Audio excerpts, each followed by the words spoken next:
VibeBooks Presents Little Women, or Meg, Jo, Beth, and Amy by Louisa May Alcott. Chapter 1. Playing Pilgrims. "Christmas won't be Christmas without any presents," grumbled Jo, lying on the rug. "It's so dreadful to be poor," sighed Meg, looking down at her old dress. "I don't think it's fair for some girls to have plenty of pretty things and other girls nothing at all," added little Amy, with an injured sniff. "We've got father and mother and each other," said Beth contentedly from her corner. The 4 young faces on which the firelight shone brightened at the cheerful words, but darkened again as Jo said sadly, "We haven't got father, and shall not have him for a long time." She didn't say, perhaps never, but each silently added it, thinking of father far away, where the fighting was. Nobody spoke for a minute. Then Meg said in an altered tone, "You know the reason Mother proposed not having any presents this Christmas was because it is going to be a hard winter for everyone, and she thinks we ought not to spend money for pleasure when our men are suffering so in the army. We can't do much, but we can make our little sacrifices, and ought to do it gladly. But I'm afraid I don't." And Meg shook her head, as she thought regretfully of all the pretty things she wanted. "But I don't think the little we should spend would do any good. We've each got $1, and the army wouldn't be much helped by our giving that. I agree not to expect anything from Mother or you, but I do want to buy Undine and Sintram for myself. I've wanted it so long," said Jo, who was a bookworm. "I plan to spend mine in new music," said Beth, with a little sigh, which no one heard but the hearth brush and kettle holder. "I shall get a nice box of Faber's drawing pencils. I really need them," said Amy decidedly. "Mother didn't say anything about our money, and she won't wish us to give up everything. Let's each buy what we want and have a little fun. I'm sure we work hard enough to earn it," cried Jo, examining the heels of her shoes in a gentlemanly manner. "I know I do, teaching those tiresome children nearly all day when I'm longing to enjoy myself at home," began Meg in the complaining tone again. "You don't have half such a hard time as I do," said Jo. "How would you like to be shut up for hours with a nervous, fussy old lady who keeps you trotting, is never satisfied, and worries you till you're ready to fly out of the window or cry? It's naughty to fret, but I do think washing dishes and keeping things tidy is the worst work in the world. It makes me cross, and my hands get so stiff I can't practice well at all." And Beth looked at her rough hands with a sigh that anyone could hear that time. "I don't believe any of you suffer as I do," cried Amy, "for you don't have to go to school with impertinent girls who plague you if you don't know your lessons, and laugh at your dresses, and label your father if he isn't rich, and insult you when your nose isn't nice." "If you mean libel, I'd say so, and not talk about labels, as if Papa was a pickle bottle," advised Jo, laughing. "I know what I mean, and you needn't be satirical about it. It's proper to use good words and improve your vocabulary," returned Amy, with dignity. "Don't peck at one another, children. Don't you wish we had the money Papa lost when we were little, Jo?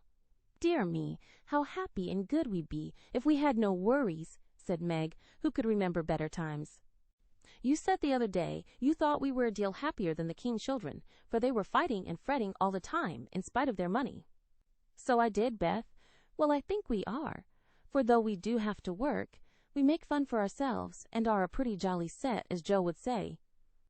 "Jo does use such slang words," observed Amy, with a reproving look at the long figure stretched on the rug. Jo immediately sat up, put her hands in her pockets, and began to whistle. "Don't, Jo. It's so boyish." "That's why I do it. I detest rude, unladylike girls. I hate affected, niminy-piminy chits." "Birds in their little nests agree," sang Beth, the peacemaker, with such a funny face that both sharp voices softened to a laugh, and the pecking ended for that time. "Really, girls, you are both to be blamed," said Meg, beginning to lecture in her elder sisterly fashion. "You are old enough to leave off boyish tricks and to behave better, Josephine. It didn't matter so much when you were a little girl, but now you are so tall and turn up your hair, you should remember that you are a young lady." "I'm not, and if turning up my hair makes me one, I'll wear it in 2 tails till I'm 20, cried Jo, pulling off her net and shaking down a chestnut mane. "I hate to think I've got to grow up and be Miss March and wear long gowns and look as prim as a China aster. It's bad enough to be a girl anyway when I like boys' games and work and manners." I can't get over my disappointment in not being a boy, and it's worse than ever now, for I'm dying to go and fight with Papa, and I can only stay at home and knit like a poky old woman." And Jo shook the blue army sock till the needles rattled like castanets, and her ball bounded across the room. "Poor Jo. It's too bad, but it can't be helped. So you must try to be contented with making your name boyish, and playing brother to us girls," said Beth, stroking the rough head at her knee with a hand that all the dishwashing and dusting in the world could not make ungentle in its touch. "As for you, Amy," continued Meg, "you are altogether too particular and prim. Your airs are funny now, but you'll grow up an affected little goose if you don't take care. I like your nice manners and refined ways of speaking when you don't try to be elegant, but your absurd words are as bad as Jo's slang." "If Jo is a tomboy and Amy a goose, what am I, please?" asked Beth, ready to share the lecture.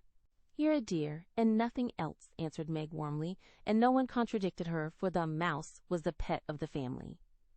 As young readers like to know how people look, we will take this moment to give them a little sketch of the four sisters who sat knitting away in the twilight, while the December snow fell quietly without, and the fire crackled cheerfully within. It was a comfortable old room, though the carpet was faded and the furniture very plain, for a good picture or two hung on the walls, books filled the recesses, chrysanthemums and Christmas roses bloomed in the windows, and a pleasant atmosphere of home peace pervaded it. Margaret, the eldest of the four, was 16, and very pretty, being plump and fair, with large eyes, plenty of soft brown hair, a sweet mouth, and white hands, of which she was rather vain. 15-year-old Jo was very tall, thin, and brown, and reminded one of a colt, for she never seemed to know what to do with her long limbs, which were very much in her way. She had a decided mouth, a comical nose, and sharp gray eyes, which appeared to see everything, and were by turns fierce, funny, or thoughtful. Her long, thick hair was her one beauty, but it was usually bundled into a net, to be out of her way. Round shoulders had Jo, big hands and feet, a flyaway look to her clothes, and the uncomfortable appearance of a girl who was rapidly shooting up into a woman and didn't like it. Elizabeth, or Beth, as everyone called her, was a rosy, smooth-haired, bright-eyed girl of 13, with a shy manner, a timid voice, and a peaceful expression, which was seldom disturbed. Her father called her Little Tranquillity, and the name suited her excellently, for she seemed to live in a happy world of her own, only venturing out to meet the few whom she trusted and loved. Amy, though the youngest, was a most important person, in her own opinion at least. A regular snow maiden, with blue eyes and yellow hair curling on her shoulders, pale and slender, and always carrying herself like a young lady mindful of her manners. What the characters of the four sisters were, we will leave to be found out. The clock struck 6, and, having swept up the hearth, Beth put a pair of slippers down to warm. Somehow the sight of the old shoes had a good effect upon the girls, for Mother was coming, and everyone brightened to welcome her. Meg stopped lecturing and lighted the lamp. Amy got out of the easy-chair without being asked, and Jo forgot how tired she was as she sat up to hold the slippers nearer to the blaze. "They are quite worn out. Marmee must have a new pair." "I thought I'd get her some with my dollar," said Beth. "No, I shall," cried Amy. "I'm the oldest," began Meg, but Jo cut in with a decided, "I'm the man of the family now Papa is away, and I shall provide the slippers, for he told me to take special care of Mother while he was gone." "I'll tell you what we'll do," said Beth. "Let's each get her something for Christmas, and not get anything for ourselves. That's like you, dear." "What will we get?" exclaimed Jo. Everyone thought soberly for a minute. Then Meg announced, as if the idea was suggested by the sight of her own pretty hands, "I shall give her a nice pair of gloves." "Army shoes, best to be had," cried Jo. "Some handkerchiefs, all hemmed," said Beth. "I'll get a little bottle of cologne. She likes it, and it won't cost much, so I'll have some left to buy my pencils," added Amy. "How will we give the things?" asked Meg. "Put them on the table, and bring her in and see her open the bundles. Don't you remember how we used to do on our birthdays?" answered Jo. "Turn to sit in the big chair. I used to be so frightened when it was my turn to sit in the big chair with the crown on, and see you all come marching round to give the presents, with a kiss. I liked the things and the kisses, but it was dreadful to have you sit looking at me while I opened the bundles," said Beth, who was toasting her face and the bread for tea at the same time. "Let Marmee think we are getting things for ourselves, and then surprise her. We must go shopping tomorrow afternoon, Meg. There is so much to do about the play for Christmas night, said Jo, marching up and down with her hands behind her back and her nose in the air. I don't mean to act any more after this time. I'm getting too old for such things, observed Meg, who was as much a child as ever about dressing up frolics. You won't stop, I know, as long as you can trail round in a white gown with your hair down and wear gold paper jewelry. You are the best actress we've got, and there'll be an end of everything if you quit the boards, said Jo. We ought to rehearse tonight. Come here, Amy, and do the fainting scene, for you are as stiff as a poker in that. I can't help it. I never saw anyone faint, and I don't choose to make myself all black and blue, tumbling flat as you do. If I can go down easily, I'll drop. If I can't, I shall fall into a chair and be graceful. I don't care if Hugo does come at me with a pistol, returned Amy, who was not gifted with dramatic power, but was chosen because she was small enough to be borne out shrieking by the villain of the piece. Do it this way. Clasp your hands so, and stagger across the room, crying frantically, Roderigo! Save me! Save me! And away went Jo, with a melodramatic scream which was truly thrilling. Amy followed, but she poked her hands out stiffly before her, and jerked herself along as if she went by machinery, and her ow was more suggestive of pins being run into her than of fear and anguish.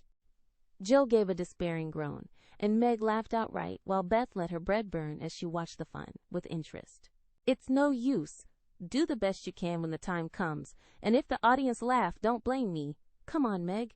Then things went smoothly, for Don Pedro defied the world in a speech of 2 pages without a single break. Hagar, the witch, chanted an awful incantation over her kettleful of simmering toads, with weird effect. Roderigo rent his chains asunder manfully, and Hugo died in agonies of remorse and arsenic with a wild, ha, ha. It's the best we've had yet, said Meg, as the dead villain sat up and rubbed his elbows. I don't see how you can write and act such splendid things, Jo. You're a regular Shakespeare, exclaimed Beth, who firmly believed that her sisters were gifted with wonderful genius in all things. Not quite, replied Jo modestly. I do think The Witch's Curse, an operatic tragedy, is rather a nice thing, but I'd like to try Macbeth if we only had a trapdoor for Banquo. I always wanted to do the killing part. Is that a dagger that I see before me? Muttered Jo, rolling her eyes and clutching at the air, as she had seen a famous tragedian do. No, it's the toasting fork, with Mother's shoe on it instead of the bread. Beth, stage struck, cried Meg, and the rehearsal ended in a general burst of laughter. Glad to find you so merry, my girls, said a cheery voice at the door, and actors and audience turned to welcome a tall, motherly lady with a can-I-help-you look about her, which was truly delightful.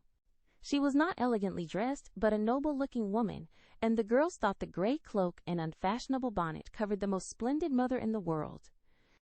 Well, dearies, how have you got on today? There was so much to do getting the boxes ready to go tomorrow that I didn't come home to dinner. Has anyone called, Beth? How was your cold, Meg? Jo, you look tired to death. Come and kiss me, baby. While making these maternal inquiries, Mrs. March got her wet things off, her warm slippers on, and sitting down in the easy chair drew Amy to her lap, preparing to enjoy the happiest hour of her busy day. The girls flew about, trying to make things comfortable, each in her own way. Meg arranged the tea table. Jo brought wood and set chairs, dropping, overturning, and clattering everything she touched. Beth trotted to and fro between parlor and kitchen, quiet and busy, while Amy gave directions to everyone as she sat with her hands folded. As they gathered about the table, Mrs. March said, with a particularly happy face, I've got a treat for you after supper.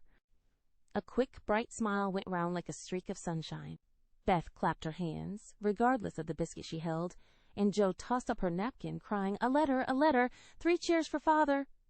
Yes, a nice long letter. He is well, and thinks he shall get through the cold season better than we feared. He sends all sorts of loving wishes for Christmas, and an especial message to you girls, said Mrs. March, patting her pocket as if she had got a treasure there. Hurry and get done. Don't stop to quirk your little finger and simper over your plate, Amy, cried Jo, choking in her tea and dropping her bread, butter side down, on the carpet in her haste to get at the treat.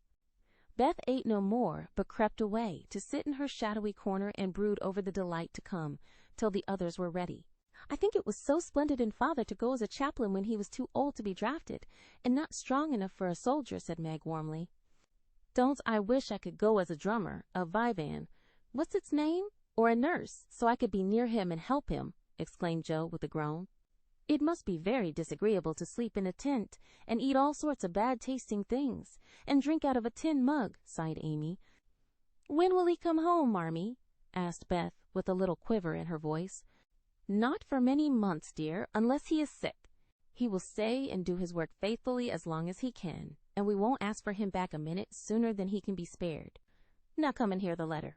They all drew to the fire, Mother in the big chair with Beth at her feet, Meg and Amy perched on either arm of the chair, and Joe leaning on the back, where no one would see any sign of emotion if the letter should happen to be touching. Very few letters were written in those hard times that were not touching, especially those which Father sent home. In this one little was said of the hardships endured, the dangers faced, or the homesickness conquered. It was a cheerful, hopeful letter, full of lively descriptions of camp life, marches, and military news, and only at the end did the writer's heart overflow with fatherly love and longing for the little girls at home. Give them all my dear love and a kiss. Tell them I think of them by day, pray for them by night, and find my best comfort in their affection at all times. A year seems very long to wait before I see them, but remind them that while we wait we may all work, so that these hard days need not be wasted. I know they will remember all I said to them, that they will be loving children to you, will do their duty faithfully, fight their bosom enemies bravely, and conquer themselves so beautifully that when I come back to them, I may be fonder and prouder than ever of my little women. Everybody sniffed when they came to that part. Joe wasn't ashamed of the great tear that dropped off the end of her nose, and Amy never minded the rumpling of her curls as she hid her face on her mother's shoulder and sobbed out, I am a selfish girl, but I'll truly try to be better, so he mayn't be disappointed in me by and by. We all will, cried Meg. I think too much of my looks, and hate to work, but won't any more if I can help it. I'll try and be what he loves to call me, a little woman, and not be rough and wild, but do my duty here, instead of wanting to be somewhere else, said Joe, thinking that keeping her temper at home was a much harder task than facing a rebel or two down south. Beth said nothing, but wiped away her tears with the blue army sock, and began to knit with all her might, losing no time in doing the duty that lay nearest her, while she resolved in her quiet little soul to be all that Father hoped to find her when the year brought round the happy coming home. Mrs. March broke the silence that followed Joe's words by saying in her cheery voice, Do you remember how you used to play Pilgrim's Progress when you were little things? Nothing delighted you more than to have me tie my piece bags on your backs for burdens, give you hats and sticks and rolls of paper, and let you travel through the house from the cellar, which was the city of destruction, up, to the housetop, where you had all the lovely things you could collect to make a celestial city. What fun it was, especially going by the lions, fighting Apollyon, and passing through the valley where the hobgoblins were, said Joe. I liked the place where the bundles fell off and tumbled downstairs, said Meg. My favorite part was when we came out on the flat roof where our flowers and arbors and pretty things were, and all stood and sung for joy up there in the sunshine, said Beth, smiling, as if that pleasant moment had come back to her. I don't remember much about it, except that I was afraid of the cellar and the dark entry, and always liked the cake and milk we had up at the top. If I wasn't too old for such things, I'd rather like to play it over again, said Amy, who began to talk of renouncing childish things at the mature age of 12. We never are too old for this, my dear, because it is a play we are playing all the time in one way or another. Our burdens are here, our road is before us, and the longing for goodness and happiness is the guide that leads us through many troubles and mistakes to the peace which is a true celestial city. Now, my little pilgrims, suppose you begin again, not in play, but in earnest, and see how far on you can get before Father comes home. Really, Mother, where are our bundles? Asked Amy, who was a very literal young lady. Each of you told what your burden was just now, except Beth. I rather think she hasn't got any, said her mother. Yes, I have. Mine is dishes and dusters, and envying girls with nice pianos, and being afraid of people. Beth's bundle was such a funny one that everybody wanted to laugh, but nobody did, for it would have hurt her feelings very much. Let us do it, said Meg thoughtfully. It is only another name for trying to be good, and the story may help us, for though we do want to be good, it's hard work, and we forget and don't do our best. We were in the Slough of Despond tonight, and Mother came and pulled us out as Help did in the book. We ought to have our roll of directions, like Christian. "What shall we do about that?" asked Joe, delighted with the fancy which lent a little romance to the very dull task of doing her duty. "Look under your pillows Christmas morning, and you will find your guidebook," replied Mrs. March. They talked over the new plan while old Hannah cleared the table. Then out came the 4 little work baskets, and the needles flew as the girls made sheets for Aunt March. It was uninteresting sewing, but tonight no one grumbled. They adopted Joe's plan of dividing the long seams into 4 parts, and calling the quarters Europe, Asia, Africa, and America, and in that way got on capitally, especially when they talked about the different countries as they stitched their way through them. Piano at 9 they stopped work, and sung, as usual, before they went to bed. No one but Beth could get much music out of the old piano, but she had a way of softly touching the yellow keys and making a pleasant accompaniment to the simple songs they sung. Meg had a voice like a flute, and she and her mother led the little choir. Amy chirped like a cricket, and Jo wandered through the airs at her own sweet will, always coming out at the wrong place with a croak or a quaver that spoilt the most pensive tune. They had always done this from the time they could lisp, "Crinkle, crinkle, little tar," and it had become a household custom, for the mother was a born singer. The first sound in the morning was her voice as she went about the house singing like a lark, and the last sound at night was the same cheery sound, for the girls never grew too old for that familiar lullaby. Chapter 2. A Merry Christmas. Jo was the first to wake in the gray dawn of Christmas morning. No stockings hung at the fireplace, and for a moment she felt as much disappointed as she did long ago when her little sock fell down because it was so crammed with goodies. Then she remembered her mother's promise, and slipping her hand under her pillow, drew out a little crimson-covered book. She knew it very well, for it was that beautiful old story of the best life ever lived, and Jo felt that it was a true guidebook for any pilgrim going the long journey. She woke Meg with a Merry Christmas, and bade her see what was under her pillow. A green-covered book appeared, with the same picture inside, and a few words written by their mother, which made their one present very precious in their eyes. Presently Beth and Amy woke to rummage and find their little books also, one dove-colored, the other blue, and all sat looking at and talking about them, while the east grew rosy with the coming day. In spite of her small vanities, Margaret had a sweet and pious nature, which unconsciously influenced her sisters, especially Jo, who loved her very tenderly, and obeyed her because her advice was so gently given. "Girls," said Meg seriously, looking from the tumbled head beside her to the 2 little night-capped ones in the room beyond, "Mother wants us to read and love and mind these books, and we must begin at once. We used to be faithful about it, but since Father went away and all this war trouble unsettled us, we have neglected many things. You can do as you please, but I shall keep my book on the table here and read a little every morning as soon as I wake, for I know it will do me good and help me through the day." Then she opened her new book and began to read. Jo put her arm round her and, leaning cheek to cheek, read also, with the quiet expression so seldom seen on her restless face. "How good Meg is! Come, Amy, let's do as they do. I'll help you with the hard words, and they'll explain things if we don't understand," whispered Beth, very much impressed by the pretty books and her sister's example. "I'm glad mine is blue," said Amy, and then the rooms were very still while the pages were softly turned, and the winter sunshine crept in to touch the bright heads and serious faces with a Christmas greeting. "Where is Mother?" asked Meg, as she and Jo ran down to thank her for their gifts half an hour later. "Goodness only knows. Some poor creeter come a-begging, and your ma went straight off to see what was needed. There never was such a woman for giving away victuals and drink, clothes and firing," replied Hannah, who had lived with the family since Meg was born, and was considered by them all more as a friend than a servant. "She will be back soon, I think. So fry your cakes and have everything ready," said Meg, looking over the presents which were collected in a basket and kept under the sofa, ready to be produced at the proper time. "Why, where is Amy's bottle of cologne?" she added, as the little flask did not appear. "She took it out a minute ago and went off with it to put a ribbon on it, or some such notion," replied Jo, dancing about the room to take the first stiffness off the new army slippers. "How nice my handkerchiefs look, don't they? Hannah washed and ironed them for me, and I marked them all myself," said Beth, looking proudly at the somewhat uneven letters which had cost her such labor. "Bless the child! She's gone and put Mother on them instead of M. March." "How funny!" cried Jo, taking up one. Isn't it right? I thought it was better to do it so, because Meg's initials are M. M, and I don't want anyone to use these but Marmee," said Beth, looking troubled. "It's all right, dear, and a very pretty idea. Quite sensible, too, for no one can ever mistake now." "It will please her very much, I know," said Meg, with a frown for Joe and a smile for Beth. "There's Mother. Hide the basket, quick!" cried Joe, as a door slammed, and steps sounded in the hall.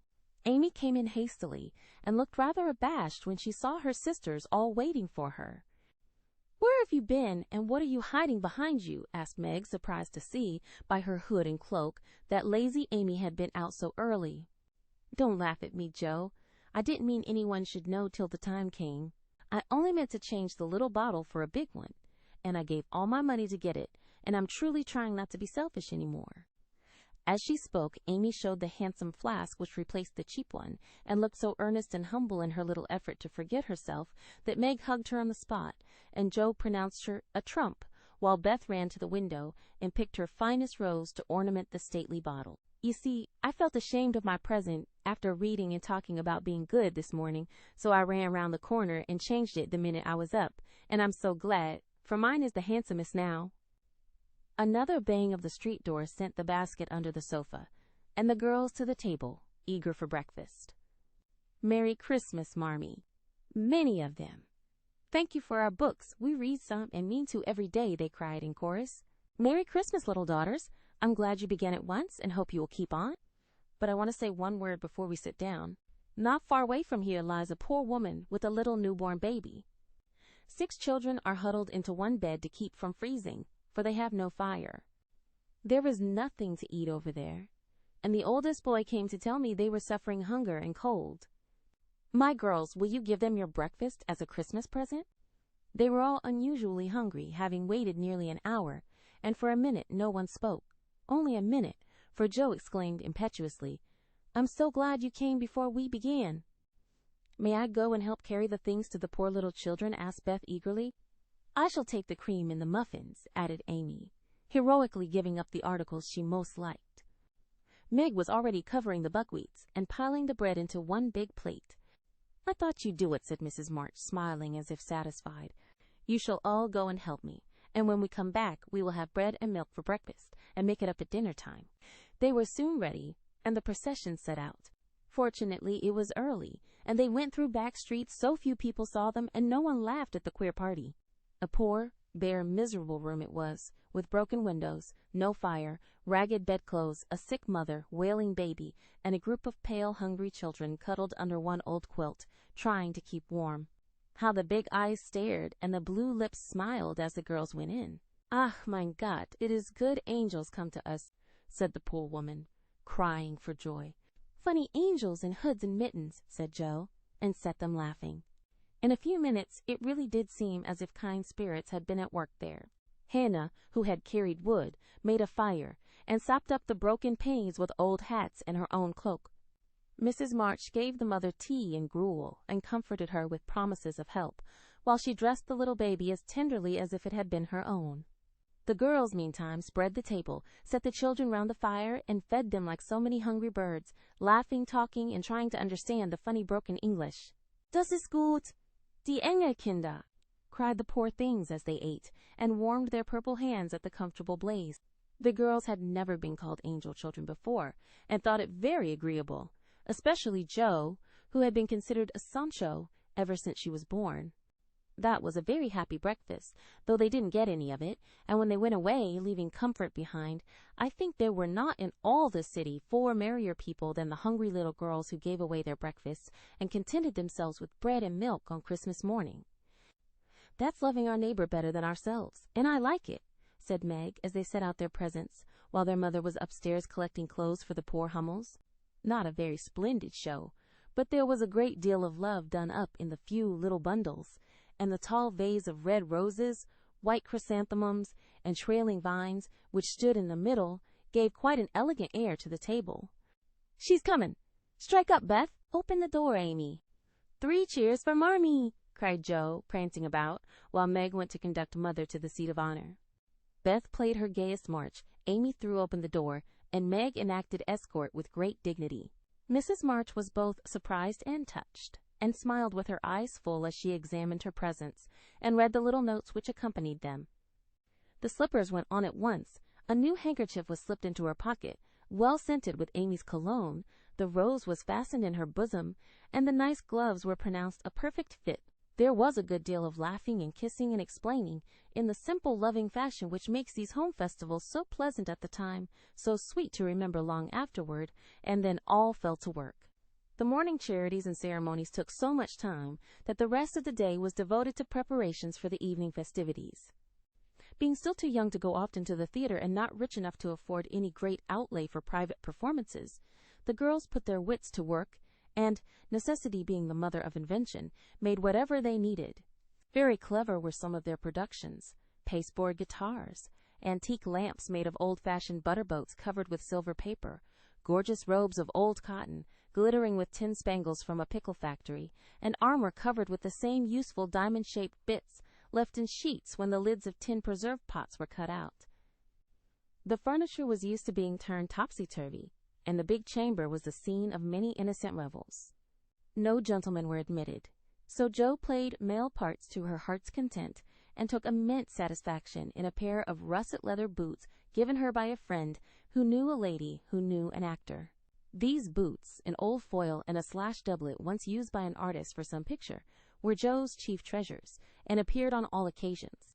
The smallness of the company made it necessary for the two principal actors to take several parts apiece, and they certainly deserve some credit for the hard work they did in learning 3 or 4 different parts, whisking in and out of various costumes, and managing the stage besides.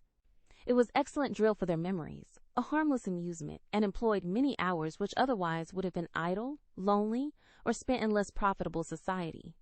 On Christmas night, a dozen girls piled onto the bed which was the dress circle, and sat before the blue and yellow chintz curtains in a most flattering state of expectancy.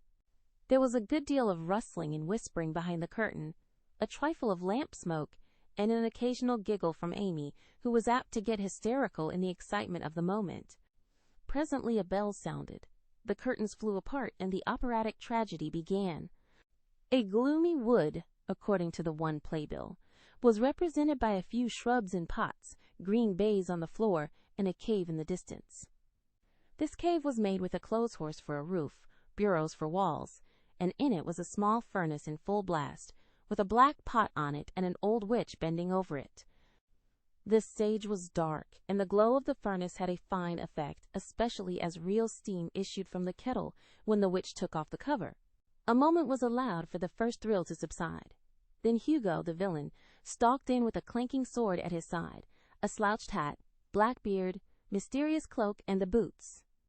After pacing to and fro in much agitation, he struck his forehead and burst out in a wild strain, singing of his hatred to Roderigo, his love for Zara, and his pleasing resolution to kill the one and win the other.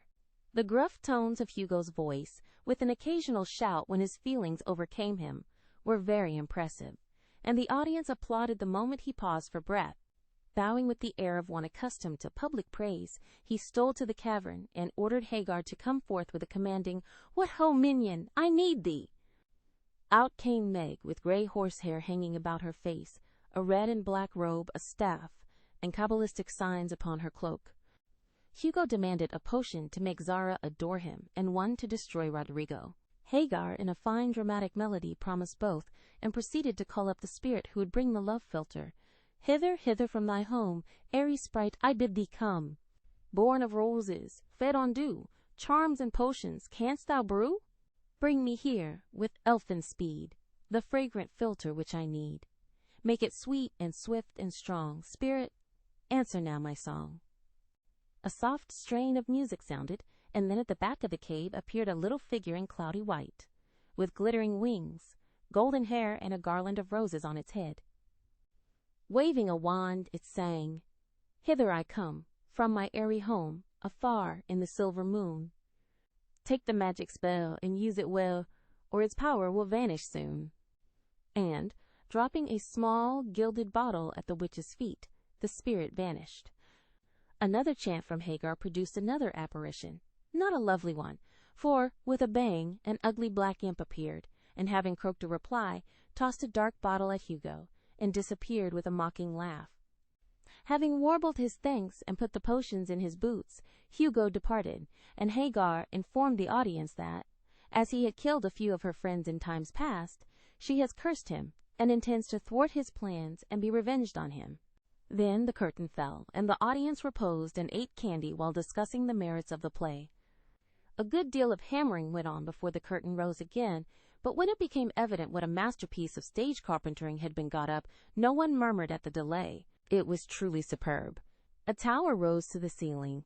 Halfway up appeared a window, with a lamp burning at it, and behind the white curtain appeared Zara in a lovely blue and silver dress, waiting for Roderigo. He came in gorgeous array, with plumed cap, red cloak, chestnut lovelocks, a guitar, and the boots, of course. Kneeling at the foot of the tower, he sang a serenade in melting tones. Zara replied, and, after musical dialogue, consented to fly. Then came the grand effect of the play. Roderigo produced a rope ladder with 5 steps to it, threw up one end, and invited Zara to descend. Timidly she crept from her lattice, put her hand on Roderigo's shoulder, and was about to leap gracefully down when, alas, alas for Zara! She forgot her train. It caught in the window. The tower tottered, leaned forward, fell with a crash, and buried the unhappy lovers in the ruins. A universal shriek arose as the russet boots waved wildly from the wreck, and a golden head emerged, exclaiming, "I told you so! I told you so!" With wonderful presence of mind, Don Pedro, the cruel sire, rushed in, dragged out his daughter, with a hasty aside, "Don't laugh. Act as if it was all right," and ordering Roderigo up, banished him from the kingdom with wrath and scorn. Though decidedly shaken by the fall of the tower upon him, Roderigo defied the old gentleman and refused to stir. This dauntless example fired Zara. She also defied her sire, and he ordered them both to the deepest dungeons of the castle. A stout little retainer came in with chains and led them away, looking very much frightened, and evidently forgetting the speech he ought to have made. Act III was the castle hall, and here Hagar appeared, having come to free the lovers and finish Hugo. She hears him coming and hides, sees him put the potions into 2 cups of wine, and bid the timid little servant bear them to the captives in their cells and tell them, "I shall come anon." The servant takes Hugo aside to tell him something, and Hagar changes the cups for 2 others which are harmless. Ferdinando, the minion, carries them away, and Hagar puts back the cup which holds the poison meant for Roderigo. Hugo, getting thirsty after a long warble, drinks it, loses his wits, and after a good deal of clutching and stamping, falls flat and dies, while Hagar informs him what she has done in a song of exquisite power and melody. This was a truly thrilling scene, though some persons might have thought that the sudden tumbling down of a quantity of long hair rather marred the effect of the villain's death. He was called before the curtain, and with great propriety appeared, leading Hagar, whose singing was considered more wonderful than all the rest of the performance put together. Act IV displayed the despairing Roderigo on the point of stabbing himself, because he has been told that Zara has deserted him. Just as the dagger is at his heart, a lovely song is sung under his window, informing him that Zara is true but in danger, and he can save her if he will. A key is thrown in, which unlocks the door, and in a spasm of rapture he tears off his chains and rushes away to find and rescue his lady love. Act V opened with a stormy scene between Zara and Don Pedro. He wishes her to go into a convent, but she won't hear of it, and, after a touching appeal, is about to faint, when Roderigo dashes in and demands her hand. Don Pedro refuses, because he is not rich. They shout and gesticulate tremendously, but cannot agree, and Roderigo is about to bear away the exhausted Zara, when the timid servant enters with a letter and a bag from Hagar, who has mysteriously disappeared.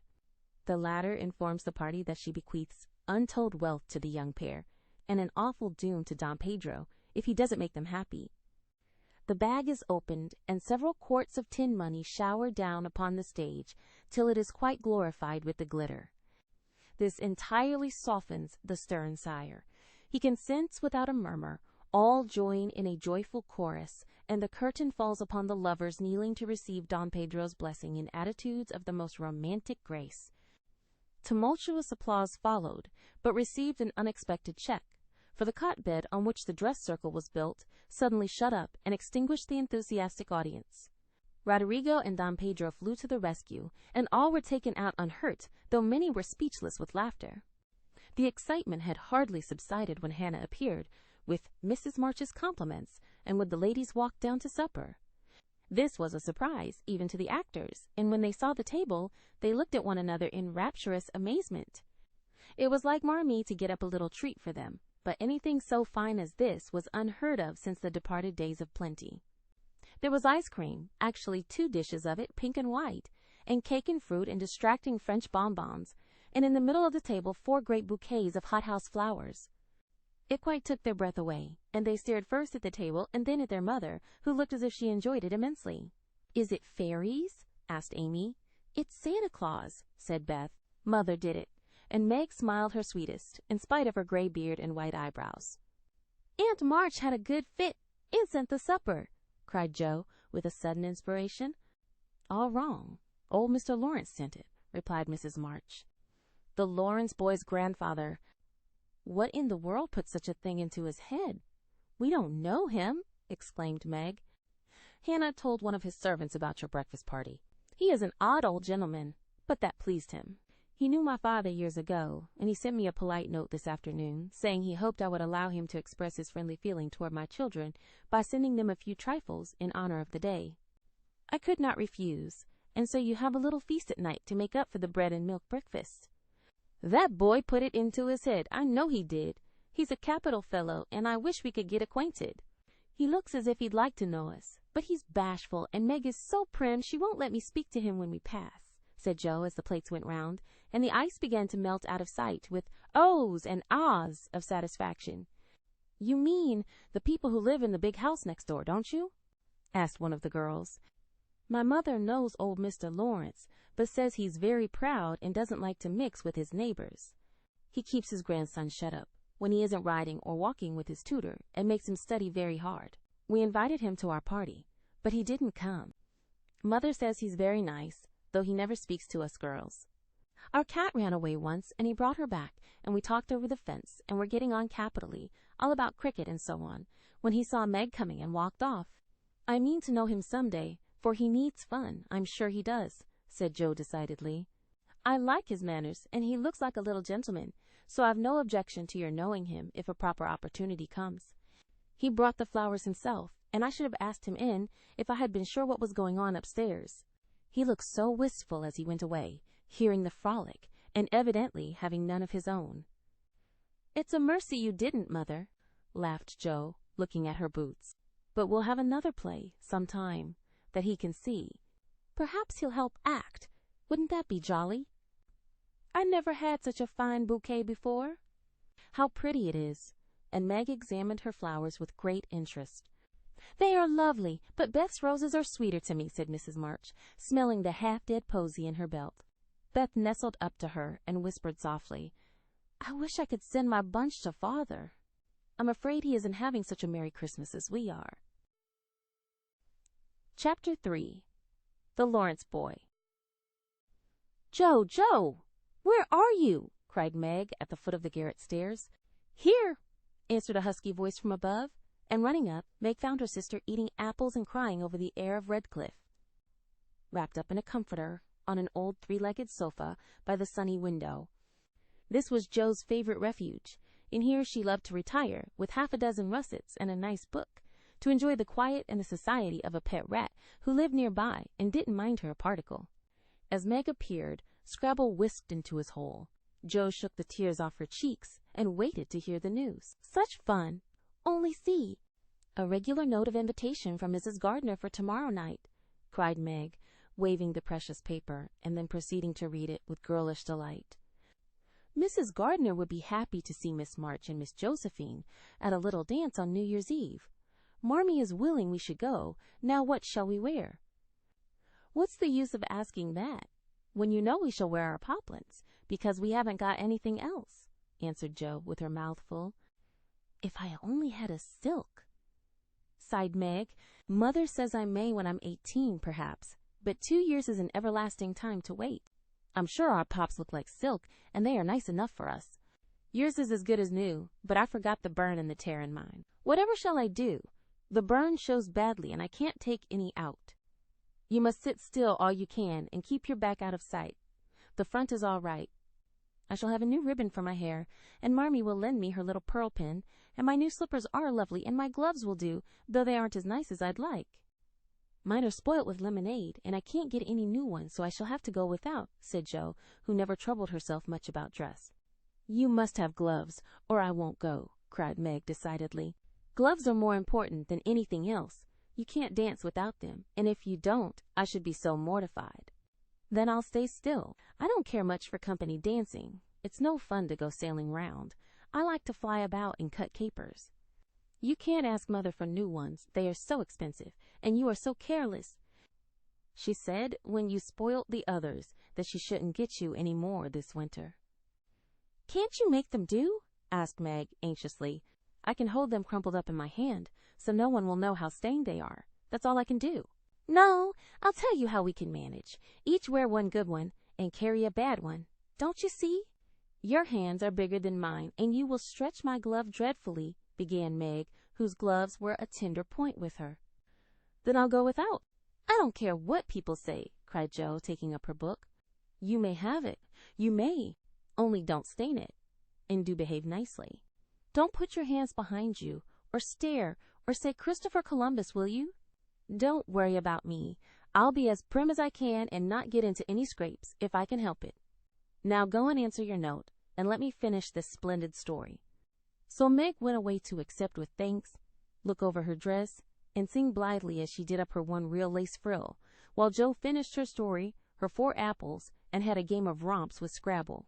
On New Year's Eve the parlor was deserted, for the 2 younger girls played dressing maids, and the 2 elder were absorbed in the all-important business of getting ready for the party.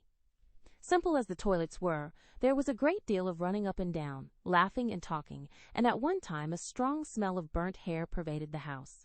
Meg wanted a few curls about her face, and Jo undertook to pinch the papered locks with a pair of hot tongs. Ought they to smoke like that? Asked Beth, from her perch on the bed. It's the dampness drying, replied Jo. What a queer smell. It's like burnt feathers, observed Amy, smoothing her own pretty curls with a superior air. There, now I'll take off the papers, and you'll see a cloud of little ringlets, said Jo, putting down the tongs. She did take off the papers, but no cloud of ringlets appeared, for the hair came with the papers, and the horrified hairdresser laid a row of little scorched bundles on the bureau before her victim. Oh, what have you done? I'm spoilt. I can't go. My hair, oh, my hair, wailed Meg, looking with despair at the uneven frizzle on her forehead. Just my luck. You shouldn't have asked me to do it. I always spoil everything. I'm so sorry, but the tongs were too hot, and so I've made a mess, groaned poor Jo, regarding the black pancakes with tears of regret. It isn't spoiled. Just frizzle it, and tie your ribbon so the ends come on your forehead a bit, and it will look like the last fashion. I've seen many girls do it so, said Amy consolingly. Serves me right for trying to be fine. I wish I'd let my hair alone, cried Meg petulantly. So do I. It was so smooth and pretty. But it will soon grow out again, said Beth, coming to kiss and comfort the shorn sheep. After various lesser mishaps, Meg was finished at last, and by the united exertions of the family Jo's hair was got up and her dress on. They looked very well in their simple suits, Meg in silvery drab, with a blue velvet snood, lace frills, and the pearl pin, Jo in maroon, with a stiff, gentlemanly linen collar, and a white chrysanthemum or 2 for her only ornament. Each put on one nice light glove and carried one soiled one, and all pronounced the effect quite easy and fine. Meg's high-heeled slippers were very tight and hurt her, though she would not own it, and Jo's 19 hairpins all seemed stuck straight into her head, which was not exactly comfortable. But dear me, let us be elegant or die. Have a good time, dearies, said Mrs. March, as the sisters went daintily down the walk. Don't eat much supper, and come away at 11 when I send Hannah for you. As the gate clashed behind them, a voice cried from a window, Girls, girls! Have you both got nice pocket handkerchiefs?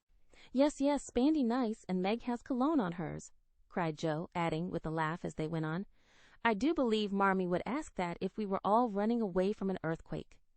It is one of her aristocratic tastes, and quite proper, for a real lady is always known by neat boots, gloves, and handkerchief, replied Meg, who had a good many little aristocratic tastes of her own. Now don't forget to keep the bad breath out of sight, Joe. Is my sash right, and does my hair look very bad? Said Meg, as she turned from the glass in Mrs. Gardner's dressing room after a prolonged prink. I know I shall forget. If you see me doing anything wrong, just remind me by a wink, will you? Returned Joe, giving her collar a twitch and her head a hasty brush. No, winking isn't ladylike. I'll lift my eyebrows if anything is wrong, and nod if you are all right. Now hold your shoulders straight, and take short steps, and don't shake hands if you are introduced to anyone. It isn't the thing. How do you learn all the proper ways? I never can. Isn't that music gay? Down they went, feeling a trifle timid, for they seldom went to parties, and, informal as this little gathering was, it was an event to them. Mrs. Gardner, a stately old lady, greeted them kindly and handed them over to the eldest of her 6 daughters. Meg knew Sally and was at her ease very soon, but Joe, who didn't care much for girls or girlish gossip, stood about, with her back carefully against the wall, and felt as much out of place as a colt in a flower garden. Half a dozen jovial lads were talking about skates in another part of the room, and she longed to go and join them, for skating was one of the joys of her life. She telegraphed her wish to Meg, but the eyebrows went up so alarmingly that she dared not stir. No one came to talk to her, and one by one the group near her dwindled away, till she was left alone. She could not roam about and amuse herself, for the burnt breath would show, so she stared at people rather forlornly till the dancing began. Meg was asked at once, and the tight slippers tripped about so briskly that none would have guessed the pain their wearer suffered smilingly. Joe saw a big red-headed youth approaching her corner, and fearing he meant to engage her, she slipped into a curtained recess, intending to peep and enjoy herself in peace. Unfortunately, another bashful person had chosen the same refuge, for, as the curtain fell behind her, she found herself face to face with the LAURENCE boy. "Dear me, I didn't know anyone was here," stammered Joe, preparing to back out as speedily as she had bounced in. But the boy laughed and said pleasantly, though he looked a little startled, "Don't mind me. Stay if you like." "Shan't I disturb you?" "Not a bit. I only came here because I don't know many people, and felt rather strange at first, you know." "So did I. Don't go away, please, unless you'd rather." The boy sat down again and looked at his pumps, till Joe said, trying to be polite and easy, "I think I've had the pleasure of seeing you before. You live near us, don't you?" "Next door," and he looked up and laughed outright, for Joe's prim manner was rather funny when he remembered how they had chatted about cricket when he brought the cat home. That put Joe at her ease, and she laughed too as she said in her heartiest way, "We did have such a good time over your nice Christmas present. Grandpa sent it. But you put it into his head, didn't you now?" "How is your cat, Miss March?" asked the boy, trying to look sober, while his black eyes shone with fun. "Nicely, thank you, Mr. Laurence, but I am not Miss March. I'm only Joe," returned the young lady. "I'm not Mr. Laurence. I'm only Laurie." "Laurie Laurence. What an odd name." "My first name is Theodore, but I don't like it, for the fellows called me Dora, so I made them say Laurie instead. I hate my name, too, so sentimental. I wish everyone would say Joe instead of Josephine." "How did you make the boys stop calling you Dora?" "I thrashed them." "I can't thrash Aunt March, so I suppose I shall have to bear it." And Joe resigned herself with a sigh. "Don't you like to dance, Miss Joe?" asked Laurie, looking as if he thought the name suited her. "I like it well enough if there is plenty of room, and everyone is lively. In a place like this I'm sure to upset something, tread on people's toes, or do something dreadful, so I keep out of mischief and let Meg sail about." "Sometimes. You see, I've been abroad a good many years, and haven't been into company enough yet to know how you do things here." "Abroad!" cried Joe. "Oh, tell me about it." I love dearly to hear people describe their travels. Laurie didn't seem to know where to begin, but Joe's eager questions soon set him going, and he told her how he had been at school in VIII, where the boys never wore hats and had a fleet of boats on the lake, and for holiday fun went walking trips about Switzerland with their teachers. "Don't I wish I'd been there?" cried Joe. "Did you go to Paris? We spent last winter there." "Can you talk French?" "We were not allowed to speak anything else at VIII." "Do say some." "I can read it, but can't pronounce." "Quel nom a cette jeune demoiselle en les pantoufles jolies?" said Laurie good-naturedly. "How nicely you do it." "Let me see. You said, "Who is the young lady in the pretty slippers," didn't you? Oui, mademoiselle. It's my sister Margaret, and you knew it was. Do you think she is pretty?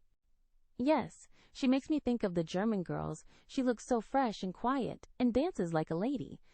Jo quite glowed with pleasure at this boyish praise of her sister, and stored it up to repeat to Meg. Both peeped and criticized and chatted, till they felt like old acquaintances.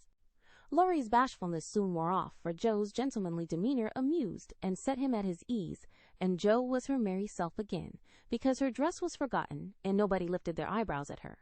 She liked the Laurence boy better than ever, and took several good looks at him, so that she might describe him to the girls, for they had no brothers, very few male cousins, and boys were almost unknown creatures to them. Curly black hair, brown skin, big black eyes, handsome nose, fine teeth, small hands and feet, taller than I am. Very polite for a boy and altogether jolly. Wonder how old he is. It was on the tip of Jo's tongue to ask, but she checked herself in time, and with unusual tact, tried to find out in a roundabout way. I suppose you are going to college soon. I see you pegging away at your books. No, I mean studying hard. And Jo blushed at the dreadful pegging which had escaped her. Laurie smiled, but didn't seem shocked, and answered with a shrug. Not for a year or two. I won't go before 17, anyway. Aren't you but 15? Asked Jo, looking at the tall lad whom she had imagined 17 already. 16, next month. How I wish I was going to college. You don't look as if you liked it. I hate it. Nothing but grinding or skylarking. And I don't like the way fellows do either in this country. What do you like? To live in Italy, and to enjoy myself in my own way.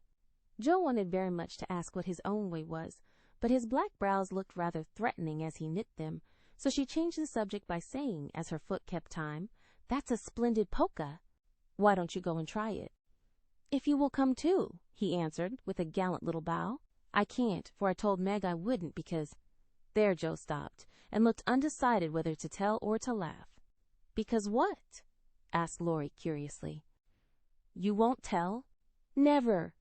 Well, I have a bad trick of standing before the fire, and so I burn my frocks, and I scorched this one, and though it's nicely mended, it shows, and Meg told me to keep still, so no one would see it.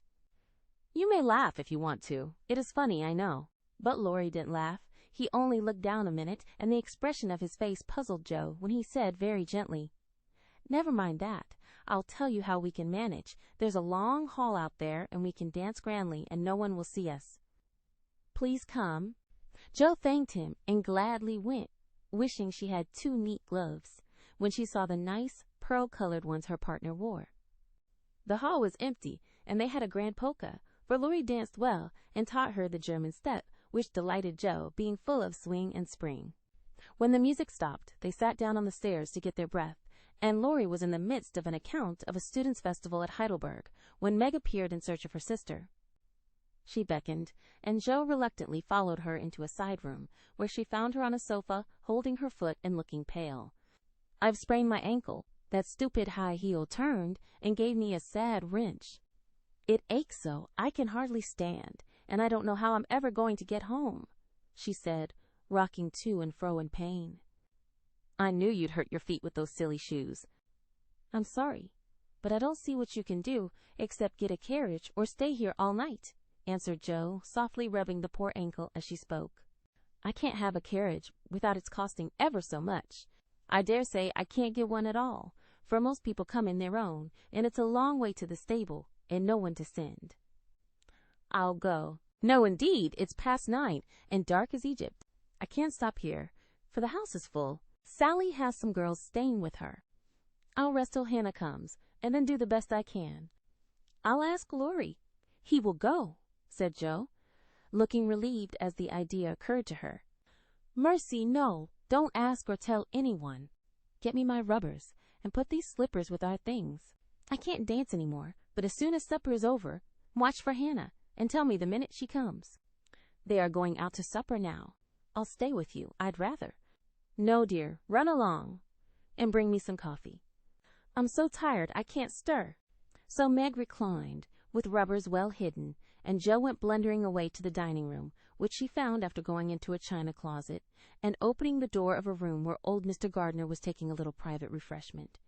Making a dart at the table, she secured the coffee, which she immediately spilt, thereby making the front of her dress as bad as the back.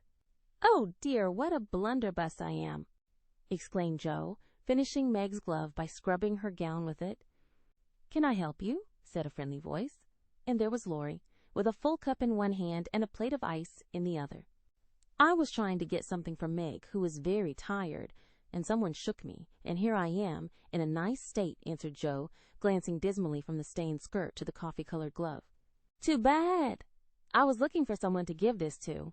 May I take it to your sister?" "Oh, thank you. I'll show you where she is." "I don't offer to take it myself, for I should only get into another scrape if I did." Jo led the way, and, as if used to waiting on ladies, Laurie drew up a little table, brought a second installment of coffee and ice for Jo, and was so obliging that even particular Meg pronounced him a nice boy. They had a merry time over the bonbons and mottos, and were in the midst of a quiet game of buzz with 2 or 3 other young people who had strayed in when Hannah appeared. Meg forgot her foot and rose so quickly that she was forced to catch hold of Jo with an exclamation of pain. "Hush, don't say anything," she whispered, adding aloud, "It's nothing. I turned my foot a little, that's all," and limped upstairs to put her things on. Hannah scolded, Meg cried, and Jo was at her wits' end till she decided to take things into her own hands. Slipping out, she ran down, and, finding a servant, asked if he could get her a carriage. It happened to be a hired waiter who knew nothing about the neighborhood, and Jo was looking round for help when Laurie, who had heard what she said, came up and offered his grandfather's carriage, which had just come for him. He said, "It's so early, you can't mean to go yet?" began Jo, looking relieved, but hesitating to accept the offer. "I always go early. I do, truly. Please let me take you home. It's all on my way, you know, and it rains, they say." That settled it, and, telling him of Meg's mishap, Jo gratefully accepted and rushed up to bring down the rest of the party. Hannah hated rain as much as a cat does, so she made no trouble, and they rolled away in the luxurious close carriage, feeling very festive and elegant. Laurie went on the box, so Meg could keep her foot up, and the girls talked over their party in freedom. "I had a capital time." "Did you?" asked Jo, rumpling up her hair and making herself comfortable. "Yes, till I hurt myself. Sally's friend Annie Moffat took a fancy to me and asked me to come and spend a week with her when Sally does. She is going in the spring when the opera comes, and it will be perfectly splendid if Mother only lets me go," answered Meg, cheering up at the thought. "I saw you dancing with the red-headed man I ran away from. Was he nice?" "Oh, very. His hair is auburn, not red, and he was very polite, and I had a delicious redowa with him. He looked like a grasshopper in a fit when he did the new step." Laurie and I couldn't help laughing. "No, but it was very rude." "What were you about all that time, hidden away there?" Jo told her adventures, and by the time she had finished, they were at home. With many thanks, they said good night and crept in, hoping to disturb no one. But the instant their door creaked, 2 little nightcaps bobbed up, and 2 sleepy but eager voices cried out, "Tell about the party! Tell about the party!" With what Meg called a great want of manners, Jo had saved some bonbons for the little girls, and they soon subsided after hearing the most thrilling events of the evening. "I declare, it really seems like being a fine young lady to come home from a party in a carriage and sit in my dressing gown with a maid to wait on me," said Meg, as Jo bound up her foot with arnica and brushed her hair. "I don't believe fine young ladies enjoy themselves a bit more than we do, in spite of our burnt hair, old gowns, 1 glove apiece, and tight slippers that sprain our ankles when we are silly enough to wear them." And I think Jo was quite right. Chapter 1V. Burdens. "Oh, dear, how hard it does seem to take up our packs and go on," sighed Meg the morning after the party. For, now the holidays were over, the week of merrymaking did not fit her for going on easily with the task she never liked. "I wish it was Christmas or New Year all the time. Wouldn't it be fun?" answered Jo, yawning dismally. "We shouldn't enjoy ourselves half so much as we do now. But it does seem so nice to have little suppers and bouquets and go to parties and drive home and read and rest and not work. It's like other people, you know, and I always envy girls who do such things. I'm so fond of luxury, said Meg, trying to decide which of two shabby gowns was the least shabby. Well, we can't have it, so don't let us grumble, but shoulder our bundles and trudge along as cheerfully as Marmee does. I'm sure Aunt March is a regular old man of the sea to me, but I suppose when I've learned to carry her without complaining, she will tumble off or get so light that I shan't mind her. This idea tickled Jo's fancy and put her in good spirits, but Meg didn't brighten, for her burden, consisting of 4 spoilt children, seemed heavier than ever. She hadn't heart enough even to make herself pretty, as usual, by putting on a blue neck ribbon and dressing her hair in the most becoming way. Where's the use of looking nice, when no one sees me but those cross midgets, and no one cares whether I'm pretty or not? She muttered, shutting her drawer with a jerk. I shall have to toil and moil all my days, with only little bits of fun now and then, and get old and ugly and sour, because I'm poor and can't enjoy my life as other girls do. It's a shame. So Meg went down, wearing an injured look, and wasn't at all agreeable at breakfast time. Everyone seemed rather out of sorts, and inclined to croak. Beth had a headache and lay on the sofa, trying to comfort herself with the cat and 3 kittens. Amy was fretting because her lessons were not learned, and she couldn't find her rubbers. Jo would whistle and make a great racket getting ready. Mrs. March was very busy trying to finish a letter which must go at once, and Hannah had the grumps, for being up late didn't suit her. There never was such a cross family, cried Jo, losing her temper when she had upset an inkstand, broken both bootlacings, and sat down upon her hat. You're the crossest person in it, returned Amy, washing out the sum, that was all wrong, with the tears that had fallen on her slate. Beth, if you don't keep these horrid cats down cellar, I'll have them drowned, exclaimed Meg angrily, as she tried to get rid of the kitten, which had scrambled up her back and stuck like a burr just out of reach. Jo laughed, Meg scolded, Beth implored, and Amy wailed, because she couldn't remember how much 9 times 12 was. Girls, do be quiet 1 minute. I must get this off by the early mail, and you drive me distracted with your worry, cried Mrs. March, crossing out the 3rd spoiled sentence in her letter. There was a momentary lull, broken by Hannah, who stalked in, laid 2 hot turnovers on the table, and stalked out again. These turnovers were an institution, and the girls called them muffs, for they had no others, and found the hot pies very comforting to their hands on cold mornings. Hannah never forgot to make them, no matter how busy or grumpy she might be, for the walk was long and bleak. The poor things got no other lunch, and were seldom home before 2. Cuddle your cats and get over your headache, Bethy. Goodbye, Marmee. We are a set of rascals this morning, but we'll come home regular angels. Now then, Meg. And Jo tramped away, feeling that the Pilgrims were not setting out as they ought to do. They always looked back before turning the corner, for their mother was always at the window to nod and smile, and wave her hand to them. Somehow it seemed as if they couldn't have got through the day without that. For, whatever their mood might be, the last glimpse of that motherly face was sure to affect them like sunshine. If Marmee shook her fist instead of kissing her hand to us, it would serve us right, for more ungrateful wretches than we are were never seen, cried Jo, taking a remorseful satisfaction in the snowy walk and bitter wind. Don't use such dreadful expressions, said Meg from the depths of the veil in which she had shrouded herself like a nun sick of the world. I like good strong words that mean something, replied Jo, catching her hat as it took a leap off her head, preparatory to flying away altogether. Call yourself any names you like, but I am neither a rascal nor a wretch, and I don't choose to be called so. You're a blighted being, and decidedly cross today because you can't sit in the lap of luxury all the time. Poor dear, just wait till I make my fortune, and you shall revel in carriages and ice cream and high-heeled slippers and posies and red-headed boys to dance with. How ridiculous you are, Jo. But Meg laughed at the nonsense and felt better in spite of herself. Lucky for you I am, for if I put on crushed airs and tried to be dismal, as you do, we should be in a nice state. Thank goodness, I can always find something funny to keep me up. Don't croak any more, but come home jolly, there's a dear. Jo gave her sister an encouraging pat on the shoulder as they parted for the day, each going a different way, each hugging her little warm turnover, and each trying to be cheerful in spite of wintry weather, hard work, and the unsatisfied desires of pleasure-loving youth. When Mr. March lost his property in trying to help an unfortunate friend, the 2 oldest girls begged to be allowed to do something toward their own support, at least.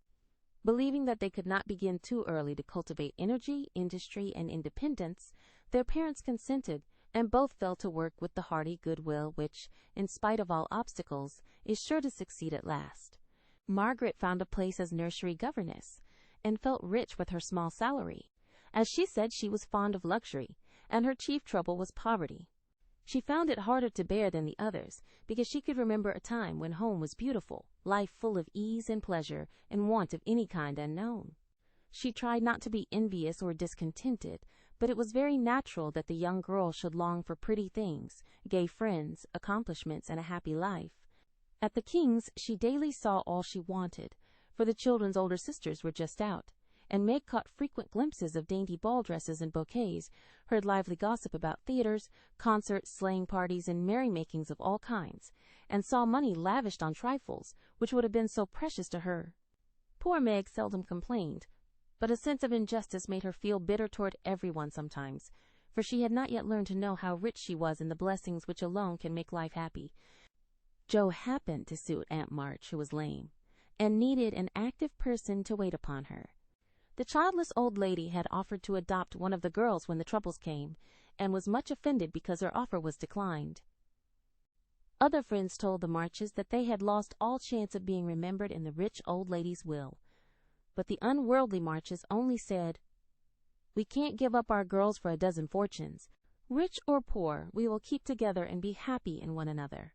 The old lady wouldn't speak to them for a time, but happening to meet Jo at a friend's, something in her comical face and blunt manner struck the old lady's fancy, and she proposed to take her for a companion. This did not suit Jo at all, but she accepted the place since nothing better appeared, and, to everyone's surprise, got on remarkably well with her irascible relative. There was an occasional tempest, and once Jo had marched home, declaring she couldn't bear it any longer. But Aunt March always cleared up quickly, and sent for her back again with such urgency that she could not refuse, for in her heart she rather liked the peppery old lady. I suspect that the real attraction was a large library of fine books, which was left to dust and spiders since Uncle March died. Jo remembered the kind old gentleman, who used to let her build railroads and bridges with his big dictionaries, tell her stories about the queer pictures in his Latin books, and buy her cards of gingerbread whenever he met her in the street.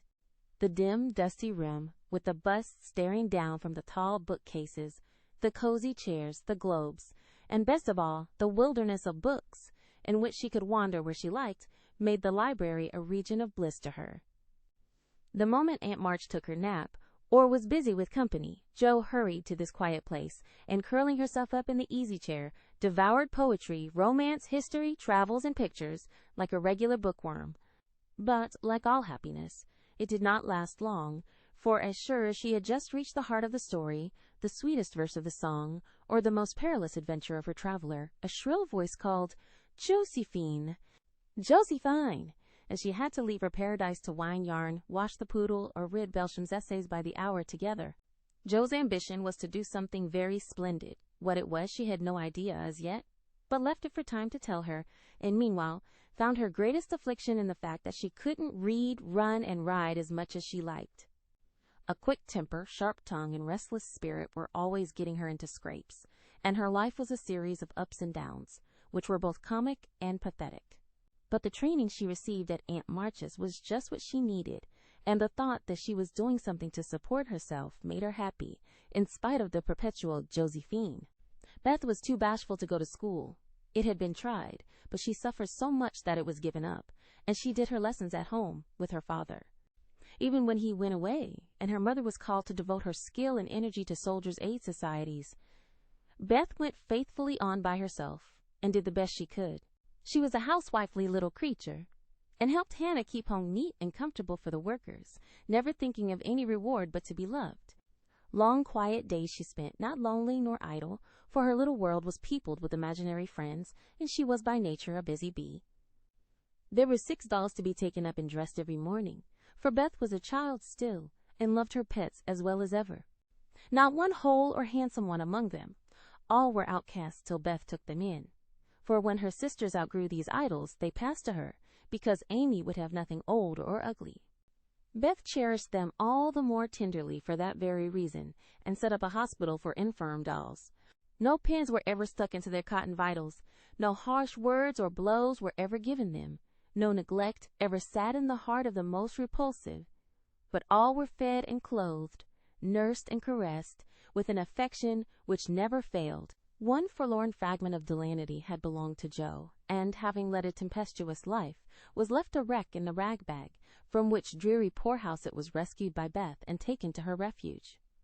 Having no top to its head, she tied on a neat little cap, and, as both arms and legs were gone, she hid these deficiencies by folding it in a blanket and devoting her best bed to this chronic invalid.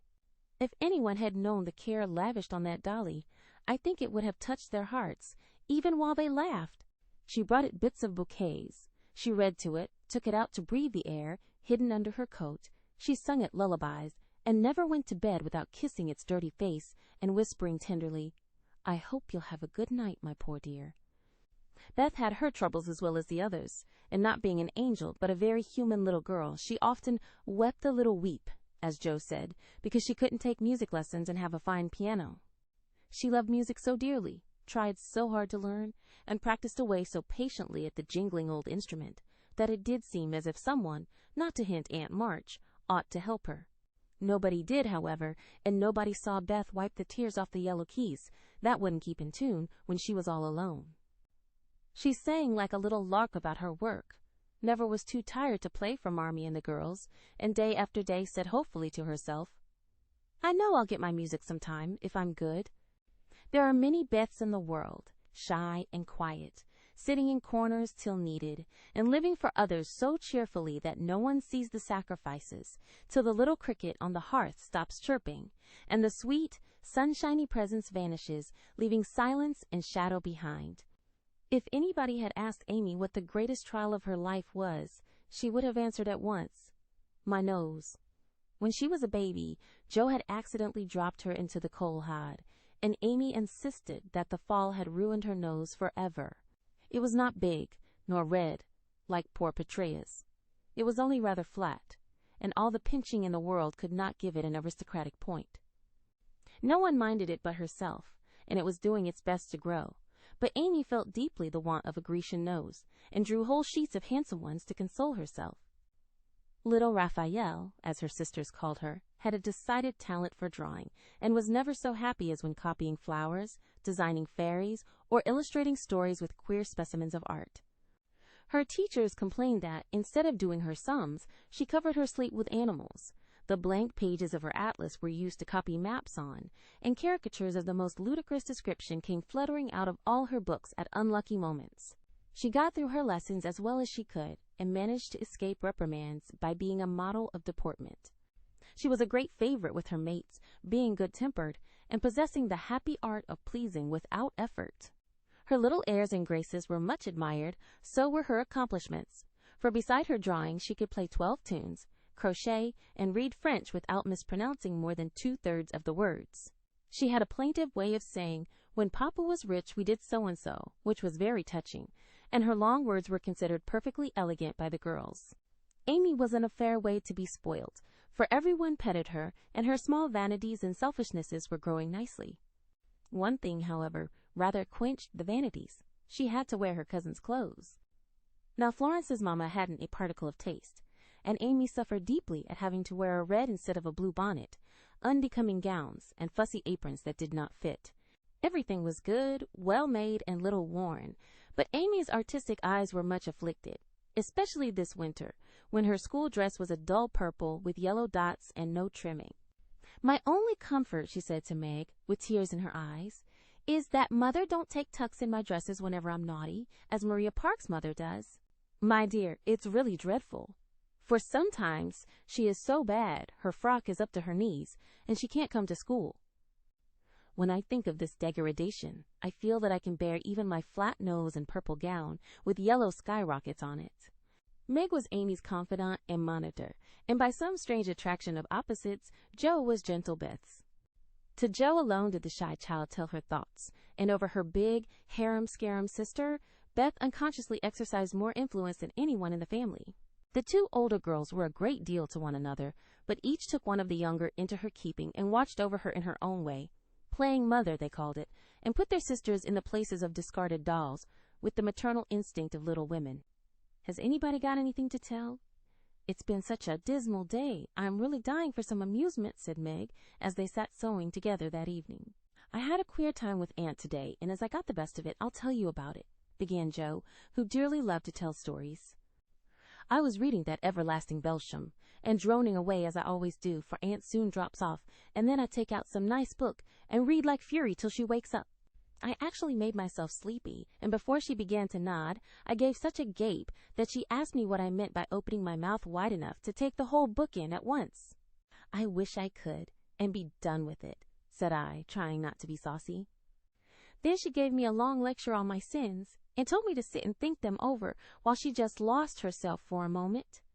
She never finds herself very soon, so the minute her cap began to bob like a top-heavy dahlia, I whipped the Vicar of Wakefield out of my pocket and read away, with one eye on him and one on Aunt. I just got to where they all tumbled into the water, when I forgot and laughed out loud. Aunt woke up, and being more good-natured after her nap, told me to read a bit, and show what frivolous work I preferred to the worthy and instructive Belsham. I did my very best, and she liked it, though she only said, 'I don't understand what it's all about.' Go back and begin it, child." Back I went, and made the primroses as interesting as ever I could. Once I was wicked enough to stop in a thrilling place and say meekly, "I'm afraid it tires you, ma'am. Shan't I stop now?" She caught up her knitting, which had dropped out of her hands, gave me a sharp look through her specs, and said in her short way, "Finish the chapter, and don't be impertinent, miss." "Did she own she liked it?" asked Meg. "Oh, bless you, no, but she let old Belsham rest. And when I ran back after my gloves this afternoon, there she was, so hard at the vicar that she didn't hear me laugh as I danced a jig in the hall because of the good time coming. What a pleasant life she might have if she only chose. I don't envy her much, in spite of her money, for after all, rich people have about as many worries as poor ones, I think," added Jo. "That reminds me," said Meg, "that I've got something to tell. It isn't funny, like Jo's story, but I thought about it a good deal as I came home. At the King's today I found everybody in a flurry, and one of the children said that her oldest brother had done something dreadful, and Papa had sent him away. I heard Mrs. King crying and Mr. King talking very loud, and Grace and Ellen turned away their faces when they passed me, so I shouldn't see how red their eyes were. I didn't ask any questions, of course, but I felt so sorry for them, and was rather glad I hadn't any wild brothers to do wicked things and disgrace the family." "I think being disgraced in school is a great deal tryinger than anything bad boys can do," said Amy, shaking her head as if her experience of life had been a deep one. "Susie Perkins came to school today with a lovely red carnelian ring. I wanted it dreadfully, and wished I was her with all my might. Well, she drew a picture of Mr. Davis, with a monstrous nose and a hump, and the words, 'Young ladies, my eye is upon you,' coming out of his mouth in a balloon thing. We were laughing over it, when all of a sudden his eye was on us, and he ordered Susie to bring up her slate. She was paralyzed with fright, but she went, and oh, what do you think he did? He took her by the ear. The ear! Just fancy how horrid! And led her to the recitation platform, and made her stand there half an hour, holding that slate so everyone could see." "Didn't the girls laugh at the picture?" asked Jo, who relished the scrape. "Laugh? Not one. They sat as still as mice, and Susie cried quarts. I know she did. I didn't envy her then, for I felt that millions of carnelian rings wouldn't have made me happy after that. I never should have got over such a agonizing mortification." And Amy went on with her work, and the proud consciousness of virtue, and the successful utterance of 2 long words in a breath. "I saw something that I liked this morning, and I meant to tell it at dinner, but I forgot," said Beth, putting Jo's topsy-turvy basket in order as she talked. "When I went to get some oysters for Hannah, Mr. Laurence was in the fish shop, but he didn't see me, for I kept behind a barrel, and he was busy with Mr. Cutter, the fishman. A poor woman came in, with a pail and a mop, and asked Mr. Cutter if he would let her do some scrubbing for a bit of fish, because she hadn't any dinner for her children, and had been disappointed of a day's work. Mr. Cutter was in a hurry and said no, rather crossly, so she was going away looking hungry and sorry when Mr. Laurence hooked up a big fish with the crooked end of his cane and held it out to her. She was so glad and surprised, she took it right in her arms and thanked him over and over. He told her to go along and cook it, and she hurried off, so happy. Wasn't it good of him?" Oh, she did look so funny, hugging the big slippery fish and hoping Mr. Lawrence's bed in heaven would be easy. When they had laughed at Beth's story, they asked their mother for one, and after a moment's thought, she said soberly, "As I sat cutting out blue flannel jackets today, at the rooms, I felt very anxious about Father and thought how lonely and helpless we should be if anything happened to him. It was not a wise thing to do, but I kept on worrying till an old man came in with an order for some clothes. He sat down near me and I began to talk to him, for he looked poor and tired and anxious. 'Have you sons in the army?' I asked, for the note he brought was not to me. 'Yes, ma'am. I had 4, but 2 were killed. One is a prisoner, and I'm going to the other, who is very sick in a Washington hospital,' he answered quietly. 'You have done a great deal for your country, sir,' I said, feeling respect now instead of pity. 'Not a mite more than I ought, ma'am. I'd go myself if I was any use. As I ain't, I give my boys and give 'em free.' He spoke so cheerfully, looked so sincere, and seemed so glad to give his all, that I was ashamed of myself. I'd given 1 man and thought it too much, while he gave 4 without grudging them. I had all my girls to comfort me at home, and his last son was waiting miles away to say goodbye to him, perhaps. I felt so rich, so happy thinking of my blessings, that I made him a nice bundle, gave him some money, and thanked him heartily for the lesson he had taught me. Tell another story, Mother, one with a moral to it, like this. I like to think about them afterwards, if they are real and not too preachy," said Jo after a minute's silence. Mrs. March smiled and began at once, for she had told stories to this little audience for many years and knew how to please them. Once upon a time there were 4 girls who had enough to eat and drink and wear, a good many comforts and pleasures, kind friends and parents who loved them dearly, and yet they were not contented. Here the listeners stole sly looks at one another and began to sew diligently. These girls were anxious to be good and made many excellent resolutions, but they did not keep them very well and were constantly saying, "If we only had this," or "If we could only do that," quite forgetting how much they already had and how many pleasant things they actually could do. So they asked an old woman what spell they could use to make them happy, and she said, "When you feel discontented, think over your blessings and be grateful." Here Jo looked up quickly, as if about to speak, but changed her mind, seeing that the story was not done yet. Being sensible girls, they decided to try her advice, and soon were surprised to see how well off they were. One discovered that money couldn't keep shame and sorrow out of rich people's houses. Another that, though she was poor, she was a great deal happier with her youth, health, and good spirits than a certain fretful, feeble old lady who couldn't enjoy her comforts. A third that, disagreeable as it was to help get dinner, it was harder still to have to go begging for it. And the 4th, that even carnelian rings were not so valuable as good behavior. So they agreed to stop complaining, to enjoy the blessings already possessed, and try to deserve them, lest they should be taken away entirely instead of increased. And I believe they were never disappointed or sorry that they took the old woman's advice. "Now, Marmee, that is very cunning of you to turn our own stories against us and give us a sermon instead of a romance," cried Meg. "I like that kind of sermon. It's the sort Father used to tell us," said Beth thoughtfully, putting the needle straight on Jo's cushion. "I don't complain near as much as the others do, and I shall be more careful than ever now, for I've had warning from Susie's downfall," said Amy morally. "We needed that lesson, and we won't forget it. If we do, you just say to us, as old Chloe did in Uncle Tom, 'Tink up your marcies, chillin'.'" "Tink up your marcies," added Jo, who could not, for the life of her, help getting a morsel of fun out of the little sermon, though she took it to heart as much as any of them. Chapter versus being neighborly. "What in the world are you going to do now, Jo?" asked Meg one snowy afternoon, as her sister came tramping through the hall, in rubber boots, old sack and hood, with a broom in one hand and a shovel in the other. "Going out for exercise," answered Jo, with a mischievous twinkle in her eyes. "I should think 2 long walks this morning would have been enough." "It's cold and dull out, and I advise you to stay, warm and dry by the fire, as I do," said Meg with a shiver. "Never take advice. Can't keep still all day, and not being a pussy cat, I don't like to doze by the fire." "I like adventures, and I'm going to find some." Meg went back to toast her feet and read Ivanhoe, and Jo began to dig paths with great energy. The snow was light, and with her broom she soon swept a path all round the garden, for Beth to walk in when the sun came out, and the invalid dolls needed air. Now, the garden separated the Marches' house from that of Mr. Laurence. Both stood in a suburb of the city, which was still country-like, with groves and lawns, large gardens, and quiet streets. A low hedge parted the two estates. On one side was an old brown house, looking rather bare and shabby, robbed of the vines that in summer covered its walls and the flowers which then surrounded it. On the other side was a stately stone mansion, plainly betokening every sort of comfort and luxury, from the big coach house and well-kept grounds to the conservatory and the glimpses of lovely things one caught between the rich curtains. Yet it seemed a lonely, lifeless sort of house, for no children frolicked on the lawn, no motherly face ever smiled at the windows, and few people went in and out except the old gentleman and his grandson.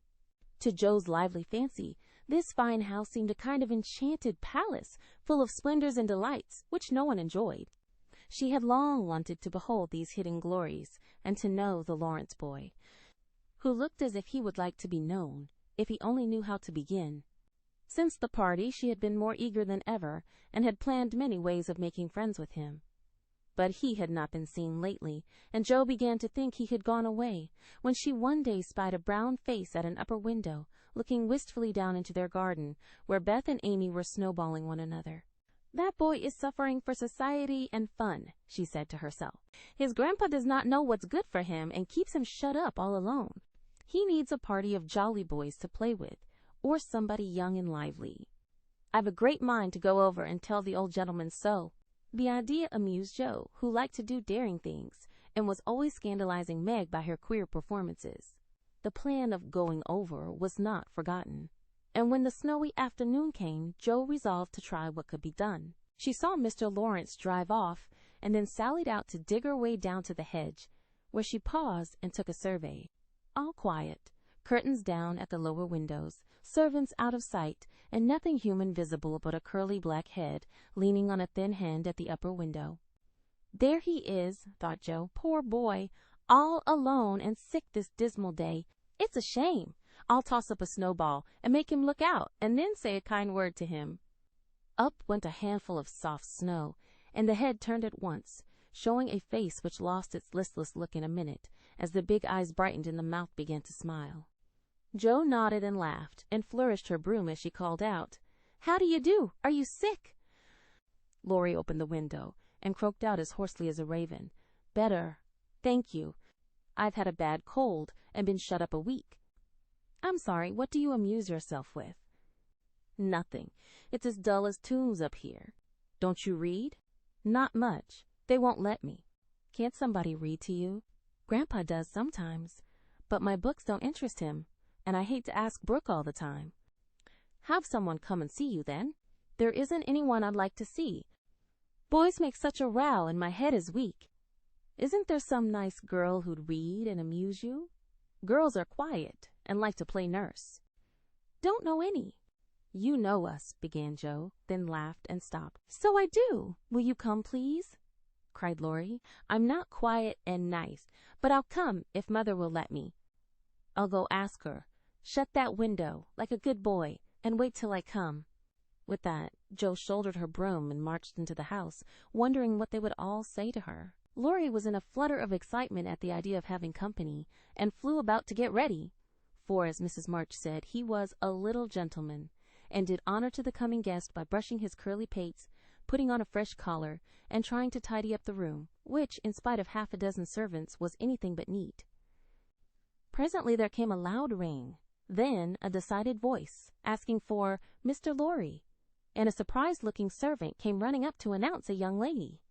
"All right, show her up, it's Miss Joe," said Laurie, going to the door of his little parlor to meet Joe, who appeared looking rosy and kind and quite at her ease, with a covered dish in one hand and Beth's 3 kittens in the other. "Here I am, bag and baggage," she said briskly. "Mother sent her love, and was glad if I could do anything for you. Meg wanted me to bring some of her blancmange. She makes it very nicely, and Beth thought her cats would be comforting. I knew you'd laugh at them, but I couldn't refuse. She was so anxious to do something." It so happened that Beth's funny loan was just the thing, for in laughing over the kids, Laurie forgot his bashfulness and grew sociable at once. "That looks too pretty to eat," he said, smiling with pleasure, as Joe uncovered the dish and showed the blancmange, surrounded by a garland of green leaves and the scarlet flowers of Amy's pet geranium. "It isn't anything, only they all felt kindly and wanted to show it. Tell the girl to put it away for your tea. It's so simple you can eat it, and being soft, it will slip down without hurting your sore throat." What a cozy room this is. It might be if it was kept nice, but the maids are lazy and I don't know how to make them mind. It worries me, though. I'll write it up in 2 minutes, for it only needs to have the hearth brushed so, and the things made straight on the mantelpiece so, and the books put here, and the bottles there, and your sofa turned from the light, and the pillows plumped up a bit. Now then, you're fixed. And so he was, for, as she laughed and talked, Joe had whisked things into place and given quite a different air to the room. Laurie watched her in respectful silence, and when she beckoned him to his sofa, he sat down with a sigh of satisfaction, saying gratefully, "How kind you are! Yes, that's what it wanted. Now please take the big chair and let me do something to amuse my company." "No, I came to amuse you. Shall I read aloud?"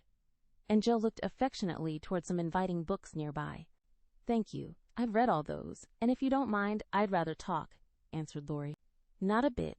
I'll talk all day if you'll only set me going. Beth says I never know when to stop."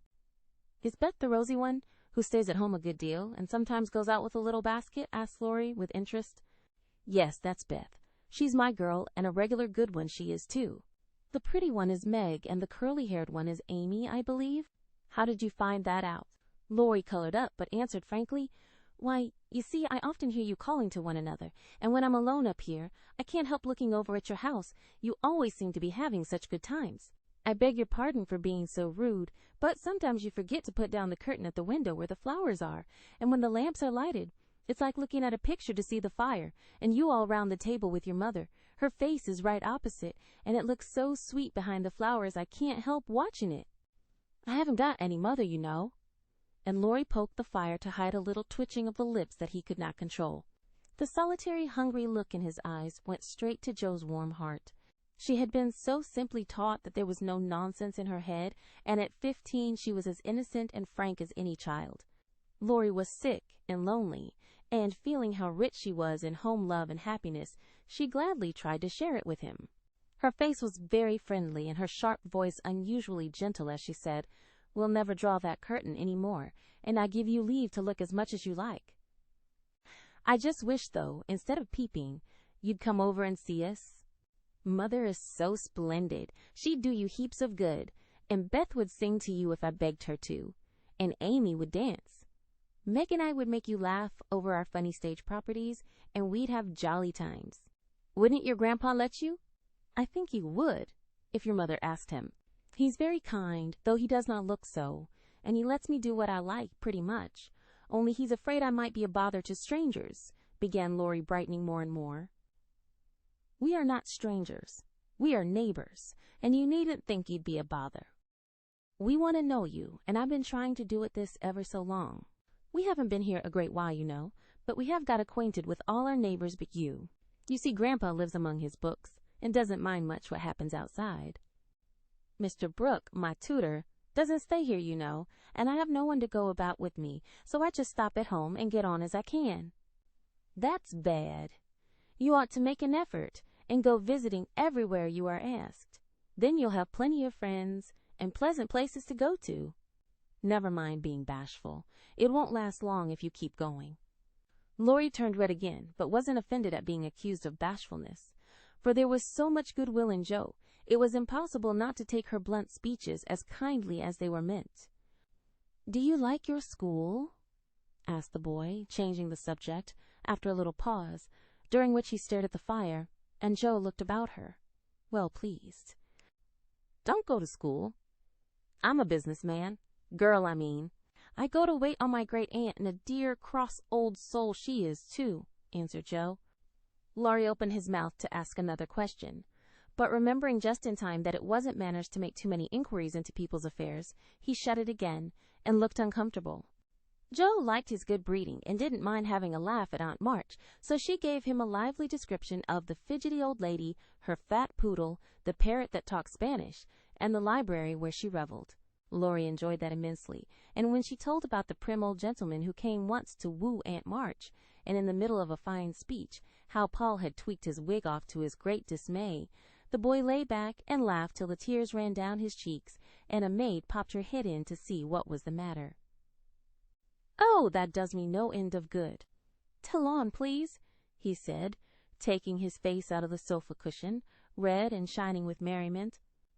Much elated with her success, Joe did tell on all about their plays and plans, their hopes and fears for father, and the most interesting events of the little world in which the sisters lived. Then they got to talking about books, and to Joe's delight, she found that Laurie loved them as well as she did, and had read even more than herself. "If you like them so much, come down and see ours. Grandpa is out, so you needn't be afraid," said Laurie, getting up. "I'm not afraid of anything," returned Joe with a toss of the head. "I don't believe you are," exclaimed the boy, looking at her with much admiration, though he privately thought she would have good reason to be a trifle afraid of the old gentleman if she met him in some of his moods. The atmosphere of the whole house being summer-like, Laurie led the way from room to room, letting Joe stop to examine whatever struck her fancy, and so at last they came to the library, where she clapped her hands and pranced, as she always did when especially delighted. It was lined with books, and there were pictures and statues, and distracting little cabinets full of coins and curiosities, and sleepy hollow chairs, and queer tables and bronzes, and best of all, a great open fireplace, with quaint tiles all round it. "What richness!" sighed Joe, sinking into the depth of a velvet chair, and gazing about her with an air of intense satisfaction. "Theodore Laurence, you ought to be the happiest boy in the world," she added impressively. "A fellow can't live on books," said Laurie, shaking his head as he perched on a table opposite. Before he could say more, a bell rung, and Joe flew up, exclaiming with alarm, "Mercy me, it's your grandpa!" "Well, what if it is? You are not afraid of anything, you know," returned the boy, looking wicked. "I think I am a little bit afraid of him, but I don't know why I should be." "Marmee said I might come, and I don't think you're any the worse for it," said Joe, composing herself, though she kept her eyes on the door. "I'm a great deal better for it, and ever so much obliged." "I'm only afraid you are very tired talking to me. It was so pleasant, I couldn't bear to stop," said Laurie gratefully. "The doctor to see you, sir," and the maid beckoned as she spoke. "Would you mind if I left you for a minute? I suppose I must see him," said Laurie. "Don't mind me. I'm as happy as a cricket here," answered Joe. Laurie went away, and his guest amused herself in her own way. She was standing before a fine portrait of the old gentleman when the door opened again, and without turning, she said decidedly, "I'm sure now that I shouldn't be afraid of him, for he's got kind eyes, though his mouth is grim, and he looks as if he had a tremendous will of his own.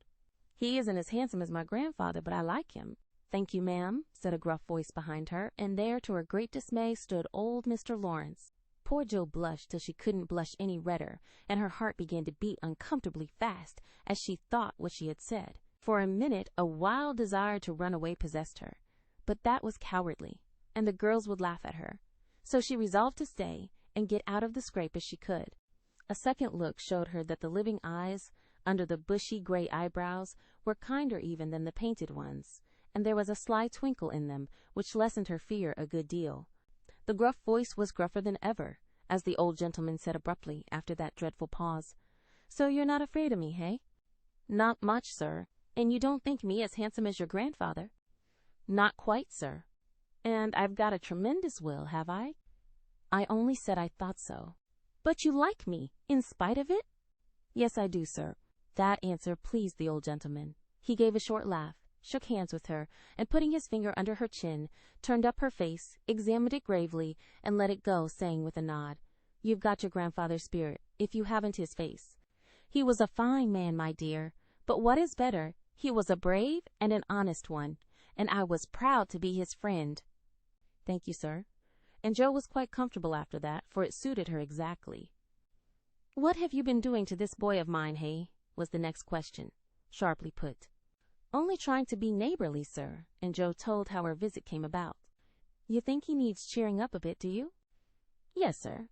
He seems a little lonely, and young folks would do him good, perhaps. We are only girls, but we should be glad to help if we could, for we don't forget the splendid Christmas present you sent us," said Joe eagerly. "Tut, tut, tut, that was the boy's affair. How is the poor woman?" "Doing nicely, sir." And off went Joe, talking very fast, as she told all about the Hummels, in whom her mother had interested richer friends than they were. "Just her father's way of doing good. I shall come and see your mother some fine day. Tell her so. There's the tea bell. We have it early on the boys' account. Come down and go on being neighborly. If you'd like to have me, sir. Shouldn't ask you if I didn't," and Mr. Laurence offered her his arm with old-fashioned courtesy. What would Meg say to this? Thought Joe as she was marched away, while her eyes danced with fun as she imagined herself telling the story at home. "Hey, why, what the dickens has come to the fellow?" said the old gentleman, as Laurie came running downstairs, and brought up with a start of surprise at the astonishing sight of Joe arm in arm with his redoubtable grandfather. "I didn't know you'd come, sir," he began, as Joe gave him a triumphant little glance. "That's evident by the way you rack it downstairs. Come to your tea, sir, and behave like a gentleman." And having pulled the boy's hair by way of a caress, Mr. Laurence walked on, while Laurie went through a series of comic evolutions behind their backs, which nearly produced an explosion of laughter from Joe. The old gentleman did not say much as he drank his 4 cups of tea, but he watched the young people, who soon chatted away like old friends, and the change in his grandson did not escape him. There was color, light, and life in the boy's face now, vivacity in his manner, and genuine merriment in his laugh. "She's right. The lad is lonely. I'll see what these little girls can do for him," thought Mr. Laurence, as he looked and listened. He liked Joe, for her odd, blunt ways suited him, and she seemed to understand the boy almost as well as if she had been one herself. If the Laurences had been what Joe called prim and poky, she would not have got on at all, for such people always made her shy and awkward. But finding them free and easy, she was so herself, and made a good impression. When they rose, she proposed to go, but Laurie said he had something more to show her, and took her away to the conservatory, which had been lighted for her benefit. It seemed quite fairy-like to Joe, as she went up and down the walks, enjoying the blooming walls on either side, the soft light, the damp sweet air, and the wonderful vines and trees that hung above her, while her new friend cut the finest flowers till his hands were full. Then he tied them up, saying, with the happy look Joe liked to see, "Please give these to your mother, and tell her I like the medicine she sent me very much." They found Mr. Laurence standing before the fire in the great drawing-room, but Joe's attention was entirely absorbed by a grand piano, which stood open. "Do you play?" she asked, turning to Laurie with a respectful expression. "Sometimes," he answered modestly. "Please do now. I want to hear it so I can tell Beth." "Won't you first?" "Don't know how. Too stupid to learn. But I love music dearly." So Laurie played, and Joe listened, with her nose luxuriously buried in heliotrope and tea roses. Her respect and regard for the Laurence boy increased very much, for he played remarkably well, and didn't put on any airs. She wished Beth could hear him, but she did not say so, only praised him till he was quite abashed, and his grandfather came to the rescue. That will do, young lady. Too many sugar plums are not good for him. His music isn't bad, but I hope he will do as well in more important things. Going? Well, I'm much obliged to you, and I hope you'll come again. My respects to your mother. Good night, Dr. Joe." He shook hands kindly, but looked as if something did not please him. When they got into the hall, Joe asked Laurie if she had said anything amiss. He shook his head. "No, it was me. He doesn't like to hear me play." "Why not?" "I'll tell you some day. John is going home with you, as I can't." "No need of that. I am not a young lady, and it's only a step." "Take care of yourself, won't you?" "Yes, but you will come again, I hope, if you promise to come and see us after you are well." "I will. Good night, Laurie." "Good night, Joe. Good night." When all the afternoon's adventures had been told, the family felt inclined to go visiting in a body, for each found something very attractive in the big house on the other side of the hedge. Mrs. March wanted to talk of her father with the old man who had not forgotten him. Meg longed to walk in the conservatory. Beth sighed for the grand piano, and Amy was eager to see the fine pictures and statues. "Mother, why didn't Mr. Laurence like to have Laurie play?" asked Joe, who was of an inquiring disposition. "I am not sure. but I think it was because his son, Laurie's father, married an Italian lady, a musician, which displeased the old man, who was very proud. The lady was good and lovely and accomplished, but he did not like her, and never saw his son after he married. They both died when Laurie was a little child, and then his grandfather took him home. I fancy the boy, who was born in Italy, is not very strong, and the old man is afraid of losing him, which makes him so careful. Laurie comes naturally by his love of music, for he is like his mother, and I dare say his grandfather fears that he may want to be a musician. At any rate, his skill reminds him of the woman he did not like, and so he glowered, as Joe said. "Dear me, how romantic!" exclaimed Meg. "How silly," said Joe. "Let him be a musician, if he wants to, and not plague his life out sending him to college, when he hates to go. That's why he has such handsome black eyes and pretty manners, I suppose." "Italians are always nice," said Meg, who was a little sentimental. "What do you know about his eyes and his manners? You never spoke to him, hardly," cried Joe, who was not sentimental. "I saw him at the party, and what you tell shows that he knows how to behave. That was a nice little speech about the medicine Mother sent him."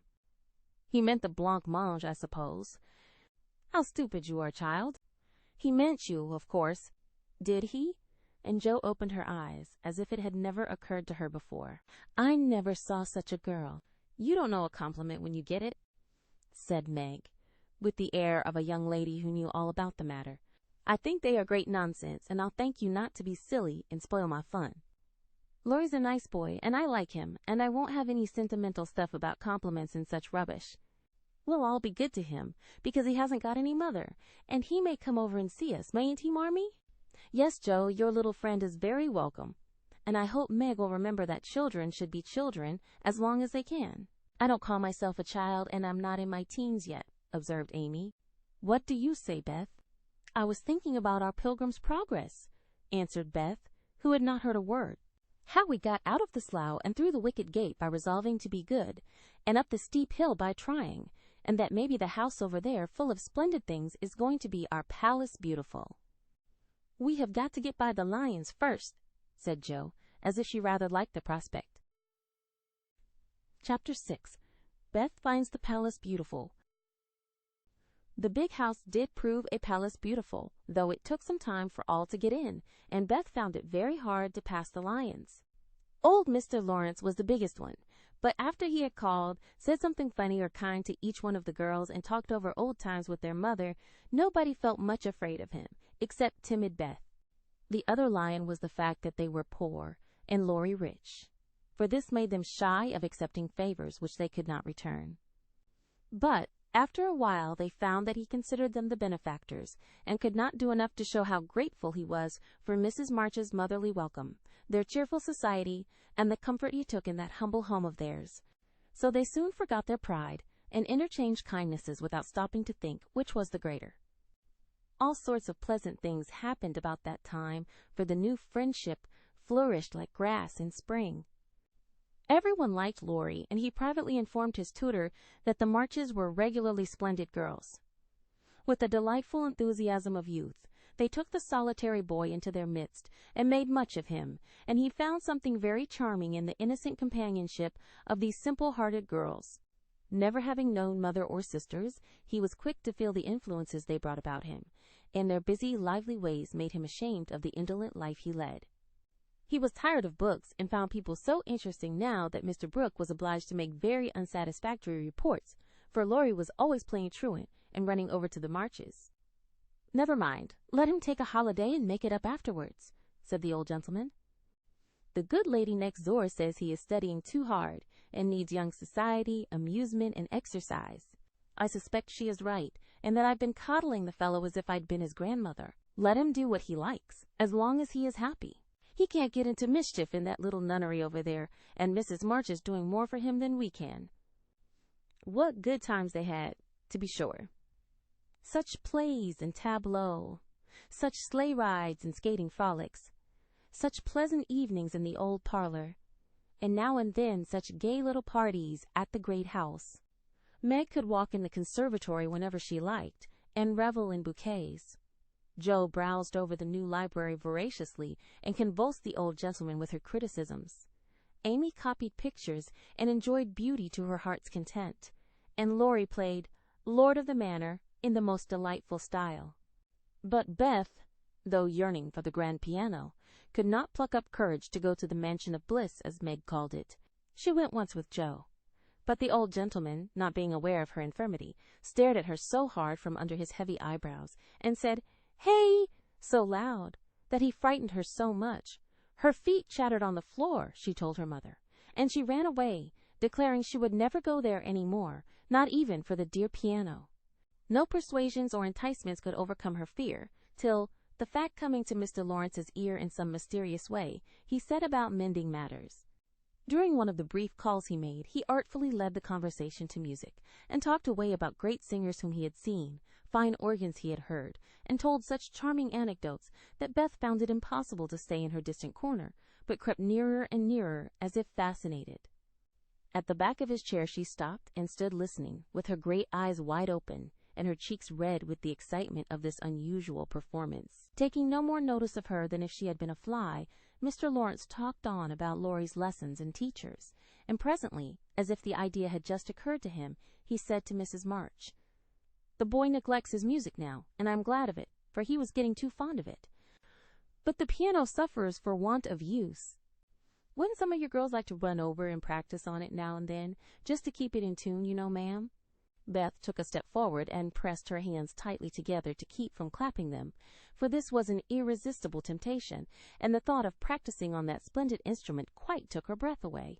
Before Mrs. March could reply, Mr. Laurence went on with an odd little nod and smile. "They needn't see or speak to anyone, but run in at any time, for I'm shut up in my study at the other end of the house. Laurie is out a great deal, and the servants are never near the drawing-room after 9 o'clock. Here he rose as if going, and Beth made up her mind to speak, for that last arrangement left nothing to be desired. "Please tell the young ladies what I say, and if they don't care to come, why, never mind." Here a little hand slipped into his, and Beth looked up at him with a face full of gratitude as she said, in her earnest yet timid way, "Oh, sir, they do care, very, very much." "Are you the musical girl?" he asked, without any startling, "Hey!" as he looked down at her very kindly. "I'm Beth. I love it dearly, and I'll come, if you are quite sure nobody will hear me, and be disturbed," she added, fearing to be rude, and trembling at her own boldness as she spoke. "Not a soul, my dear. The house is empty half the day, so come and drum away as much as you like, and I shall be obliged to you." "How kind you are, sir!" Beth blushed like a rose under the friendly look he wore, but she was not frightened now, and gave the big hand a grateful squeeze, because she had no words to thank him for the precious gift he had given her. The old gentleman softly stroked the hair off her forehead, and, stooping down, he kissed her, saying in a tone few people ever heard, "I had a little girl once, with eyes like these. God bless you, my dear. Good day, madam." And away he went in a great hurry. Beth had a rapture with her mother, and then rushed up to impart the glorious news to her family of invalids, as the girls were not at home. How blithely she sung that evening, and how they all laughed at her, because she woke Amy in the night by playing the piano on her face in her sleep. Next day, having seen both the old and young gentlemen out of the house, Beth, after 2 or 3 retreats, fairly got in at the side door, and made her way as noiselessly as any mouse to the drawing-room where her idol stood. Quite by accident, of course, some pretty easy music lay on the piano, and with trembling fingers and frequent stops to listen and look about, Beth at last touched the great instrument, and straightway forgot her fear, herself and everything else, but the unspeakable delight which the music gave her, for it was like the voice of a beloved friend. She stayed till Hannah came to take her home to dinner, but she had no appetite, and could only sit and smile upon everyone in a general state of beatitude. After that, the little brown hood slipped through the hedge nearly every day, and the great drawing-room was haunted by a tuneful spirit that came and went unseen. She never knew that Mr. Laurence often opened his study door to hear the old-fashioned airs he liked. She never saw Laurie mount guard in the hall to warn the servants away. She never suspected that the exercise books and new songs which she found in the rack were put there for her especial benefit. And when he talked to her about music at home, she only thought how kind he was to tell things that helped her so much. So she enjoyed herself heartily, and found, what isn't always the case, that her granted wish was all she had hoped. Perhaps it was because she was so grateful for this blessing that a greater was given her. At any rate, she deserved both. Mother, I'm going to work Mr. Laurence a pair of slippers. He is so kind to me, I must thank him, and I don't know any other way. Can I do it? Asked Beth, a few weeks after that eventful call of his. Yes, dear. It will please him very much, and be a nice way of thanking him. The girls will help you about them, and I will pay for the making up, replied Mrs. March, who took peculiar pleasure in granting Beth's requests, because she so seldom asked anything for herself. After many serious discussions with Meg and Joe, the pattern was chosen, the materials bought, and the slippers begun. A cluster of grave yet cheerful pansies on a deeper purple ground was pronounced very appropriate and pretty, and Beth worked away early and late, with occasional lifts over hard parts. She was a nimble little needlewoman, and they were finished before anyone got tired of them. Then she wrote a very short, simple note, and, with Laurie's help, got them smuggled onto the study table one morning before the old gentleman was up. When this excitement was over, Beth waited to see what would happen. All that day passed, and a part of the next, before any acknowledgment arrived, and she was beginning to fear she had offended her crotchety friend. On the afternoon of the second day she went out to do an errand and give poor Joanna, the invalid doll, her daily exercise. As she came up the street on her return, she saw 3, yes 4, heads popping in and out of the parlor windows, and the moment they saw her, several hands were waved, and several joyful voices screamed, "Here's a letter from the old gentleman! Come quick and read it!" "Oh, Beth, he sent you," began Amy, gesticulating with unseemly energy, but she got no further, for Joe quenched her by slamming down the window. Beth hurried on in a flutter of suspense. At the door her sisters seized and bore her to the parlor in a triumphal procession, all pointing and all saying at once, "Look there! Look there!" Beth did look, and turned pale with delight and surprise, for there stood a little cabinet piano, with a letter lying on the glossy lid, directed like a signboard to Miss Elizabeth March. "For me?" gasped Beth, holding on to Joe and feeling as if she should tumble down. It was such an overwhelming thing altogether. "Yes, all for you, my precious. Isn't it splendid of him? Don't you think he's the dearest old man in the world? Here's the key in the letter." "We didn't open it, but we are dying to know what he says," cried Joe, hugging her sister and offering the note. "You read it." "I can't. I feel so queer." "Oh, it is too lovely," and Beth hid her face in Joe's apron, quite upset by her present. Joe opened the paper and began to laugh, for the first words she saw were, "Miss March, dear Madam." "How nice it sounds. I wish someone would write to me so," said Amy, who thought the old-fashioned address very elegant. "I have had many pairs of slippers in my life, but I never had any that suited me so well as yours," continued Joe. "Heart's ease is my favorite flower, and these will always remind me of the gentle giver. I like to pay my debts, so I know you will allow the old gentleman to send you something which once belonged to the little granddaughter he lost. With hearty thanks and best wishes, I remain, your grateful friend and humble servant, James Laurence." "There, Beth, that's an honor to be proud of, I'm sure. Laurie told me how fond Mr. Laurence used to be of the child who died, and how he kept all her little things carefully. Just think, he's given you her piano. That comes of having big blue eyes and loving music," said Joe, trying to soothe Beth, who trembled and looked more excited than she had ever been before. "See the cunning brackets to hold candles, and the nice green silk, puckered up, with a gold rose in the middle, and the pretty rack and stool, all complete," added Meg, opening the instrument and displaying its beauties. "Your humble servant, James Laurence. Only think of his writing that to you."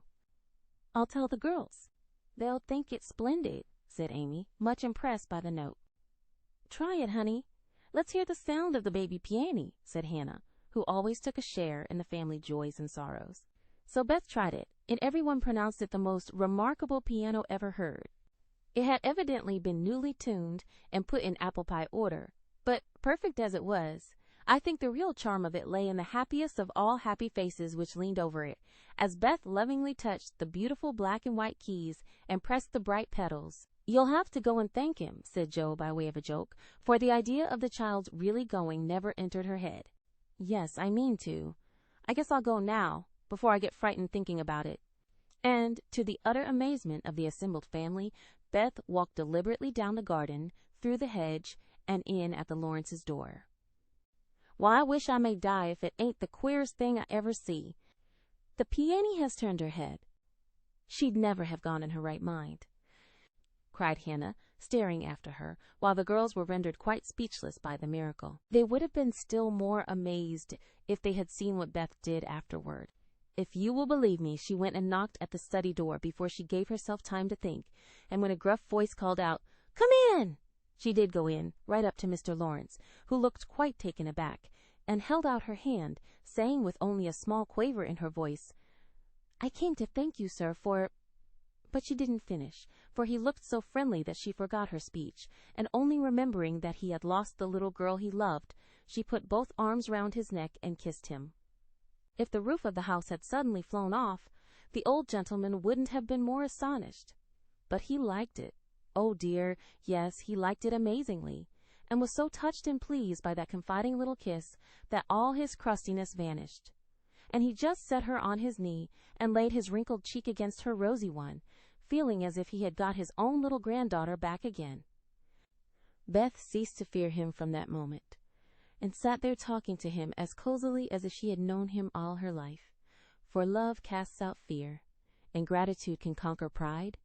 When she went home, he walked with her to her own gate, shook hands cordially, and touched his hat as he marched back again, looking very stately and erect, like a handsome, soldierly old gentleman as he was.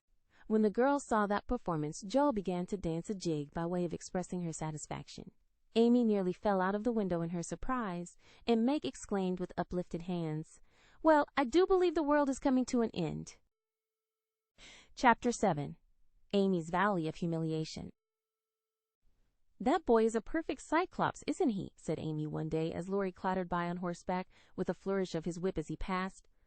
"How dare you say so, when he's got both his eyes? And very handsome ones they are, too," cried Jo, who resented any slighting remarks about her friend. "I didn't say anything about his eyes, and I don't see why you need fire up when I admire his riding." "Oh, my goodness! That little goose means a centaur, and she called him a cyclops!" exclaimed Jo, with a burst of laughter. "You needn't be so rude. It's only a lapse of linguae, as Mr. Davis says," retorted Amy, finishing Jo with her Latin. "I just wish I had a little of the money Laurie spends on that horse," she added, as if to herself, yet hoping her sisters would hear. "Why?" asked Meg kindly, for Jo had gone off in another laugh at Amy's second blunder. "I need it so much. I'm dreadfully in debt, and it won't be my turn to have the rag money for a month." "In debt, Amy? What do you mean?" And Meg looked sober. "Why, I owe at least a dozen pickled limes, and I can't pay them, you know, till I have money, for Marmee forbade my having anything charged at the shop." "Tell me all about it." "Are limes the fashion now? It used to be pricking bits of rubber to make balls." And Meg tried to keep her countenance. Amy looked so grave and important. "Why, you see, the girls are always buying them, and unless you want to be thought mean, you must do it too. It's nothing but limes now, for everyone is sucking them in their desks in school time, and trading them off for pencils, bead rings, paper dolls, or something else at recess. If one girl likes another, she gives her a lime. If she's mad with her, she eats one before her face, and don't offer even a suck. They treat by turns, and I've had ever so many, but haven't returned them. And I ought, for they are debts of honor, you know." "How much will pay them off and restore your credit?" asked Meg, taking out her purse. "A quarter would more than do it, and leave a few cents over for a treat for you." "Don't you like limes?" "Not much. You may have my share. Here's the money. Make it last as long as you can, for it isn't very plenty, you know." "Oh, thank you. It must be so nice to have pocket money. I'll have a grand feast, for I haven't tasted a lime this week. I felt delicate about taking any, as I couldn't return them, and I'm actually suffering for one." Next day, Amy was rather late at school, but could not resist the temptation of displaying, with pardonable pride, a moist brown paper parcel before she consigned it to the inmost recesses of her desk. During the next few minutes, the rumor that Amy March had got 24 delicious limes, she ate one on the way, and was going to treat, circulated through her set, and the attentions of her friends became quite overwhelming. Katie Brown invited her to her next party on the spot. Mary Kingsley insisted on lending her watch till recess. And Jenny Snow, a satirical young lady, who had basely twitted Amy upon her limeless state, promptly buried the hatchet and offered to furnish answers to certain appalling sums. But Amy had not forgotten Miss Snow's cutting remarks about some persons whose noses were not too flat to smell other people's limes, and stuck-up people who were not too proud to ask for them, and she instantly crushed that Snow girl's hopes by the withering telegram, "You needn't be so polite all of a sudden, for you won't get any." A distinguished personage happened to visit the school that morning, and Amy's beautifully drawn maps received praise, which honor to her foe rankled in the soul of Miss Snow, and caused Miss March to assume the airs of a studious young peacock. But alas, alas! Pride goes before a fall, and the revengeful Snow turned the tables with disastrous success. No sooner had the guest paid the usual stale compliments and bowed himself out than Jenny, under pretense of asking an important question, informed Mr. Davis, the teacher, that Amy March had pickled limes in her desk. Now Mr. Davis had declared limes a contraband article and solemnly vowed to publicly ferule the first person who was found breaking the law. This much-enduring man had succeeded in banishing chewing gum after a long and stormy war, had made a bonfire of the confiscated novels and newspapers, had suppressed a private post office, had forbidden distortions of the face, nicknames, and caricatures, and done all that one man could do to keep 100 rebellious girls in order. Boys are trying enough to human patience, goodness knows, but girls are infinitely more so, especially to nervous gentlemen with tyrannical tempers and no more talent for teaching than Dr. Blimber. Mr. Davis knew any quantity of Greek, Latin, algebra, and ologies of all sorts, so he was called a fine teacher, and manners, morals, feelings, and examples were not considered of any particular importance. It was a most unfortunate moment for denouncing Amy, and Jenny knew it. Mr. Davis had evidently taken his coffee too strong that morning. There was an east wind, which always affected his neuralgia, and his pupils had not done him the credit which he felt he deserved. Therefore, to use the expressive if not elegant language of a schoolgirl, he was as nervous as a witch and as cross as a bear. The word limes was like fire to powder. His yellow face flushed, and he rapped on his desk with an energy which made Jenny skip to her seat with unusual rapidity. "Young ladies, attention, if you please." At the stern order the buzz ceased, and 50 pairs of blue, black, gray, and brown eyes were obediently fixed upon his awful countenance. "Miss March, come to the desk." Amy rose to comply with outward composure, but a secret fear oppressed her, for the limes weighed upon her conscience. "Bring with you the limes you have in your desk," was the unexpected command which arrested her before she got out of her seat. "Don't take all," whispered her neighbor, a young lady of great presence of mind.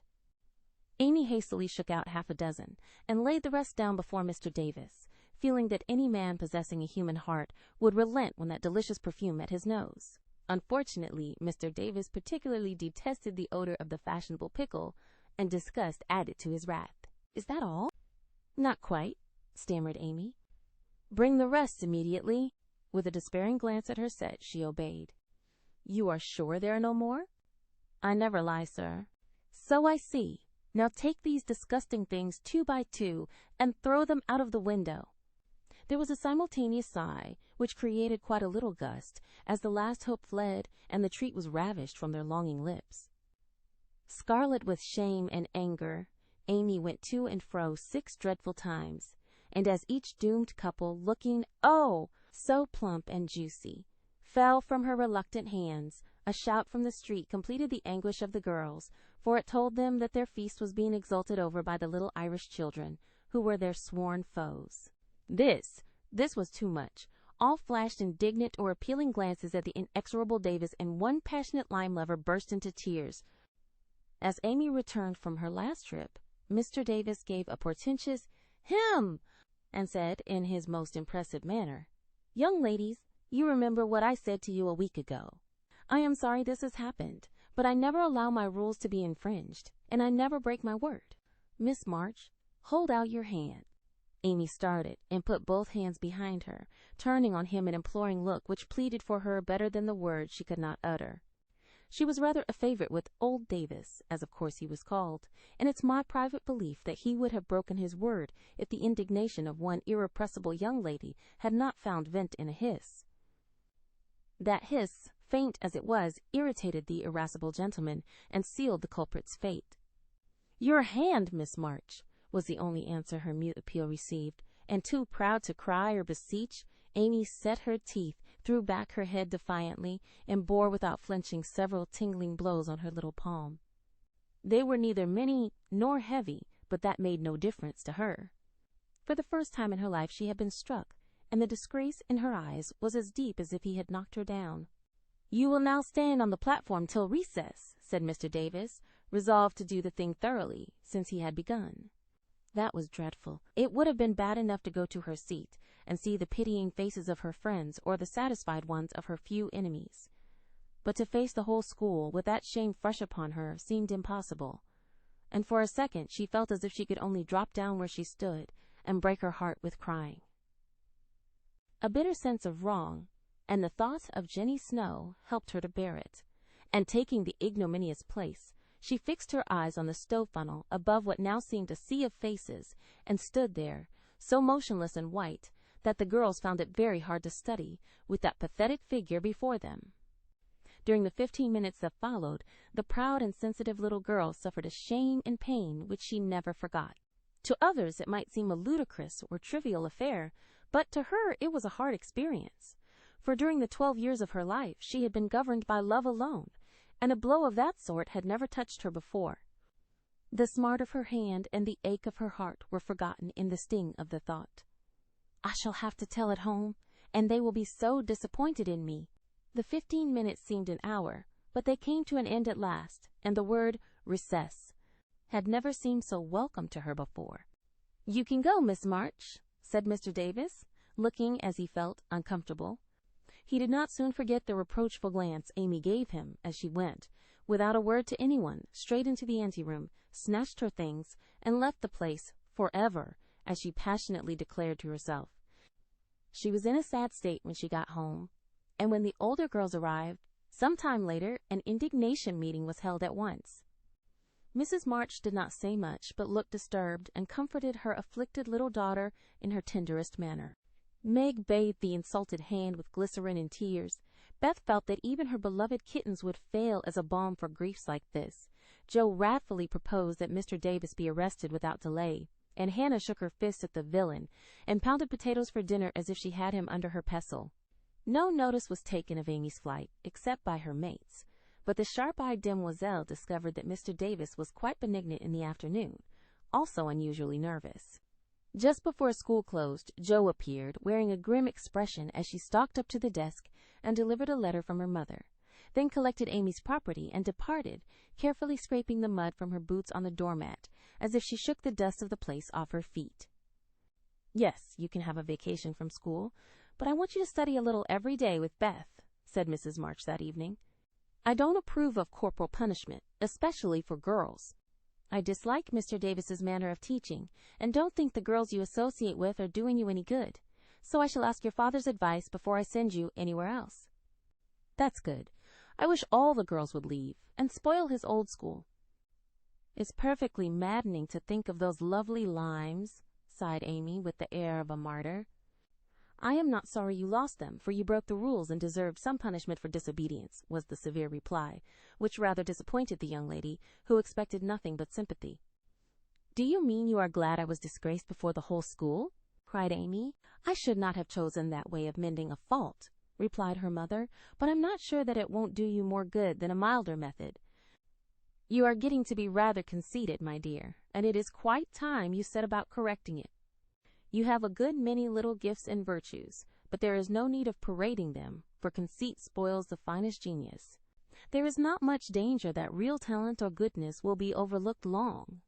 Even if it is, the consciousness of possessing and using it well should satisfy one, and the great charm of all power is modesty." "So it is," cried Laurie, who was playing chess in a corner with Jo. "I knew a girl once who had a really remarkable talent for music, and she didn't know it. Never guessed what sweet little things she composed when she was alone, and wouldn't have believed it if anyone had told her. I wish I'd known that nice girl. Maybe she would have helped me. I'm so stupid," said Beth, who stood beside him, listening eagerly. "You do know her, and she helps you better than anyone else could." answered Laurie, looking at her with such mischievous meaning in his merry black eyes, that Beth suddenly turned very red and hid her face in the sofa cushion, quite overcome by such an unexpected discovery. Joe let Laurie win the game, to pay for that praise of her Beth, who could not be prevailed upon to play for them after her compliment. So Laurie did his best, and sung delightfully, being in a particularly lively humor, for to the Marches he seldom showed the moody side of his character. When he was gone, Amy, who had been pensive all the evening, said suddenly, as if busy over some new idea, "Is Laurie an accomplished boy?" "Yes, he has had an excellent education and has much talent. He will make a fine man, if not spoilt by petting," replied her mother. "And he isn't conceited, is he?" asked Amy. "Not in the least. That is why he is so charming, and we all like him so much." "I see. It's nice to have accomplishments and be elegant, but not to show off or get perked up," said Amy thoughtfully. "These things are always seen and felt in a person's manner and conversation, if modestly used, but it is not necessary to display them," said Mrs. March. "Any more than it's proper to wear all your bonnets and gowns and ribbons at once, that folks may know you've got them," added Joe, and the lecture ended in a laugh. Chapter 8. Joe Meets Apollyon. "Girls, where are you going?" asked Amy, coming into their room one Saturday afternoon, and finding them getting ready to go out, with an air of secrecy which excited her curiosity. "Never mind. Little girls shouldn't ask questions," returned Joe sharply. "Now, if there is anything mortifying to our feelings, when we are young, it is to be told that, and to be bidden to run away, dear, is still more trying to us." Amy bridled up at this insult, and determined to find out the secret if she teased for an hour. Turning to Meg, who never refused her anything very long, she said coaxingly, "Do tell me. I should think you might let me go, too, for Beth is fussing over her piano, and I haven't got anything to do, and am so lonely." "I can't, dear, because you aren't invited," began Meg, but Joe broke in impatiently. "Now, Meg, be quiet, or you will spoil it all. You can't go, Amy, so don't be a baby and whine about it. You are going somewhere with Laurie. I know you are. You were whispering and laughing together on the sofa last night, and you stopped when I came in." "Aren't you going with him?"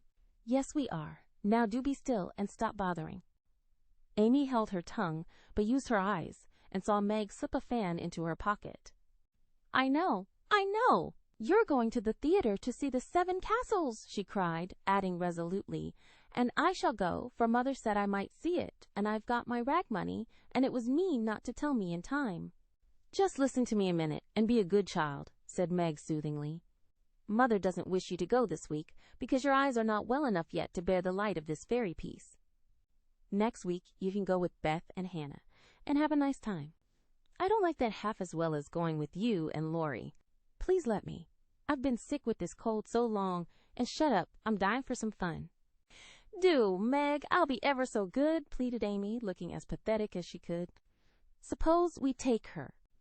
"I don't believe Mother would mind, if we bundle her up well," began Meg. "If she goes, I shan't, and if I don't, Laurie won't like it, and it will be very rude after he invited only us to go and drag in Amy. I should think she'd hate to poke herself where she isn't wanted," said Joe crossly, for she disliked the trouble of overseeing a fidgety child when she wanted to enjoy herself. Her tone and manner angered Amy, who began to put her boots on, saying, in her most aggravating way, "I shall go. Meg says I may, and if I pay for myself, Laurie hasn't anything to do with it. You can't sit with us, for our seats are reserved, and you mustn't sit alone, so Laurie will give you his place, and that will spoil our pleasure, or he'll get another seat for you, and that isn't proper when you weren't asked. You shan't stir a step, so you may just stay where you are," scolded Joe, crosser than ever, having just pricked her finger in her hurry. Sitting on the floor with one boot on, Amy began to cry, and Meg to reason with her, when Laurie called from below, and the 2 girls hurried down, leaving their sister wailing, for now and then she forgot her grown-up ways and acted like a spoilt child. Just as the party was setting out, Amy called over the banisters in a threatening tone, "You'll be sorry for this, Joe March, see if you ain't." "Fiddlesticks!" returned Joe, slamming the door.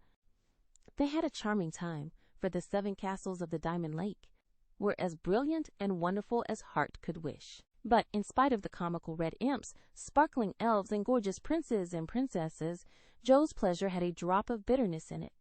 The Fairy Queen's yellow curls reminded her of Amy, and between the acts she amused herself with wondering what her sister would do to make her sorry for it. She and Amy had had many lively skirmishes in the course of their lives, for both had quick tempers, and were apt to be violent when fairly roused. Amy teased Jo, and Jo irritated Amy, and semi-occasional explosions occurred, of which both were much ashamed afterward. Although the oldest, Jo had the least self-control, and had hard times trying to curb the fiery spirit which was continually getting her into trouble. Her anger never lasted long, and, having humbly confessed her fault, she sincerely repented and tried to do better. Her sisters used to say that they rather liked to get Jo into a fury, because she was such an angel afterward. Poor Jo tried desperately to be good, but her bosom enemy was always ready to flame up and defeat her, and it took years of patient effort to subdue it. When they got home, they found Amy reading in the parlor. She assumed an injured air as they came in, never lifted her eyes from her book, or asked a single question.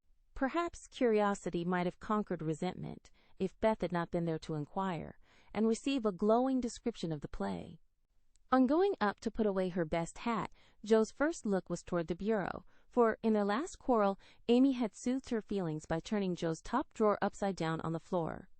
Everything was in its place, however, and after a hasty glance into her various closets, bags, and boxes, Jo decided that Amy had forgiven and forgotten her wrongs. There Jo was mistaken, for next day she made a discovery which produced a tempest. Meg, Beth, and Amy were sitting together late in the afternoon when Jo burst into the room looking excited and demanding breathlessly, "Has anyone taken my book?" Meg and Beth said "No" at once and looked surprised. Amy poked the fire and said nothing. Jo saw her color rise and was down upon her in a minute. "Amy, you've got it?" "No, I haven't." "You know where it is, then?" "No, I don't." "That's a fib!" cried Jo, taking her by the shoulders and looking fierce enough to frighten a much braver child than Amy. "It isn't. I haven't got it, don't know where it is now, and don't care. You know something about it, and you'd better tell at once, or I'll make you," and Jo gave her a slight shake. "Scold as much as you like. You'll never see your silly old book again," cried Amy, getting excited in her turn. "Why not?" "I burnt it up." "What? My little book I was so fond of and worked over and meant to finish before Father got home?" "Have you really burnt it?" said Jo, turning very pale, while her eyes kindled and her hands clutched Amy nervously. "Yes, I did. I told you I'd make you pay for being so cross yesterday, and I have, so—" Amy got no farther, for Jo's hot temper mastered her, and she shook Amy till her teeth chattered in her head, crying in a passion of grief and anger, "You wicked, wicked girl! I never can write it again, and I'll never forgive you as long as I live." Meg flew to rescue Amy, and Beth to pacify Jo, but Jo was quite beside herself, and with a parting box on her sister's ear, she rushed out of the room up to the old sofa in the garret, and finished her fight alone. The storm cleared up below, for Mrs. March came home, and, having heard the story, soon brought Amy to a sense of the wrong she had done her sister. Jo's book was the pride of her heart, and was regarded by her family as a literary sprout of great promise. It was only half a dozen little fairy tales, but Jo had worked over them patiently, putting her whole heart into her work, hoping to make something good enough to print. She had just copied them with great care, and had destroyed the old manuscript, so that Amy's bonfire had consumed the loving work of several years. It seemed a small loss to others, but to Jo it was a dreadful calamity, and she felt that it never could be made up to her. Beth mourned as for a departed kitten, and Meg refused to defend her pet. Mrs. March looked grave and grieved, and Amy felt that no one would love her till she had asked pardon for the act which she now regretted more than any of them. When the tea bell rung, Jo appeared, looking so grim and unapproachable that it took all Amy's courage to say meekly, "Please forgive me, Jo. I'm very, very sorry." "I never shall forgive you," was Jo's stern answer, and from that moment she ignored Amy entirely. No one spoke of the great trouble, not even Mrs. March, for all had learned by experience that when Jo was in that mood words were wasted, and the wisest course was to wait till some little accident, or her own generous nature, softened Jo's resentment and healed the breach. It was not a happy evening, for though they sewed as usual, while their mother read aloud from Bremer, Scott, or Edgeworth, something was wanting, and the sweet home peace was disturbed. They felt this most when singing time came, for Beth could only play, Jo stood dumb as a stone, and Amy broke down, so Meg and Mother sung alone. But, in spite of their efforts to be as cheery as larks, the flute-like voices did not seem to chord as well as usual, and all felt out of tune. As Jo received her good-night kiss, Mrs. March whispered gently, "My dear, don't let the sun go down upon your anger. Forgive each other, help each other, and begin again tomorrow." Jo wanted to lay her head down on that motherly bosom, and cry her grief and anger all away, but tears were an unmanly weakness, and she felt so deeply injured that she really couldn't quite forgive yet. So she winked hard, shook her head, and said gruffly, because Amy was listening, "It was an abominable thing, and she don't deserve to be forgiven." With that she marched off to bed, and there was no merry or confidential gossip that night. Amy was much offended that her overtures of peace had been repulsed, and began to wish she had not humbled herself, to feel more injured than ever, and to plume herself on her superior virtue in a way which was particularly exasperating. Jo still looked like a thundercloud, and nothing went well all day. It was bitter cold in the morning. She dropped her precious turnover in the gutter. Aunt March had an attack of fidgets. Meg was pensive. Beth would look grieved and wistful when she got home, and Amy kept making remarks about people who were always talking about being good and yet wouldn't try, when other people set them a virtuous example. "Everybody is so hateful. I'll ask Laurie to go skating. He is always kind and jolly, and will put me to rights, I know," said Jo to herself, and off she went. Amy heard the clash of skates, and looked out with an impatient exclamation. "There, she promised I should go next time, for this is the last ice we shall have. But it's no use to ask such a cross-patch to take me." "Don't say that. You were very naughty, and it is hard to forgive the loss of her precious little book. But I think she might do it now, and I guess she will if you try her at the right minute," said Meg. "Go after them. Don't say anything till Jo has got good-natured with Laurie. Then take a quiet minute and just kiss her, or do some kind thing, and I'm sure she'll be friends again with all her heart." "I'll try," said Amy, for the advice suited her, and after a flurry to get ready, she ran after the friends, who were just disappearing over the hill. It was not far to the river, but both were ready before Amy reached them. Jo saw her coming and turned her back. Laurie did not see, for he was carefully skating along the shore, sounding the ice, for a warm spell had preceded the cold snap. "I'll go on to the first bend and see if it's all right before we begin to race," Amy heard him say as he shot away, looking like a young Russian in his fur-trimmed coat and cap. Jo heard Amy panting after her run, stamping her feet and blowing her fingers as she tried to put her skates on. But Jo never turned, and went slowly zigzagging down the river, taking a bitter, unhappy sort of satisfaction in her sister's troubles. She had cherished her anger till it grew strong, and took possession of her, as evil thoughts and feelings always do, unless cast out at once. As Laurie turned the bend, he shouted back, "Keep near the shore. It isn't safe in the middle." Jo heard, but Amy was just struggling to her feet, and did not catch a word. Jo glanced over her shoulder, and the little demon she was harboring said in her ear, "No matter whether she heard or not, let her take care of herself." Laurie had vanished round the bend. Jo was just at the turn, and Amy, far behind, striking out toward the smoother ice in the middle of the river. For a minute Jo stood still, with a strange feeling at her heart. Then she resolved to go on, but something held and turned her round, just in time to see Amy throw up her hands and go down, with the sudden crash of rotten ice, the splash of water, and a cry that made Jo's heart stand still with fear. She tried to call Laurie, but her voice was gone. She tried to rush forward, but her feet seemed to have no strength in them, and for a second she could only stand motionless, staring with a terror-stricken face at the little blue hood above the black water. Something rushed swiftly by her, and Laurie's voice cried out, "Bring a rail! Quick! Quick!" How she did it she never knew, but for the next few minutes she worked as if possessed, blindly obeying Laurie, who was quite self-possessed, and lying flat, held Amy up by his arm and hockey till Jo dragged a rail from the fence, and together they got the child out, more frightened than hurt. "Now then, we must walk her home as fast as we can. Pile our things on her, while I get off these confounded skates," cried Laurie, wrapping his coat round Amy and tugging away at the straps, which never seemed so intricate before. Shivering, dripping, and crying, they got Amy home, and, after an exciting time of it, she fell asleep, rolled in blankets before a hot fire. During the bustle, Jo had scarcely spoken, but flown about, looking pale and wild, with her things half off, her dress torn, and her hands cut and bruised by ice and rails and refractory buckles. When Amy was comfortably asleep, the house quiet, and Mrs. March sitting by the bed, she called Jo to her and began to bind up the hurt hands. "Are you sure she is safe?" whispered Jo, looking remorsefully at the golden head, which might have been swept away from her sight forever under the treacherous ice. "Quite safe, dear. She is not hurt, and won't even take cold, I think. You were so sensible in covering and getting her home quickly," replied her mother cheerfully. "Laurie did it all. I only let her go. Mother, if she should die, it would be my fault." And Jo dropped down beside the bed in a passion of penitent tears, telling all that had happened, bitterly condemning her hardness of heart, and sobbing out her gratitude for being spared the heavy punishment which might have come upon her. "It's my dreadful temper. I try to cure it. I think I have, and then it breaks out worse than ever. Oh, Mother, what shall I do? What shall I do?" cried poor Jo in despair. "Watch and pray, dear. Never get tired of trying, and never think it is impossible to conquer your faults," said Mrs. March, drawing the blousy head to her shoulder and kissing the wet cheek so tenderly that Jo cried harder than ever. "You don't know, you can't guess how bad it is. It seems as if I could do anything when I'm in a passion.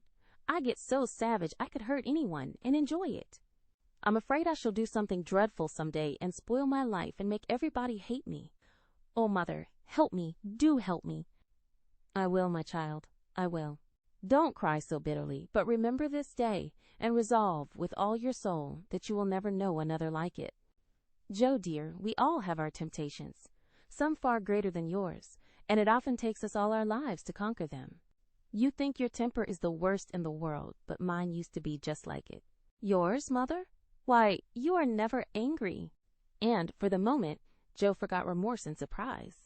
"I've been trying to cure it for 40 years, and have only succeeded in controlling it. I am angry nearly every day of my life, Jo, but I have learned not to show it, and I still hope to learn not to feel it, though it may take me another 40 years to do so." The patience and the humility of the face she loved so well was a better lesson to Jo than the wisest lecture, the sharpest reproof. She felt comforted at once by the sympathy and confidence given her. The knowledge that her mother had a fault like hers and tried to mend it made her own easier to bear and strengthened her resolution to cure it, though 40 years seemed rather a long time to watch and pray to a girl of 15. "Mother, are you angry when you fold your lips tight together and go out of the room sometimes, when Aunt March scolds, or people worry you?" asked Jo, feeling nearer and dearer to her mother than ever before. "Yes, I've learned to check the hasty words that rise to my lips, and when I feel that they mean to break out against my will, I just go away a minute and give myself a little shake for being so weak and wicked," answered Mrs. March, with a sigh and a smile, as she smoothed and fastened up Jo's disheveled hair. "How did you learn to keep still? That is what troubles me, for the sharp words fly out before I know what I'm about, and the more I say the worse I get, till it's a pleasure to hurt people's feelings and say dreadful things." "Tell me how you do it, Marmee dear. My good mother used to help me." "As you do us," interrupted Jo with a grateful kiss. "But I lost her when I was a little older than you are, and for years had to struggle on alone, for I was too proud to confess my weakness to anyone else. I had a hard time, Jo, and shed a good many bitter tears over my failures, for in spite of my efforts, I never seemed to get on. Then your father came, and I was so happy that I found it easy to be good. But by and by, when I had 4 little daughters round me, and we were poor, then the old trouble began again, for I am not patient by nature, and it tried me very much to see my children wanting anything." "Poor mother! What helped you then?" "Your father, Jo. He never loses patience, never doubts or complains, but always hopes, and works and waits so cheerfully that one is ashamed to do otherwise before him.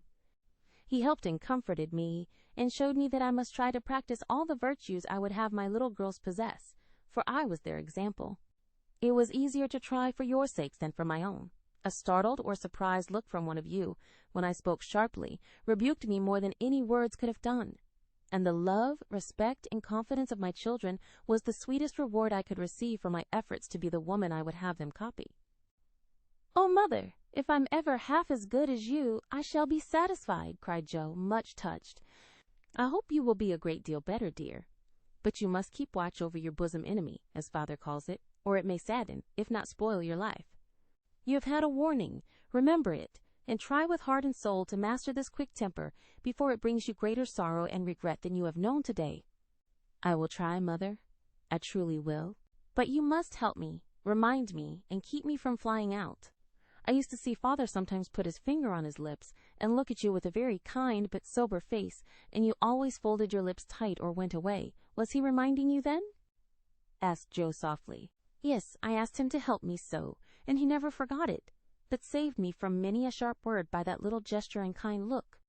Joe saw that her mother's eyes filled and her lips trembled as she spoke, and, fearing that she had said too much, she whispered anxiously, Was it wrong to watch you, and to speak of it? I didn't mean to be rude, but it's so comfortable to say all I think to you, and feel so safe and happy here. My Joe, you may say anything to your mother, for it is my greatest happiness and pride to feel that my girls confide in me, and know how much I love them. I thought I'd grieved you. No, dear, but speaking of father reminded me how much I miss him, how much I owe him, and how faithfully I should watch and work to keep his little daughters safe and good for him. Yet you told him to go, mother, and didn't cry when he went, and never complained now, or seem as if you needed any help, said Joe, wondering. I gave my best to the country I love, and kept my tears till he was gone. Why should I complain, when we both have merely done our duty, and will surely be the happier for it in the end? If I don't seem to need help, it is because I have a better friend, even than father, to comfort and sustain me. My child, the troubles and temptations of your life are beginning, and may be many, but you can overcome and outlive them all, if you learn to feel the strength and tenderness of your heavenly Father, as you do that of your earthly one. The more you love and trust him, the nearer you will feel to him, and the less you will depend on human power and wisdom. His love and care never tire or change, can never be taken from you, but may become the source of lifelong peace, happiness, and strength. Believe this heartily, and go to God with all your little cares and hopes and sins and sorrows, as freely and confidingly as you come to your mother. Joe's only answer was to hold her mother close, and in the silence which followed, the sincerest prayer she had ever prayed left her heart without words. For in that sad yet happy hour she had learned not only the bitterness of remorse and despair, but the sweetness of self-denial and self-control. And, led by her mother's hand, she had drawn nearer to the friend who welcomes every child with a love stronger than that of any father, tenderer than that of any mother. Amy stirred and sighed in her sleep, and as if eager to begin at once to mend her fault, Joe looked up with an expression on her face which it had never worn before. I let the sun go down on my anger. I wouldn't forgive her, and today, if it hadn't been for Laurie, it might have been too late. How could I be so wicked? Said Joe, half aloud, as she leaned over her sister, softly stroking the wet hairs scattered on the pillow. As if she heard, Amy opened her eyes and held out her arms, with a smile that went straight to Joe's heart. Neither said a word, but they hugged one another close, in spite of the blankets, and everything was forgiven and forgotten in one hearty kiss. Chapter 9. Meg Goes to Vanity Fair. I do think it was the most fortunate thing in the world that those children should have the measles just now, said Meg, one April day, as she stood packing the go-abroady trunk in her room surrounded by her sisters. And so nice of Annie Moffat not to forget her promise. A whole fortnight of fun will be regularly splendid, replied Joe, looking like a windmill as she folded skirts with her long arms. And such lovely weather. I'm so glad of that, added Beth, tidily sorting neck and hair ribbons in her best box, lent for the great occasion. I wish I was going to have a fine time and wear all these nice things, said Amy, with her mouth full of pins, as she artistically replenished her sister's cushion. I wish you were all going, but as you can't, I shall keep my adventures to tell you when I come back. I'm sure it's the least I can do, when you have been so kind, lending me things and helping me get ready, said Meg, glancing round the room at the very simple outfit, which seemed nearly perfect in their eyes. What did Mother give you out of the treasure box? Asked Amy, who had not been present at the opening of a certain cedar chest, in which Mrs. March kept a few relics of past splendor, as gifts for her girls when the proper time came. A pair of silk stockings, that pretty carved fan, and a lovely blue sash. I wanted the violet silk, but there isn't time to make it over, so I must be contented with my old tarlatan. It will look nicely over my new muslin skirt, and the sash will set it off beautifully." "I wish I hadn't smashed my coral bracelet, for you might have had it," said Joe, who loved to give and lend, but whose possessions were usually too dilapidated to be of much use. "There is a lovely old-fashioned pearl set in the treasure box, but Mother said real flowers were the prettiest ornament for a young girl, and Laurie promised to send me all I want," replied Meg. "Now, let me see. There's my new gray walking suit. Just curl up the feather in my hat, Beth. Then my poplin for Sunday and the small party. It looks heavy for spring, doesn't it? The violet silk would be so nice. Oh, dear. Never mind. You've got the tarlatan for the big party, and you always look like an angel in white," said Amy, brooding over the little store of finery in which her soul delighted. "It isn't low-necked, and it doesn't sweep enough, but it will have to do. My blue house dress looks so well, turned and freshly trimmed, that I feel as if I'd got a new one. My silk sack isn't a bit the fashion, and my bonnet doesn't look like Sally's. I didn't like to say anything, but I was sadly disappointed in my umbrella. I told Mother black, with a white handle, but she forgot, and bought a green one, with a yellowish handle. It's strong and neat, so I ought not to complain, but I know I shall feel ashamed of it beside Annie's silk one with a gold top," sighed Meg, surveying the little umbrella with great disfavor. "Change it," advised Joe. "I won't be so silly, or hurt Marmy's feelings, when she took so much pains to get my things. It's a nonsensical notion of mine, and I'm not going to give up to it. My silk stockings and 2 pairs of new gloves are my comfort. You are a dear to lend me yours, Joe. I feel so rich and sort of elegant, with 2 new pairs and the old ones cleaned up for common." And Meg took a refreshing peep at her glove box. "Annie Moffat has blue and pink bows on her nightcaps. Would you put some on mine?" she asked, as Beth brought up a pile of snowy muslins fresh from Hannah's hands. "No, I wouldn't, for the smart caps won't match the plain gowns without any trimming on them. Poor folks shouldn't rig," said Joe decidedly. "I wonder if I shall ever be happy enough to have real lace on my clothes and bows on my caps," said Meg impatiently. "You said the other day that you'd be perfectly happy if you could only go to Annie Moffat's," observed Beth in her quiet way. "So I did. Well, I am happy, and I won't fret, but it does seem as if the more one gets, the more one wants, doesn't it? There now, the trays are ready, and everything in but my ball dress, which I shall leave for Mother to pack," said Meg, cheering up, as she glanced from the half-filled trunk to the many times pressed and mended white tarlatan, which she called her ball dress, with an important air. The next day was fine, and Meg departed, in style, for a fortnight of novelty and pleasure. Mrs. March had consented to the visit rather reluctantly, fearing that Margaret would come back more discontented than she went. But she had begged so hard, and Sally had promised to take good care of her, and a little pleasure seemed so delightful after a winter of irksome work, that the mother yielded, and the daughter went to take her first taste of fashionable life.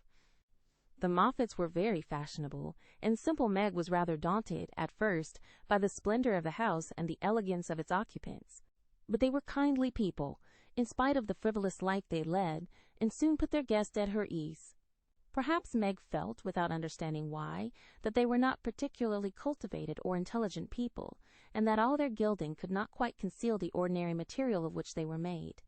It certainly was agreeable to fare sumptuously, drive in a fine carriage, wear her best frock every day, and do nothing but enjoy herself. It suited her exactly, and soon she began to imitate the manners and conversation of those about her, to put on little airs and graces, use French phrases, crimp her hair, take in her dresses, and talk about the fashions as well as she could. The more she saw of Annie Moffat's pretty things, the more she envied her and sighed to be rich. Home now looked bare and dismal as she thought of it. Work grew harder than ever, and she felt that she was a very destitute and much injured girl, in spite of the new gloves and silk stockings. She had not much time for repining, however, for the 3 young girls were busily employed in having a good time. They shopped, walked, rode, and called all day, went to theaters and operas, or frolicked at home in the evening, for Annie had many friends and knew how to entertain them. Her older sisters were very fine young ladies, and one was engaged, which was extremely interesting and romantic, Meg thought. Mr. Moffat was a fat, jolly old gentleman who knew her father, and Mrs. Moffat a fat, jolly old lady who took as great a fancy to Meg as her daughter had done. Everyone petted her, and Daisy, as they called her, was in a fair way to have her head turned. When the evening for the small party came, she found that the poplin wouldn't do at all, for the other girls were putting on thin dresses and making themselves very fine indeed.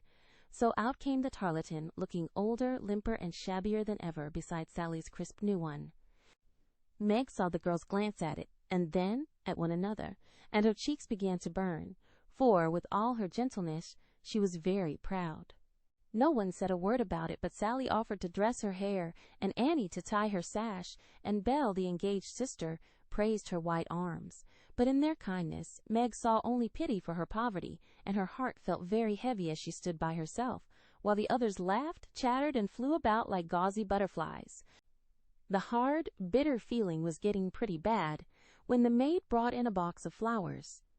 Before she could speak, Annie had the cover off, and all were exclaiming at the lovely roses, heath, and fern within. "It's for Belle, of course. George always sends her some, but these are altogether ravishing," cried Annie, with a great sniff. "They are for Miss March," the man said. "And here's a note," put in the maid, holding it to Meg. "What fun!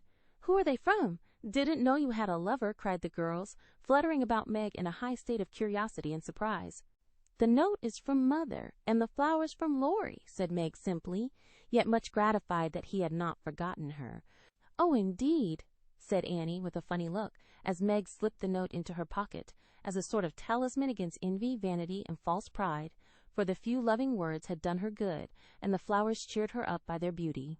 Feeling almost happy again, she laid by a few ferns and roses for herself, and quickly made up the rest in dainty bouquets for the breasts, hair, or skirts of her friends, offering them so prettily that Clara, the elder sister, told her she was the sweetest little thing she ever saw, and they looked quite charmed with her small attention.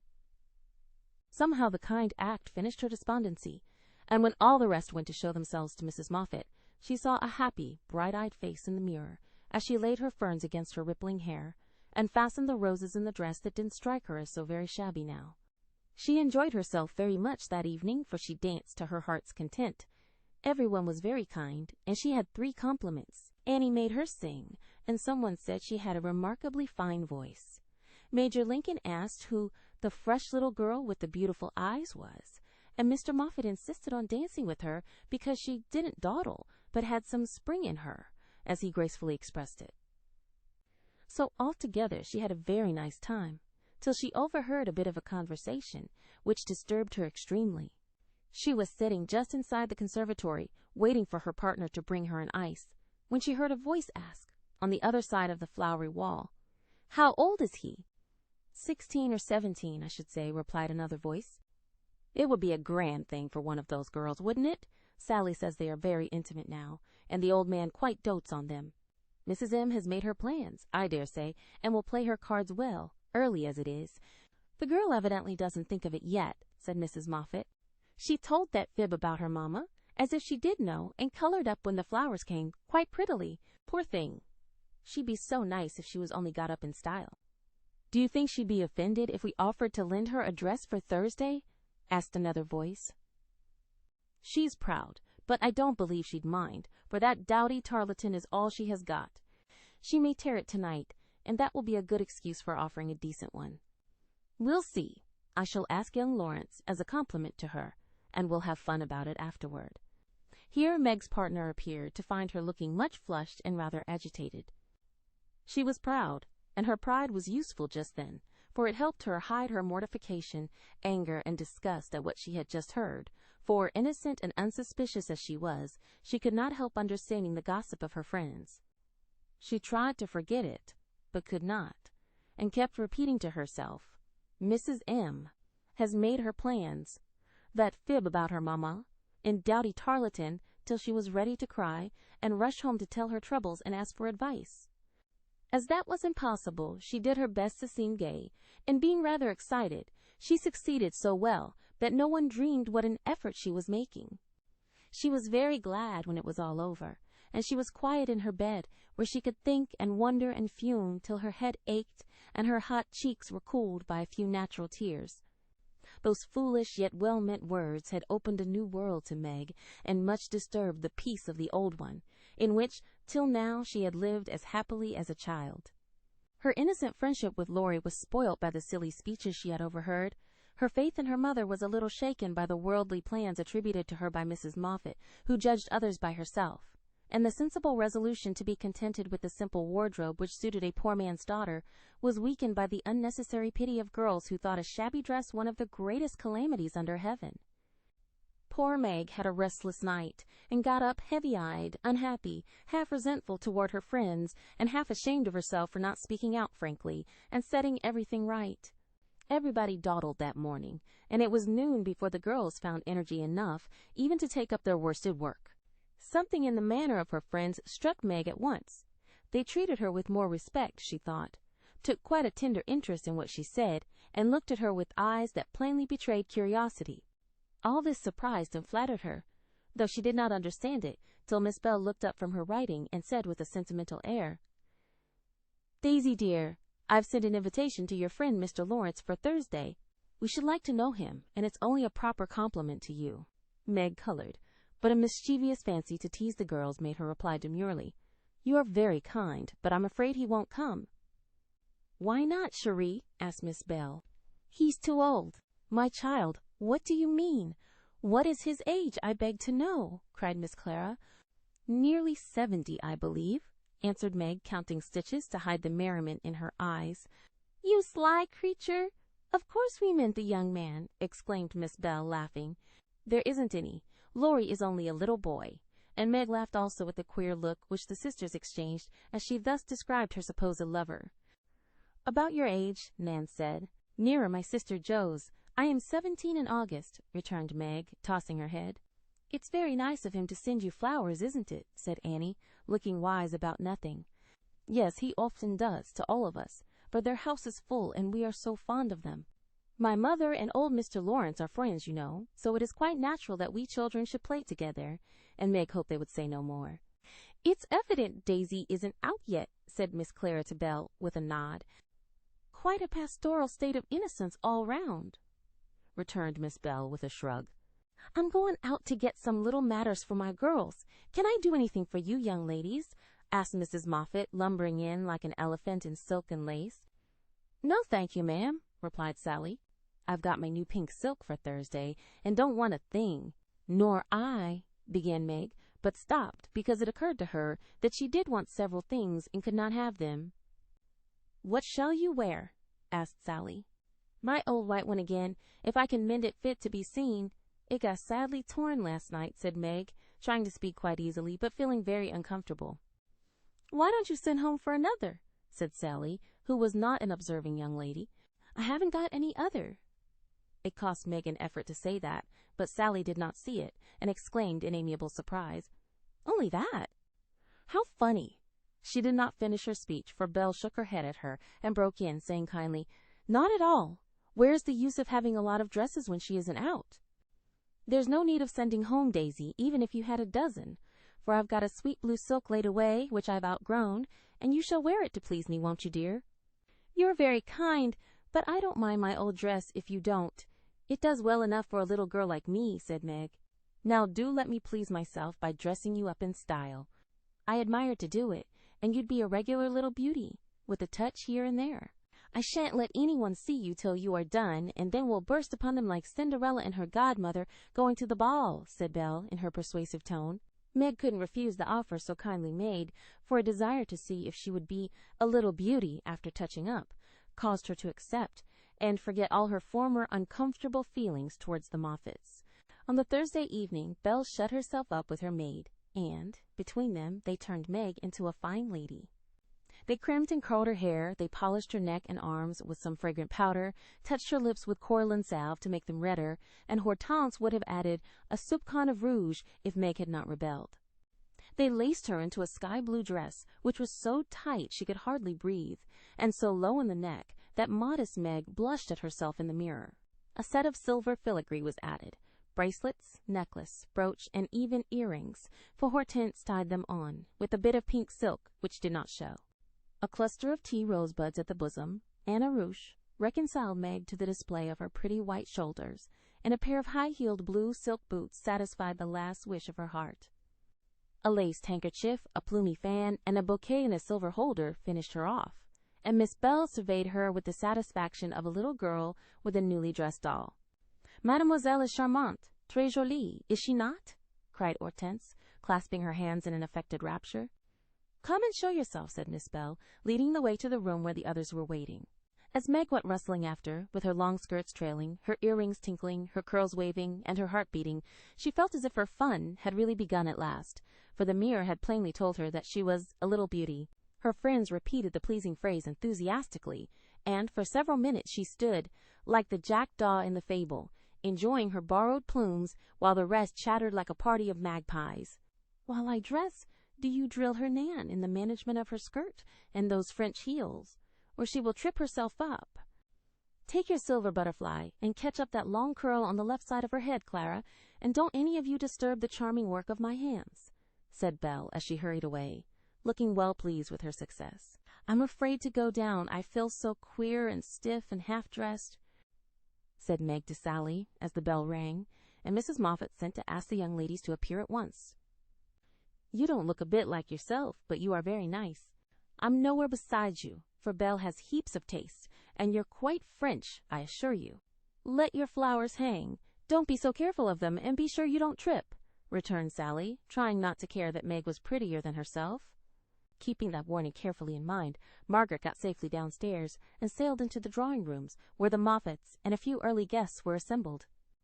She very soon discovered that there is a charm about fine clothes which attracts a certain class of people and secures their respect. Several young ladies, who had taken no notice of her before, were very affectionate all of a sudden. Several young gentlemen, who had only stared at her at the other party, now not only stared, but asked to be introduced, and said all manner of foolish but agreeable things to her. And several old ladies who sat on sofas and criticized the rest of the party inquired who she was with an air of interest. She heard Mrs. Moffat reply to one of them, "Daisy March, father a colonel in the army, one of our first families, but reverses of fortune, you know. Intimate friends of the Laurences, sweet creature, I assure you. My Ned is quite wild about her." "Dear me," said the old lady, putting up her glass for another observation of Meg, who tried to look as if she had not heard, and been rather shocked at Mrs. Moffat's fibs. The queer feeling did not pass away, but she imagined herself acting the new part of fine lady, and so got on pretty well, though the tight dress gave her a side-ache. The train kept getting under her feet, and she was in constant fear lest her earrings should fly off and get lost or broken. She was flirting her fan and laughing at the feeble jokes of a young gentleman who tried to be witty, when she suddenly stopped laughing and looked confused, for, just opposite, she saw Laurie.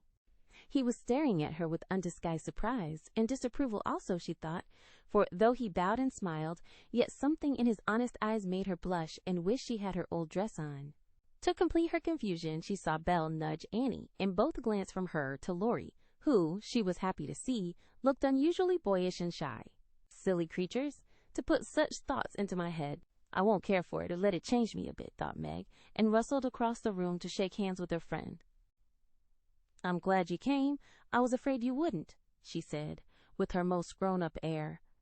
"Joe wanted me to come and tell her how you looked, so I did," answered Laurie without turning his eyes upon her, though he half smiled at her maternal tone. "What shall you tell her?"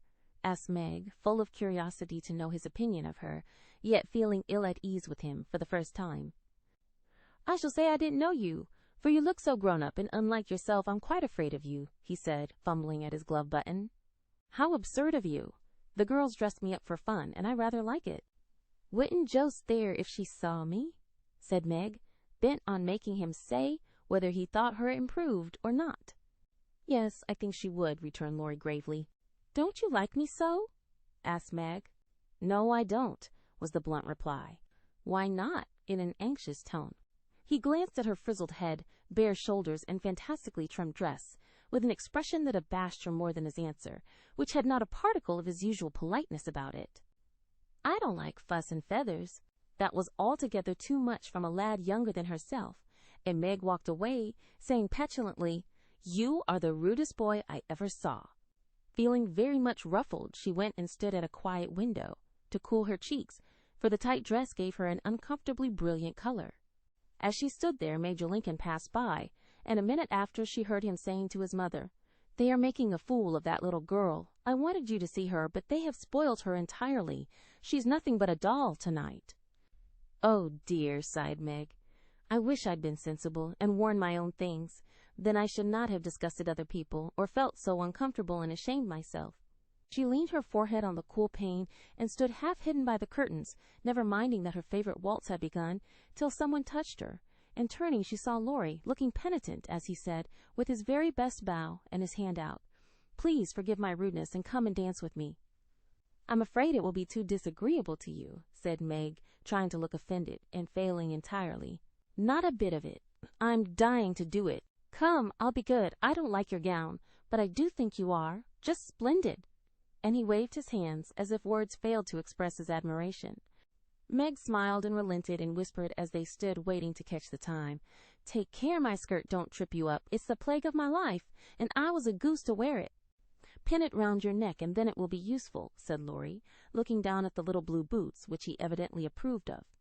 Away they went, fleetly and gracefully, for, having practiced at home, they were well matched, and the blithe young couple were a pleasant sight to see as they twirled merrily round and round, feeling more friendly than ever after their small tiff. "Laurie, I want you to do me a favor, will you?" said Meg, as he stood fanning her, when her breath gave out, which it did very soon, though she would not own why. "Won't I?" said Laurie, with alacrity. "Please don't tell them at home about my dress tonight. They won't understand the joke, and it will worry Mother." "Then why did you do it?" said Laurie's eyes, so plainly that Meg hastily added, "I shall tell them, myself, all about it, and 'fess to Mother how silly I've been, but I'd rather do it myself, so you'll not tell, will you?" "I give you my word I won't. Only what shall I say when they ask me?" "Just say I looked pretty well, and was having a good time. I'll say the first, with all my heart, but how about the other? You don't look as if you were having a good time, are you?"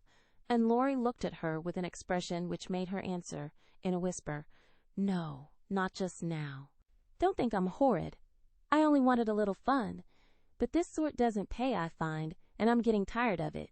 "Here comes Ned Moffat. What does he want?" said Laurie, knitting his black brows, as if he did not regard his young host in the light of a pleasant addition to the party. "He put his name down for 3 dances, and I suppose he's coming for them."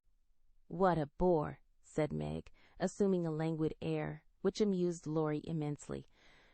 He did not speak to her again till supper time, when he saw her drinking champagne with Ned and his friend Fisher, who were behaving like a pair of fools, as Laurie said to himself, for he felt a brotherly sort of right to watch over the marches and fight their battles whenever a defender was needed. "You'll have a splitting headache tomorrow, if you drink much of that." "I wouldn't, Meg. Your mother doesn't like it, you know," he whispered, leaning over her chair as Ned turned to refill her glass, and Fisher stooped to pick up her fan. "I'm not Meg tonight. I'm a doll who does all sorts of crazy things. Tomorrow I shall put away my fuss and feathers and be desperately good again," she answered, with an affected little laugh. "Wish tomorrow was here, then," muttered Laurie, walking off, ill-pleased at the change he saw in her. Meg danced and flirted, chattered and giggled, as the other girls did. After supper she undertook the German and blundered through it, nearly upsetting her partner with her long skirt, and romping in a way that scandalized Laurie, who looked on and meditated a lecture. But he got no chance to deliver it, for Meg kept away from him till he came to say good night. "Remember," she said, trying to smile, for the splitting headache had already begun. "Silence à l'amour," replied Laurie, with a melodramatic flourish as he went away. This little bit of byplay excited Annie's curiosity, but Meg was too tired for gossip and went to bed, feeling as if she had been to a masquerade and hadn't enjoyed herself as much as she expected. She was sick all the next day, and on Saturday went home, quite used up with her fortnight's fun, and feeling that she had sat in the lap of luxury long enough. It does seem pleasant to be quiet and not have company manners on all the time. Home is a nice place, though it isn't splendid, said Meg, looking about her with a restful expression, as she sat with her mother and Joe on the Sunday evening. "I'm glad to hear you say so, dear, for I was afraid home would seem dull and poor to you after your fine quarters," replied her mother, who had given her many anxious looks that day, for motherly eyes are quick to see any change in children's faces. Meg had told her adventures gaily, and said over and over what a charming time she had had. But something still seemed to weigh upon her spirits, and when the younger girls were gone to bed, she sat thoughtfully staring at the fire, saying little and looking worried. As the clock struck 9 and Joe proposed bed, Meg suddenly left her chair and, taking Beth's stool, leaned her elbows on her mother's knee, saying bravely, "Marmee, I want to fess." "I thought so. What is it, dear?" "Shall I go away?" asked Joe discreetly. "Of course not. Don't I always tell you everything?" "I was ashamed to speak of it before the children, but I want you to know all the dreadful things I did at the Moffats." "We are prepared," said Mrs. March, smiling but looking a little anxious. "I told you they dressed me up, but I didn't tell you that they powdered and squeezed and frizzled and made me look like a fashion plate. Laurie thought I wasn't proper. I know he did, though he didn't say so, and one man called me a doll. I know it was silly, but they flattered me and said I was a beauty and quantities of nonsense, so I let them make a fool of me." "Is that all?" asked Joe, as Mrs. March looked silently at the downcast face of her pretty daughter and could not find it in her heart to blame her little follies. "No, I drank champagne and romped and tried to flirt and was altogether abominable," said Meg self-reproachfully. "There is something more, I think," and Mrs. March smoothed the soft cheek, which suddenly grew rosy as Meg answered slowly, "Yes, it's very silly, but I want to tell it because I hate to have people say and think such things about us and Laurie." Then she told the various bits of gossip she had heard at the Moffats, and, as she spoke, Joe saw her mother fold her lips tightly, as if ill-pleased that such ideas should be put into Meg's innocent mind. "Well, if that isn't the greatest rubbish I ever heard!" cried Joe indignantly. "Why didn't you pop out and tell them so, on the spot?" "I couldn't. It was so embarrassing for me. I couldn't help hearing at first, and then I was so angry and ashamed I didn't remember that I ought to go away. Just wait till I see Annie Moffat, and I'll show you how to settle such ridiculous stuff. The idea of having plans and being kind to Laurie because he's rich and may marry us by and by.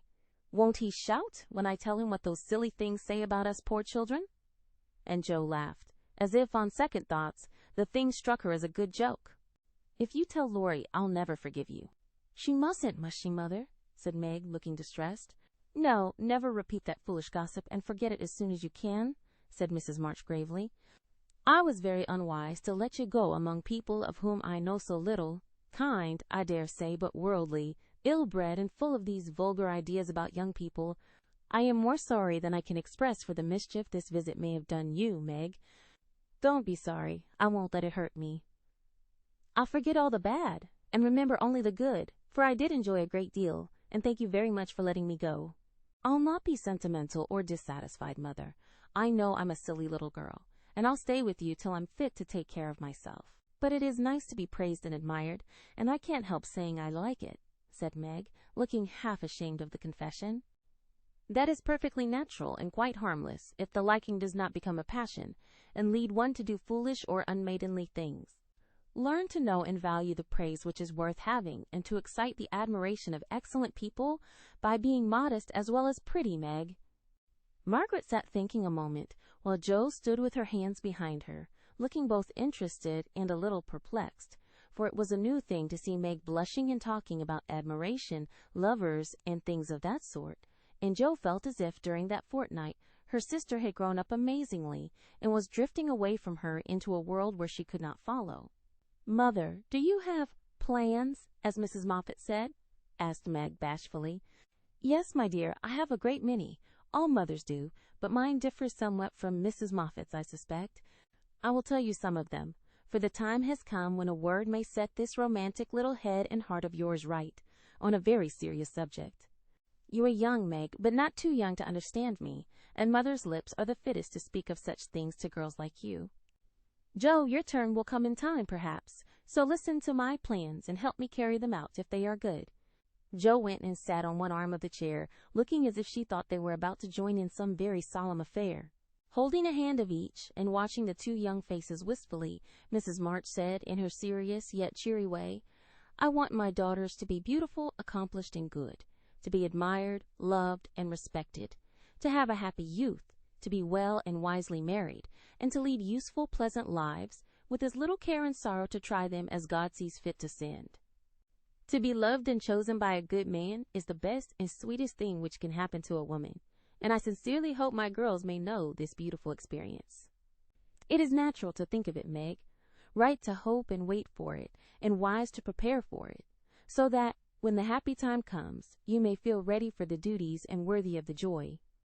My dear girls, I am ambitious for you, but not to have you make a dash in the world, marry rich men merely because they are rich, or have splendid houses, which are not homes because love is wanting. Money is a needful and precious thing, and, when well used, a noble thing, but I never want you to think it is the first or only prize to strive for.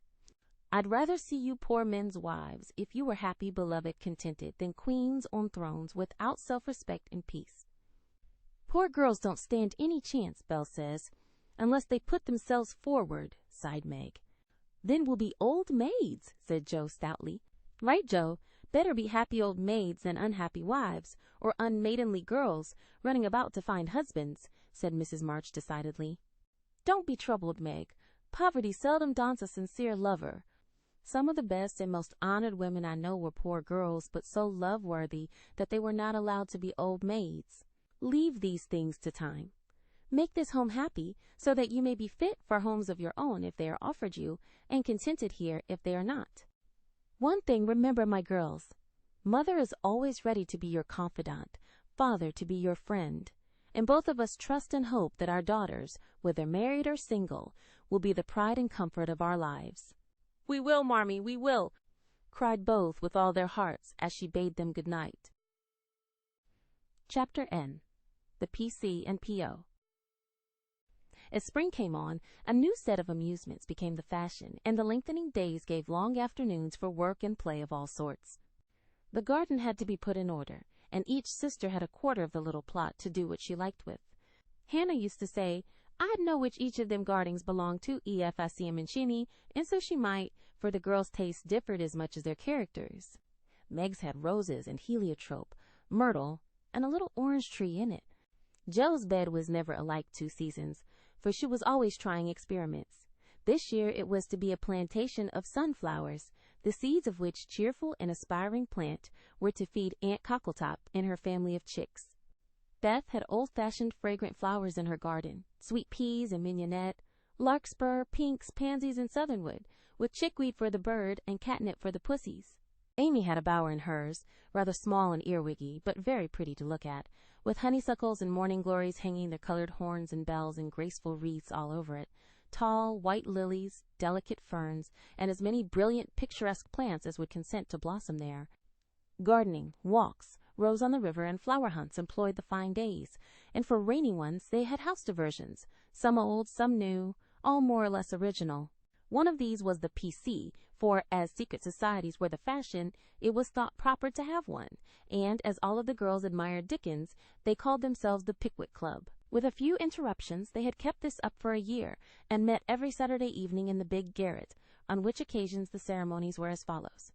3 chairs were arranged in a row before a table, on which was a lamp, also 4 white badges, with a big P.C. in different colors on each, and the weekly newspaper called the Pickwick Portfolio, to which all contributed something, while Joe, who reveled in pens and ink, was the editor. At 7 o'clock, the 4 members ascended to the clubroom, tied their badges round their heads, and took their seats with great solemnity. Meg, as the eldest, was Samuel Pickwick, Joe, being of a literary turn, Augustus Snodgrass, Beth, because she was round and rosy, Tracy Tupman, and Amy, who was always trying to do what she couldn't, was Nathaniel Winkle.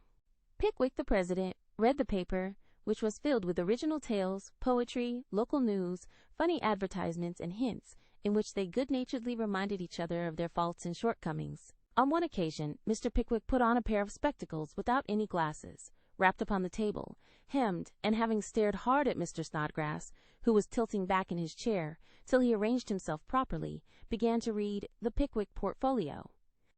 May 20th, 18. Poet's Corner. Anniversary Ode. Again we meet to celebrate, with badge and solemn rite, our 52nd anniversary in Pickwick Hall tonight. We all are here in perfect health, none gone from our small band. Again we see each well-known face, and press each friendly hand. Our Pickwick always at his post, with reverence we greet, as, spectacles on nose, he reads our well-filled weekly sheet. Although he suffers from a cold, we joy to hear him speak, for words of wisdom from him fall, in spite of croak or squeak. Old 6-foot Snodgrass looms on high, with elephantine grace, and beams upon the company with brown and jovial face. Poetic fire lights up his eye. He struggles 'gainst his lot. Behold ambition on his brow, and on his nose a blot. Next our peaceful Tupman comes, so rosy, plump, and sweet, who chokes with laughter at the puns, and tumbles off his seat. Prim little Winkle, too, is here, with every hair in place, a model of propriety, though he hates to wash his face. The year is gone, we still unite to joke and laugh and read, and tread the path of literature that doth to glory lead. Long may our paper prosper well, our club unbroken be, and coming years their blessings pour on the useful gay PCA Snodgrass. The Masked Marriage. A Tale of Venice. Gondola after gondola swept up to the marble steps, and left its lovely load to swell the brilliant throng that filled the stately halls of Count d'Adelon.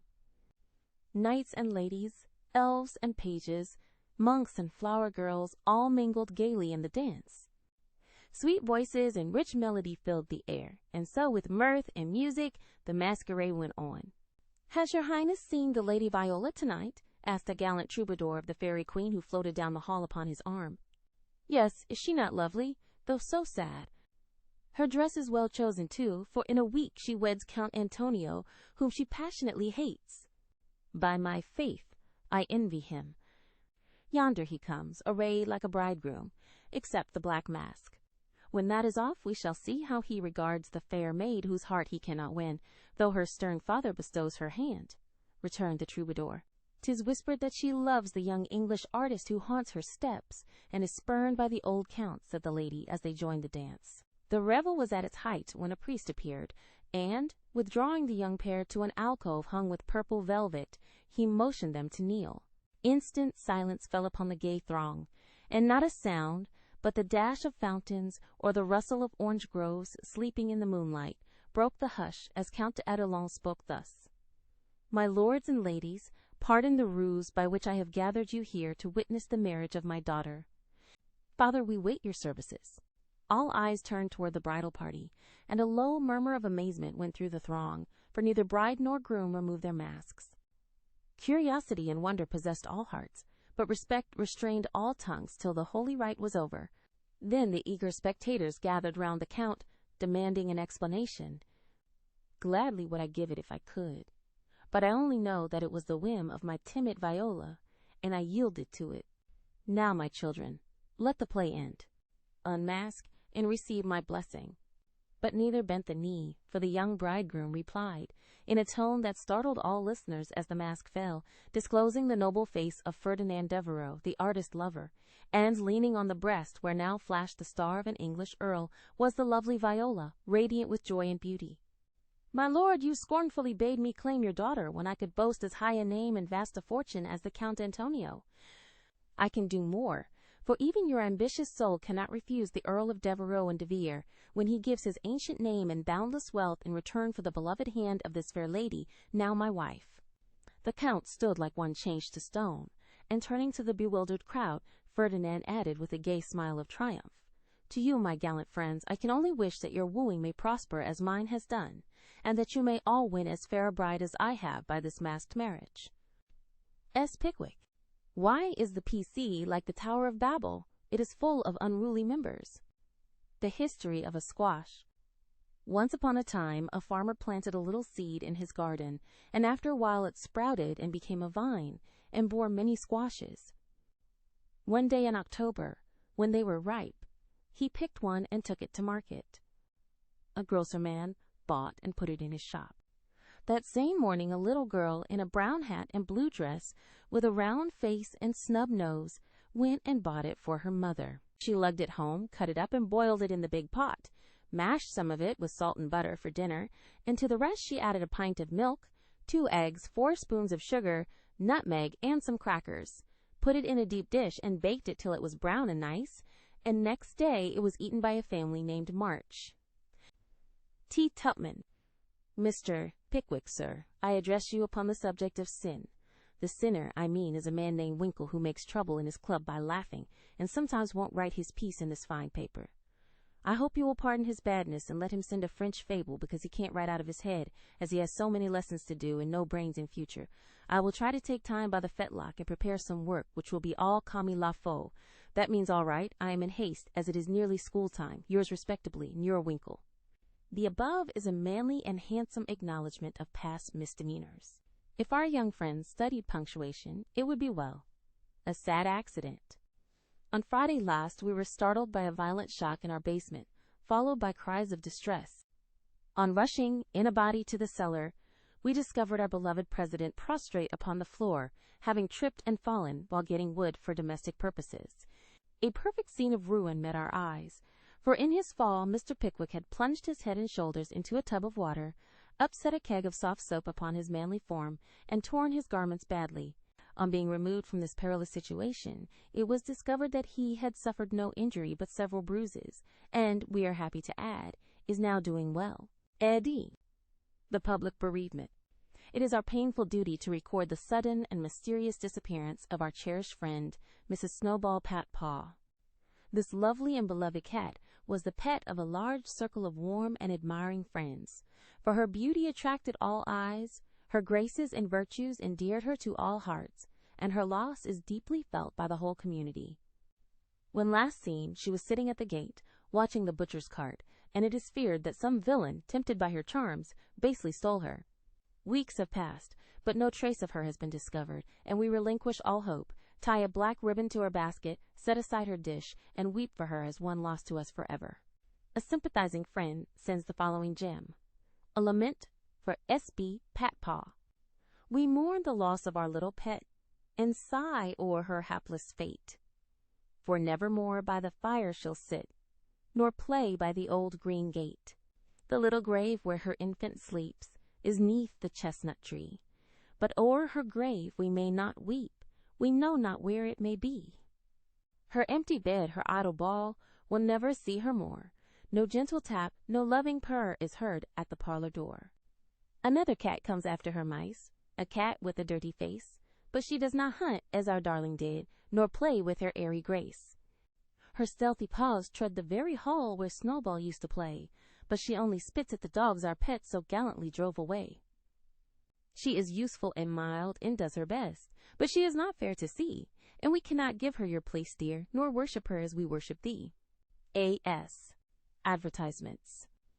Miss ORANTHYBLUGGAGE, the accomplished, strong-minded lecturer, will deliver her famous lecture on Woman in Her Position at Pickwick Hall next Saturday evening after the usual performances.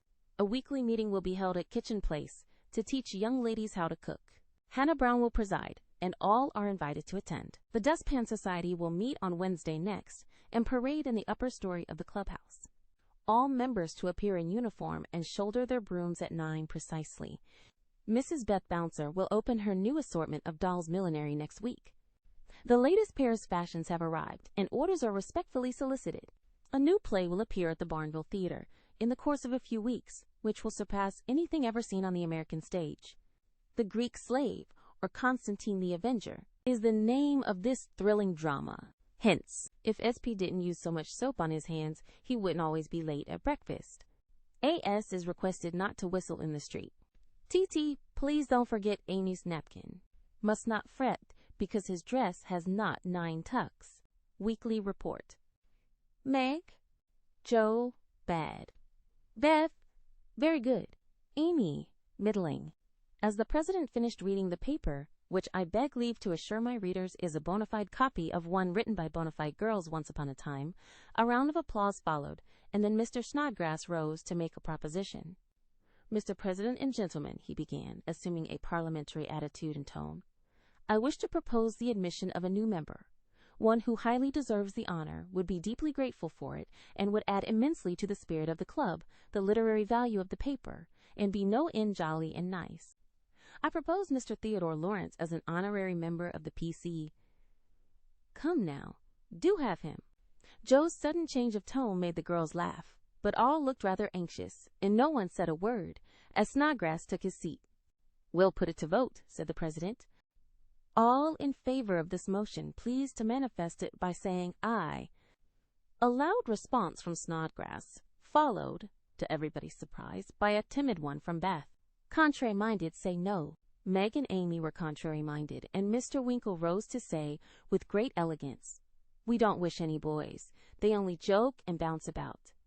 This is a ladies' club, and we wish to be private and proper.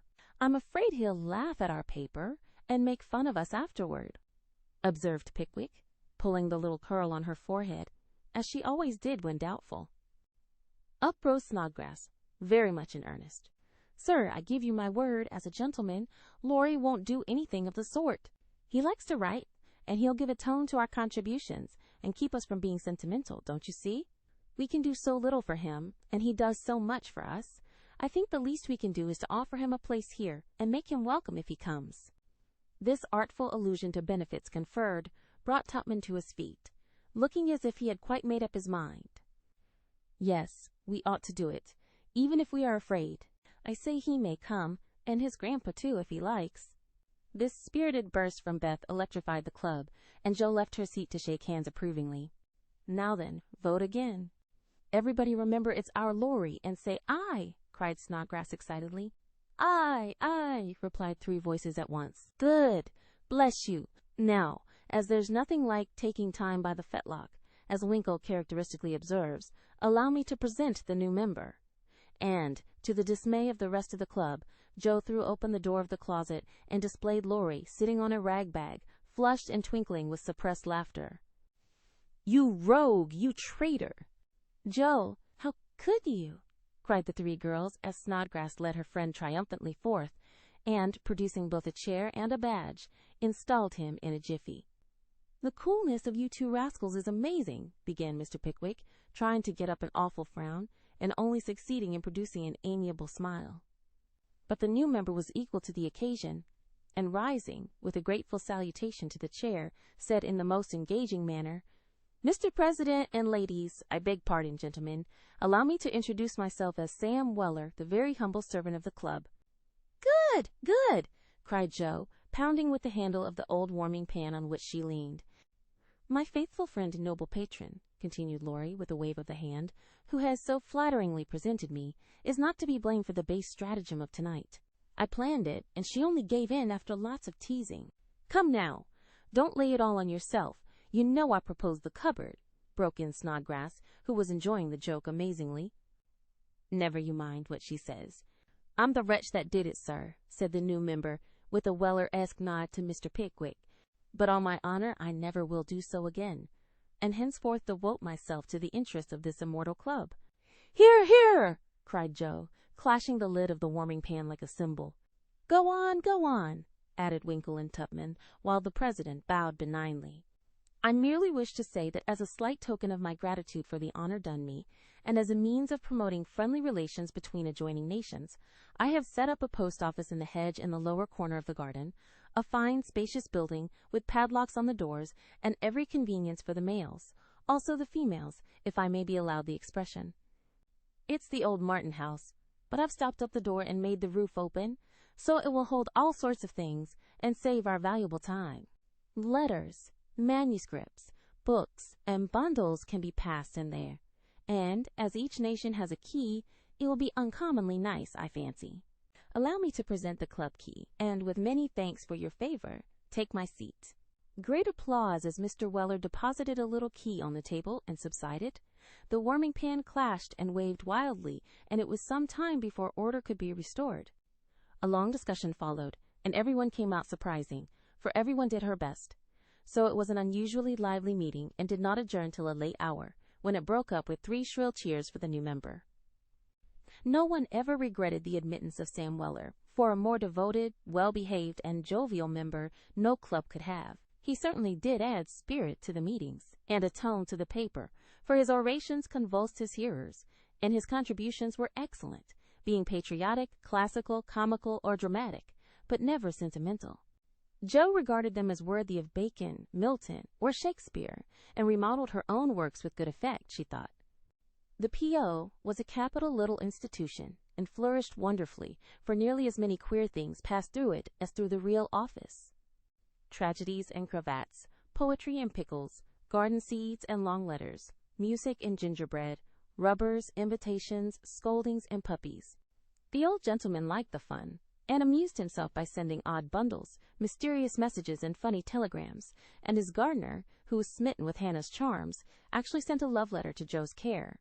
How they laughed when the secret came out, never dreaming how many love letters that little post office would hold in the years to come.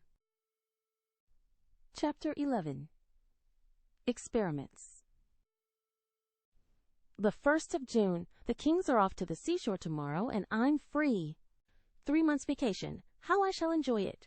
Exclaimed Meg, coming home one warm day to find Joe laid upon the sofa in an unusual state of exhaustion, while Beth took off her dusty boots, and Amy made lemonade for the refreshment of the whole party. Aunt March went today, for which, "Oh, be joyful," said Joe. I was mortally afraid she'd ask me to go with her. If she had, I should have felt as if I ought to do it. But Plumfield is about as gay as a churchyard, you know, and I'd rather be excused. We had a flurry getting the old lady off, and I had a fright every time she spoke to me, for I was in such a hurry to be through that I was uncommonly helpful and sweet, and feared she'd find it impossible to part from me. I quaked till she was fairly in the carriage, and had a final fright, for as it drove off she popped out her head, saying, "Josephine, won't you?" I didn't hear any more, for I'd basely turned and fled. I did actually run and whisked round the corner, where I felt safe. "Poor old Joe! She came in looking as if bears were after her," said Beth, as she cuddled her sister's feet with a motherly air. "Aunt March is a regular samphire, is she not?" observed Amy, tasting her mixture critically. "She means vampire, not seaweed. But it doesn't matter. It's too warm to be particular about one's parts of speech," murmured Joe. "What shall you do all your vacation?" asked Amy, changing the subject with tact. "I shall lie abed late and do nothing," replied Meg from the depths of the rocking chair.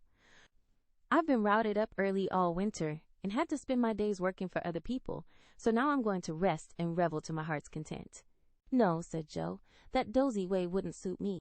I've laid in a heap of books, and I'm going to improve my shining hours reading on my perch in the old apple tree when I'm not having "Don't say larks," implored Amy, as a return snub for the samphire. "Correction. I'll say nightingales then, with Laurie. That's proper and appropriate, since he's a warbler." "Don't let us do any lessons, Beth, for a while, but play all the time and rest, as the girls mean to," proposed Amy. "Well, I will, if Mother doesn't mind. I want to learn some new songs, and my children need fitting up for this summer. They are dreadfully out of order and really suffering for clothes." "May we, Mother?" asked Meg, turning to Mrs. March, who sat sewing in what they called Marmy's corner. "You may try your experiment for a week and see how you like it. I think by Saturday night you will find that all play and no work is as bad as all work and no play." "Oh dear, no, it will be delicious, I'm sure," said Meg complacently. "I now propose a toast, as my friend and partner, Sari Gamp, says." "Fun forever, and no grubbing," cried Joe, rising, glass in hand, as the lemonade went round. They all drank it merrily, and began the experiment by lounging for the rest of the day. Next morning Meg did not appear till 10 o'clock. Her solitary breakfast did not taste nice, and the room seemed lonely and untidy, for Joe had not filled the vases, Beth had not dusted, and Amy's books lay scattered about. Nothing was neat and pleasant but Marmy's corner, which looked as usual, and there Meg sat to rest and read, which meant yawn and imagine what pretty summer dresses she would get with her salary. Joe spent the morning on the river with Laurie, and the afternoon reading and crying over the wide, wide world up in the apple tree. Beth began by rummaging everything out of the big closet where her family resided, but, getting tired before half done, she left her establishment topsy-turvy and went to her music, rejoicing that she had no dishes to wash. Amy arranged her bower, put on her best white frock, smoothed her curls, and sat down to draw, under the honeysuckles, hoping someone would see and inquire who the young artist was. As no one appeared but an inquisitive daddy-long-legs, who examined her work with interest, she went to walk, got caught in a shower, and came home dripping. At tea-time they compared notes, and all agreed that it had been a delightful, though unusually long day. Meg, who went shopping in the afternoon and got a sweet blue muslin, had discovered, after she had cut the breadths off, that it wouldn't wash, which mishap made her slightly cross. Joe had burnt the skin off her nose-boating and got a raging headache by reading too long. Beth was worried by the confusion of her closet, and the difficulty of learning 3 or 4 songs at once, and Amy deeply regretted the damage done her frock, for Katie Brown's party was to be the next day, and now, like Flora McFlimsy, she had nothing to wear. But these were mere trifles, and they assured their mother that the experiment was working finely. She smiled, said nothing, and, with Hannah's help, did their neglected work, keeping home pleasant and the domestic machinery running smoothly. It was astonishing what a peculiar and uncomfortable state of things was produced by the resting and reveling process. The days kept getting longer and longer. The weather was unusually variable, and so were tempers. An unsettled feeling possessed everyone, and Satan found plenty of mischief for the idle hands to do. As the height of luxury, Meg put out some of her sewing, and then found time hang so heavily that she fell to snipping and spoiling her clothes in her attempts to furbish them up a la Moffat. Jo read till her eyes gave out, and she was sick of books, got so fidgety that even good-natured Laurie had a quarrel with her, and so reduced in spirits that she desperately wished she had gone with Aunt March. Beth got on pretty well, for she was constantly forgetting that it was to be all play and no work, and fell back into her old ways now and then, but something in the air affected her, and more than once her tranquillity was much disturbed, so much so that on one occasion she actually shook poor dear Joanna, and told her she was a fright. Amy fared worst of all, for her resources were small, and when her sisters left her to amuse and care for herself, she soon found that accomplished and important little self a great burden. She didn't like dolls, fairy tales were childish, and one couldn't draw all the time. Tea parties didn't amount to much, neither did picnics, unless very well conducted. If one could have a fine house full of nice girls or go traveling, the summer would be delightful, but to stay at home with 3 selfish sisters and a grown-up boy was enough to try the patience of a Boaz, complained Miss Malaprop, after several days devoted to pleasure, fretting, and ennui. No one would own that they were tired of the experiment, but by Friday night each acknowledged to herself that she was glad the week was nearly done. Hoping to impress the lesson more deeply, Mrs. March, who had a good deal of humor, resolved to finish off the trial in an appropriate manner. So she gave Hannah a holiday, and let the girls enjoy the full effect of the play system. When they got up on Saturday morning, there was no fire in the kitchen, no breakfast in the dining room, and no mother anywhere to be seen. "Mercy on us, what has happened?" cried Jo, staring about her in dismay. Meg ran upstairs, and soon came back again, looking relieved, but rather bewildered, and a little ashamed. "Mother isn't sick, only very tired, and she says she is going to stay quietly in her room all day, and let us do the best we can. It's a very queer thing for her to do. She doesn't act a bit like herself, but she says it has been a hard week for her, so we mustn't grumble, but take care of ourselves." "That's easy enough, and I like the idea. I'm aching for something to do, that is, some new amusement, you know," added Jo quickly. In fact, it was an immense relief to them all to have a little work, and they took hold with a will, but soon realized the truth of Hannah's saying, "Housekeeping ain't no joke." There was plenty of food in the larder, and while Beth and Amy set the table, Meg and Jo got breakfast, wondering, as they did so, why servants ever talked about hard work. "I shall take some up to Mother, though she said we were not to think of her, for she'd take care of herself," said Meg, who presided, and felt quite matronly behind the teapot. So a tray was fitted out before anyone began, and taken up with the cook's compliments. The boiled tea was very bitter, the omelette scorched, and the biscuits speckled with saleratus, but Mrs. March received her repast with thanks and laughed heartily over it after Jo was gone. "Poor little souls, they will have a hard time, I'm afraid, but they won't suffer, and it will do them good," she said, producing the more palatable viands with which she had provided herself, and disposing of the bad breakfast so that their feelings might not be hurt. A motherly little deception, for which they were grateful. Many were the complaints below, and great the chagrin of the head cook at her failures. "Never mind, I'll get the dinner, and be servant.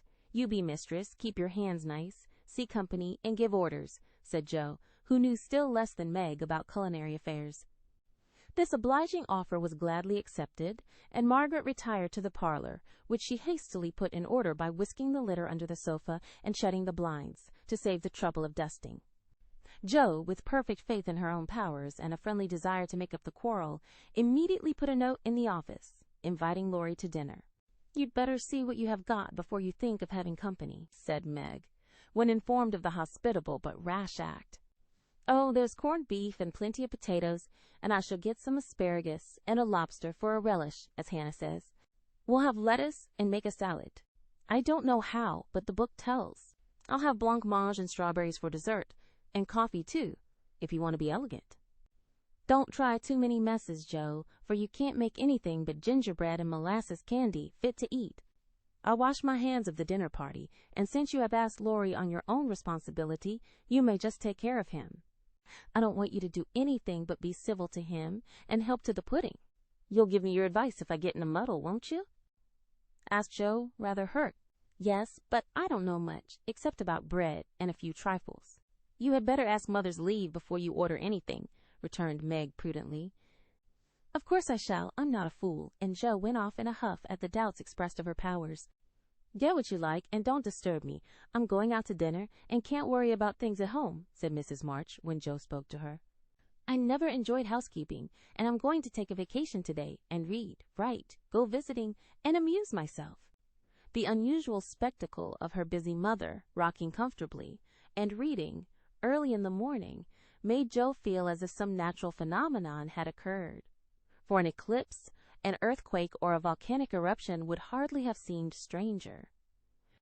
Everything is out of sorts somehow, she said to herself, going downstairs. There's Beth crying. That's a sure sign that something is wrong with this family. If Amy is bothering, I'll shake her. Feeling very much out of sorts herself, Jo hurried into the parlor to find Beth sobbing over Pip, the canary, who lay dead in the cage, with his little claws pathetically extended, as if imploring the food for want of which he had died. It's all my fault. I forgot him. There isn't a seed or a drop left. Oh, Pip, how could I be so cruel to you? Cried Beth, taking the poor thing in her hands and trying to restore him. Jo peeped into his half-open eye, felt his little heart, and finding him stiff and cold, shook her head and offered her domino box for a coffin. Put him in the oven, and maybe he will get warm and revive, said Amy hopefully. He's been starved, and he shan't be baked, now he's dead. I'll make him a shroud, and he shall be buried in the garden, and I'll never have another bird, never, my Pip. For I am too bad to own one, murmured Beth, sitting on the floor with her pet folded in her hands. The funeral shall be this afternoon, and we will all go. Now don't cry, Bethy, it's a pity, but nothing goes right this week, and Pip has had the worst of the experiment. Make the shroud and lay him in my box, and after the dinner party we'll have a nice little funeral, said Jo, beginning to feel as if she had undertaken a good deal. Leaving the others to console Beth, she departed to the kitchen, which was in a most discouraging state of confusion. Putting on a big apron, she fell to work and got the dishes piled up ready for washing, when she discovered that the fire was out. Here's a sweet prospect, muttered Jo, slamming the stove door open and poking vigorously among the cinders. Having rekindled the fire, she thought she would go to market while the water heated. The walk revived her spirits, and flattering herself that she had made good bargains, she trudged home again after buying a very young lobster, some very old asparagus, and 2 boxes of acid strawberries. By the time she got cleared up, the dinner arrived, and the stove was red hot. Hannah had left a pan of bread to rise. Meg had worked it up early, set it on the hearth for a second rising, and forgotten it. Meg was entertaining Sally Gardner in the parlor when the door flew open, and a flowery, crocky, flushed, and disheveled figure appeared, demanding tartly, I say, isn't bread riz enough when it runs over the pans? Sally began to laugh, but Meg nodded and lifted her eyebrows as high as they would go, which caused the apparition to vanish, and put the sour bread into the oven without further delay. Mrs. March went out, after peeping here and there to see how matters went, also saying a word of comfort to Beth, who sat making a winding sheet, while the dear departed lay in state in the domino box. A strange sense of helplessness fell upon the girls as the gray bonnet vanished round the corner, and despair seized them, when, a few minutes later, Miss Crocker appeared, and said she'd come to dinner. Now this lady was a thin, yellow spinster, with a sharp nose and inquisitive eyes, who saw everything and gossiped about all she saw. They disliked her, but had been taught to be kind to her, simply because she was old and poor, and had few friends. So Meg gave her the easy chair, and tried to entertain her, while she asked questions, criticized everything, and told stories of the people whom she knew. Language cannot describe the anxieties, experiences, and exertions which Jo underwent that morning, and the dinner she served up became a standing joke. Fearing to ask any more advice, she did her best alone and discovered that something more than energy and goodwill is necessary to make a cook. She boiled the asparagus for an hour and was grieved to find the heads cooked off and the stalks harder than ever. The bread burnt black, for the salad dressing so aggravated her that she let everything else go till she had convinced herself that she could not make it fit to eat. The lobster was a scarlet mystery to her, but she hammered and poked till it was unshelled and its meager proportions concealed in a grove of lettuce leaves. The potatoes had to be hurried, not to keep the asparagus waiting, and were not done at last. The blancmange was lumpy, and the strawberries not as ripe as they looked, having been skillfully deaconed. Well, they can eat beef and bread and butter if they are hungry. Only it's mortifying to have to spend your whole morning for nothing, thought Jo, as she rang the bell half an hour later than usual, and stood, hot, tired, and dispirited, surveying the feast spread for Laurie, accustomed to all sorts of elegance, and Miss Crocker, whose curious eyes would mark all failures, and whose tattling tongue would report them far and wide. Poor Jo would gladly have gone under the table, as one thing after another was tasted and left. While Amy giggled, Meg looked distressed, Miss Crocker pursed up her lips, and Laurie talked and laughed with all his might to give a cheerful tone to the festive scene.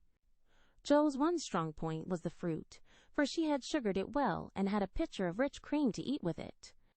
Her hot cheeks cooled a trifle, and she drew a long breath as the pretty glass plates went round, and everyone looked graciously at the little rosy islands floating in a sea of cream. Miss Crocker tasted first, made a wry face, and drank some water hastily.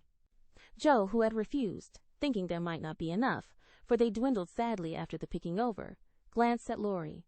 But he was eating away manfully, though there was a slight pucker about his mouth, and he kept his eye fixed on his plate.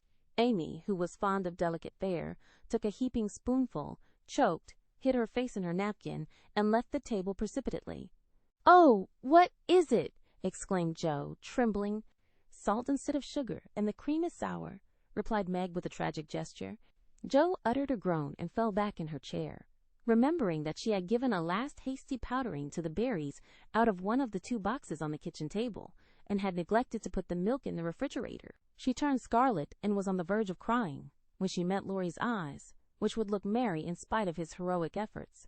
The comical side of the affair suddenly struck her, and she laughed till the tears ran down her cheeks. So did everyone else, even Croker, as the girls called the old lady, and the unfortunate dinner ended gaily, with bread and butter, olives, and fun. "I haven't strength of mind enough to clear up now, so we will sober ourselves with a funeral," said Jo as they rose, and Miss Crocker made ready to go, being eager to tell the new story at another friend's dinner table. They did sober themselves, for Beth's sake. Laurie dug a grave under the ferns in the grove. Little Pip was laid in, with many tears, by his tender-hearted mistress, and covered with moss, while a wreath of violets and chickweed was hung on the stone which bore his epitaph, composed by Jo while she struggled with the dinner. "Here lies Pip March, who died the 7th of June, loved and lamented sore, and not forgotten soon." At the conclusion of the ceremonies, Beth retired to her room, overcome with emotion and lobster. But there was no place of repose, for the beds were not made, and she found her grief much assuaged by beating up pillows and putting things in order. Meg helped Jo clear away the remains of the feast, which took half the afternoon, and left them so tired that they agreed to be contented with tea and toast for supper. Laurie took Amy to drive, which was a deed of charity, for the sour cream seemed to have had a bad effect upon her temper. Mrs. March came home to find the 3 older girls hard at work in the middle of the afternoon, and a glance at the closet gave her an idea of the success of one part of the experiment. Before the housewives could rest, several people called, and there was a scramble to get ready to see them. Then tea must be got, errands done, and 1 or 2 necessary bits of sewing neglected till the last minute. As twilight fell, dewy and still, one by one they gathered in the porch where the June roses were budding beautifully, and each groaned or sighed as she sat down, as if tired or troubled. "What a dreadful day this has been," begun Jo, usually the first to speak. "It has seemed shorter than usual, but so uncomfortable," said Meg. "Not a bit like home," added Amy. "It can't seem so without Marmee and little Pip," sighed Beth, glancing with full eyes at the empty cage above her head. "Here's Mother, dear, and you shall have another bird tomorrow, if you want it." As she spoke, Mrs. March came and took her place among them, looking as if her holiday had not been much pleasanter than theirs. "Are you satisfied with your experiment, girls? Or do you want another week of it?" she asked as Beth nestled up to her, and the rest turned toward her with brightening faces, as flowers turn toward the sun. "I don't!" cried Jo decidedly. "Nor I," echoed the others. "You think, then, that it is better to have a few duties and live a little for others, do you?" "Lounging and larking doesn't pay," observed Jo, shaking her head. "I'm tired of it and mean to go to work at something right off." "Suppose you learn plain cooking. That's a useful accomplishment which no woman should be without," said Mrs. March, laughing inaudibly at the recollection of Jo's dinner party, for she had met Miss Crocker and heard her account of it. "Mother, did you go away and let everything be just to see how we get on?" cried Meg, who had had suspicions all day. "Yes, I wanted you to see how the comfort of all depends on each doing her share faithfully. While Hannah and I did your work, you got on pretty well, though I don't think you were very happy or amiable. So I thought, as a little lesson, I would show you what happens when everyone thinks only of herself. Don't you feel that it is pleasanter to help one another, to have daily duties which make leisure sweet when it comes, and to bear and forbear that home may be comfortable and lovely to us all?" "We do, Mother, we do!" cried the girls. "Then let me advise you to take up your little burdens again, for though they seem heavy sometimes, they are good for us, and lighten as we learn to carry them. Work is wholesome, and there is plenty for everyone. It keeps us from ennui and mischief, is good for health and spirits, and gives us a sense of power and independence better than money or fashion. We'll work like bees and love it too. See if we don't," said Jo. "I'll learn plain cooking for my holiday task, and the next dinner party I have shall be a success. I'll make the set of shirts for Father, instead of letting you do it, Marmee. I can, and I will, though I'm not fond of sewing. That will be better than fussing over my own things, which are plenty nice enough, as they are," said Meg. "I'll do my lessons every day, and not spend so much time with my music and dolls. I am a stupid thing, and ought to be studying, not playing," was Beth's resolution, while Amy followed their example by heroically declaring, "I shall learn to make buttonholes, and attend to my parts of speech." "Very good. Then I am quite satisfied with the experiment, and fancy that we shall not have to repeat it. Only don't go to the other extreme and delve like slaves. Have regular hours for work and play. Make each day both useful and pleasant, and prove that you understand the worth of time by employing it well.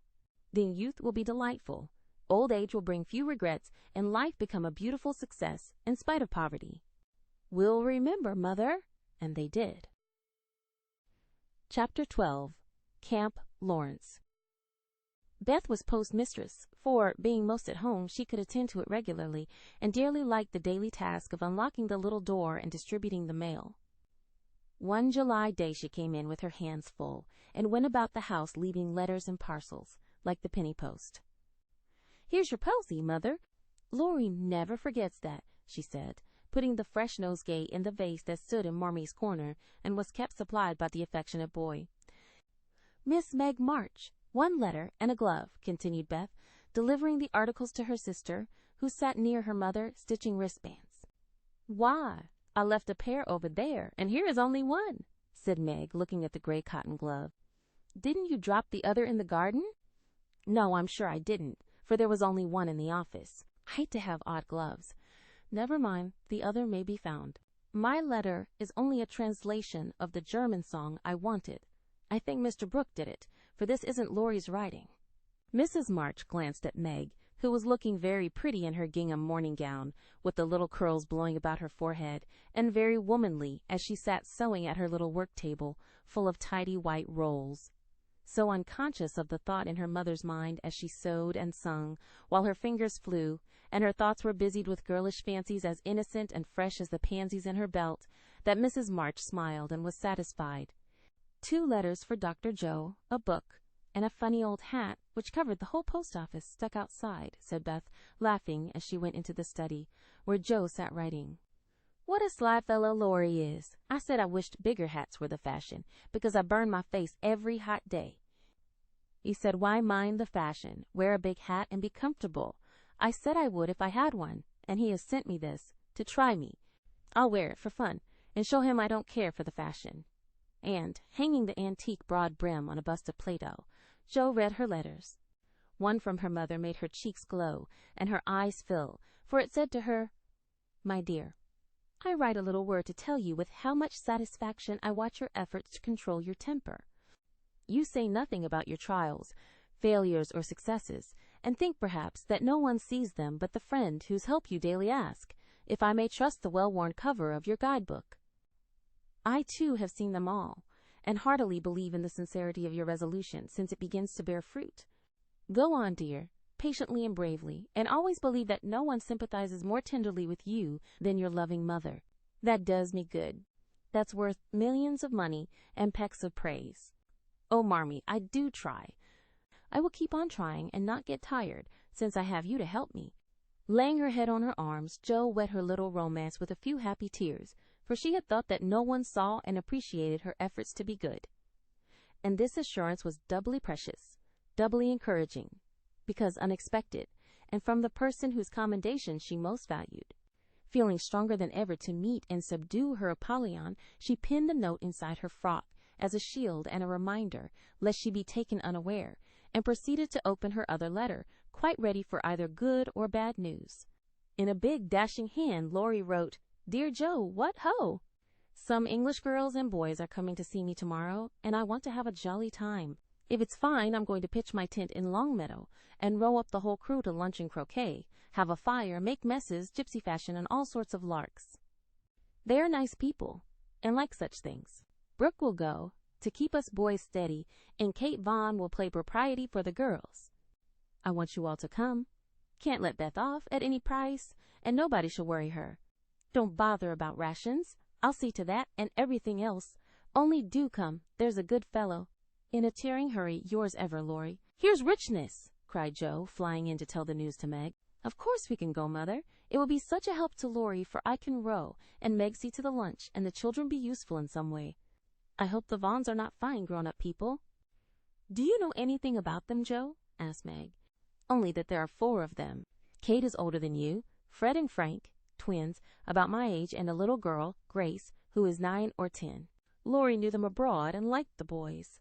I fancied from the way he primmed up his mouth in speaking of her that he didn't admire Kate much. I'm so glad my French print is clean. It's just the thing, and so becoming," observed Meg complacently. "Have you anything decent, Jo?" "Scarlet and gray boating suit. Good enough for me.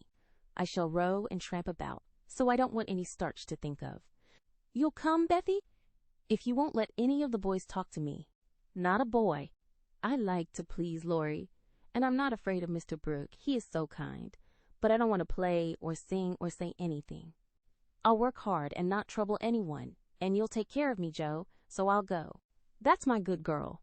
You do try to fight off your shyness, and I love you for it. Fighting faults isn't easy, as I know, and a cheery word kind of gives a lift." "Thank you, Mother." And Jo gave the thin cheek a grateful kiss, more precious to Mrs. March than if it had given back the rosy roundness of her youth. "I had a box of chocolate drops and the picture I wanted to copy," said Amy, showing her mail. "And I got a note from Mr. Laurence asking me to come over and play to him tonight before the lamps are lighted, and I shall go," added Beth, whose friendship with the old gentleman prospered finely. "Now let's fly round and do double duty today so that we can play tomorrow with free minds," said Jo, preparing to replace her pen with a broom. When the sun peeped into the girls' room early next morning to promise them a fine day, he saw a comical sight. Each had made such preparation for the fete as seemed necessary and proper. Meg had an extra row of little curl papers across her forehead. Jo had copiously anointed her afflicted face with cold cream. Beth had taken Joanna to bed with her to atone for the approaching separation, and Amy had capped the climax by putting a clothespin on her nose to uplift the offending feature. It was one of the kind artists use to hold the paper on their drawing boards, therefore quite appropriate and effective for the purpose to which it was now put. This funny spectacle appeared to amuse the sun, for he burst out with such radiance that Jo woke up and roused all her sisters by a hearty laugh at Amy's ornament. No, sunshine and laughter were good omens for a pleasure party, and soon a lively bustle began in both houses. Beth, who was ready first, kept reporting what went on next door, and enlivened her sisters' toilets by frequent telegrams from the window. "There goes the man with the tent. I see Mrs. Barker doing up the lunch in a hamper and a great basket. Now Mr. Laurence is looking up at the sky and the weathercock. I wish he would go too. There's Laurie, looking like a sailor. Nice boy. Oh, mercy me, here's a carriage full of people. A tall lady, a little girl, and 2 dreadful boys. One is lame. Poor thing, he's got a crutch. Laurie didn't tell us that. Be quick, girls. It's getting late. Why, there is Ned Moffat, I do declare. Look, Meg, isn't that the man who bowed to you one day when we were shopping? So it is. How queer that he should come. I thought he was at the mountains. There is Sally. I'm glad she got back in time. Am I all right, Joe? Cried Meg in a flutter. A regular daisy. Hold up your dress and put your hat straight. It looks sentimental tipped that way and will fly off at the first puff. Now then, come on. Oh, Joe, you are not going to wear that awful hat. It's too absurd. You shall not make a guy of yourself, remonstrated Meg, as Joe tied down, with a red ribbon, the broad-brimmed, old-fashioned leghorn Laurie had sent for a joke. I just will, though, for it's capital, so shady, light, and big. It will make fun, and I don't mind being a guy, if I'm comfortable. With that, Joe marched straight away, and the rest followed. A bright little band of sisters, all looking their best, in summer suits, with happy faces under the jaunty hat brims. Laurie ran to meet and present them to his friends in the most cordial manner. The lawn was the reception room, and for several minutes a lively scene was enacted there. Meg was grateful to see that Miss Kate, though 20, was dressed with a simplicity which American girls would do well to imitate, and she was much flattered by Mr. Ned's assurances that he came especially to see her. Joe understood why Laurie primmed up his mouth when speaking of Kate, for that young lady had a stand-off, don't-touch-me air, which contrasted strongly with the free and easy demeanor of the other girls. Beth took an observation of the new boys and decided that the lame one was not dreadful, but gentle and feeble, and she would be kind to him on that account. Amy found Grace a well-mannered, merry little person, and after staring dumbly at one another for a few minutes, they suddenly became very good friends. Tents, lunch, and croquet utensils having been sent on beforehand, the party was soon embarked, and the two boats pushed off together, leaving Mr. Laurence waving his hat on the shore. Laurie and Joe rowed one boat, Mr. Brooke and Ned the other, while Fred Vaughn, the riotous twin, did his best to upset both by paddling about in a wherry like a disturbed water-bug. Joe's funny hat deserved a vote of thanks, for it was of general utility. It broke the ice in the beginning by producing a laugh. It created quite a refreshing breeze, flapping to and fro as she rowed, and would make an excellent umbrella for the whole party if a shower came up, she said. Kate looked rather amazed at Joe's proceedings, especially as she exclaimed, "Christopher Columbus," when she lost her oar, and Laurie said, "My dear fellow, did I hurt you?" when he tripped over her feet in taking his place.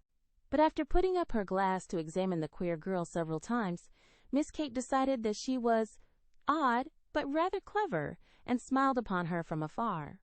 Meg, in the other boat, was delightfully situated face to face with the rowers, who both admired the prospect and feathered their oars with uncommon skill and dexterity. Mr. Brooke was a grave, silent young man, with handsome brown eyes and a pleasant voice. Meg liked his quiet manners, and considered him a walking encyclopedia of useful knowledge. He never talked to her much, but he looked at her a good deal, and she felt sure that he did not regard her with aversion. Ned, being in college, of course put on all the airs which freshmen think it their bounden duty to assume. He was not very wise, but very good-natured, and altogether an excellent person to carry on a picnic. Sally Gardner was absorbed in keeping her white pique dress clean, and chattering with the ubiquitous Fred, who kept Beth in constant terror by his pranks. It was not far to Longmeadow, but the tent was pitched, and the wickets down by the time they arrived. A pleasant green field, with 3 wide-spreading oaks in the middle, and a smooth strip of turf for croquet. "Welcome to Camp Laurence," said the young host, as they landed, with exclamations of delight. "Brooke is commander-in-chief. I am commissary-general. The other fellows are staff officers, and you, ladies, are company. The tent is for your especial benefit, and that oak is your drawing-room, this is the mess-room, and the third is the camp kitchen. Now let's have a game before it gets hot, and then we'll see about dinner." Frank, Beth, Amy, and Grace sat down to watch the game played by the other 8. Mr. Brooke chose Meg, Kate, and Fred. Laurie took Sally, Joe, and Ned. The Englishers played well, but the Americans played better, and contested every inch of the ground as strongly as if the spirit of '76 inspired them. Joe and Fred had several skirmishes, and once narrowly escaped high words. Joe was through the last wicket, and had missed the stroke, which failure ruffled her a good deal. Fred was close behind her, and his turn came before hers. He gave a stroke, his ball hit the wicket, and stopped an inch on the wrong side. No one was very near, and running up to examine, he gave it a sly nudge with his toe, which put it just an inch on the right side. "I'm through. Now, Miss Joe, I'll settle you and get in first," cried the young gentleman, swinging his mallet for another blow. "You pushed it. I saw you. It's my turn now," said Joe sharply. "Upon my word, I didn't move it. It rolled a bit, perhaps, but that is allowed. So stand off, please, and let me have a go at the stake." "We don't cheat in America, but you can, if you choose," said Joe angrily. "Yankees are a deal the most tricky, everybody knows. There you go," returned Fred, croqueting her ball far away. Joe opened her lips to say something rude, but checked herself in time, colored up to her forehead, and stood a minute, hammering down a wicket with all her might, while Fred hit the stake, and declared himself out with much exultation. She went off to get her ball, and was a long time finding it among the bushes, but she came back, looking cool and quiet, and waited her turn patiently. It took several strokes to regain the place she had lost, and when she got there, the other side had nearly won, for Kate's ball was the last but one and lay near the stake. "By George, it's all up with us. Goodbye, Kate."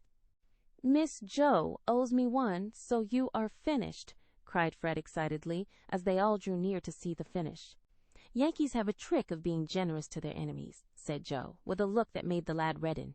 "Especially when they beat them," she added, as, leaving Kate's ball untouched, she won the game by a clever stroke. Laurie threw up his hat, then remembered that it wouldn't do to exult over the defeat of his guests, and stopped in the middle of a cheer to whisper to his friend, "Good for you, Joe. He did cheat. I saw him. We can't tell him so, but he won't do it again. Take my word for it."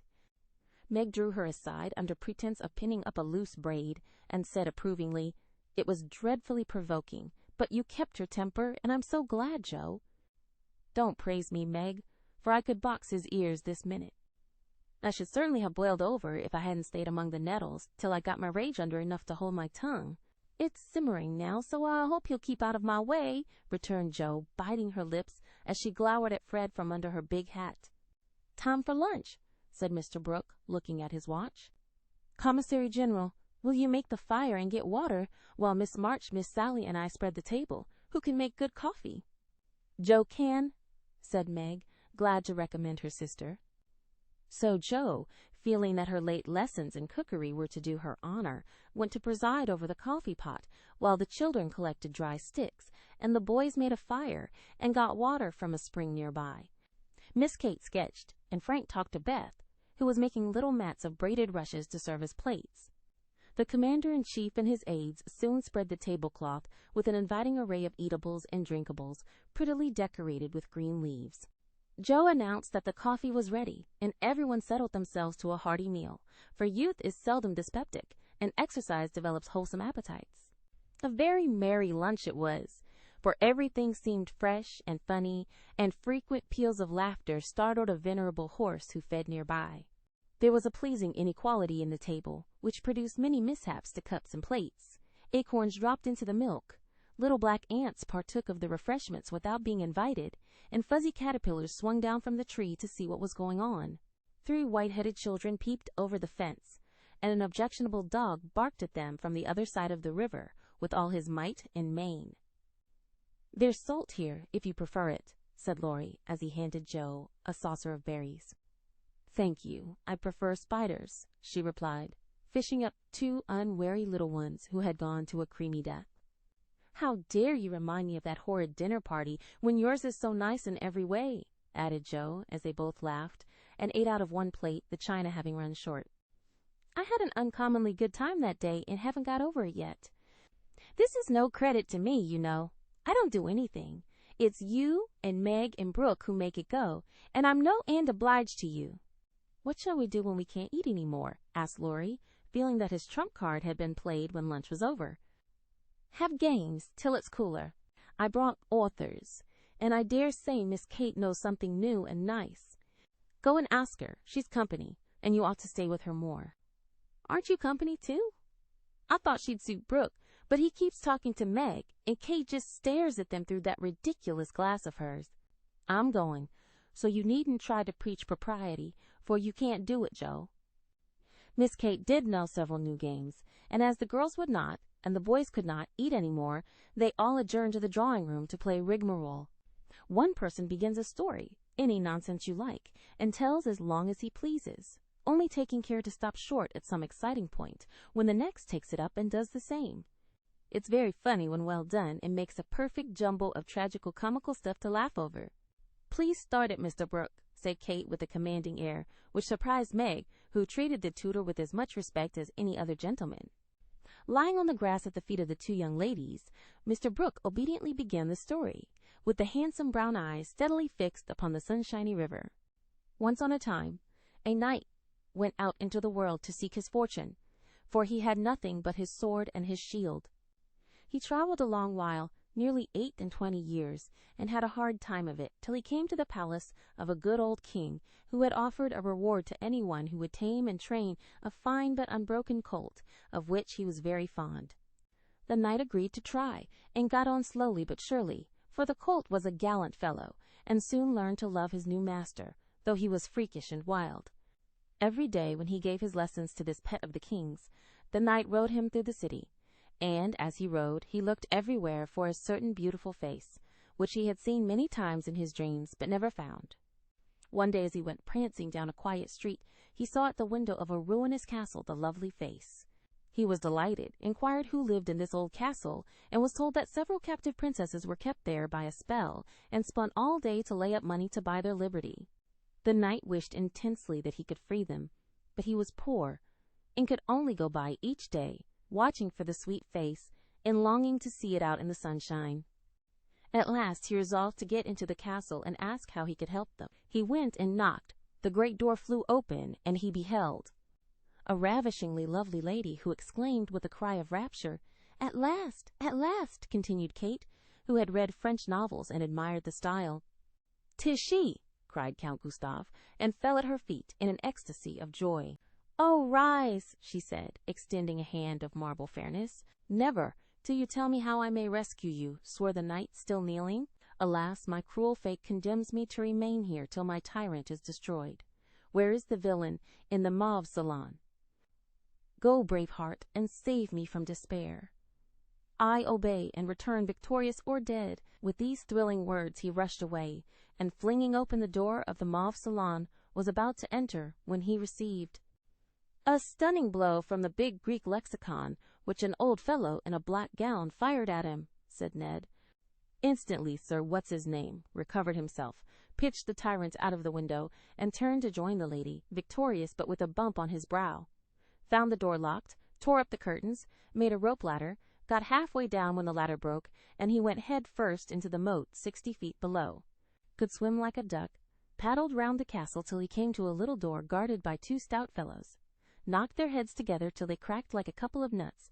Then, by a trifling exertion of his prodigious strength, he smashed in the door, went up a pair of stone steps covered with dust a foot thick, toads as big as your fist, and spiders that would frighten you into hysterics, Miss March. At the top of these steps he came plump upon a sight that took his breath away and chilled his blood. A tall figure, all in white, with a veil over its face and a lamp in its wasted hand, went on Meg. It beckoned, gliding noiselessly before him down a corridor as dark and cold as any tomb. Shadowy effigies in armor stood on either side. A dead silence reigned. The lamp burned blue, and the ghostly figure ever and anon turned its face toward him, showing the glitter of awful eyes through its white veil. They reached a curtained door, behind which sounded lovely music.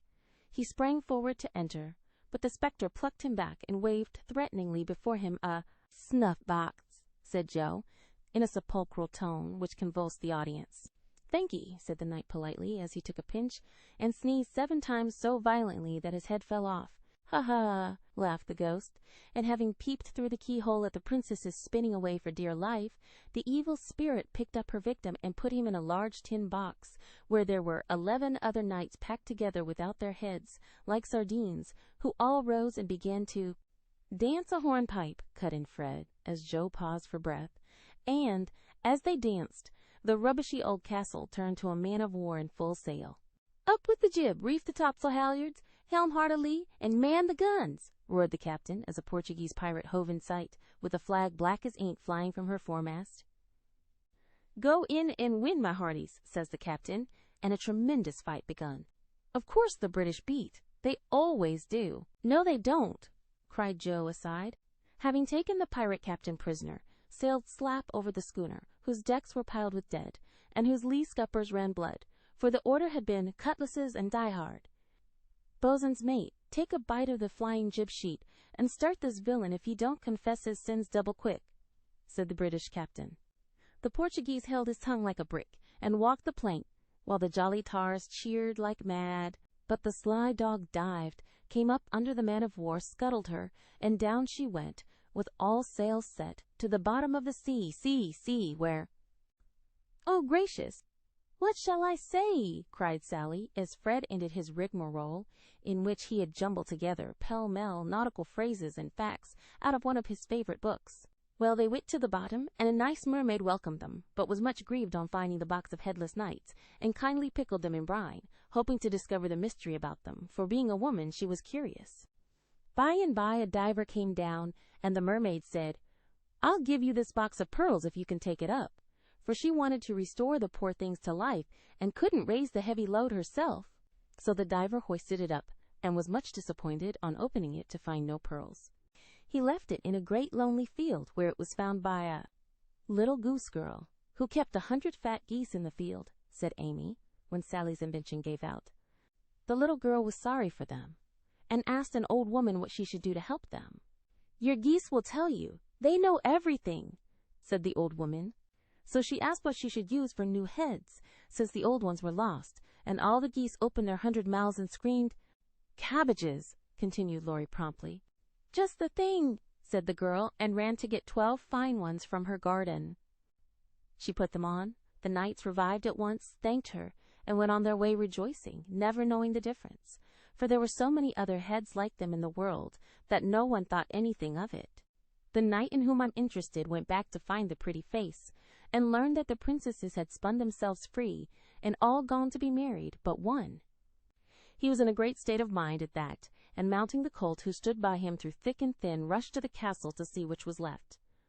Peeping over the hedge, he saw the queen of his affections picking flowers in her garden. "Will you give me a rose?" said he. "You must come and get it." "I can't come to you. It isn't proper," said she, as sweet as honey. He tried to climb over the hedge, but it seemed to go higher and higher. Then he tried to push through, but it grew thicker and thicker, and he was in despair. So he patiently broke twig after twig, till he had made a little hole, through which he peeped, saying imploringly, "Let me in, let me in!" But the pretty princess did not seem to understand, for she picked her roses quietly, and left him to fight his way in. Whether he did or not, Frank will tell you. "I can't. I'm not playing. I never do," said Frank, dismayed at the sentimental predicament out of which he was to rescue the absurd couple. Beth had disappeared behind Joe, and Grace was asleep. "So the poor knight is to be left sticking in the hedge, is he?" asked Mr. Brooke, still watching the river and playing with the wild rose in his buttonhole. "I guess the princess gave him a posy and opened the gate after a while," said Laurie, smiling to himself as he threw acorns at his tutor. "What a piece of nonsense we have made. With practice we might do something quite clever." "Do you know Truth?" asked Sally after they had laughed over their story. "I hope so," said Meg soberly. "The game, I mean." "What is it?" said Fred. "Why, you pile up your hands, choose a number, and draw out in turn, and the person who draws at the number has to answer truly any questions put by the rest. It's great fun." "Let's try it," said Joe, who liked new experiments. Miss Kate and Mr. Brooke, Meg and Ned declined, but Fred, Sally, Joe, and Laurie piled and drew, and the lot fell to Laurie. "Who are your heroes?" asked Joe. "Grandfather and Napoleon." "Which lady here do you think prettiest?" said Sally. "Margaret." "Which do you like best?" from Fred. "Joe, of course." "What silly questions you ask!" And Joe gave a disdainful shrug as the rest laughed at Laurie's matter-of-fact tone. "Try again." "Truth isn't a bad game," said Fred. "It's a very good one for you," retorted Joe in a low voice. Her turn came next. "What is your greatest fault?" asked Fred, by way of testing in her the virtue he lacked himself. "A quick temper." "What do you most wish for?" said Laurie. "A pair of boot lacings," returned Joe, guessing and defeating his purpose. "Not a true answer. You must say what you really do want most." "Genius! Don't you wish you could give it to me, Laurie?" And she slyly smiled in his disappointed face. "What virtues do you most admire in a man?" asked Sally. "Courage and honesty." "Now my turn," said Fred, as his hand came last. "Let's give it to him," whispered Laurie to Joe, who nodded and asked at once, "Didn't you cheat at croquet?" "Well, yes, a little bit." "Good. Didn't you take your story out of the Sea Lion?" said Laurie. "Rather. Don't you think the English nation perfect in every respect?" asked Sally. "I should be ashamed of myself if I didn't." "He's a true John Bull. Now, Miss Sally, you shall have a chance without waiting to draw. I'll harrow up your feelings first by asking if you don't think you are something of a flirt," said Laurie, as Joe nodded to Fred as a sign that peace was declared. "You impertinent boy!" "Of course I'm not," exclaimed Sally, with an air that proved the contrary. "What do you hate most?" asked Fred. "Spiders and rice pudding." "What do you like best?" asked Joe. "Dancing and French gloves." "Well, I think truth is a very silly play. Let's have a sensible game of authors to refresh our minds," proposed Joe. Ned, Frank, and the little girls joined in this, and, while it went on, the three elders sat apart, talking. Miss Kate took out her sketch again, and Margaret watched her, while Mr. Brooke lay on the grass, with a book, which he did not read. "How beautifully you do it!" "I wish I could draw," said Meg, with mingled admiration and regret in her voice. "Why don't you learn?" "I should think you had taste and talent for it," replied Miss Kate graciously. "I haven't time." "Your mamma prefers other accomplishments, I fancy." "So did mine, but I proved to her that I had talent by taking a few lessons privately, and then she was quite willing I should go on." "Can't you do the same with your governess?" "I have none." "I forgot. Young ladies in America go to school more than with us." "Very fine schools they are, too, Papa says. You go to a private one, I suppose?" "I don't go at all. I'm a governess myself." "Oh, indeed," said Miss Kate, but she might as well have said, "Dear me, how dreadful," for her tone implied it, and something in her face made Meg color, and wish she had not been so frank. Mr. Brooke looked up and said quickly, "Young ladies in America love independence as much as their ancestors did, and are admired and respected for supporting themselves." "Oh, yes, of course it's very nice and proper in them to do so. We have many most respectable and worthy young women who do the same and are employed by the nobility because, being the daughters of gentlemen, they are both well-bred and accomplished, you know," said Miss Kate in a patronizing tone that hurt Meg's pride and made her work seem not only more distasteful but degrading. "Did the German song suit Miss March?" inquired Mr. Brooke, breaking an awkward pause. "Oh, yes, it was very sweet, and I'm much obliged to whoever translated it for me," and Meg's downcast face brightened as she spoke. "Don't you read German?" asked Miss Kate with a look of surprise. "Not very well. My father, who taught me, is away, and I don't get on very fast alone, for I've no one to correct my pronunciation." "Try a little now. Here is Schiller's Mary Stuart, and a tutor who loves to teach," and Mr. Brooke laid his book on her lap with an inviting smile. "It's so hard I'm afraid to try," said Meg, grateful, but bashful in the presence of the accomplished young lady beside her. "I'll read a bit to encourage you." And Miss Kate read one of the most beautiful passages in a perfectly correct but perfectly expressionless manner. Mr. Brooke made no comment as she returned the book to Meg, who said innocently, "I thought it was poetry. Some of it is. Try this passage." There was a queer smile about Mr. Brooke's mouth as he opened at poor Mary's lament. Meg, obediently following the long grass blade which her new tutor used to point with, read slowly and timidly, unconsciously making poetry of the hard words by the soft intonation of her musical voice. Down the page went the green guide, and presently, forgetting her listener in the beauty of the sad scene, Meg read as if alone, giving a little touch of tragedy to the words of the unhappy queen. If she had seen the brown eyes then, she would have stopped short, but she never looked up, and the lesson was not spoiled for her. "Very well indeed," said Mr. Brooke as she paused, quite ignoring her many mistakes, and looking as if he did, indeed, love to teach. Miss Kate put up her glass, and, having taken a survey of the little tableau before her, shut her sketch-book, saying with condescension, "You've a nice accent, and in time will be a clever reader.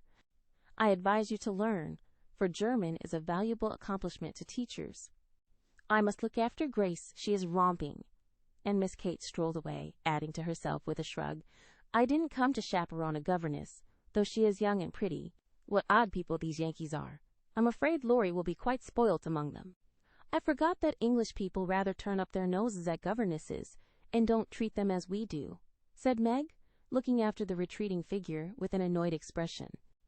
Tutors also have rather a hard time of it there, as I know to my sorrow. There's no place like America for us workers, Miss Margaret. And Mr. Brooke looked so contented and cheerful that Meg was ashamed to lament her hard lot. I'm glad I live in it, then. I don't like my work, but I get a good deal of satisfaction out of it after all, so I won't complain. I only wish I liked teaching as you do. I think you would if you had Laurie for a pupil. I shall be very sorry to lose him next year, said Mr. Brooke, busily punching holes in the turf. Going to college, I suppose?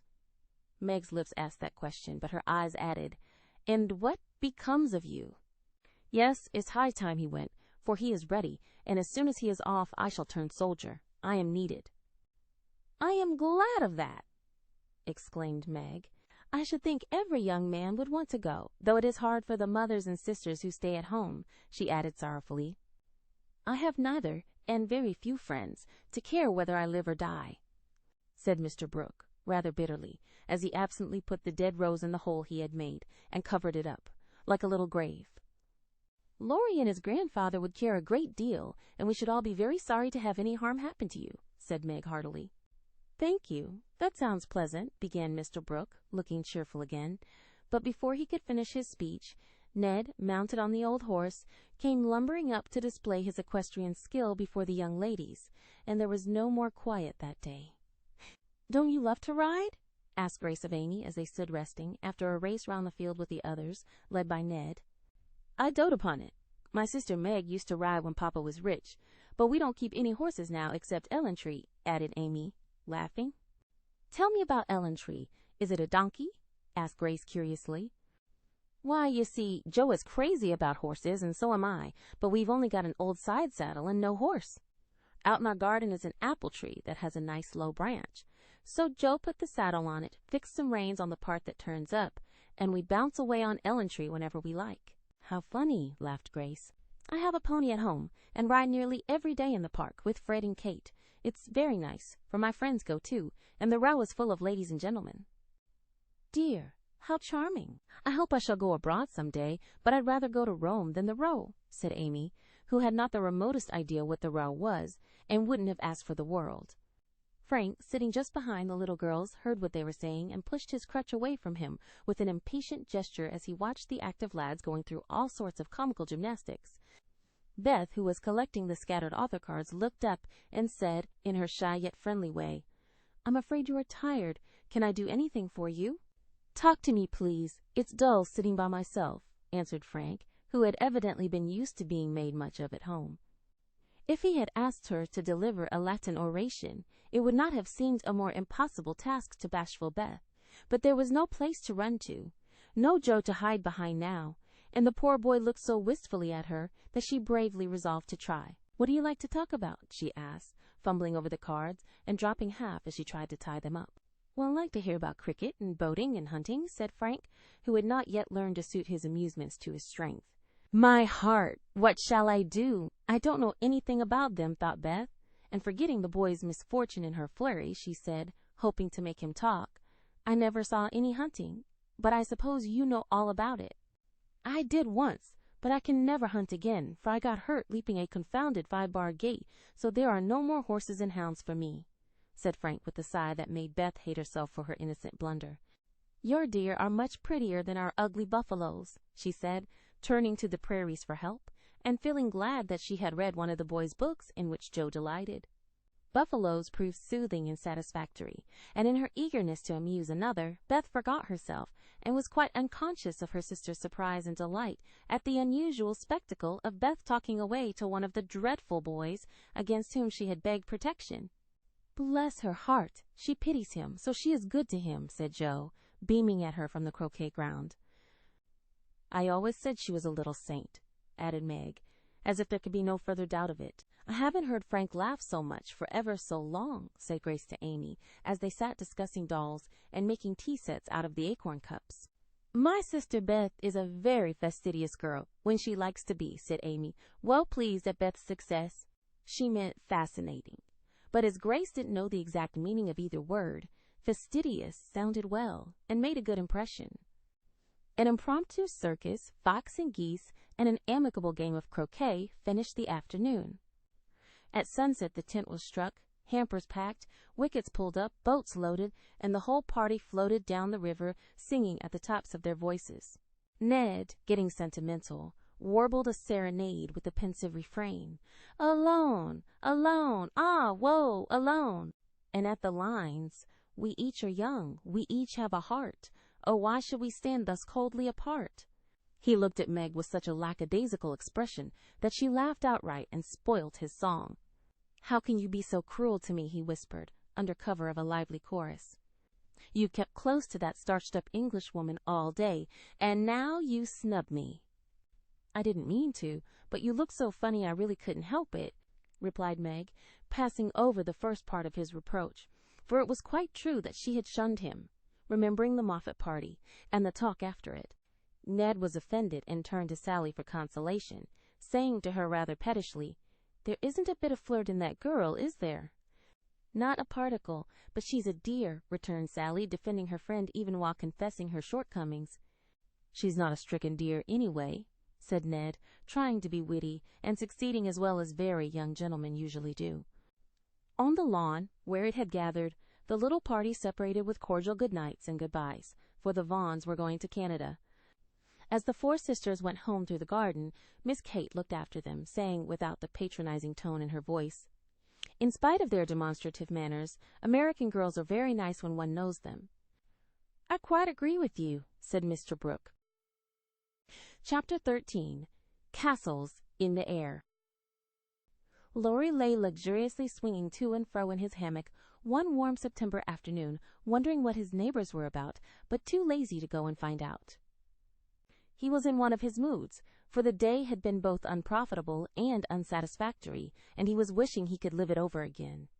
The hot weather made him indolent, and he had shirked his studies, tried Mr. Brooks' patience to the utmost, displeased his grandfather by practicing half the afternoon, frightened the maidservants half out of their wits by mischievously hinting that one of his dogs was going mad, and after high words with the stableman about some fancied neglect of his horse, he had flung himself into his hammock to fume over the stupidity of the world in general, till the peace of the lovely day quieted him in spite of himself. Staring up into the green gloom of the horse-chestnut trees above him, he dreamed dreams of all sorts, and was just imagining himself tossing on the ocean, in a voyage round the world, when the sound of voices brought him ashore in a flash. Peeping through the meshes of the hammock, he saw the Marches coming out, as if bound on some expedition. "What in the world are those girls about now?" thought Laurie, opening his sleepy eyes to take a good look, for there was something rather peculiar in the appearance of his neighbors. Each wore a large, flapping hat, a brown linen pouch slung over one shoulder, and carried a long staff. Meg had a cushion, Joe a book, Beth a basket, and Amy a portfolio. All walked quietly through the garden, out at the little back gate, and began to climb the hill that lay between the house and river. "Well, that's cool," said Laurie to himself, "to have a picnic and never ask me. They can't be going in the boat, for they haven't got the key. Perhaps they forgot it. I'll take it to them and see what's going on." Though possessed of half a dozen hats, it took him some time to find one. Then there was a hunt for the key, which was at last discovered in his pocket, so that the girls were quite out of sight when he leaped the fence and ran after them. Taking the shortest way to the boathouse, he waited for them to appear, but no one came, and he went up the hill to take an observation. A grove of pines covered one part of it, and from the heart of this green spot came a clearer sound than the soft sigh of the pines or the drowsy chirp of the crickets. "Here's the landscape," thought Laurie, peeping through the bushes and looking wide awake and good-natured already. It was rather a pretty little picture, for the sisters sat together in the shady nook, with sun and shadow flickering over them, the aromatic wind lifting their hair and cooling their hot cheeks, and all the little wood people going on with their affairs as if these were no strangers but old friends. Meg sat upon her cushion, sewing daintily with her white hands, and looking as fresh and sweet as a rose, in her pink dress among the green. Beth was sorting the cones that lay thick under the hemlock near by, for she made pretty things of them. Amy was sketching a group of ferns, and Jo was knitting as she read aloud. A shadow passed over the boy's face as he watched them, feeling that he ought to go away because uninvited, yet lingering because home seemed very lonely, and this quiet party in the woods most attractive to his restless spirit. He stood so still that a squirrel, busy with its harvesting, ran down a pine close beside him, saw him suddenly, and skipped back, scolding so shrilly that Beth looked up, espied the wistful face behind the birches, and beckoned with a reassuring smile. "May I come in, please, or shall I be a bother?" he asked, advancing slowly. Meg lifted her eyebrows, but Jo scowled at her defiantly, and said at once, "Of course you may. We should have asked you before, only we thought you wouldn't care for such a girl's game as this." "I always liked your games, but if Meg doesn't want me, I'll go away." "I've no objection if you do something. It's against the rules to be idle here," replied Meg, gravely but graciously. "Much obliged. I'll do anything if you'll let me stop a bit, for it's as dull as the desert of Sahara down there. Shall I sew, read, comb, draw, or do all at once? Bring on your bears. I'm ready." And Laurie sat down, with a submissive expression delightful to behold. "Finish this story while I set my heel," said Jo, handing him the book. "Yes'm," was the meek answer, as he began, doing his best to prove his gratitude for the favor of an admission into the Busy Bee Society. The story was not a long one, and when it was finished he ventured to ask a few questions as a reward of merit. "Please, ma'am, could I inquire if this highly instructive and charming institution is a new one?" "Would you tell him?" asked Meg of her sisters. "He'll laugh," said Amy warningly. "Who cares?" said Jo. "I guess he'll like it," added Beth. "Of course I shall. I give you my word I won't laugh." "Tell away, Jo, and don't be afraid." "The idea of being afraid of you."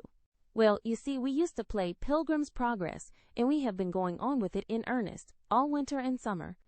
"Yes, I know," said Laurie, nodding wisely. "Who told you?" demanded Jo. "Spirits." "No, I did. I wanted to amuse him one night when you were all away, and he was rather dismal. He did like it, so don't scold, Jo," said Beth meekly. "You can't keep a secret." "Never mind, it saves trouble now." "Go on, please," said Laurie, as Jo became absorbed in her work, looking a trifle displeased. "Oh, didn't she tell you about this new plan of ours? Well, we have tried not to waste our holiday, but each has had a task, and worked at it with a will. The vacation is nearly over, the stints are all done, and we are ever so glad that we didn't dawdle." "Yes, I should think so," and Laurie thought regretfully of his own idle days. "Mother likes to have us out of doors as much as possible, so we bring our work here and have nice times. For the fun of it, we bring our things in these bags, wear the old hats, use poles to climb the hill, and play pilgrims, as we used to do years ago. We call this hill the Delectable Mountain, for we can look far away and see the country where we hope to live some time." Jo pointed, and Laurie sat up to examine, for through an opening in the wood one could look across the wide blue river, the meadows on the other side, far over the outskirts of the great city, to the green hills that rose to meet the sky. The sun was low, and the heavens plowed with the splendor of an autumn sunset. Gold and purple clouds lay on the hilltops, and rising high into the ruddy light were silvery white peaks that shone like the airy spires of some celestial city. "How beautiful that is," said Laurie softly, for he was quick to see and feel beauty of any kind. "It's often so, and we like to watch it, for it is never the same, but always splendid," replied Amy, wishing she could paint it. "Jo talks about the country where we hope to live some time. The real country, she means, with pigs and chickens and haymaking. It would be nice, but I wish the beautiful country up there was real, and we could ever go to it," said Beth musingly. "There is a lovelier country even than that, where we shall go by and by when we are good enough," answered Meg with her sweet voice. "It seems so long to wait, so hard to do. I want to fly away at once, as those swallows fly, and go in at that splendid gate." "You'll get there, Beth, sooner or later. No fear of that," said Jo. "I'm the one that will have to fight and work and climb and wait, and maybe never get in after all. You'll have me for company, if that's any comfort. I shall have to do a deal of traveling before I come in sight of your celestial city. If I arrive late, you'll say a good word for me, won't you, Beth?" Something in the boy's face troubled his little friend, but she said cheerfully, with her quiet eyes on the changing clouds, "If people really want to go and really try all their lives, I think they will get in, for I don't believe there are any locks on that door, or any guards at the gate. I always imagine it is as it is in the picture, where the shining ones stretch out their hands to welcome poor Christian as he comes up from the river. Wouldn't it be fun if all the castles in the air which we make could come true, and we could live in them? Said Joe, after a little pause. I've made such quantities it would be hard to choose which I'd have, said Laurie, lying flat, and throwing cones at the squirrel who had betrayed him. You'd have to take your favorite one. What is it? Asked Meg. If I tell mine, will you tell yours? Yes, if the girls will too. We will, now, Laurie. After I'd seen as much of the world as I want to, I'd like to settle in Germany and have just as much music as I choose. I'm to be a famous musician myself, and all creation is to rush to hear me, and I'm never to be bothered about money or business, but just enjoy myself and live for what I like. That's my favorite castle. Margaret seemed to find it a little hard to tell hers, and waved a brake before her face as if to disperse imaginary gnats, while she said slowly, I should like a lovely house, full of all sorts of luxurious things, nice food, pretty clothes, handsome furniture, pleasant people, and heaps of money. I am to be mistress of it and manage it as I like, with plenty of servants, so I never need work a bit. How I should enjoy it, for I wouldn't be idle, but do good, and make everyone love me dearly. Wouldn't you have a master for your castle in the air? Asked Laurie slyly. I said pleasant people, you know, and Meg carefully tied up her shoe as she spoke, so that no one saw her face. Why don't you say you'd have a splendid, wise, good husband and some angelic little children? You know your castle wouldn't be perfect without, said blunt Joe, who had no tender fancies yet, and rather scorned romance except in books. You'd have nothing but horses, inkstands, and novels in yours, answered Meg petulantly. Wouldn't I, though?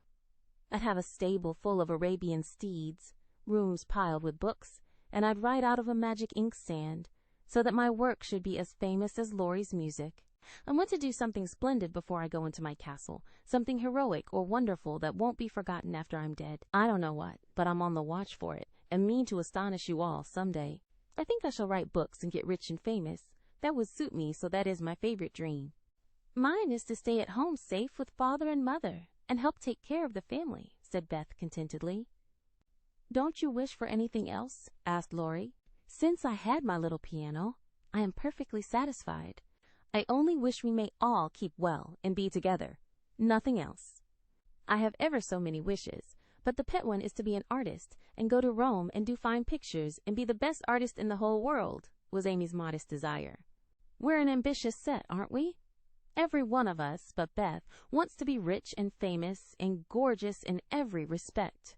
I do wonder if any of us will ever get our wishes, said Laurie, chewing grass, like a meditative calf. I've got the key to my castle in the air, but whether I can unlock the door remains to be seen, observed Joe mysteriously. I've got the key to mine, but I'm not allowed to try it. Hang college, muttered Laurie with an impatient sigh. Here's mine, and Amy waved her pencil. I haven't got any, said Meg forlornly. Yes, you have, said Laurie at once. Where? In your face. Nonsense, that's of no use. Wait and see if it doesn't bring you something worth having, replied the boy, laughing at the thought of a charming little secret which he fancied he knew. Meg colored behind the brake, but asked no questions, and looked across the river with the same expectant expression which Mr. Brooke had worn when he told the story of the night. If we are all alive 10 years hence, let's meet, and see how many of us have got our wishes, or how much nearer we are then than now, said Joe, always ready with a plan. Bless me, how old I shall be, 27, exclaimed Meg, who felt grown up already, having just reached 17. You and I shall be 26, Teddy, Beth 24, and Amy 22. What a venerable party, said Joe. I hope I shall have done something to be proud of by that time, but I'm such a lazy dog, I'm afraid I shall dawdle, Joe. You need a motive, Mother says, and when you get it, she is sure you'll work splendidly. Is she? By Jupiter, I will, if I only get the chance, cried Laurie, sitting up with sudden energy. I ought to be satisfied to please Grandfather, and I do try, but it's working against the grain, you see, and comes hard. He wants me to be an India merchant, as he was, and I'd rather be shot. I hate tea and silk and spices, and every sort of rubbish his old ships bring, and I don't care how soon they go to the bottom when I own them. Going to college ought to satisfy him, for if I give him 4 years he ought to let me off from the business, but he's set, and I've got to do just as he did, unless I break away and please myself, as my father did. If there was anyone left to stay with the old gentleman, I'd do it tomorrow. Laurie spoke excitedly, and looked ready to carry his threat into execution on the slightest provocation, for he was growing up very fast, and in spite of his indolent ways, had a young man's hatred of subjection, a young man's restless longing to try the world for himself. I advise you to sail away in one of your ships, and never come home again till you have tried your own way, said Joe, whose imagination was fired by the thought of such a daring exploit, and whose sympathy was excited by what she called Teddy's wrongs. That's not right, Joe. You mustn't talk in that way, and Laurie mustn't take your bad advice. You should do just what your grandfather wishes, my dear boy, said Meg, in her most maternal tone. Do your best at college, and when he sees that you try to please him, I'm sure he won't be hard or unjust to you. As you say, there is no one else to stay with and love him, and you'd never forgive yourself if you left him without his permission. Don't be dismal or fret, but do your duty, and you'll get your reward, as good Mr. Brooke has, by being respected and loved. What do you know about him? Asked Laurie, grateful for the good advice, but objecting to the lecture, and glad to turn the conversation from himself, after his unusual outbreak. Only what your grandpa told us about him, how he took good care of his own mother till she died, and wouldn't go abroad as tutor to some nice person, because he wouldn't leave her, and how he provides now for an old woman who nursed his mother, and never tells anyone, but is just as generous and patient and good as he can be. So he is, dear old fellow, said Laurie heartily, as Meg paused, looking flushed and earnest with her story. It's like Grandpa to find out all about him, without letting him know, and to tell all his goodness to others, so that they might like him. Brooke couldn't understand why your mother was so kind to him, asking him over with me, entreating him in her beautiful, friendly way. He thought she was just perfect, and talked about it for days and days, and went on about you all in flaming style. If ever I do get my wish, you see what I'll do for Brooke. Begin to do something now, by not plaguing his life out, said Meg sharply. How do you know I do, miss? I can always tell by his face, when he goes away. If you have been good, he looks satisfied and walks briskly. If you have plagued him, he's sober and walks slowly, as if you wanted to go back and do his work better. Well, I like that. So you keep an account of my good and bad marks in Brooke's face, do you? I see him bow and smile as he passes your window, but I didn't know you'd got up a telegraph. We haven't. Don't be angry, and oh, don't tell him I said anything. It was only to show that I cared how you get on, and what is said here is said in confidence, you know, cried Meg, much alarmed at the thought of what might follow from her careless speech. I don't tell tales, replied Laurie with his high and mighty air, as Joe called a certain expression which he occasionally wore. Only if Brooke is going to be a thermometer, I must mind and have fair weather for him to report. Please don't be offended. I didn't mean to preach or tell tales or be silly. I only thought Joe was encouraging you in a feeling which you'd be sorry for by and by. You are so kind to us, we feel as if you were our brother, and say just what we think. Forgive me, I meant it kindly. And Meg offered her hand with a gesture both affectionate and timid. Ashamed of his momentary pique, Laurie squeezed the kind little hand and said frankly, I'm the one to be forgiven. I'm cross, and have been out of sorts all day. I like to have you tell me my faults, and be sisterly, so don't mind if I'm grumpy sometimes. I thank you all the same. Bent on showing that he was not offended, he made himself as agreeable as possible, wound cotton for Meg, recited poetry to please Joe, shook down cones for Beth, and helped Amy with her ferns, proving himself a fit person to belong to the Busy Bee Society. In the midst of an animated discussion on the domestic habits of turtles, one of those amiable creatures having strolled up from the river, the faint sound of a bell warned them that Hannah had put the tea to draw, and they would just have time to get home to supper. May I come again? Asked Laurie. Yes, if you are good and love your book, as the boys in the primer are told to do, said Meg, smiling. I'll try. Then you may come, and I'll teach you to knit as the Scotchmen do. There's a demand for socks just now, added Joe, waving hers like a big blue worsted banner as they parted at the gate. That night, when Beth played to Mr. Laurence in the twilight, Laurie, standing in the shadow of the curtain, listened to the little David, whose simple music always quieted his moody spirit, and watched the old man, who sat with his gray head on his hand, thinking tender thoughts of the dead child he had loved so much. Remembering the conversation of the afternoon, the boy said to himself, with the resolve to make the sacrifice cheerfully, "I'll let my castle go, and stay with the dear old gentleman while he needs me, for I am all he has." Chapter 14. Secrets.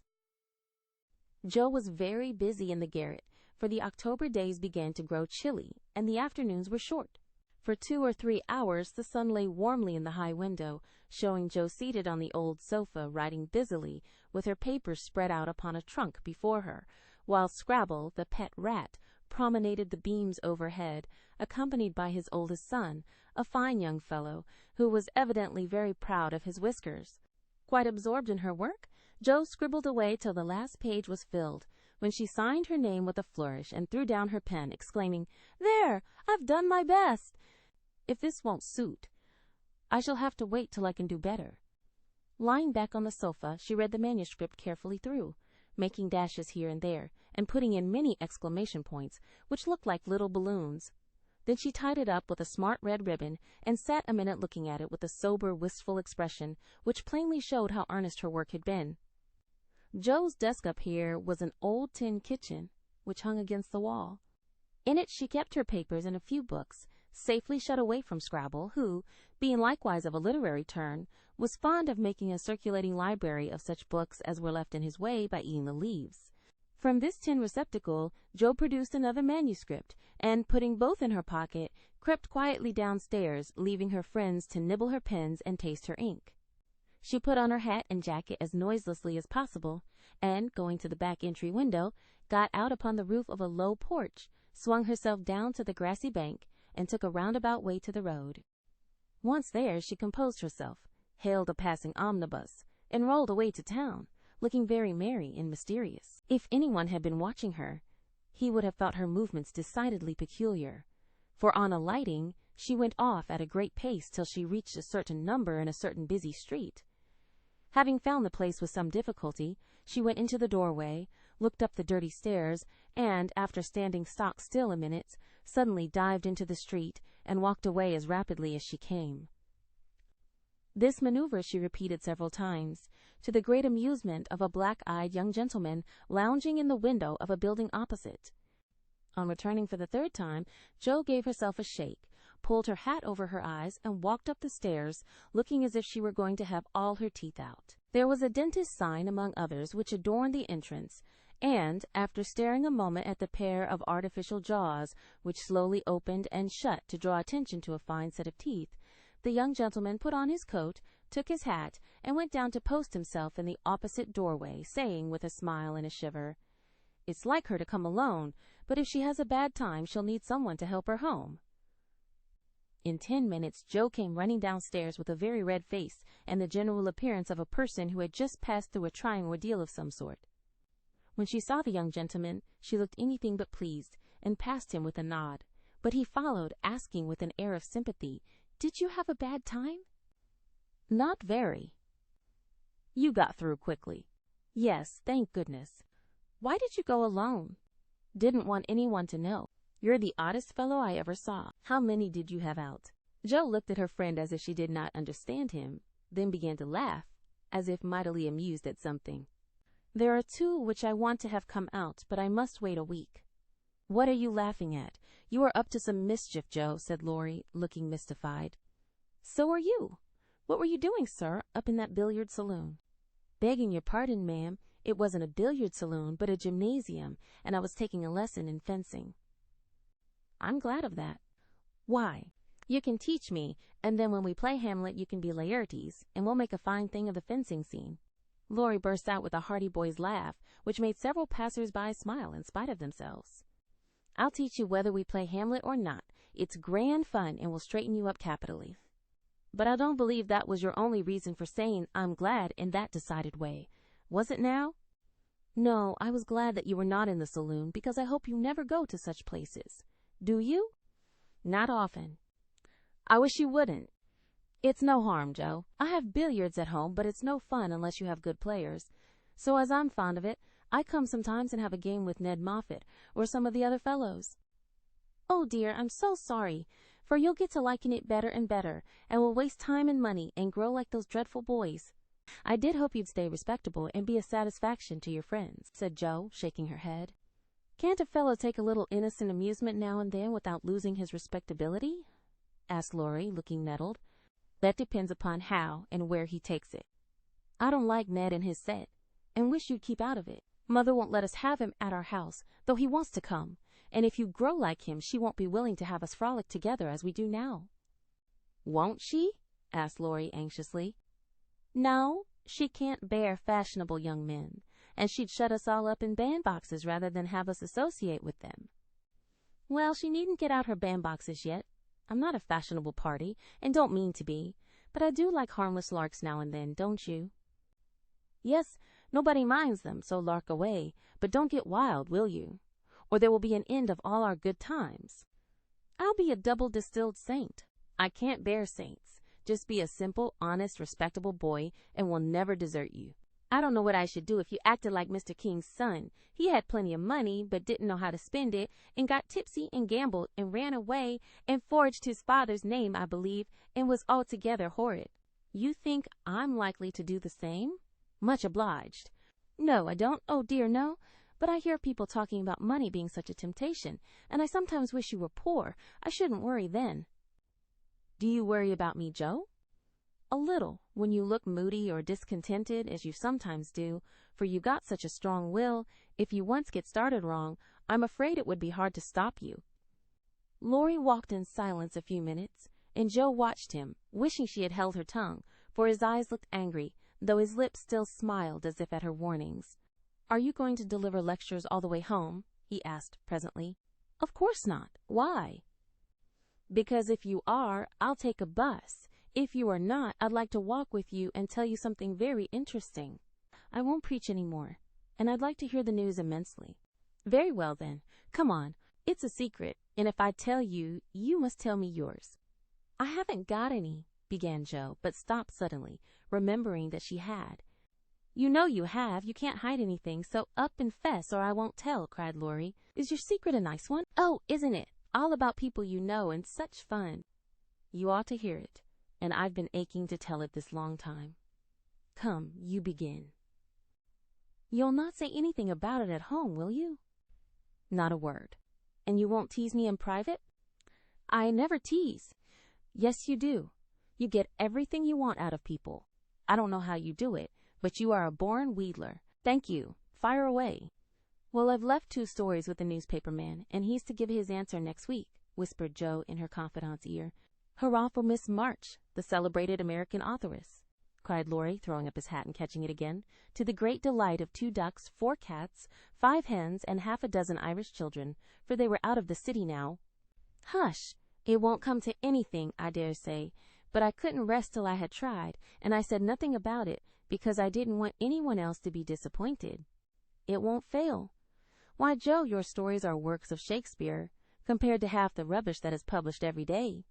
Won't it be fun to see them in print, and shan't we feel proud of our authoress? Jo's eyes sparkled, for it is always pleasant to be believed in, and a friend's praise is always sweeter than a dozen newspaper puffs. Where's your secret? Play fair, Teddy, or I'll never believe you again, she said, trying to extinguish the brilliant hopes that blazed up at a word of encouragement. I may get into a scrape for telling, but I didn't promise not to, so I will, for I never feel easy in my mind till I've told you any plummy bit of news I get. I know where Meg's glove is. Is that all? Said Jo, looking disappointed, as Laurie nodded and twinkled, with a face full of mysterious intelligence. It's quite enough for the present, as you'll agree when I tell you where it is. Tell then. Laurie bent, and whispered 3 words in Jo's ear, which produced a comical change. She stood and stared at him for a minute, looking both surprised and displeased, then walked on, saying sharply, How do you know? Saw it. Where? Pocket. All this time? Yes, isn't that romantic? No, it's horrid. Don't you like it? Of course I don't. It's ridiculous. It won't be allowed. What would Meg say? You are not to tell anyone. Mind that. I didn't promise. That was understood, and I trusted you. Well, I won't for the present anyway, but I'm disgusted and wish you hadn't told me. I thought you'd be pleased. At the idea of anybody coming to take Meg away? No, thank you. You'll feel better about it when somebody comes to take you away. I'd like to see anyone try it, cried Joe fiercely. So should I. And Laurie chuckled at the idea. I don't think secrets agree with me. I feel rumpled up in my mind since you told me that, said Joe, rather ungratefully. Race down this hill with me, and you'll be all right, suggested Laurie. No one was in sight. The smooth road sloped invitingly before her, and finding the temptation irresistible, Joe darted away, soon leaving hat and comb behind her and scattering hairpins as she ran. Laurie reached the goal first, and was quite satisfied with the success of his treatment, for his Atalanta came panting up, with flying hair, bright eyes, ruddy cheeks, and no signs of dissatisfaction in her face. I wish I was a horse, then I could run for miles in this splendid air and not lose my breath. It was capital, but see what a guy it's made me. Go, pick up my things like a cherub as you are, said Joe, dropping down under a maple tree, which was carpeting the bank with crimson leaves. Laurie leisurely departed to recover the lost property, and Joe bundled up her braids, hoping no one would pass by till she was tidy again. But someone did pass. And who should it be but Meg, looking particularly ladylike in her state and festival suit, for she had been making calls. What in the world are you doing here? She asked, regarding her disheveled sister with well-bred surprise. Getting leaves, meekly answered Joe, sorting the rosy handful she had just swept up. And hairpins, added Laurie, throwing half a dozen into Joe's lap. They grow on this road, Meg. So do combs and brown straw hats. You have been running, Joe. How could you? When will you stop such romping ways? Said Meg reprovingly, as she settled her cuffs and smoothed her hair, with which the wind had taken liberties. Never till I'm stiff and old and have to use a crutch. Don't try to make me grow up before my time, Meg. It's hard enough to have you change all of a sudden. Let me be a little girl as long as I can. As she spoke, Joe bent over the leaves to hide the trembling of her lips. For lately she had felt that Margaret was fast getting to be a woman, and Laurie's secret made her dread the separation, which must surely come some time, and now seemed very near. He saw the trouble in her face, and drew Meg's attention from it by asking quickly, Where have you been calling? All so fine. At the gardener's, and Sally has been telling me all about Belle Moffat's wedding. It was very splendid, and they have gone to spend the winter in Paris. Just think how delightful that must be. Do you envy her, Meg? Said Laurie. I'm afraid I do. I'm glad of it, muttered Joe, tying on her hat with a jerk. Why? Asked Meg, looking surprised. Because if you care much about riches, you will never go and marry a poor man, said Joe, frowning at Laurie, who was mutely warning her to mind what she said. I shall never go and marry anyone, observed Meg, walking on with great dignity, while the others followed, laughing, whispering, skipping stones, and behaving like children, as Meg said to herself, though she might have been tempted to join them if she had not had her best dress on. For a week or two, Joe behaved so queerly that her sisters were quite bewildered. She rushed to the door when the postman rang, was rude to Mr. Brooke whenever they met, would sit looking at Meg with a woebegone face, occasionally jumping up to shake and then to kiss her in a very mysterious manner.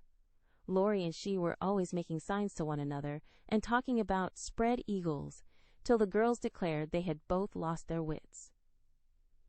On the second Saturday, after Joe got out of the window, Meg, as she sat sewing at her window, was scandalized by the sight of Laurie chasing Joe all over the garden and finally capturing her in Amy's bower.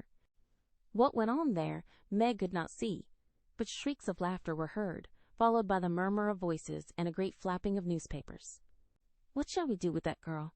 She never will behave like a young lady, sighed Meg, as she watched the race with a disapproving face. I hope she won't. She is so funny and dear as she is, said Beth, who had never betrayed that she was a little hurt at Joe's having secrets with anyone but her. It's very trying, but we never can make her comme il faut, added Amy, who sat making some new frills for herself, with her curls tied up in a very becoming way, two agreeable things which made her feel unusually elegant and ladylike. In a few minutes, Joe bounced in, laid herself on the sofa, and affected to read. Have you anything interesting there? Asked Meg with condescension. Nothing but a story. Won't amount to much, I guess, returned Joe, carefully keeping the name of the paper out of sight. You'd better read it aloud. That will amuse us and keep you out of mischief, said Amy in her most grown-up tone. What's the name? Asked Beth, wondering why Jo kept her face behind the sheet. The Rival Painters. That sounds well. Read it, said Meg. With a loud hem and a long breath, Jo began to read very fast. The girls listened with interest, for the tale was romantic and somewhat pathetic, as most of the characters died in the end. I like that about the splendid picture, was Amy's approving remark, as Jo paused. I prefer the lovering part. Viola and Angelo are two of our favorite names. Isn't that queer? Said Meg, wiping her eyes, for the lovering part was tragical. Who wrote it? Asked Beth, who had caught a glimpse of Jo's face. The reader suddenly sat up, cast away the paper, displaying a flushed countenance, and, with a funny mixture of solemnity and excitement, replied in a loud voice, Your sister. You, cried Meg, dropping her work. It's very good, said Amy critically. I knew it. Oh, my Jo, I am so proud. And Beth ran to hug her sister and exult over this splendid success. Dear me, how delighted they all were, to be sure. How Meg wouldn't believe it till she saw the words Miss Josephine March actually printed in the paper. How graciously Amy criticized the artistic parts of the story and offered hints for a sequel, which unfortunately couldn't be carried out as the hero and heroine were dead. How Beth got excited and skipped and sung with joy. How Hannah came in to exclaim, Sakes alive, well I never, in great astonishment at that Jo's doings. How proud Mrs. March was when she knew it. How Jo laughed with tears in her eyes as she declared she might as well be a peacock and done with it. And how the spread eagle might be said to flap his wings triumphantly over the house of March as the paper passed from hand to hand. Tell us all about it. When did it come? How much did you get for it? What will Father say? Won't Laurie laugh? Cried the family, all in one breath, as they clustered about Jo. For these foolish, affectionate people made a jubilee of every little household joy. Stop jabbering, girls, and I'll tell you everything, said Jo, wondering if Miss Burney felt any grander over her Evelina than she did over her rival painters. Having told how she disposed of her tales, Jo added, And when I went to get my answer, the man said he liked them both, but didn't pay beginners, only let them print in his paper, and notice the stories. It was good practice, he said, and when the beginners improved, anyone would pay. So I let him have the 2 stories, and today this was sent to me, and Laurie caught me with it and insisted on seeing it, so I let him. And he said it was good, and I shall write more, and he's going to get the next paid for, and I am so happy, for in time I may be able to support myself and help the girls. Jo's breath gave out here, and wrapping her head in the paper, she bedewed her little story with a few natural tears, for to be independent and earn the praise of those she loved were the dearest wishes of her heart, and this seemed to be the first step toward that happy end. Chapter 15. A Telegram.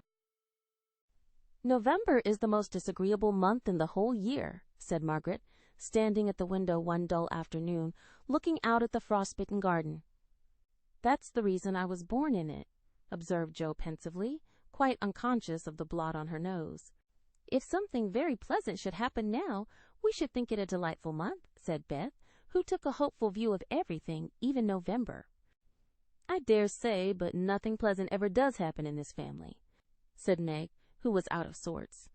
We go grubbing along day after day, without a bit of change and very little fun. We might as well be in a treadmill. My patience, how blue we are, cried Jo. I don't much wonder, poor dear, for you see other girls having splendid times, while you grind, year in and year out.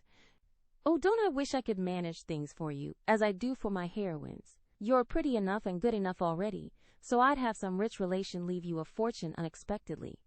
Then you'd dash out as an heiress, scorn everyone who has slighted you, go abroad, and come home, my lady something, in a blaze of splendor and elegance. People don't have fortunes left them in that style nowadays. Men have to work, and women to marry for money. It's a dreadfully unjust world, said Meg bitterly. Jo and I are going to make fortunes for you all. Just wait 10 years and see if we don't, said Amy, who sat in a corner making mud pies, as Hannah called her little clay models of birds, fruit, and faces. Can't wait, and I'm afraid I haven't much faith in ink and dirt, though I'm grateful for your good intentions. Meg sighed, and turned to the frostbitten garden again. Joe groaned and leaned both elbows on the table in a despondent attitude, but Amy spat it away energetically. And Beth, who sat at the other window, said, smiling, "Two pleasant things are going to happen right away. Marmee is coming down the street, and Laurie is tramping through the garden as if he had something nice to tell." In they both came, Mrs. March with her usual question, "Any letter from father, girls?" And Laurie to say in his persuasive way, "Won't some of you come for a drive? I've been working away at mathematics till my head is in a muddle, and I'm going to freshen my wits by a brisk turn. It's a dull day, but the air isn't bad, and I'm going to take Brooke home, so it will be gay inside if it isn't out. Come, Joe, you and Beth will go, won't you?" "Of course we will." "Much obliged, but I'm busy." And Meg whisked out her work basket, for she had agreed with her mother that it was best, for her at least, not to drive often with the young gentleman. "We three will be ready in a minute," cried Amy, running away to wash her hands. "Can I do anything for you, Madam Mother?" asked Laurie, leaning over Mrs. March's chair, with the affectionate look and tone he always gave her. "No, thank you, except call at the office, if you'll be so kind, dear. It's our day for a letter, and the postman hasn't been. Father is as regular as the sun, but there's some delay on the way, perhaps." A sharp ring interrupted her, and a minute after Hannah came in with a letter. "It's one of them horrid telegraph things, Mum," she said, handing it as if she was afraid it would explode and do some damage. At the word telegraph, Mrs. March snatched it, read the 2 lines it contained, and dropped back into her chair as white as if the little paper had sent a bullet to her heart. Laurie dashed downstairs for water, while Meg and Hannah supported her, and Joe read aloud, in a frightened voice, "Mrs. March, your husband is very ill. S. Hale, Blank Hospital, Washington." How still the room was as they listened breathlessly. How strangely the day darkened outside, and how suddenly the whole world seemed to change, as the girls gathered about their mother, feeling as if all the happiness and support of their lives was about to be taken from them. Mrs. March was herself again directly, read the message over, and stretched out her arms to her daughters, saying, in a tone they never forgot, "I shall go at once, but it may be too late. Oh, children, children, help me to bear it." For several minutes there was nothing but the sound of sobbing in the room, mingled with broken words of comfort, tender assurances of help, and hopeful whispers that died away in tears. Poor Hannah was the first to recover, and with unconscious wisdom she set all the rest a good example. For, with her, work was the panacea for most afflictions. "The Lord keep the dear man. I won't waste no time a-crying, but get your things ready right away, Mum," she said heartily, as she wiped her face on her apron, gave her mistress a warm shake of the hand with her own hard one, and went away, to work like 3 women in one. "She's right, there's no time for tears now. Be calm, girls, and let me think." They tried to be calm, poor things, as their mother sat up, looking pale but steady, and put away her grief to think and plan for them. "Where's Laurie?" she asked presently, when she had collected her thoughts, and decided on the first duties to be done. "Here, ma'am. Oh, let me do something," cried the boy, hurrying from the next room, whither he had withdrawn, feeling that their first sorrow was too sacred for even his friendly eyes to see. "Send a telegram saying I will come at once. The next train goes early in the morning." "What else?"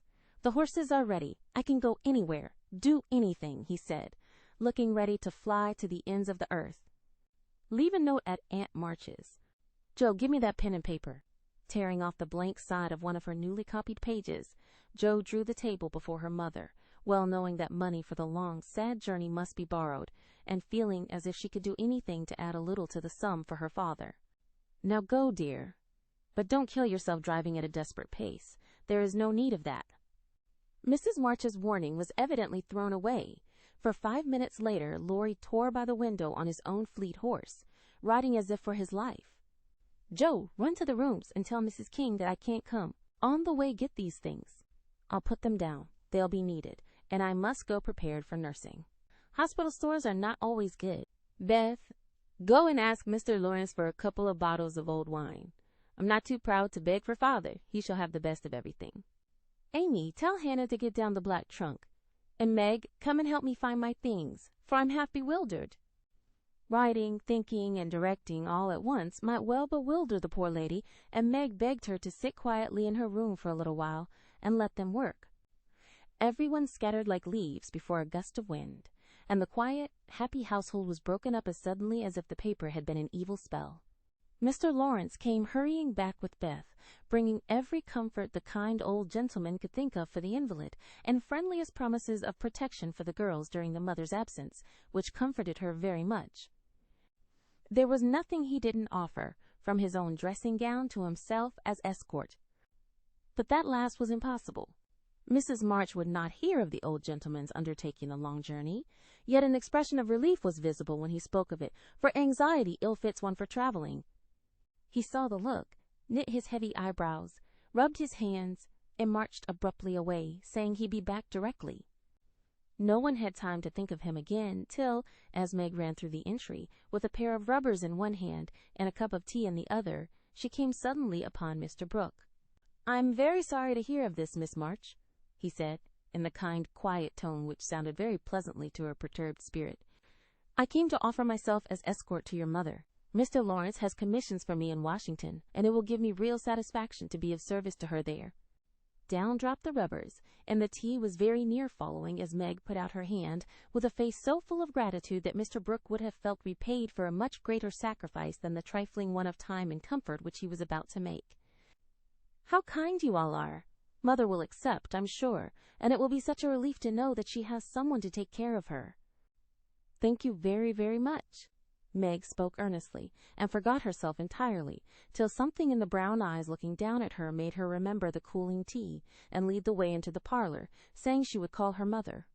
Everything was arranged by the time Laurie returned with a note from Aunt March, enclosing the desired sum, and a few lines repeating what she had often said before, that she had always told them it was absurd for March to go into the army, always predicted that no good would come of it, and she hoped they would take her advice next time.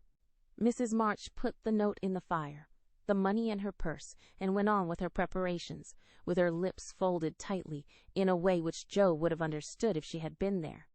The short afternoon wore away. All the other errands were done, and Meg and her mother busy at some necessary needlework, while Beth and Amy got tea, and Hannah finished her ironing with what she called a slap and a bang. But still Jo did not come. They began to get anxious, and Laurie went off to find her, for no one ever knew what freak Jo might take into her head. He missed her, however, and she came walking in with a very queer expression of countenance, for there was a mixture of fun and fear, satisfaction and regret in it, which puzzled the family as much as did the roll of bills she laid before her mother, saying with a little choke in her voice, "That's my contribution towards making father comfortable and bringing him home." "My dear, where did you get it? $25. Jo, I hope you haven't done anything rash." "No, it's mine, honestly. I didn't beg, borrow, or steal it. I earned it, and I don't think you'll blame me, for I only sold what was my own." As she spoke, Jo took off her bonnet, and a general outcry arose, for all her abundant hair was cut short. "Your hair! Your beautiful hair!" "Oh, Jo, how could you? You're one beauty." "My dear girl, there was no need of this. She doesn't look like my Jo anymore, but I love her dearly for it."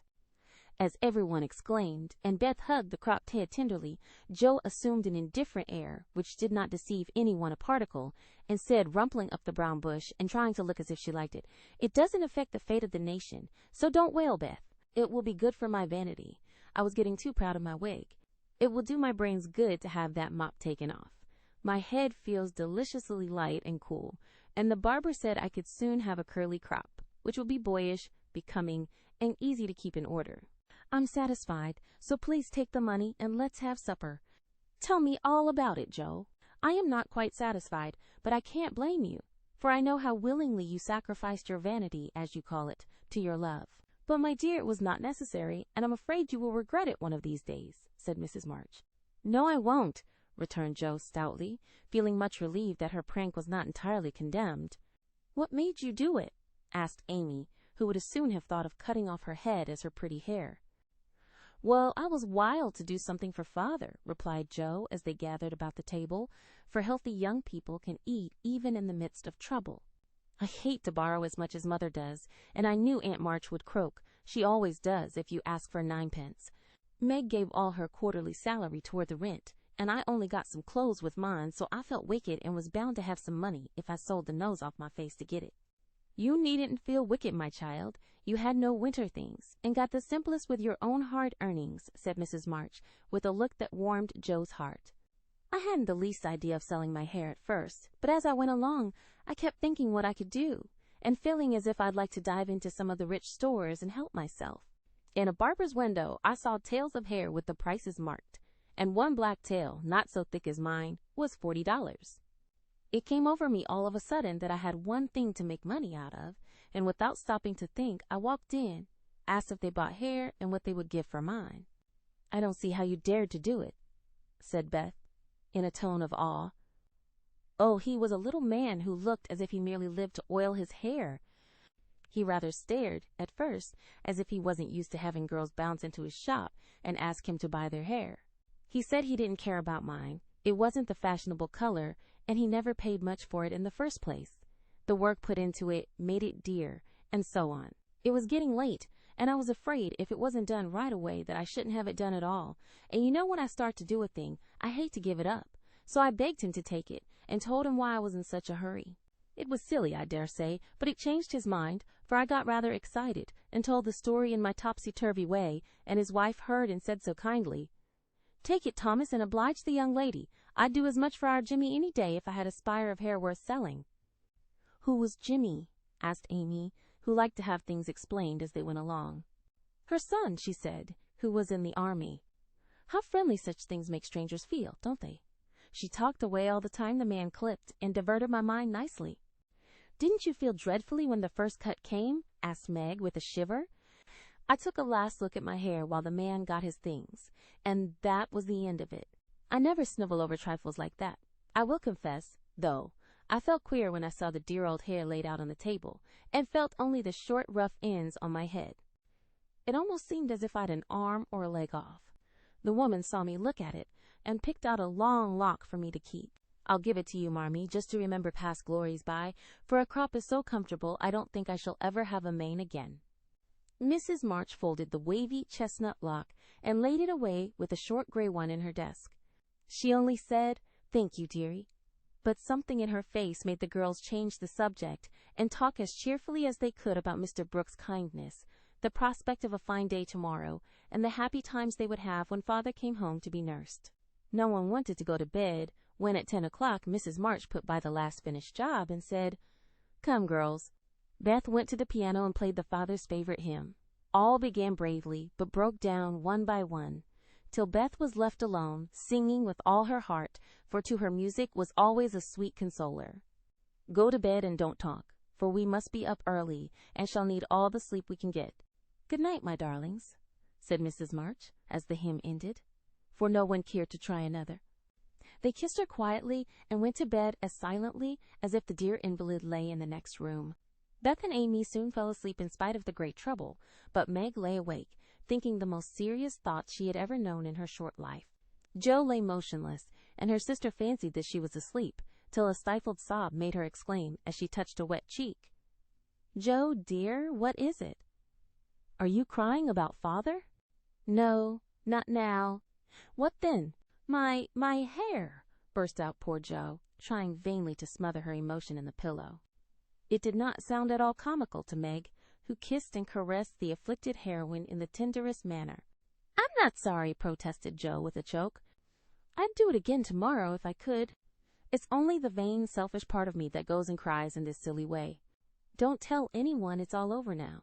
I thought you were asleep, so I just made a little private moan for my one beauty." "How came you to be awake?" "I can't sleep, I'm so anxious," said Meg.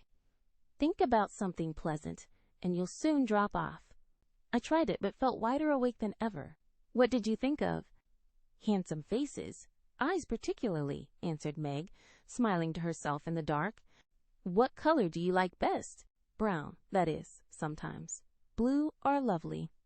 Jo laughed, and Meg sharply ordered her not to talk, then amiably promised to make her hair curl, and fell asleep to dream of living in her castle in the air.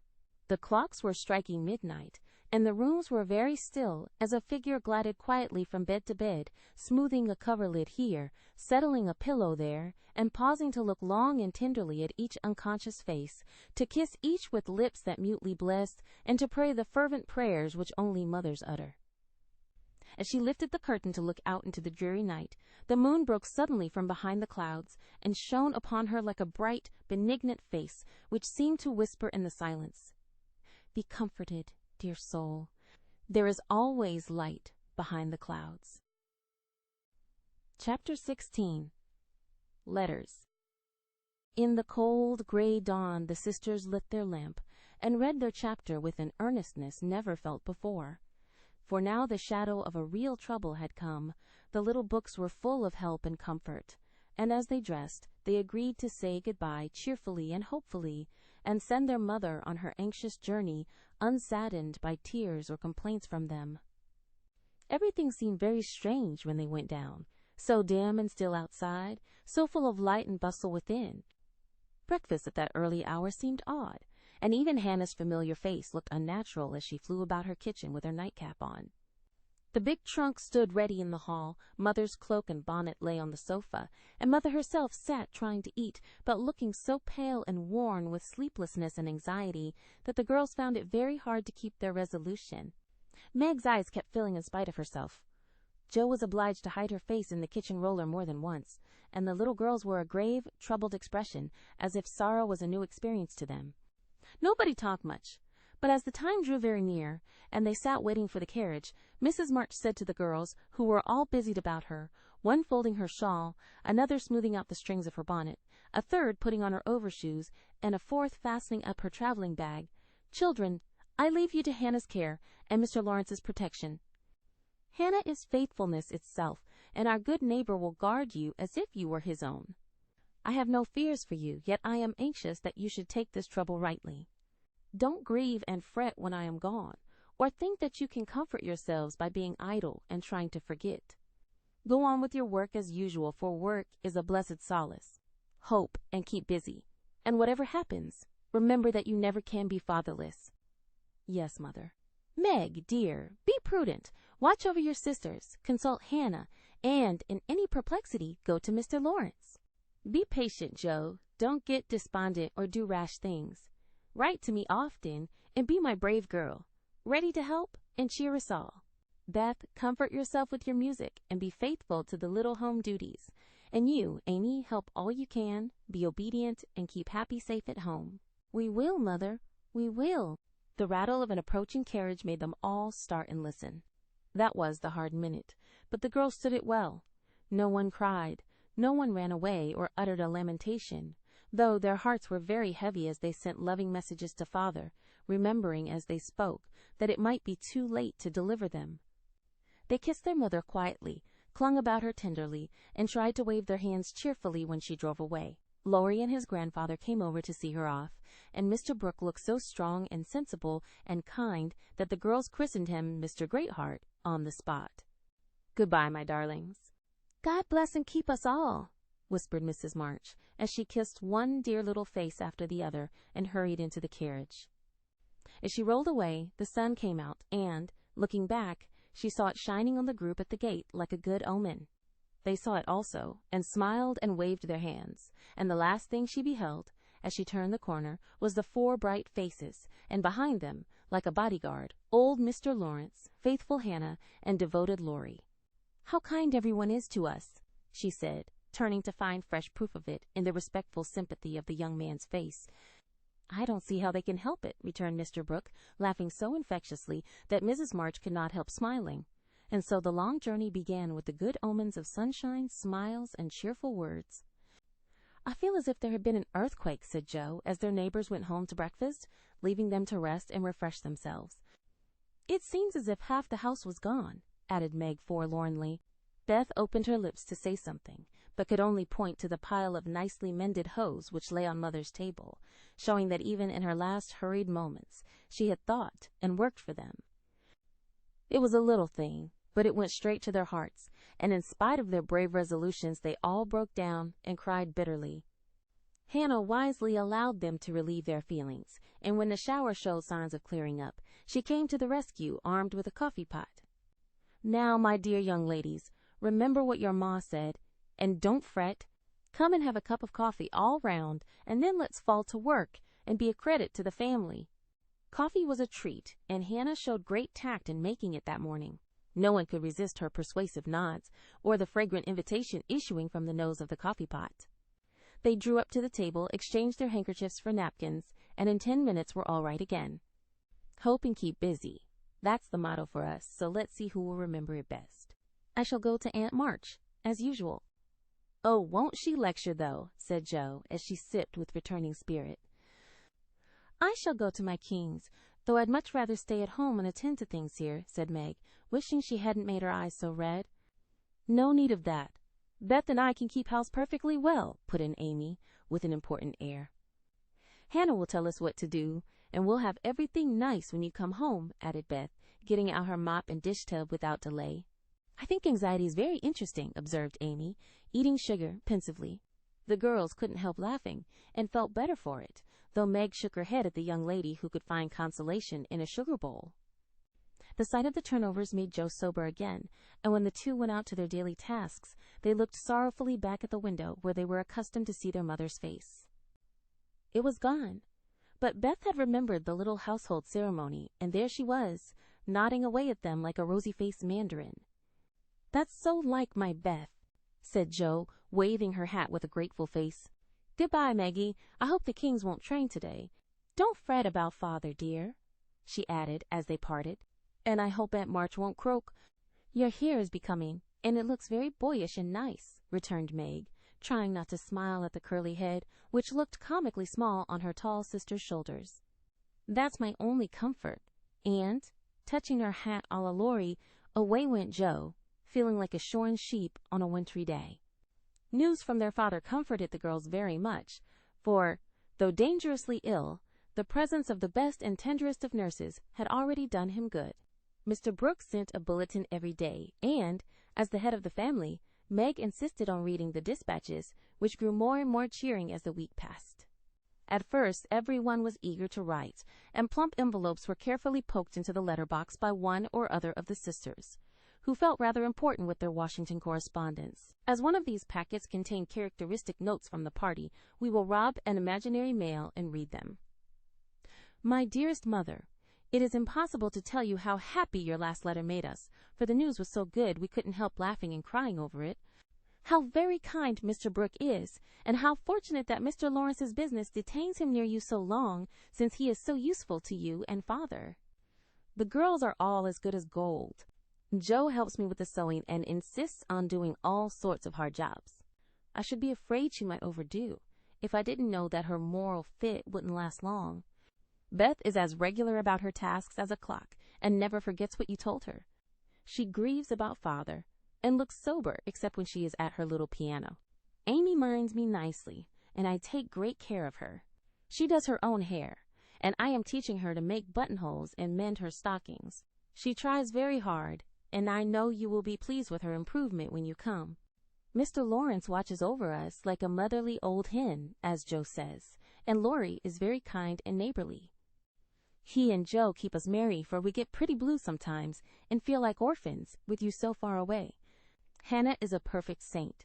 She does not scold at all, and always calls me Miss Margaret, which is quite proper, you know, and treats me with respect. We are all well and busy, but we long day and night to have you back. Give my dearest love to Father, and believe me ever your own Meg.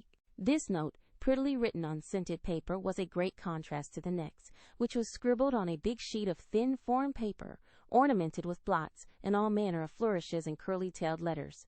My precious Marmee, 3 cheers for dear Father. Brooke was a trump to telegraph right off, and let us know the minute he was better. I rushed up garret when the letter came, and tried to thank God for being so good to us, but I could only cry and say, I'm glad. I'm glad. Didn't that do as well as a regular prayer? For I felt a great many in my heart. We have such funny times, and now I can enjoy them, for everyone is so desperately good. It's like living in a nest of turtle doves. You'd laugh to see Meg head the table and try to be motherish. She gets prettier every day, and I'm in love with her sometimes.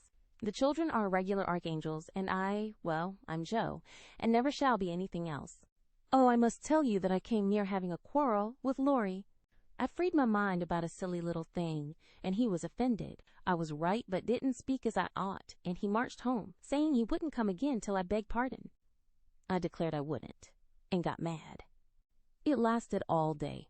I felt bad, and wanted you very much. Laurie and I are both so proud, it's hard to beg pardon, But I thought he'd come to it, for I was in the right. He didn't come, and just at night I remembered what you said when Amy fell into the river. I read my little book, felt better, resolved not to let the sun set on my anger, and ran over to tell Laurie I was sorry. I met him at the gate, coming for the same thing. We both laughed, begged each other's pardon, and felt all good and comfortable again.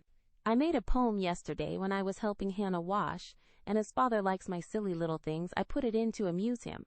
Give him the lovingest hug that ever was, and kiss yourself 12 times for your topsy-turvy J.O. A song from the Suds. Queen of my tub I merrily sing, while the white foam rises high, and sturdily wash and rinse and wring, and fasten the clothes to dry. Then out in the free fresh air they swing, under the sunny sky. I wish we could wash from our hearts and souls the stains of the week away, and let water and air by their magic make ourselves as pure as they. Then on the earth there would be indeed a glorious washing day. Along the path of a useful life will heart's ease ever bloom. The busy mind has no time to think of sorrow or care or gloom, and anxious thoughts may be swept away as we bravely wield a broom. I am glad a task to me is given to labor at day by day, for it brings me health and strength and hope, and I cheerfully learn to say, head you may think, heart you may feel, but hand you shall work alway. Dear Mother, there is only room for me to send my love, and some pressed pansies from the root I have been keeping safe in the house for Father to see. I read every morning, try to be good all day, and sing myself to sleep with Father's tune. I can't sing Land of the Leal now, it makes me cry. Everyone is very kind, and we are as happy as we can be without you. Amy wants the rest of the page, so I must stop. I didn't forget to cover the holders, and I wind the clock and air the rooms every day. Kiss dear Father on the cheek he calls mine. Oh, do come soon to your loving little Beth. M. Eshere Mama. We are all. Well, I do my lessons always and never corroborate the girls. Meg says I mean contradict, so I put in both words and you can take the properest. Meg is a great comfort to me and lets me have jelly every night at tea. It's so good for me, Joe says, because it keeps me sweet-tempered. Laurie is not as respectful as he ought to be now. I am almost in my teens, he calls me chick, and hurts my feelings by talking French to me very fast when I say merci or bonjour, as Hattie King does. The sleeves of my blue dress were all worn out, and Meg put in new ones, but the full front came wrong, and they are more blue than the dress. I felt bad but did not fret. I bear my troubles well, but I do wish Hannah would put more starch in my aprons and have buckwheats every day. Can't she? Didn't I make that interrogation point nice? Meg says my punctuation and spelling are disgraceful, and I am mortified. But dear me, I have so many things to do I can't stop. Adieu, I send heaps of love to Papa. Your affectionate daughter, Amy Curtis March. Dear Miss March, IJES drop a line to say we get on first rate. The girls is clever and fly round right smart. Miss Meg is going to make a proper good housekeeper. She has the liking for it, and gets the hang of things surprising quick. Joe does be all for going ahead, but she don't stop to calculate, and you never know where she's like to bring up. She done out a tub of clothes on Monday, but she starched 'em afore they was rinsed, and blued a pink calico dress till I thought I should have died a laughing. Beth is the best of little creeters, and a sight of help to me, being so forehanded and dependable. She tries to learn everything, and really goes to market beyond her years. Likewise keeps accounts, with my help, quite wonderful. We have got on very economical so far. I don't let the girls HEV coffee only once a week, according to your wish, and keep 'em on plain wholesome victuals. Amy does well about fretting, wearing her best clothes, and eating sweet stuff. Mr. Laurie is as full of didos as usual, and turns the house upside down frequent, but he heartens up the girls, and so I let 'em HEV full swing. The old gentleman sends heaps of things, and is rather wearin', but means wall, and it ain't my place to say nothin'. My bread is riz, so no more at this time. I send my duty to Mr. March, and hope he's seen the last of his pneumonia. Yours respectful, Hannah Mullet. Head nurse of Ward No. 2. All serene on the Rappahannock. Troops in fine condition. Commissary department well conducted. The Home Guard under Colonel Teddy always on duty. Commander-in-Chief General Lawrence reviews the Army daily. Quartermaster Mullet keeps order in camp, and Major Lyon does picket duty at night. A salute of 24 guns was fired on receipt of good news from Washington, and a dress parade took place at headquarters. Commander-in-Chief sends best wishes, in which he is heartily joined by Colonel Teddy. Dear Madam, the little girls are all well. Beth and my boy report daily. Hannah is a model servant, and guards pretty Meg like a dragon. Glad the fine weather holds. Pray make Brooke useful, and draw on me for funds if expenses exceed your estimate. Don't let your husband want anything. Thank God he is mending. Your sincere friend and servant, James Lawrence. Chapter 17. Little Faithful. For a week, the amount of virtue in the old house would have supplied the neighborhood. It was really amazing, for everyone seemed in a heavenly frame of mind, and self-denial was all the fashion. Relieved of their first anxiety about their father, the girls insensibly relaxed their praiseworthy efforts a little, and began to fall back into the old ways. They did not forget their motto, but hoping and keeping busy seemed to grow easier, and after such tremendous exertions, they felt that endeavor deserved a holiday, and gave it a good many. Jo caught a bad cold through neglect to cover the shorn head enough, and was ordered to stay at home till she was better, for Aunt March didn't like to hear people read with colds in their heads. Jo liked this, and after an energetic rummage from garret to cellar, subsided on the sofa to nurse her cold with arsenicum and books. Amy found that housework and art did not go well together, and returned to her mud pies. Meg went daily to her pupils, and sewed, or thought she did, at home, but much time was spent in writing long letters to her mother, or reading the Washington dispatches over and over. Beth kept on, with only slight relapses into idleness or grieving. All the little duties were faithfully done each day, and many of her sisters also, for they were forgetful, and the house seemed like a clock whose pendulum was gone a-visiting. When her heart got heavy with longings for mother, or fears for father, she went away into a certain closet, hid her face in the folds of a certain dear old gown, and made her little moan, and prayed her little prayer quietly by herself. Nobody knew what cheered her up after a sober fit, but everyone felt how sweet and helpful Beth was, and fell into a way of going to her for comfort or advice in their small affairs. All were unconscious that this experience was a test of character, and, when the first excitement was over, felt that they had done well and deserved praise.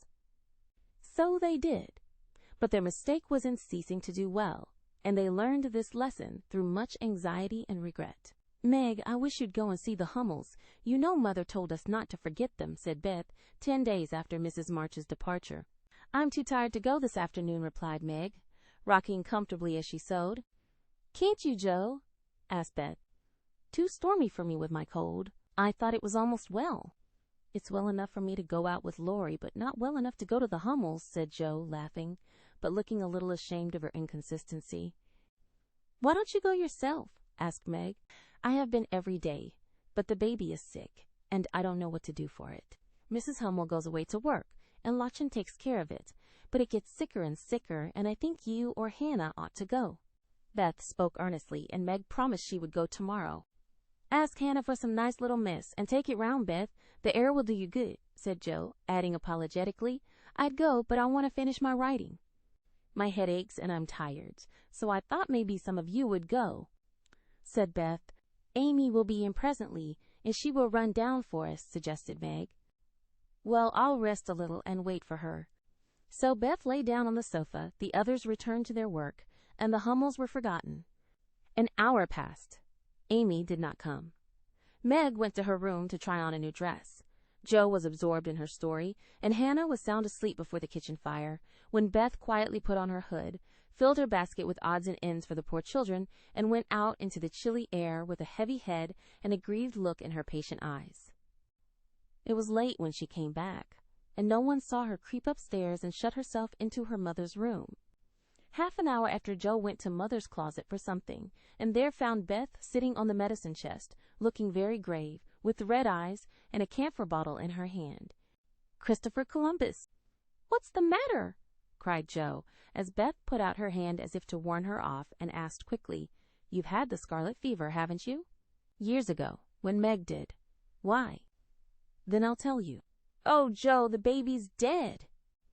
What baby? Mrs. Hummel's. It died in my lap before she got home, cried Beth with a sob. My poor dear, how dreadful for you. I ought to have gone, said Jo, taking her sister in her arms as she sat down in her mother's big chair with a remorseful face. It wasn't dreadful, Joe, only so sad. I saw in a minute that it was sicker, but Lottchen said her mother had gone for a doctor, so I took baby and let Lottie rest. It seemed asleep, but all of a sudden it gave a little cry, and trembled, and then lay very still. I tried to warm its feet, and Lottie gave it some milk, but it didn't stir, and I knew it was dead. Don't cry, dear. What did you do? I just sat and held it softly till Mrs. Hummel came with the doctor. He said it was dead, and looked at Heinrich and Minna, who have got sore throats. Scarlet fever, ma'am. Ought to have called me before, he said crossly. Mrs. Hummel told him she was poor, and had tried to cure baby herself, but now it was too late, and she could only ask him to help the others, and trust to charity for his pay. He smiled then, and was kinder, but it was very sad, and I cried with them till he turned round all of a sudden and told me to go home and take belladonna right away, or I'd have the fever. No, you won't, cried Joe, hugging her close, with a frightened look. Oh, Beth, if you should be sick, I never could forgive myself. What shall we do? Don't be frightened. I guess I shan't have it badly. I looked in Mother's book and saw that it begins with headache, sore throat, and queer feelings like mine, so I did take some belladonna, and I feel better, said Beth, laying her cold hands on her hot forehead and trying to look well. If Mother was only at home, exclaimed Joe, seizing the book and feeling that Washington was an immense way off. She read a page, looked at Beth, felt her head, peeped into her throat, and then said gravely, You've been over the baby every day for more than a week, and among the others who are going to have it, so I'm afraid you are going to have it, Beth. I'll call Hannah. She knows all about sickness. Don't let Amy come. She never had it, and I should hate to give it to her. Can't you and Meg have it over again? Asked Beth anxiously. I guess not. Don't care if I do. Serve me right, selfish pig, to let you go and stay writing rubbish myself, muttered Joe as she went to consult Hannah. The good soul was wide awake in a minute and took the lead at once, assuring Joe that there was no need to worry. Everyone had scarlet fever, and if rightly treated, nobody died, all of which Joe believed, and felt much relieved as they went up to call Meg.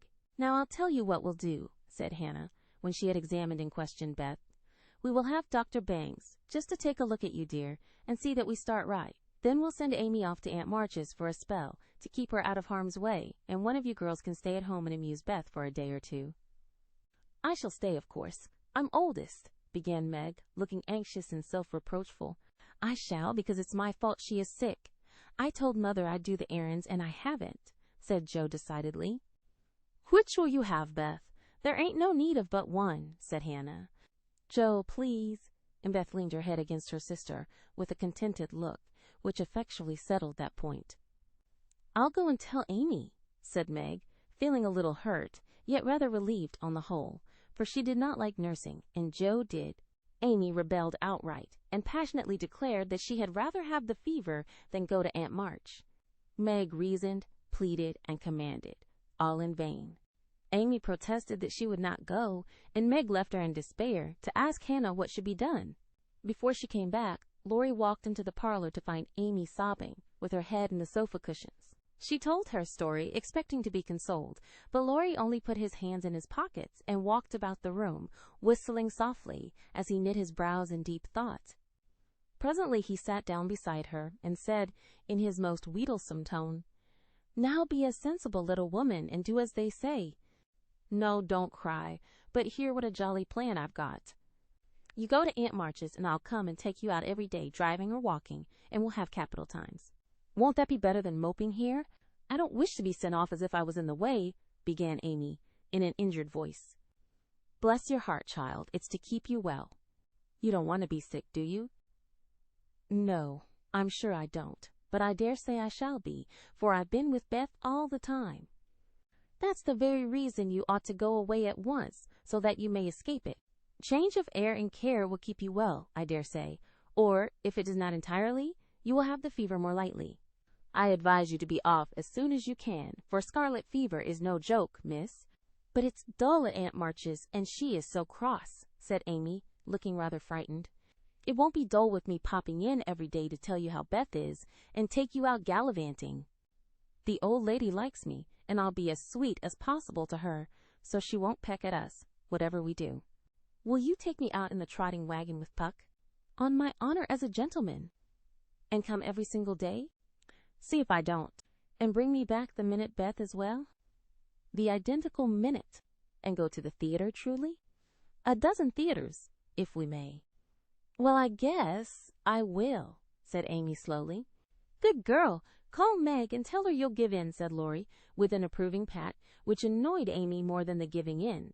Meg and Joe came running down to behold the miracle which had been wrought, and Amy, feeling very precious and self-sacrificing, promised to go if the doctor said Beth was going to be ill. How is the little dear? Asked Laurie, for Beth was his especial pet, and he felt more anxious about her than he liked to show. She is lying down on Mother's bed, and feels better. The baby's death troubled her, but I dare say she has only got cold. Hannah says she thinks so, but she looks worried, and that makes me fidgety, answered Meg. What a trying world it is, said Joe, rumpling up her hair in a fretful sort of way. No sooner do we get out of one trouble than down comes another. There doesn't seem to be anything to hold on to when Mother's gone, so I'm all at sea. Well, don't make a porcupine of yourself. It isn't becoming.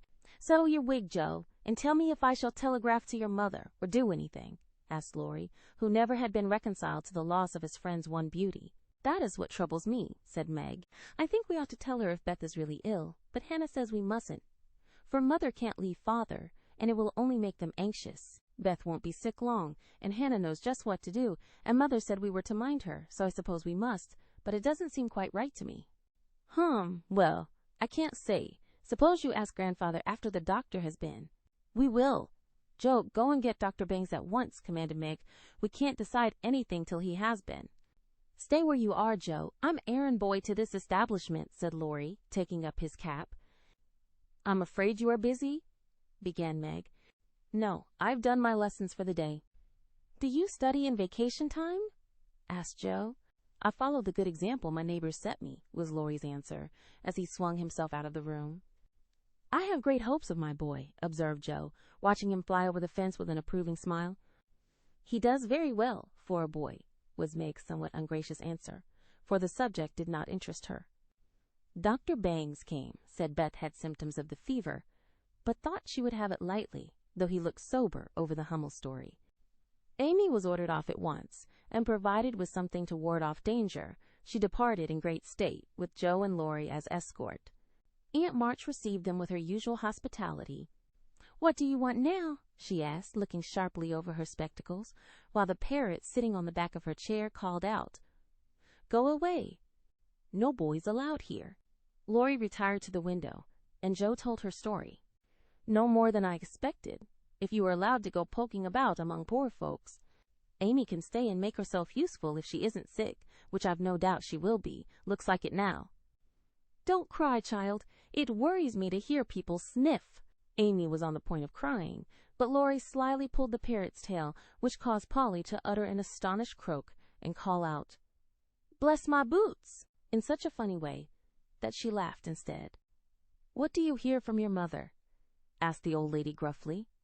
Father is much better, replied Joe, trying to keep sober. Oh, is he? Well, that won't last long, I fancy.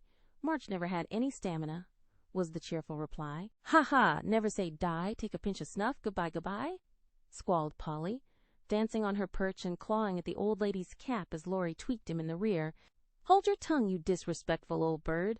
And Joe, you'd better go at once. It isn't proper to be gadding about so late with a rattle-pated boy like— Hold your tongue, you disrespectful old bird, cried Polly, tumbling off the chair with a bounce, and running to peck the rattle-pated boy, who was shaking with laughter at the last speech. I don't think I can bear it, but I'll try, thought Amy, as she was left alone with Aunt March. Get along, you fright, screamed Polly, and at that rude speech Amy could not restrain a sniff. Chapter 18. Dark Days. Beth did have the fever, and was much sicker than anyone but Hannah and the doctor suspected. The girls knew nothing about illness, and Mr. Laurence was not allowed to see her, so Hannah had everything all her own way, and busy Dr. Bangs did his best, but left a good deal to the excellent nurse. Meg stayed at home lest she should infect the Kings, and kept house, feeling very anxious and a little guilty when she wrote letters in which no mention was made of Beth's illness. She could not think it right to deceive her mother, but she had been bidden to mind Hannah, and Hannah wouldn't hear of Mrs. March being told, and worried just for such a trifle. Jo devoted herself to Beth day and night. Not a hard task, for Beth was very patient, and bore her pain uncomplainingly as long as she could control herself. But there came a time when during the fever fits she began to talk in a hoarse, broken voice, to play on the coverlet as if on her beloved little piano, and tried to sing with a throat so swollen that there was no music left. A time when she did not know the familiar faces round her, but addressed them by wrong names, and called imploringly for her mother. Then Jo grew frightened. Meg begged to be allowed to write the truth, and even Hannah said she would think of it, though there was no danger yet. A letter from Washington added to their trouble, for Mr. March had had a relapse, and could not think of coming home for a long while. How dark the days seemed now, how sad and lonely the house, and how heavy were the hearts of the sisters as they worked and waited, while the shadow of death hovered over the once happy home. Then it was that Margaret, sitting alone with tears dropping often on her work, felt how rich she had been in things more precious than any luxuries money could buy, in love, protection, peace, and health, the real blessings of life.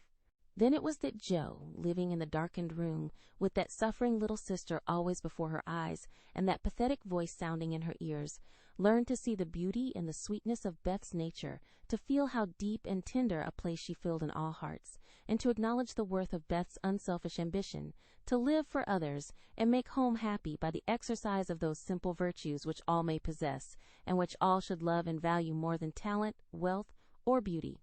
And Amy, in her exile, longed eagerly to be at home, that she might work for Beth, feeling now that no service would be hard or irksome, and remembering, with regretful grief, how many neglected tasks those willing hands had done for her. Laurie haunted the house like a restless ghost, and Mr. Laurence locked the grand piano, because he could not bear to be reminded of the young neighbor who used to make the twilight pleasant for him. Everyone missed Beth. The milkman, baker, grocer, and butcher inquired how she did.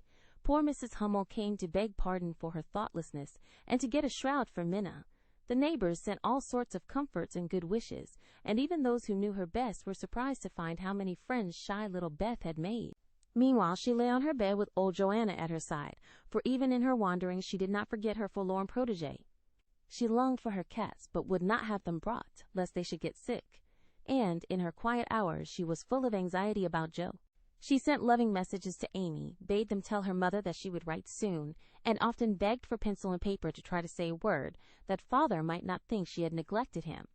But soon even these intervals of consciousness ended, and she lay hour after hour, tossing to and fro, with incoherent words on her lips, or sank into a heavy sleep which brought her no refreshment.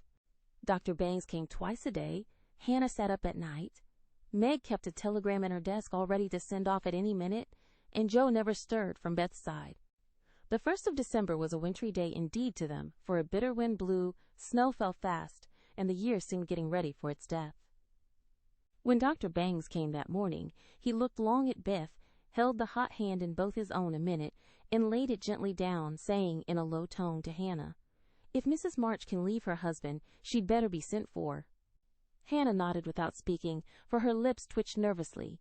Meg dropped down into a chair as the strength seemed to go out of her limbs at the sound of those words, and Jo, after standing with a pale face for a minute, ran to the parlor, snatched up the telegram, and throwing on her things, rushed out into the storm. She was soon back, and while noiselessly taking off her cloak, Laurie came in with a letter, saying that Mr. March was mending again.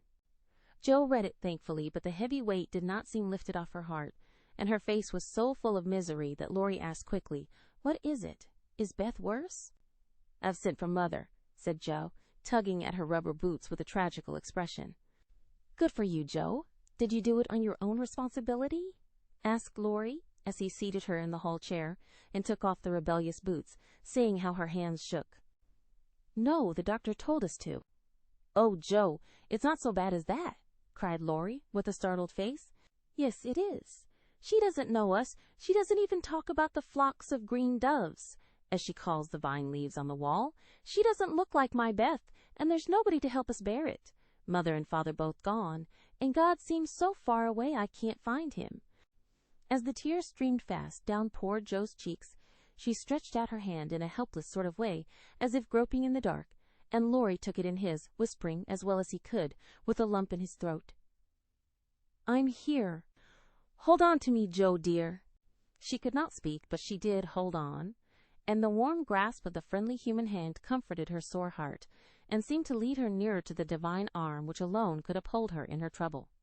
Laurie longed to say something tender and comfortable, but no fitting words came to him, so he stood silent, gently stroking her bent head as her mother used to do. It was the best thing he could have done, far more soothing than the most eloquent words, for Joe felt the unspoken sympathy, and in the silence learned the sweet solace which affection administers to sorrow. Soon she dried the tears which had relieved her, and looked up with a grateful face. "Thank you, Teddy, I'm better now. I don't feel so forlorn, and will try to bear it if it comes. Keep hoping for the best. That will help you, Joe. Soon your mother will be here, and then everything will be right. I'm so glad Father is better. Now she won't feel so bad about leaving him." "Oh, me, it does seem as if all the troubles came in a heap, and I got the heaviest part on my shoulders," sighed Joe, spreading her wet handkerchief over her knees to dry. "Doesn't Meg pull fair?" asked Laurie, looking indignant. "Oh, yes, she tries to, but she can't love Bethy as I do, and she won't miss her as I shall. Beth is my conscience, and I can't give her up." Down went Joe's face into the wet handkerchief, and she cried despairingly, for she had kept up bravely till now and never shed a tear. Laurie drew his hand across his eyes, but could not speak, till he had subdued the choky feeling in his throat and steadied his lips. It might be unmanly, but he couldn't help it, and I am glad of it. Presently, as Joe's sobs quieted, he said hopefully, "I don't think she will die. She's so good, and we all love her so much I don't believe God will take her away yet."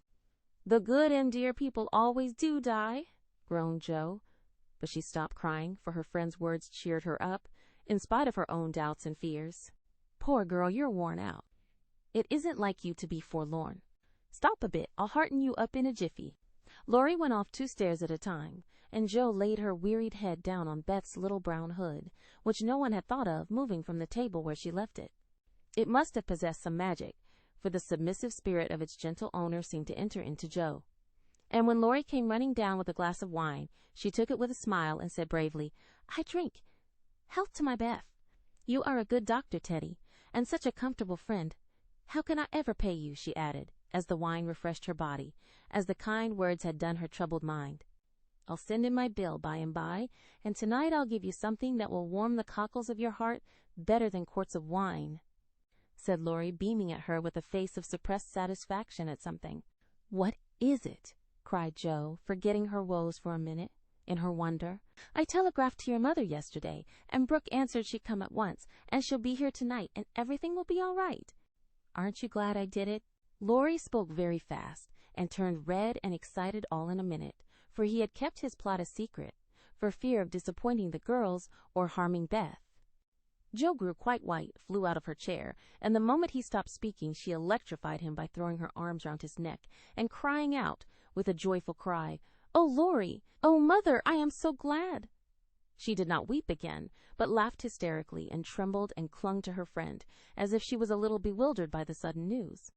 Laurie, though decidedly amazed, behaved with great presence of mind. He patted her back soothingly, and finding that she was recovering, followed it up by a bashful kiss or two, which brought Joe round at once. Holding on to the banister, she put him gently away, saying breathlessly, "Oh, don't! I didn't mean to. It was dreadful of me, but you were such a dear to go and do it in spite of Hannah that I couldn't help flying at you. Tell me all about it, and don't give me wine again. It makes me act so." "I don't mind," laughed Laurie, as he settled his tie. "Why, you see, I got fidgety, and so did Grandpa. We thought Hannah was overdoing the authority business, and your mother ought to know. She'd never forgive us if if anything happened, you know. So I got Grandpa to say it was high time we did something, and off I pelted to the office yesterday, for the doctor looked sober, and Hannah most took my head off when I proposed a telegram. I never can bear to be lorded over, so that settled my mind, and I did it. Your mother will come, I know, and the late train is in at 2 a.m. I shall go for her, and you've only got to bottle up your rapture and keep Beth quiet till that blessed lady gets here. Laurie, you're an angel. How shall I ever thank you?" "Fly at me again. I rather like it," said Laurie, looking mischievous, a thing he had not done for a fortnight. "No, thank you. I'll do it by proxy, when your grandpa comes. Don't tease, but go home and rest, for you'll be up half the night." "Bless you, Teddy, bless you." Jo had backed into a corner, and as she finished her speech, she vanished precipitately into the kitchen, where she sat down upon a dresser and told the assembled cats that she was happy, oh, so happy, while Laurie departed, feeling that he had made rather a neat thing of it. "That's the interferingest chap I ever see, but I forgive him, and do hope Mrs. Marsh is coming on right away," said Hannah, with an air of relief when Jo told the good news. Meg had a quiet rapture, and then brooded over the letter, while Jo set the sick room in order, and Hannah knocked up a couple of pies in case of company unexpected. A breath of fresh air seemed to blow through the house, and something better than sunshine brightened the quiet rooms. Everything appeared to feel the hopeful change. Beth's bird began to chirp again, and a half-blown rose was discovered on Amy's bush in the window. The fires seemed to burn with unusual cheeriness, and every time the girls met, their pale faces broke into smiles as they hugged one another, whispering encouragingly, "Mother's coming, dear, Mother's coming." Everyone rejoiced but Beth. She lay in that heavy stupor, alike unconscious of hope and joy, doubt and danger. It was a piteous sight, the once rosy face so changed and vacant, the once busy hands so weak and wasted, the once smiling lips quite dumb, and the once pretty, well-kept hair scattered rough and tangled on the pillow. All day she lay so, only rousing now and then to mutter, "Water!" with lips so parched they could hardly shape the word. All day Jo and Meg hovered over her, watching, waiting, hoping, and trusting in God and Mother, and all day the snow fell, the bitter wind raged, and the hours dragged slowly by. But night came at last, and every time the clock struck, the sisters, still sitting on either side the bed, looked at each other with brightening eyes, for each hour brought help nearer. The doctor had been in to say that some change, for better or worse, would probably take place about midnight, at which time he would return. Hannah, quite worn out, lay down on the sofa at the bed's foot and fell fast asleep. Mr. Laurence marched to and fro in the parlor, feeling that he would rather face a rebel battery than Mrs. March's anxious countenance as she entered. Laurie lay on the rug, pretending to rest, but staring into the fire with the thoughtful look which made his black eyes beautifully soft and clear. The girls never forgot that night, for no sleep came to them as they kept their watch, with that dreadful sense of powerlessness which comes to us in hours like those. "If God spares Beth, I never will complain again," whispered Meg earnestly. "If God spares Beth, I'll try to love and serve him all my life," answered Jo with equal fervor. "I wish I had no heart, it aches so," sighed Meg after a pause. "If life is often as hard as this, I don't see how we ever shall get through it," added her sister despondently. Here the clock struck 12, and both forgot themselves in watching Beth, for they fancied a change passed over her wan face. The house was still as death, and nothing but the wailing of the wind broke the deep hush. Weary Hannah slept on, and no one but the sisters saw the pale shadow which seemed to fall upon the little bed. An hour went by, and nothing happened except Laurie's quiet departure for the station. Another hour, still no one came, and anxious fears of delay in the storm, or accidents by the way, or worst of all, a great grief at Washington, haunted the poor girls. It was past 2 when Jo, who stood at the window thinking how dreary the world looked in its winding sheet of snow, heard a movement by the bed, and turning quickly saw Meg kneeling before their mother's easy-chair, with her face hidden. A dreadful fear passed coldly over Jo as she thought, "Beth is dead, and Meg is afraid to tell me." She was back at her post in an instant, and to her excited eyes a great change seemed to have taken place. The fever flush and the look of pain were gone, and the beloved little face looked so pale and peaceful in its utter repose that Jo felt no desire to weep or to lament. Leaning low over this dearest of her sisters, she kissed the damp forehead with her heart on her lips, and softly whispered, "Goodbye, my Beth, goodbye." As if waked by the stir, Hannah started out of her sleep, hurried to the bed, looked at Beth, felt her hands, listened at her lips, and then, throwing her apron over her head, sat down to rock to and fro, exclaiming under her breath, "The fever's turned, she's sleepin' natural, her skin's damp, and she breathes easy. Praise be given, oh my goodness me." Before the girls could believe the happy truth, the doctor came to confirm it. He was a homely man, but they thought his face quite heavenly when he smiled, and said, with a fatherly look at them, "Yes, my dears, I think the little girl will pull through this time. Keep the house quiet. Let her sleep, and when she wakes, give her—" What they were to give neither heard, for both crept into the dark hall, and sitting on the stairs, held each other close, rejoicing with hearts too full for words. When they went back to be kissed and cuddled by faithful Hannah, they found Beth lying, as she used to do, with her cheek pillowed on her hand, the dreadful pallor gone, and breathing quietly as if just fallen asleep. "If Mother would only come now," said Joe, as the winter night began to wane. "See," said Meg, coming up with a white, half-opened rose. "I thought this would hardly be ready to lay in Beth's hand tomorrow if she went away from us. But it has blossomed in the night, and now I mean to put it in my vase here, so that when the darling wakes, the first thing she sees will be the little rose and Mother's face." Never had the sun risen so beautifully, and never had the world seemed so lovely, as it did to the heavy eyes of Meg and Joe, as they looked out in the early morning when their long, sad vigil was done. "It looks like a fairy world," said Meg, smiling to herself as she stood behind the curtain, watching the dazzling sight. "Hark!" cried Joe, starting to her feet. Yes, there was a sound of bells at the door below, a cry from Hannah, and then Laurie's voice sang in a joyful whisper, "Girls, she's come! She's come!" Chapter 19. Amy's Will. While these things were happening at home, Amy was having hard times at Aunt March's. She felt her exile deeply and, for the first time in her life, realized how much she was beloved and petted at home. Aunt March never petted anyone. She did not approve of it, but she meant to be kind, for the well-behaved little girl pleased her very much, and Aunt March had a soft place in her old heart for her nephew's children, though she didn't think proper to confess it. She really did her best to make Amy happy, but dear me, what mistakes she made! Some old people keep young at heart in spite of wrinkles and gray hairs, can sympathize with children's little cares and joys, make them feel at home, and can hide wise lessons under pleasant blaze, giving and receiving friendship in the sweetest way. But Aunt March had not this gift, and she worried Amy very much with her rules and orders, her prim ways, and long, prosy talks. Finding the child more docile and amiable than her sister, the old lady felt it her duty to try and counteract, as far as possible, the bad effects of home freedom and indulgence. So she took Amy in hand and taught her as she herself had been taught 60 years ago, a process which carried dismay to Amy's soul and made her feel like a fly in the web of a very strict spider. She had to wash the cups every morning and polish up the old-fashioned spoons, the fat silver teapot, and the glasses, till they shone. Then she must dust the room, and what a trying job that was! Not a speck escaped Aunt March's eye, and all the furniture had claw legs and much carving, which was never dusted to suit.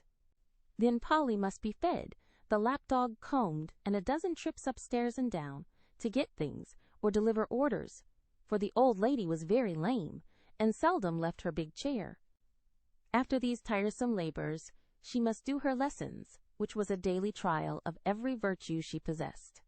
Then she was allowed 1 hour for exercise or play, and didn't she enjoy it? Laurie came every day and wheedled Aunt March, till Amy was allowed to go out with him when they walked and rode and had capital times.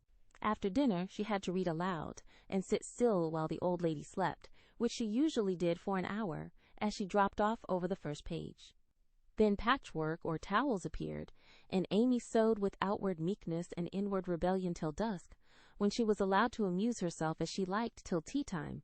The evenings were the worst of all, for Aunt March fell to telling long stories about her youth, which were so unutterably dull that Amy was always ready to go to bed, intending to cry over her hard fate, but usually going to sleep before she had squeezed out more than a tear or two. If it had not been for Laurie and old Esther the maid, she felt that she never could have got through that dreadful time. The parrot alone was enough to drive her distracted, for he soon felt that she did not admire him, and revenged himself by being as mischievous as possible. He pulled her hair whenever she came near him, upset his bread and milk to plague her when she had newly cleaned his cage, made Mop bark by pecking at him while Madame dozed, called her names before company, and behaved in all respects like a reprehensible old bird. Then she could not endure the dog, a fat, cross beast, who snarled and yelped at her when she made his toilet, and who lay on his back, with all his legs in the air, and a most idiotic expression of countenance when he wanted something to eat, which was about 12 times a day. The cook was bad-tempered, the old coachman deaf, and Esther the only one who ever took any notice of the young lady. Esther was a Frenchwoman who had lived with Madame, as she called her mistress, for many years, and who rather tyrannized over the old lady, who could not get along without her. Her real name was Estelle, but Aunt March ordered her to change it, and she obeyed, on condition that she was never asked to change her religion. She took a fancy to Mademoiselle, and amused her very much with odd stories of her life in France, when Amy sat with her while she got up Madame's laces. She also allowed her to roam about the great house and examine the curious and pretty things stored away in the big wardrobes and the ancient chests, for Aunt March hoarded like a magpie. Amy's chief delight was an Indian cabinet full of queer drawers, little pigeonholes, and secret places, in which were kept all sorts of ornaments, some precious, some merely curious, all more or less antique. To examine and arrange these things gave Amy great satisfaction, especially the jewel cases, in which on velvet cushions reposed the ornaments which had adorned a belle 40 years ago. There was the garnet set which Aunt March wore when she came out, the pearls her father gave her on her wedding day, her lover's diamonds, the jet mourning rings and pins, the queer lockets, with portraits of dead friends and weeping willows made of hair inside, the baby bracelets her one little daughter had worn, Uncle March's big watch, with the red seals so many childish hands had played with, and in a box, all by itself, lay Aunt March's wedding ring, too small now for her fat finger, but put carefully away like the most precious jewel of them all. "Which would Mademoiselle choose if she had her will?" asked Esther, who always sat near to watch over and lock up the valuables. "I like the diamonds best, but there is no necklace among them, and I'm fond of necklaces, they are so becoming." "I should choose this if I might," replied Amy, looking with great admiration at a string of gold and ebony beads, from which hung a heavy cross of the same. "I too covet that, but not as a necklace. Ah, no. To me it is a rosary, and as such I should use it like a good Catholic," said Esther, eyeing the handsome thing wistfully. "Is it meant to use as you use the string of good-smelling wooden beads hanging over your glass?" asked Amy. "Truly, yes, to pray with. It would be pleasing to the saints if one used so fine a rosary as this, instead of wearing it as a vain bijou." "You seem to take a great deal of comfort in your prayers, Esther, and always come down looking quiet and satisfied. I wish I could. If Mademoiselle was a Catholic, she would find true comfort. But, as that is not to be, it would be well if you went apart each day to meditate and pray, as did the good mistress whom I served before Madame. She had a little chapel, and in it found solacement for much trouble. Would it be right for me to do so too?" asked Amy, who, in her loneliness, felt the need of help of some sort, and found that she was apt to forget her little book, now that Beth was not there to remind her of it. "It would be excellent and charming, and I shall gladly arrange the little dressing-room for you if you like it. Say nothing to Madame, but when she sleeps go you and sit alone a while to think good thoughts, and pray the dear God to preserve your sister." Esther was truly pious, and quite sincere in her advice, for she had an affectionate heart, and felt much for the sisters in their anxiety. Amy liked the idea, and gave her leave to arrange the light closet next her room, hoping it would do her good. "I wish I knew where all these pretty things would go when Aunt March dies," she said, as she slowly replaced the shining rosary and shut the jewel cases one by one. "To you and your sisters." "I know it. Madame confides in me. I witnessed her will, and it is to be so," whispered Esther, smiling. "How nice! But I wish she'd let us have them now." "Procrastination is not agreeable," observed Amy, taking a last look at the diamonds. "It is too soon yet for the young ladies to wear these things. The first one who is affianced will have the pearls. Madame has said it. And I have a fancy that the little turquoise ring will be given to you when you go, for Madame approves your good behavior and charming manners." "Do you think so? Oh, I'll be a lamb if I can only have that lovely ring. It's ever so much prettier than Kitty Bryant's. I do like Aunt March after all." And Amy tried on the blue ring with a delighted face and a firm resolve to earn it. From that day she was a model of obedience, and the old lady complacently admired the success of her training. Esther fitted up the closet with a little table, placed a footstool before it, and over it a picture taken from one of the shut-up rooms. She thought it was of no great value, but, being appropriate, she borrowed it, well knowing that Madame would never know it, nor care if she did. It was, however, a very valuable copy of one of the famous pictures of the world, and Amy's beauty-loving eyes were never tired of looking up at the sweet face of the Divine Mother, while tender thoughts of her own were busy at her heart.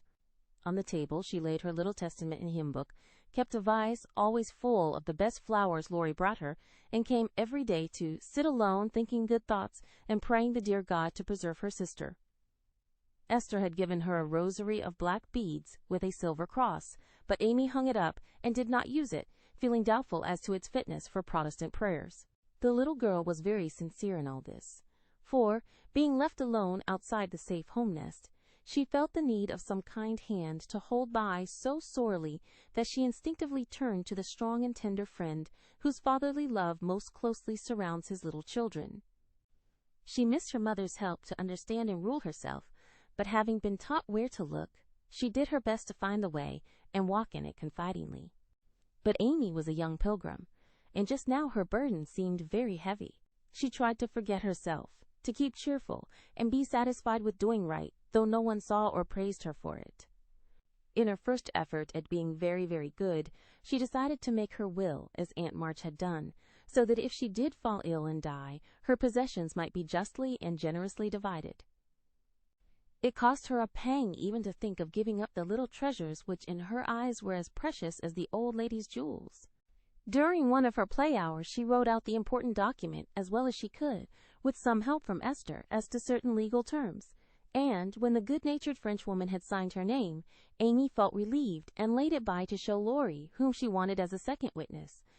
As it was a rainy day, she went upstairs to amuse herself in one of the large chambers, and took Polly with her for company. In this room there was a wardrobe full of old-fashioned costumes, with which Esther allowed her to play, and it was her favorite amusement to array herself in the faded brocades, and parade up and down before the long mirror, making stately courtesies, and sweeping her train about with a rustle which delighted her ears. So busy was she on this day that she did not hear Laurie's ring, nor see his face peeping in at her, as she gravely promenaded to and fro, flirting her fan and tossing her head, on which she wore a great pink turban, contrasting oddly with her blue brocade dress and yellow quilted petticoat.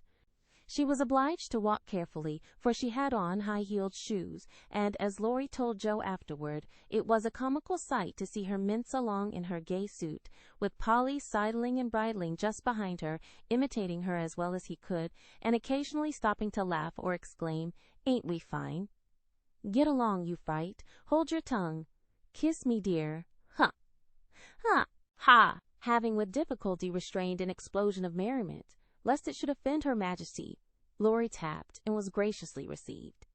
"Sit down and rest while I put these things away. Then I want to consult you about a very serious matter," said Amy, when she had shown her splendor and driven Polly into a corner. "That bird is the trial of my life," she continued, removing the pink mountain from her head, while Laurie seated himself astride of a chair. "Yesterday, when Aunt was asleep, and I was trying to be as still as a mouse, Polly began to squall and flap about in his cage. So I went to let him out, and found a big spider there. I poked it out, and it ran under the bookcase. Polly marched straight after it, stooped down, and peeped under the bookcase, saying in his funny way, with a cock of his eye, 'Come out and take a walk, my dear.' I couldn't help laughing, which made Paul swear, and Aunt woke up and scolded us both." "Did the spider accept the old fellow's invitation?" asked Laurie, yawning. "Yes, out it came, and away ran Polly, frightened to death, and scrambled up on Aunt's chair, calling out, 'Catch her! Catch her! Catch her!' as I chased the spider." "That's a lie! Oh, Lor!" cried the parrot, pecking at Laurie's toes.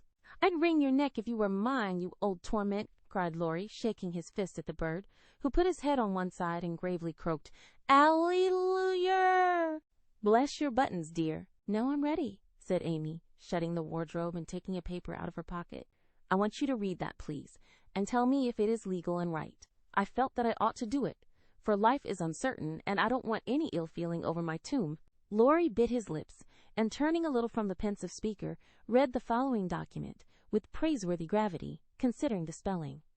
"My last will and testament. I, Amy Curtis March, being in my sane mind, do give and bequeath all my earthly property, viz., to wit, namely, to my father, my best pictures, sketches, maps, in works of art, including frames. also my $100, to do what he likes with. To my mother, all my clothes, except the blue apron with pockets, also my likeness, and my medal, with much love.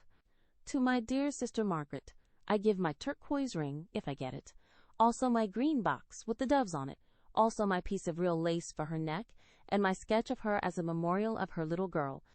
To Jo I leave my breastpin, the one mended with sealing wax, also my bronze inkstand, she lost the cover, and my most precious plaster rabbit, because I am sorry I burnt up her story.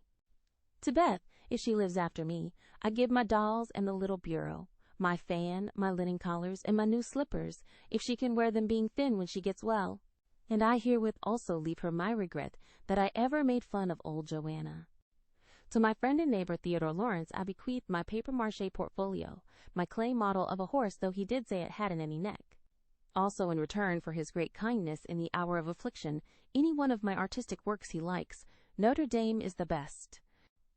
To our venerable benefactor, Mr. Laurence, I leave my purple box with a looking-glass in the cover, which will be nice for his pens, and remind him of the departed girl who thanks him for his favors to her family, especially Beth.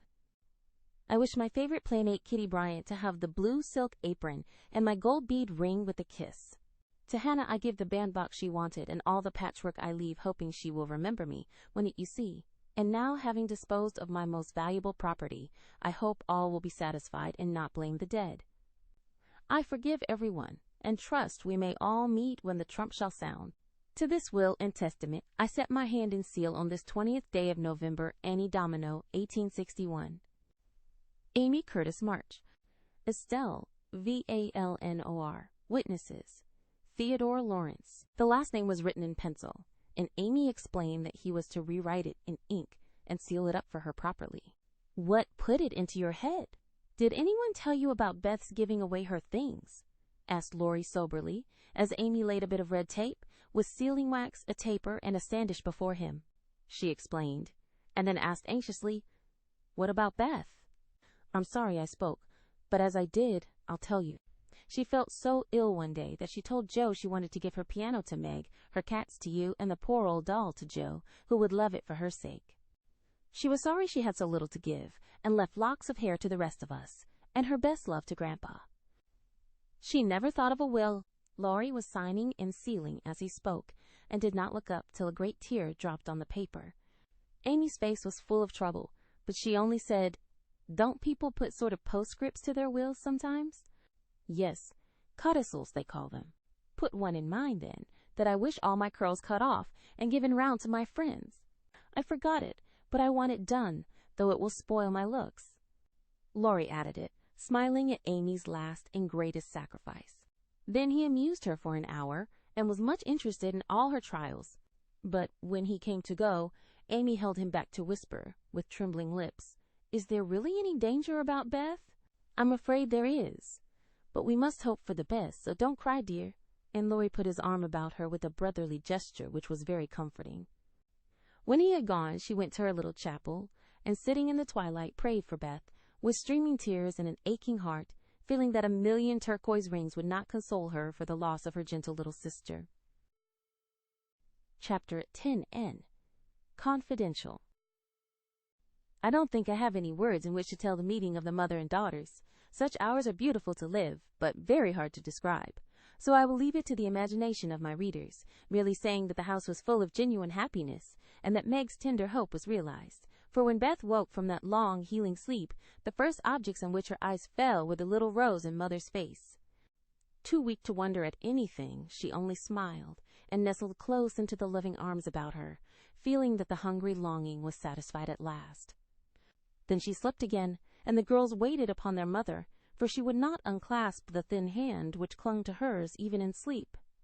Hannah had dished up an astonishing breakfast for the traveler, finding it impossible to vent her excitement in any other way.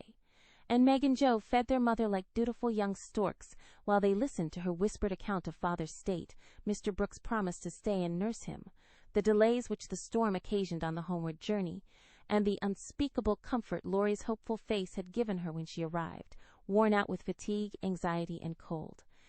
What a strange yet pleasant day that was, so brilliant and gay without, for all the world seemed abroad to welcome the first snow, so quiet and reposeful within. For every one slept, spent with watching, and a Sabbath stillness reigned through the house, while nodding Hannah mounted guard at the door. With a blissful sense of burdens lifted off, Meg and Joe closed their weary eyes and lay at rest like storm-beaten boats, safe at anchor in a quiet harbor. Mrs. March would not leave Beth's side, but rested in the big chair, waking often to look at, touch, and brood over her child like a miser over some recovered treasure. Laurie, meanwhile, posted off to comfort Amy and told his story so well that Aunt March actually sniffed herself and never once said, "I told you so." Amy came out so strong on this occasion that I think the good thoughts in the little chapel really began to bear fruit. She dried her tears quickly, restrained her impatience to see her mother, and never even thought of the turquoise ring, when the old lady heartily agreed in Laurie's opinion that she behaved like a capital little woman. Even Polly seemed impressed, for he called her "good girl," blessed her buttons, and begged her to come and take a walk, dear, in his most affable tone. She would very gladly have gone out to enjoy the bright wintry weather, but discovering that Laurie was dropping with sleep, in spite of manful efforts to conceal the fact, she persuaded him to rest on the sofa while she wrote a note to her mother. She was a long time about it, and when she returned he was stretched out, with both arms under his head, sound asleep, while Aunt March had pulled down the curtains and sat doing nothing in an unusual fit of benignity. After a while they began to think he was not going to wake till night, and I'm not sure that he would, had he not been effectually roused by Amy's cry of joy at sight of her mother. There probably were a good many happy little girls in and about the city that day, but it is my private opinion that Amy was the happiest of all when she sat in her mother's lap and told her trials, receiving consolation and compensation in the shape of approving smiles and fond caresses. They were alone together in the chapel, to which her mother did not object when its purpose was explained to her. "On the contrary, I like it very much, dear," looking from the dusty rosary to the well-worn little book and the lovely picture with its garland of evergreen. "It is an excellent plan to have some place where we can go to be quiet, when things vex or grieve us. There are a good many hard times in this life of ours, but we can always bear them if we ask help in the right way. I think my little girl is learning this?" "Yes, Mother, and when I go home I mean to have a corner in the big closet to put my books and the copy of that picture which I've tried to make. The woman's face is not good. It's too beautiful for me to draw, but the baby is done better, and I love it very much. I like to think he was a little child once, for then I don't seem so far away, and that helps me." As Amy pointed to the smiling Christ child on his mother's knee, Mrs. March saw something on the lifted hand that made her smile. She said nothing, but Amy understood the look, and after a minute's pause she added gravely, "I wanted to speak to you about this, but I forgot it. Aunt gave me the ring today. She called me to her and kissed me and put it on my finger and said I was a credit to her, and she'd like to keep me always. She gave that funny guard to keep the turquoise on, as it's too big. I'd like to wear them, Mother. Can I?" "They are very pretty, but I think you're rather too young for such ornaments, Amy," said Mrs. March, looking at the plump little hand, with the band of sky-blue stones on the forefinger and the quaint guard, formed of two tiny golden hands clasped together. "I'll try not to be vain," said Amy. "I don't think I like it only because it's so pretty, but I want to wear it as the girl in the story wore her bracelet, to remind me of something." "Do you mean Aunt March?" asked her mother, laughing. "No, to remind me not to be selfish." Amy looked so earnest and sincere about it that her mother stopped laughing and listened respectfully to the little plan. "I've thought a great deal lately about my bundle of naughties, and being selfish is the largest one in it, so I'm going to try hard to cure it if I can. Beth isn't selfish, and that's the reason everyone loves her and feels so bad at the thoughts of losing her. People wouldn't feel half so bad about me if I was sick, and I don't deserve to have them. But I'd like to be loved and missed by a great many friends, so I'm going to try and be like Beth all I can. I'm apt to forget my resolutions, but if I had something always about me to remind me, I guess I should do better. May I try this way?" "Yes, but I have more faith in the corner of the big closet. Wear your ring, dear, and do your best. I think you will prosper, for the sincere wish to be good is half the battle. Now I must go back to Beth. Keep up your heart, little daughter, and we will soon have you home again."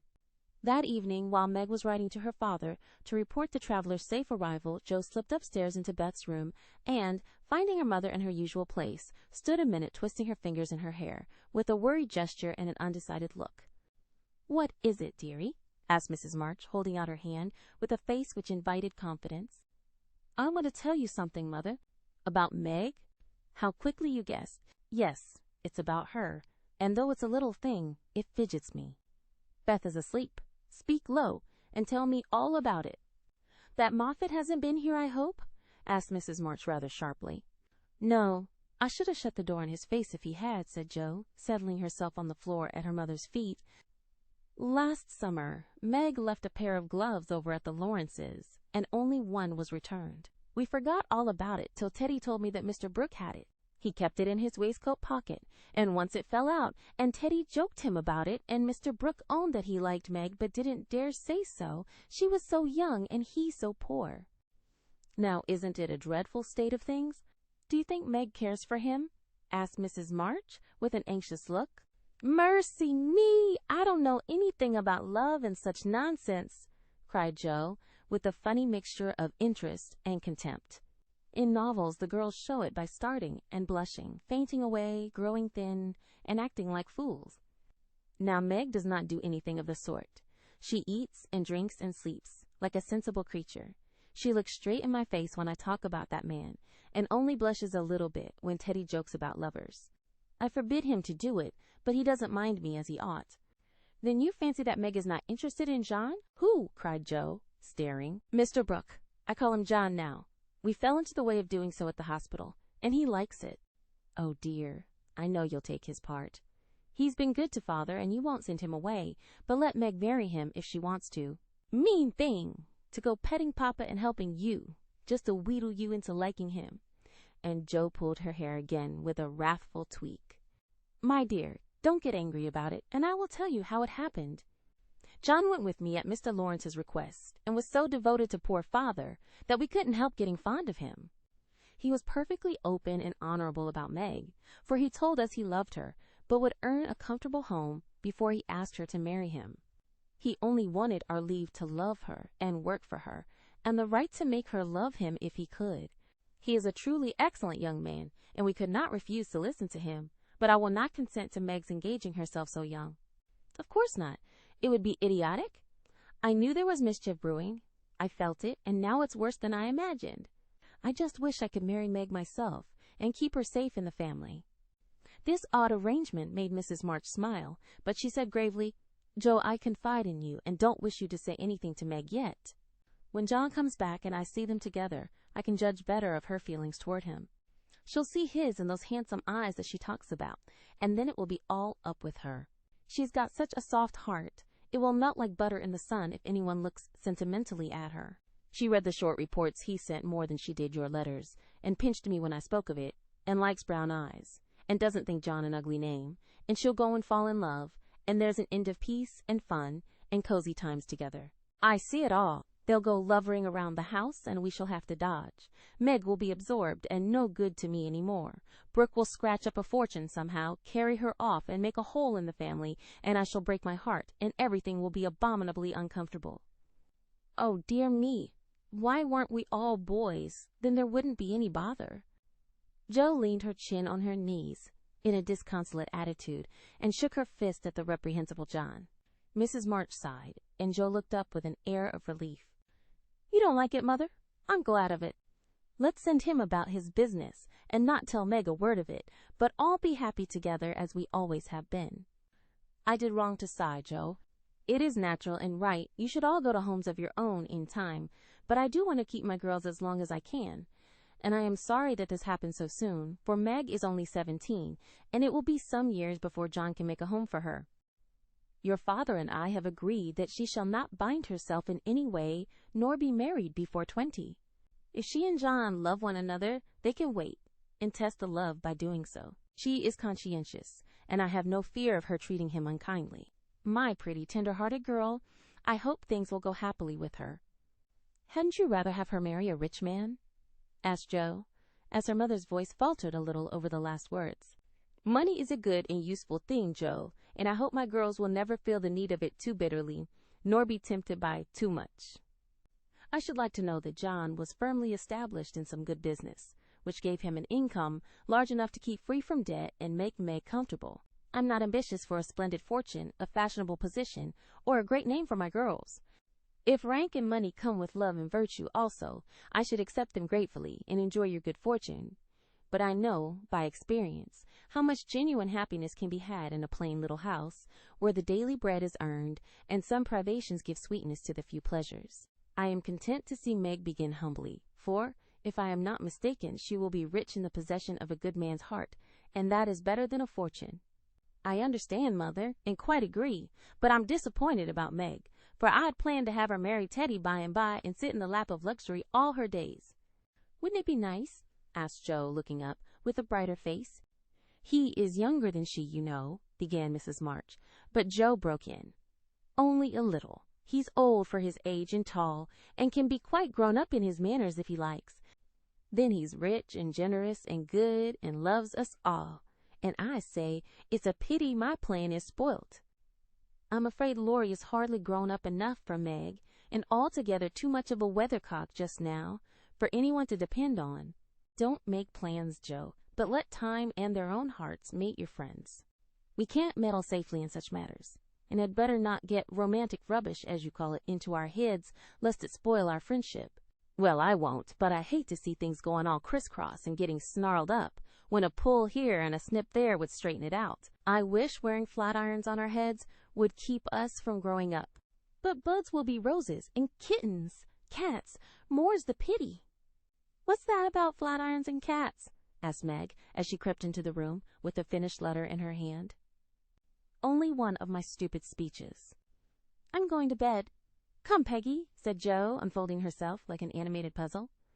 Quite right, and beautifully written. Please add that I send my love to John, said Mrs. March, as she glanced over the letter and gave it back. Do you call him John? Asked Meg, smiling, with her innocent eyes looking down into her mother's. Yes, he has been like a son to us, and we are very fond of him, replied Mrs. March, returning the look with a keen one. I'm glad of that. He is so lonely. Good night, Mother dear. It is so inexpressibly comfortable to have you here, was Meg's quiet answer. The kiss her mother gave her was a very tender one, and as she went away, Mrs. March said, with a mixture of satisfaction and regret, she does not love John yet, but will soon learn to. Chapter 21. Laurie makes mischief, and Jo makes peace. Jo's face was a study next day, for the secret rather weighed upon her, and she found it hard not to look mysterious and important. Meg observed it, but did not trouble herself to make inquiries, for she had learned that the best way to manage Jo was by the law of contraries, so she felt sure of being told everything if she did not ask. She was rather surprised, therefore, when the silence remained unbroken, and Jo assumed a patronizing air which decidedly aggravated Meg, who in her turn assumed an air of dignified reserve, and devoted herself to her mother. This left Jo to her own devices, for Mrs. March had taken her place as nurse, and bade her rest, exercise, and amuse herself after her long confinement. Amy being gone, Laurie was her only refuge, and much as she enjoyed his society, she rather dreaded him just then, for he was an incorrigible tease, and she feared he would coax her secret from her. She was quite right, for the mischief-loving lad no sooner suspected a mystery than he set himself to find it out, and led Jo a trying life of it. He wheedled, bribed, ridiculed, threatened, and scolded, affected indifference, that he might surprise the truth from her, declared he knew, then that he didn't care, and at last, by dint of perseverance, he satisfied himself that it concerned Meg and Mr. Brooke. Feeling indignant that he was not taken into his tutor's confidence, he set his wits to work to devise some proper retaliation for the slight. Meg, meanwhile, had apparently forgotten the matter, and was absorbed in preparations for her father's return, but all of a sudden a change seemed to come over her, and for a day or two she was quite unlike herself. She started when spoken to, blushed when looked at, was very quiet, and sat over her sewing, with a timid, troubled look on her face. To her mother's inquiries she answered that she was quite well, and Jo's she silenced by begging to be let alone. She feels it in the air, love, I mean, and she's going very fast.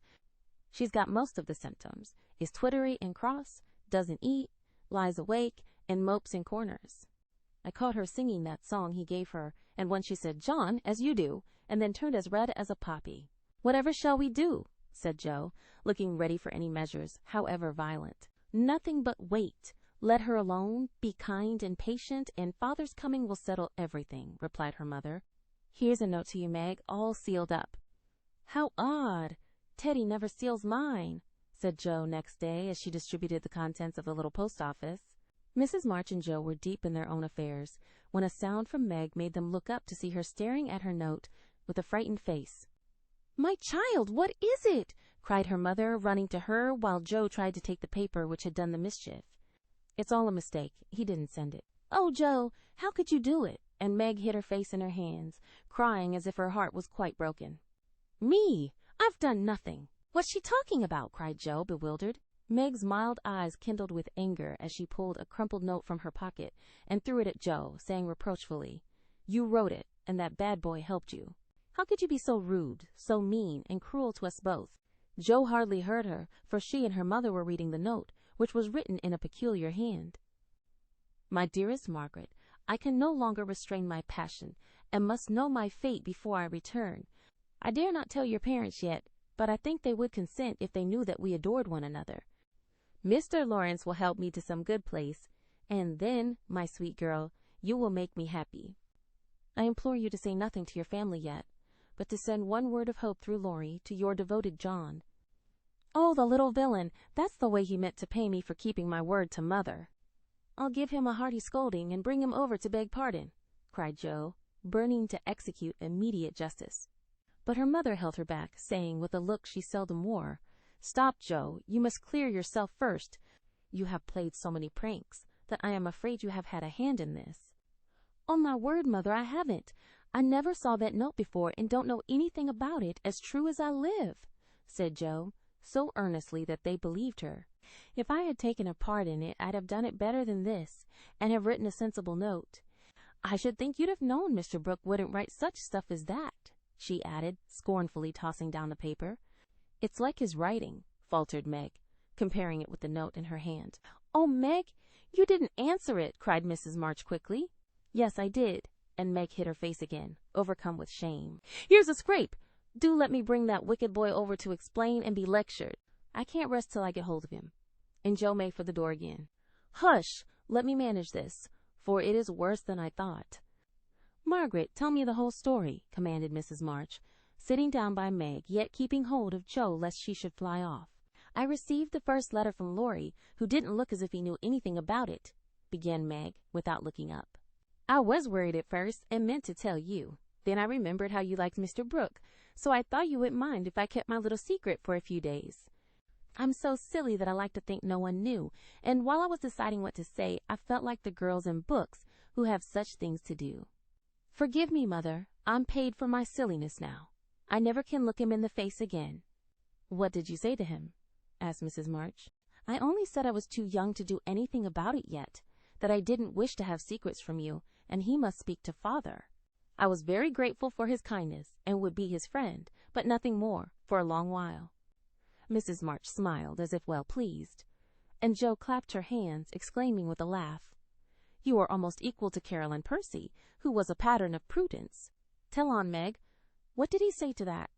"He writes in a different way entirely, telling me that he never sent any love letter at all, and is very sorry that my roguish sister, Joe, should take such liberties with our names. It's very kind and respectful, but think how dreadful for me." Meg leaned against her mother, looking the image of despair, and Joe tramped about the room, calling Laurie names. All of a sudden she stopped, caught up the two notes, and after looking at them closely, said decidedly, "I don't believe Brooke ever saw either of these letters. Teddy wrote both, and keeps yours to crow over me with, because I wouldn't tell him my secret. Don't have any secrets, Joe. Tell it to Mother, and keep out of trouble, as I should have done," said Meg warningly. "Bless you, child," Mother told me. "That will do, Joe. I'll comfort Meg while you go and get Laurie. I shall sift the matter to the bottom, and put a stop to such pranks at once." Away ran Joe, and Mrs. March gently told Meg Mr. Brooke's real feelings. "Now, dear, what are your own? Do you love him enough to wait till he can make a home for you, or will you keep yourself quite free for the present?" I've been so scared and worried, I don't want to have anything to do with lovers for a long while. Perhaps never, answered Meg petulantly. If John doesn't know anything about this nonsense, don't tell him, and make Joe and Laurie hold their tongues. I won't be deceived and plagued and made a fool of. It's a shame. Seeing that Meg's usually gentle temper was roused, and her pride hurt by this mischievous joke, Mrs. March soothed her by promises of entire silence and great discretion for the future. The instant Laurie's step was heard in the hall, Meg fled into the study, and Mrs. March received the culprit alone. Joe had not told him why he was wanted, fearing he wouldn't come, but he knew the minute he saw Mrs. March's face, and stood twirling his hat with a guilty air which convicted him at once. Joe was dismissed, but chose to march up and down the hall like a sentinel, having some fear that the prisoner might bolt. The sound of voices in the parlor rose and fell for half an hour, but what happened during that interview the girls never knew. When they were called in, Laurie was standing by their mother, with such a penitent face that Joe forgave him on the spot, but did not think it wise to betray the fact. Meg received his humble apology, and was much comforted by the assurance that Brooke knew nothing of the joke. I'll never tell him to my dying day. Wild horses shan't drag it out of me, so you'll forgive me, Meg, and I'll do anything to show how out-and-out sorry I am, he added, looking very much ashamed of himself. I'll try, but it was a very ungentlemanly thing to do. I didn't think you could be so sly and malicious, Laurie, replied Meg, trying to hide her maidenly confusion under a gravely reproachful air. It was altogether abominable, and I don't deserve to be spoken to for a month, but you will, though, won't you? And Laurie folded his hands together with such an imploring gesture as he spoke in his irresistibly persuasive tone that it was impossible to frown upon him, in spite of his scandalous behavior. Meg pardoned him, and Mrs. March's grave face relaxed, in spite of her efforts to keep sober, when she heard him declare that he would atone for his sins by all sorts of penances, and abase himself like a worm before the injured damsel. Joe stood aloof, meanwhile, trying to harden her heart against him, and succeeding only in primming up her face into an expression of entire disapprobation. Laurie looked at her once or twice, but, as she showed no sign of relenting, he felt injured, and turned his back on her till the others were done with him, when he made her a low bow, and walked off without a word. As soon as he had gone, she wished she had been more forgiving, and when Meg and her mother went upstairs, she felt lonely and longed for Teddy. After resisting for some time, she yielded to the impulse, and, armed with a book to return, went over to the big house. "Is Mr. Laurence in?" asked Joe of a housemaid who was coming downstairs. "Yes, miss, but I don't believe he's seeable just yet." "Why not? Is he ill?" "La, no, miss, but he's had a scene with Mr. Laurie, who is in one of his tantrums about something, which vexes the old gentleman, so I dursn't go nigh him." "Where is Laurie?" "Shut up in his room, and he won't answer, though I've been a-tapping. I don't know what's to become of the dinner, for it's ready and there's no one to eat it." "I'll go and see what the matter is. I'm not afraid of either of them." Up went Joe, and knocked smartly on the door of Laurie's little study. "Stop that, or I'll open the door and make you," called out the young gentleman in a threatening tone. Joe immediately knocked again. The door flew open, and in she bounced before Laurie could recover from his surprise. Seeing that he really was out of temper, Joe, who knew how to manage him, assumed a contrite expression, and going artistically down upon her knees, said meekly, "Please forgive me for being so cross. I came to make it up, and can't go away till I have." "It's all right. Get up, and don't be a goose, Joe," was the cavalier reply to her petition. "Thank you, I will. Could I ask what's the matter? You don't look exactly easy in your mind." "I've been shaken, and I won't bear it," growled Laurie indignantly. "Who did it?" demanded Joe. "Grandfather. If it had been anyone else, I'd have." And the injured youth finished his sentence by an energetic gesture of the right arm. "That's nothing. I often shake you, and you don't mind," said Joe soothingly. "Pooh! You're a girl, and it's fun, but I'll allow no man to shake me. I don't think anyone would care to try it if you looked as much like a thundercloud as you do now." "Why were you treated so?" "Just because I wouldn't say what your mother wanted me for. I'd promised not to tell, and of course I wasn't going to break my word. Couldn't you satisfy your grandpa in any other way?" "No, he would have the truth, the whole truth, and nothing but the truth. I'd have told my part of the scrape if I could without bringing Meg in." As I couldn't, I held my tongue and bore the scolding till the old gentleman collared me. Then I got angry and bolted, for fear I should forget myself. It wasn't nice, but he's sorry, I know. So go down and make up. I'll help you. Hanged if I do! I'm not going to be lectured and pummeled by everyone just for a bit of a frolic. I was sorry about Meg and begged pardon like a man, but I won't do it again when I wasn't in the wrong. He didn't know that. He ought to trust me and not act as if I was a baby. It's no use, Joe. He's got to learn that I'm able to take care of myself and don't need anyone's apron string to hold on by. What pepper pots you are, sighed Joe. How do you mean to settle this affair? Well, he ought to beg pardon and believe me when I say I can't tell him what the fuss is about. Bless you, he won't do that. I won't go down till he does. Now, Teddy, be sensible. Let it pass, and I'll explain what I can. You can't stay here, so what's the use of being melodramatic? I don't intend to stay here long. Anyway, I'll slip off and take a journey somewhere, and when Grandpa misses me, he'll come round fast enough. I dare say, but you ought not to go and worry him. Don't preach. I'll go to Washington and see Brooke. It's gay there, and I'll enjoy myself after the troubles. What fun you'd have! I wish I could run off too, said Joe, forgetting her part of mentor in lively visions of martial life at the Capitol. Come on then. Why not? You go and surprise your father, and I'll stir up old Brooke. It would be a glorious joke. Let's do it, Joe. We'll leave a letter saying we are all right and trot off at once. I've got money enough. It will do you good and be no harm as you go to your father. For a moment, Joe looked as if she would agree, for, wild as the plan was, it just suited her. She was tired of care and confinement, longed for change, and thoughts of her father blended temptingly with the novel charms of camps and hospitals, liberty and fun. Her eyes kindled as they turned wistfully toward the window, but they fell on the old house opposite, and she shook her head with sorrowful decision. If I was a boy, we'd run away together and have a capital time, but as I'm a miserable girl, I must be proper and stop at home. Don't tempt me, Teddy. It's a crazy plan. That's the fun of it, began Laurie, who had got a willful fit on him and was possessed to break out of bounds in some way.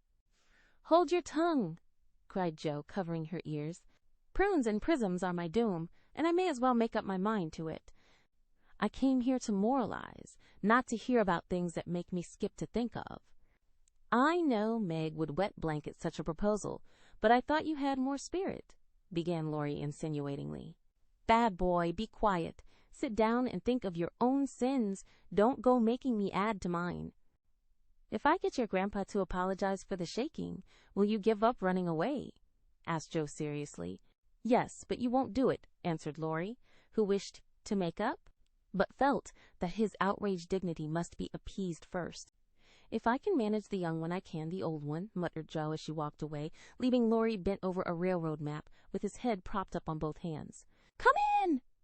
And Mr. Lawrence's gruff voice sounded gruffer than ever as Joe tapped at his door.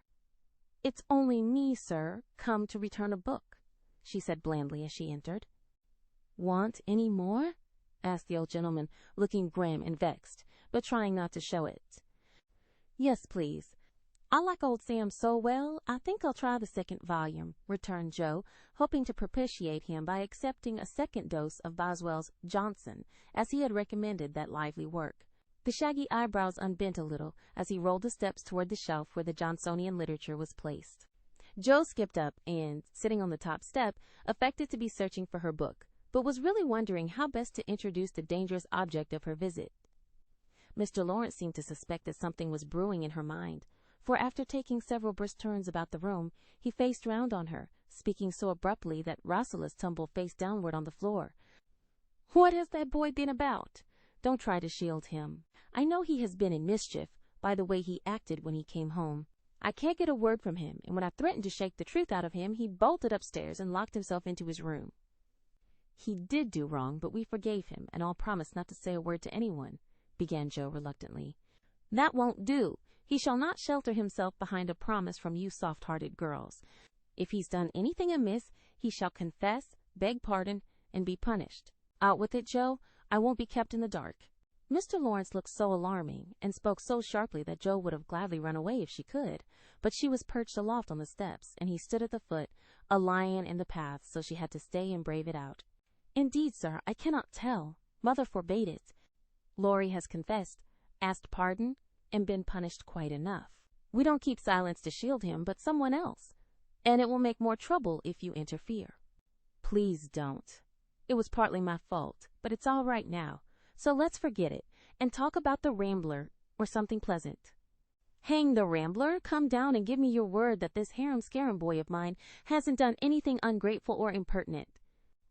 If he has, after all your kindness to him, I'll thrash him with my own hands.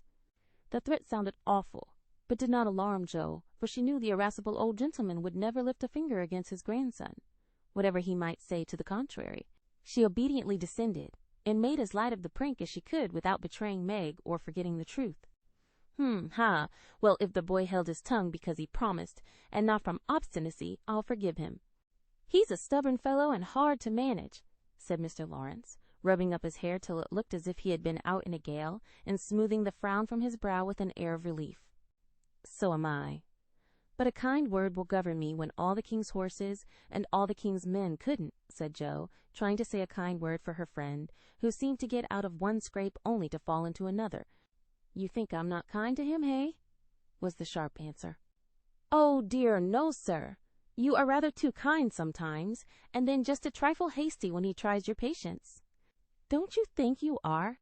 Jo was determined to have it out now, and tried to look quite placid, though she quaked a little after her bold speech.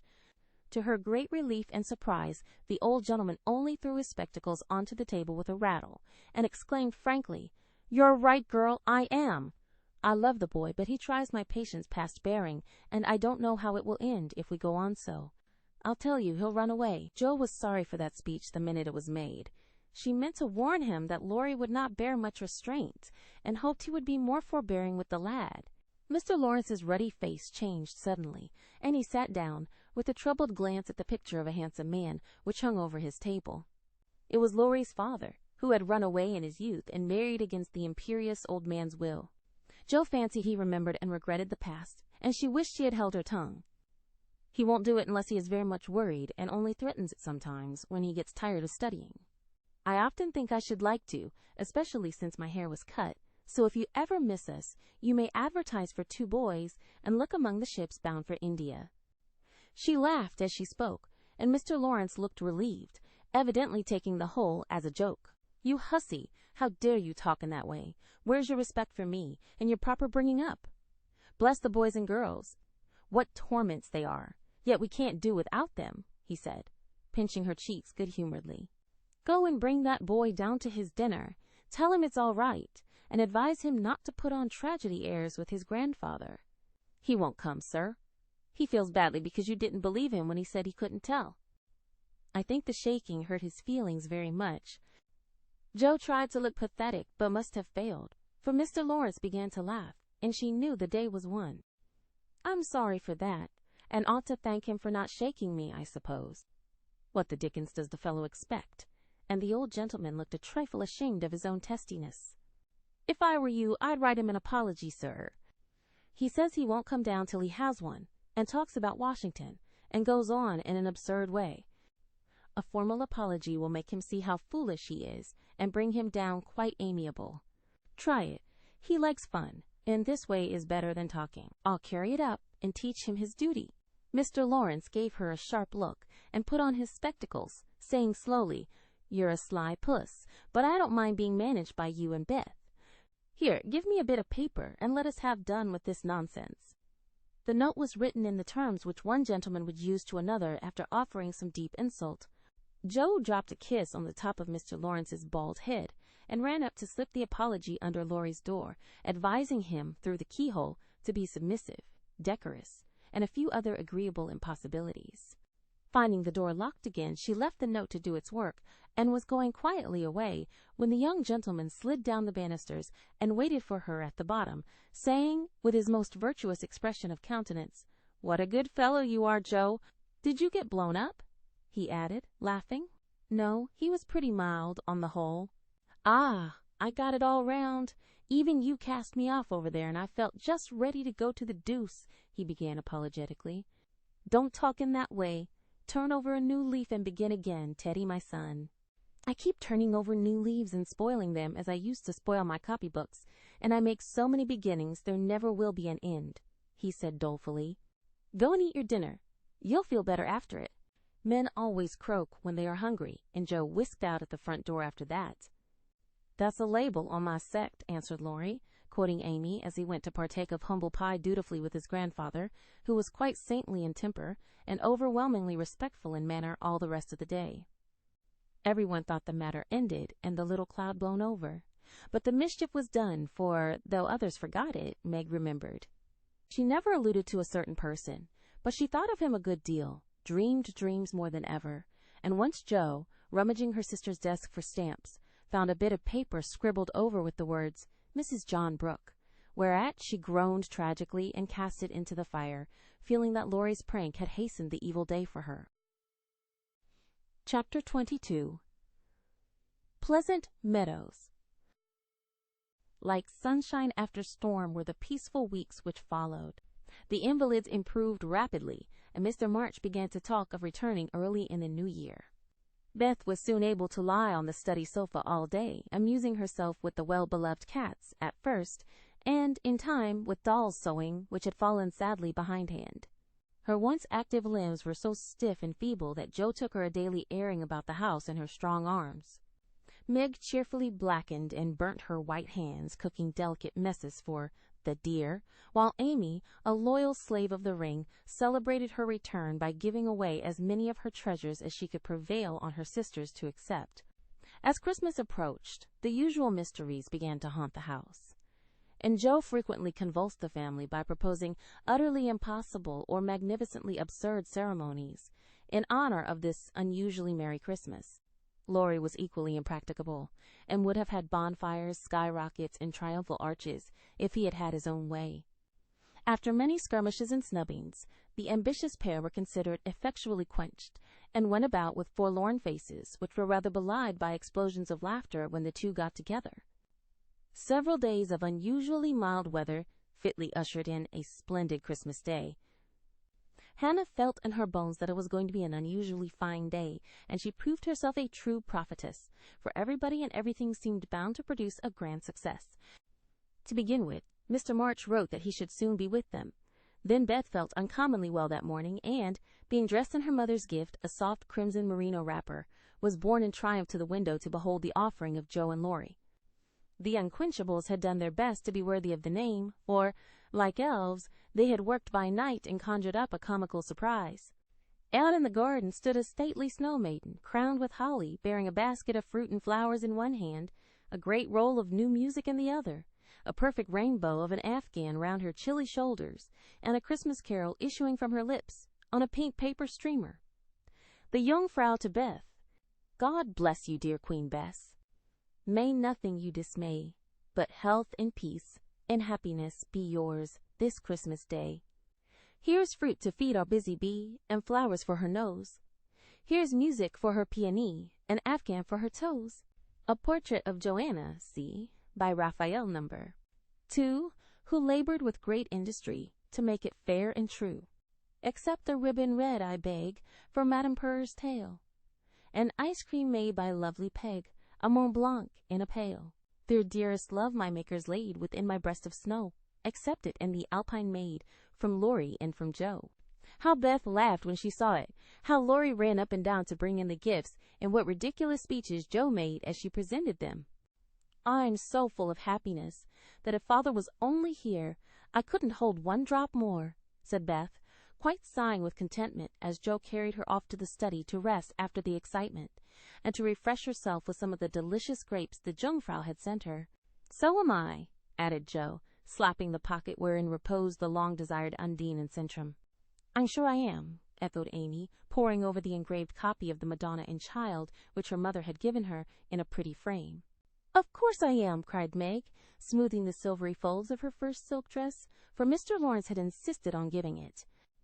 How can I be otherwise? Said Mrs. March gratefully, as her eyes went from her husband's letter to Beth's smiling face, and her hand caressed the brooch made of gray and golden chestnut and dark brown hair which the girls had just fastened on her breast. Now and then, in this workaday world, things do happen in a delightful storybook fashion, and what a comfort that is. Half an hour after everyone had said they were so happy they could only hold one drop more, the drop came. Laurie opened the parlor door and popped his head in very quietly. He might just as well have turned a somersault and uttered an Indian war whoop, for his face was so full of suppressed excitement and his voice so treacherously joyful that everyone jumped up, though he only said, in a queer, breathless voice, "Here's another Christmas present for the March family." Before the words were well out of his mouth, he was whisked away somehow, and in his place appeared a tall man, muffled up to the eyes, leaning on the arm of another tall man, who tried to say something and couldn't. Of course there was a general stampede, and for several minutes everybody seemed to lose their wits, for the strangest things were done, and no one said a word. Mr. March became invisible in the embrace of 4 pairs of loving arms. Jo disgraced herself by nearly fainting away, and had to be doctored by Laurie in the china closet. Mr. Brooke kissed Meg entirely by mistake, as he somewhat incoherently explained, and Amy, the dignified, tumbled over a stool and, never stopping to get up, hugged and cried over her father's boots in the most touching manner. Mrs. March was the first to recover herself and held up her hand with a warning, "Hush, remember Beth." But it was too late. The study door flew open, the little red wrapper appeared on the threshold, joy put strength into the feeble limbs, and Beth ran straight into her father's arms. Never mind what happened just after that, for the full hearts overflowed, washing away the bitterness of the past and leaving only the sweetness of the present.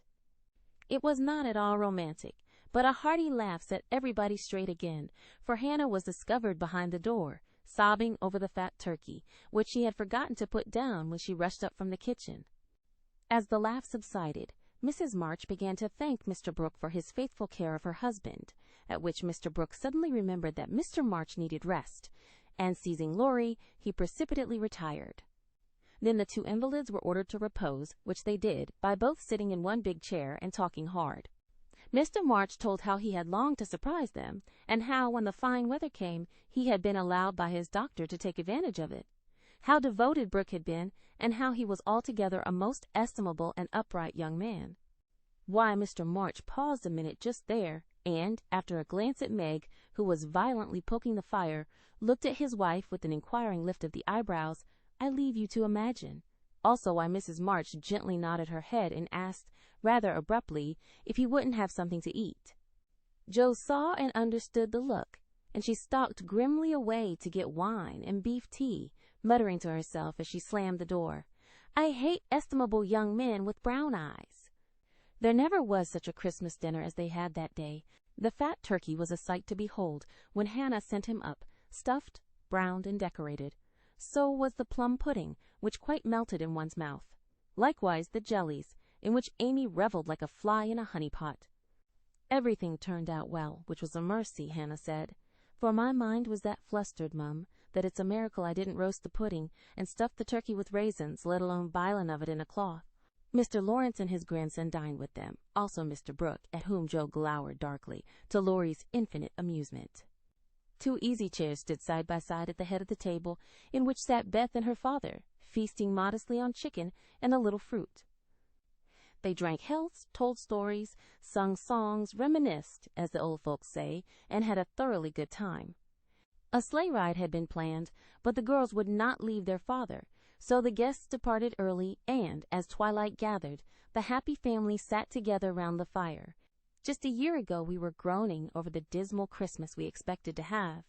Do you remember? Asked Jo, breaking a short pause which had followed a long conversation about many things. Rather a pleasant year on the whole, said Meg, smiling at the fire and congratulating herself on having treated Mr. Brooke with dignity. I think it's been a pretty hard one, observed Amy, watching the light shine on her ring with thoughtful eyes. I'm glad it's over, because we've got you back, whispered Beth, who sat on her father's knee. Rather a rough road for you to travel, my little pilgrims, especially the latter part of it. But you have got on bravely, and I think the burdens are in a fair way to tumble off very soon, said Mr. March, looking with fatherly satisfaction at the 4 young faces gathered round him. How do you know? Did Mother tell you? Asked Jo. Not much. Straws show which way the wind blows, and I've made several discoveries today. Oh, tell us what they are, cried Meg, who sat beside him. Here is one. And taking up the hand which lay on the arm of his chair, he pointed to the roughened forefinger, a burn on the back, and 2 or 3 little hard spots on the palm. I remember a time when this hand was white and smooth, and your first care was to keep it so. It was very pretty then, but to me it is much prettier now, for in these seeming blemishes I read a little history. A burnt offering has been made of vanity. This hardened palm has earned something better than blisters, and I'm sure the sewing done by these pricked fingers will last a long time. So much goodwill went into the stitches. Meg, my dear, I value the womanly skill which keeps home happy more than white hands or fashionable accomplishments. I'm proud to shake this good, industrious little hand, and hope I shall not soon be asked to give it away. If Meg had wanted a reward for hours of patient labor, she received it in the hearty pressure of her father's hand, and the approving smile he gave her. What about Jo? Please say something nice, for she has tried so hard and been so very, very good to me, said Beth in her father's ear. He laughed and looked across at the tall girl who sat opposite, with an unusually mild expression in her brown face. In spite of the curly crop, I don't see the son Jo whom I left a year ago, said Mr. March. I see a young lady who pins her collar straight, laces her boots neatly, and neither whistles, talks, slang, nor lies on the rug as she used to do. Her face is rather thin and pale just now, with watching and anxiety, but I like to look at it, for it has grown gentler and her voice is lower. She doesn't bounce, but moves quietly, and takes care of a certain little person in a motherly way which delights me. I rather miss my wild girl, but if I get a strong, helpful, tender-hearted woman in her place, I shall feel quite satisfied. I don't know whether the shearing sobered our black sheep, but I do know that in all Washington I couldn't find anything beautiful enough to be bought with the $25 which my good girl sent me. Jo's keen eyes were rather dim for a minute, and her thin face grew rosy in the firelight as she received her father's praise, feeling that she did deserve a portion of it. Now, Beth, said Amy, longing for her turn but ready to wait. There's so little of her, I'm afraid to say much, for fear she will slip away altogether, though she is not so shy as she used to be, began their father cheerfully. But recollecting how nearly he had lost her, he held her close, saying tenderly with her cheek against his own, I've got you safe, my Beth, and I'll keep you so, please God. After a minute's silence, he looked down at Amy, who sat on the cricket at his feet, and said, with a caress of the shining hair, I observed that Amy took drumsticks at dinner, ran errands for her mother all the afternoon, gave Meg her place tonight, and has waited on everyone with patience and good humor. I also observed that she does not fret much, nor look in the glass, and has not even mentioned a very pretty ring which she wears. So I conclude that she has learned to think of other people more and of herself less, and has decided to try and mold her character as carefully as she molds her little clay figures. I am glad of this, for though I should be very proud of a graceful statue made by her, I shall be infinitely prouder of a lovable daughter with a talent for making life beautiful to herself and others. What are you thinking of, Beth? asked Jo when Amy had thanked her father and told about her ring. I read in Pilgrim's Progress today how, after many troubles, Christian and Hopeful came to a pleasant green meadow, where lilies bloomed all the year round, and there they rested happily as we do now, before they went on to their journey's end, answered Beth, adding, as she slipped out of her father's arms and went slowly to the instrument, It's singing time now, and I want to be in my old place. I'll try to sing the song of the shepherd boy, which the Pilgrims heard. I made the music for Father because he likes the verses. So sitting at the dear little piano, Beth softly touched the keys, and in the sweet voice they had never thought to hear again, sung to her own accompaniment the quaint hymn, which was a singularly fitting song for her.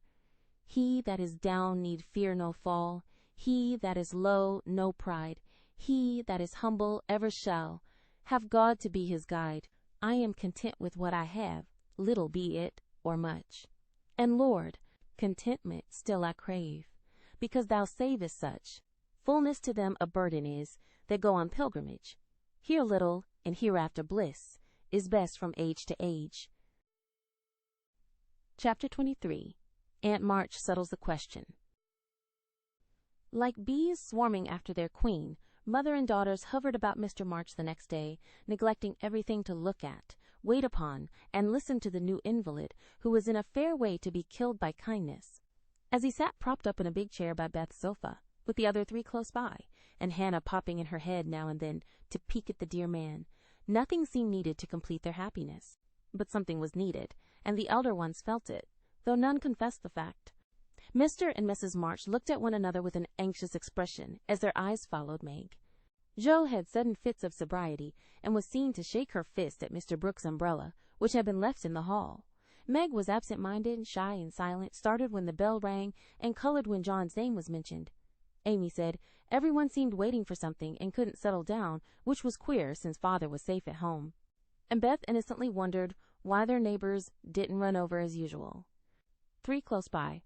Page 277, Laurie went by in the afternoon, and seeing Meg at the window, seemed suddenly possessed with a melodramatic fit, for he fell down upon one knee in the snow, beat his breast, tore his hair, and clasped his hands imploringly, as if begging some boon.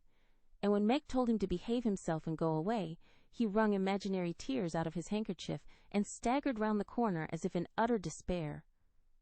"What does the goose mean?" said Meg, laughing and trying to look unconscious. "He's showing you how your John will go on by and by." "Touching, isn't it?" answered Jo scornfully. "Don't say my John. It isn't proper or true." But Meg's voice lingered over the words, as if they sounded pleasant to her. "Please don't plague me, Jo. I've told you I don't care much about him, and there isn't to be anything said, but we are all to be friendly and go on as before." "We can't, for something has been said, and Laurie's mischief has spoilt you for me." "I see it, and so does Mother. You are not like your old self a bit, and seem ever so far away from me. I don't mean to plague you, and will bear it like a man, but I do wish it was all settled." "I hate to wait, so if you mean ever to do it, make haste and have it over quickly," said Jo pettishly. "I can't say or do anything till he speaks, and he won't, because Father said I was too young," began Meg, bending over her work with a queer little smile, which suggested that she did not quite agree with her father on that point. "If he did speak, you wouldn't know what to say, but would cry or blush, or let him have his own way, instead of giving a good, decided no. I'm not so silly and weak as you think. I know just what I should say, for I've planned it all, so I needn't be taken unawares. There's no knowing what may happen, and I wish to be prepared." Jo couldn't help smiling at the important air which Meg had unconsciously assumed, and which was as becoming as the pretty color varying in her cheeks. "Would you mind telling me what you'd say?" asked Jo more respectfully. "Not at all. You are 16 now, quite old enough to be my confidant, and my experience will be useful to you by and by, perhaps, in your own affairs of this sort." "Don't mean to have any. It's fun to watch other people philander, but I should feel like a fool doing it myself," said Jo, looking alarmed at the thought.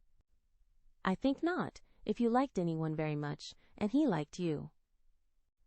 Meg spoke as if to herself, and glanced out at the lane, where she had often seen lovers walking together in the summer twilight. "I thought you were going to tell your speech to that man," said Jo, rudely shortening her sister's little reverie. "Oh, I should merely say, quite calmly and decidedly, 'Thank you, Mr. Brooke, you are very kind, but I agree with Father that I am too young to enter into any engagement at present, so please say no more, but let us be friends as we were.'" That's stiff and cool enough." "I don't believe you'll ever say it, and I know he won't be satisfied if you do. If he goes on like the rejected lovers in books, you'll give in, rather than hurt his feelings." "No, I won't. I shall tell him I've made up my mind, and shall walk out of the room with dignity." Meg rose as she spoke, and was just going to rehearse the dignified exit, when a step in the hall made her fly into her seat and begin to sew as if her life depended on finishing that particular seam in a given time. Jo smothered a laugh at the sudden change, and, when someone gave a modest tap, opened the door with a grim aspect, which was anything but hospitable. "Good afternoon. I came to get my umbrella. That is, to see how your father finds himself today," said Mr. Brooke, getting a trifle confused as his eye went from one telltale face to the other. "It's very well. He's in the rack. I'll get him, and tell it you're here." And having jumbled her father and the umbrella well together in her reply, Jo slipped out of the room to give Meg a chance to make her speech and air her dignity. But the instant she vanished, Meg began to sidle towards the door, murmuring, "Mother will like to see you." "Pray sit down. I'll call her." "Don't go. Are you afraid of me, Margaret?" And Mr. Brooke looked so hurt that Meg thought she must have done something very rude. She blushed up to the little curls on her forehead, for he had never called her Margaret before, and she was surprised to find how natural and sweet it seemed to hear him say it. Anxious to appear friendly and at her ease, she put out her hand with a confiding gesture and said gratefully, "How can I be afraid when you have been so kind to Father?" "I only wish I could thank you for it." "Shall I tell you how?" asked Mr. Brooke, holding the small hand fast in both his own, and looking down at Meg with so much love in the brown eyes that her heart began to flutter, and she both longed to run away and to stop and listen. "Oh, no, please don't. I'd rather not," she said, trying to withdraw her hand, and looking frightened in spite of her denial. "I won't trouble you. I only want to know if you care for me a little, Meg. I love you so much, dear," added Mr. Brooke tenderly. This was the moment for the calm, proper speech, but Meg didn't make it. She forgot every word of it, hung her head, and answered, "I don't know," so softly that John had to stoop down to catch the foolish little reply.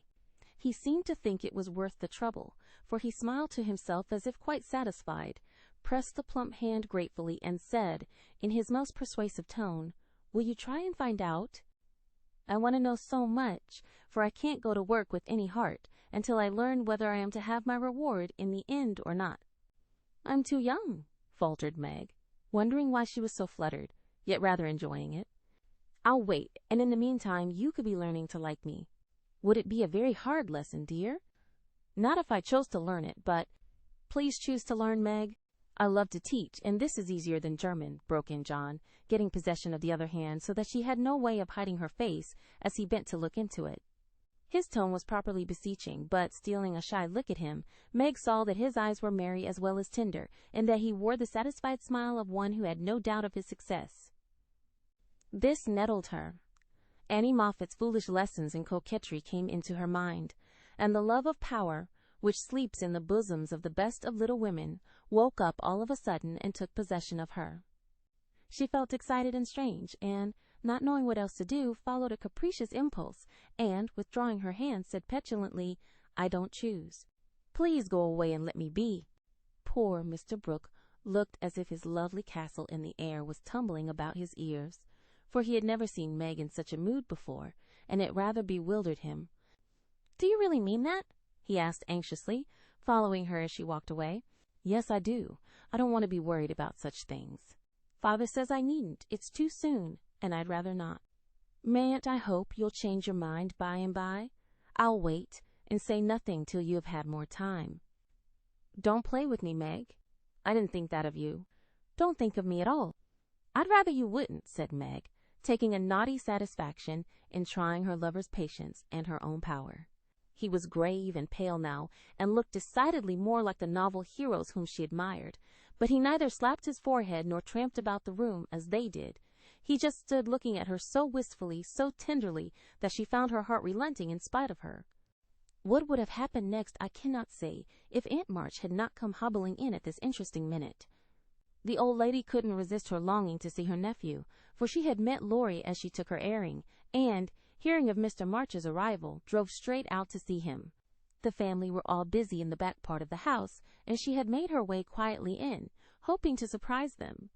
She did surprise two of them so much that Meg started as if she had seen a ghost, and Mr. Brooke vanished into the study. "Bless me, what's all this?" cried the old lady with a rap of her cane, as she glanced from the pale young gentleman to the scarlet young lady. "It's Father's friend. I'm so surprised to see you," stammered Meg, feeling that she was in for a lecture now. "That's evident," returned Aunt March, sitting down. "But what is Father's friend saying to make you look like a peony? There's mischief going on, and I insist upon knowing what it is," with another rap. "We were merely talking." "Mr. Brooke came for his umbrella," began Meg, wishing that Mr. Brooke and the umbrella were safely out of the house. "Brooke? That boy's tutor? Ah, I understand now. I know all about it. Joe blundered into a wrong message in one of your father's letters, and I made her tell me." "You haven't gone and accepted him, child?" cried Aunt March, looking scandalized. "Hush, he'll hear. Shan't I call Mother?" said Meg, much troubled. "Not yet. I've something to say to you, and I must free my mind at once. Tell me, do you mean to marry this cook? If you do, not one penny of my money ever goes to you. Remember that, and be a sensible girl," said the old lady impressively. Now Aunt March possessed in perfection the art of rousing the spirit of opposition in the gentlest people, and enjoyed doing it. The best of us have a spice of perversity in us, especially when we are young and in love. If Aunt March had begged Meg to accept John Brooke, she would probably have declared she couldn't think of it. But as she was peremptorily ordered not to like him, she immediately made up her mind that she would. Inclination as well as perversity made the decision easy, and, being already much excited, Meg opposed the old lady with unusual spirit. "I shall marry whom I please, Aunt March, and you can leave your money to anyone you like," she said, nodding her head with a resolute air. "Highty-tighty! Is that the way you take my advice, miss? You'll be sorry for it by and by when you tried love in a cottage and found it a failure." "It can't be a worse one than some people find in big houses," retorted Meg. Aunt March put on her glasses and took a look at the girl, for she did not know her in this new mood. Meg hardly knew herself. She felt so brave and independent, so glad to defend John and assert her right to love him if she liked. Aunt March saw that she had begun wrong, and, after a little pause, made a fresh start, saying as mildly as she could, "Now, Meg, my dear, be reasonable, and take my advice. I mean it kindly, and don't want you to spoil your whole life by making a mistake at the beginning. You ought to marry well and help your family. It's your duty to make a rich match, and it ought to be impressed upon you. Father and Mother don't think so. They like John, though he is poor. Your parents, my dear, have no more worldly wisdom than two babies." "I'm glad of it," cried Meg stoutly. Aunt March took no notice, but went on with her lecture. "This Rook is poor, and hasn't got any rich relations, has he?" "No, but he has many warm friends. You can't live on friends. Try it and see how cool they'll grow. He hasn't any business, has he?"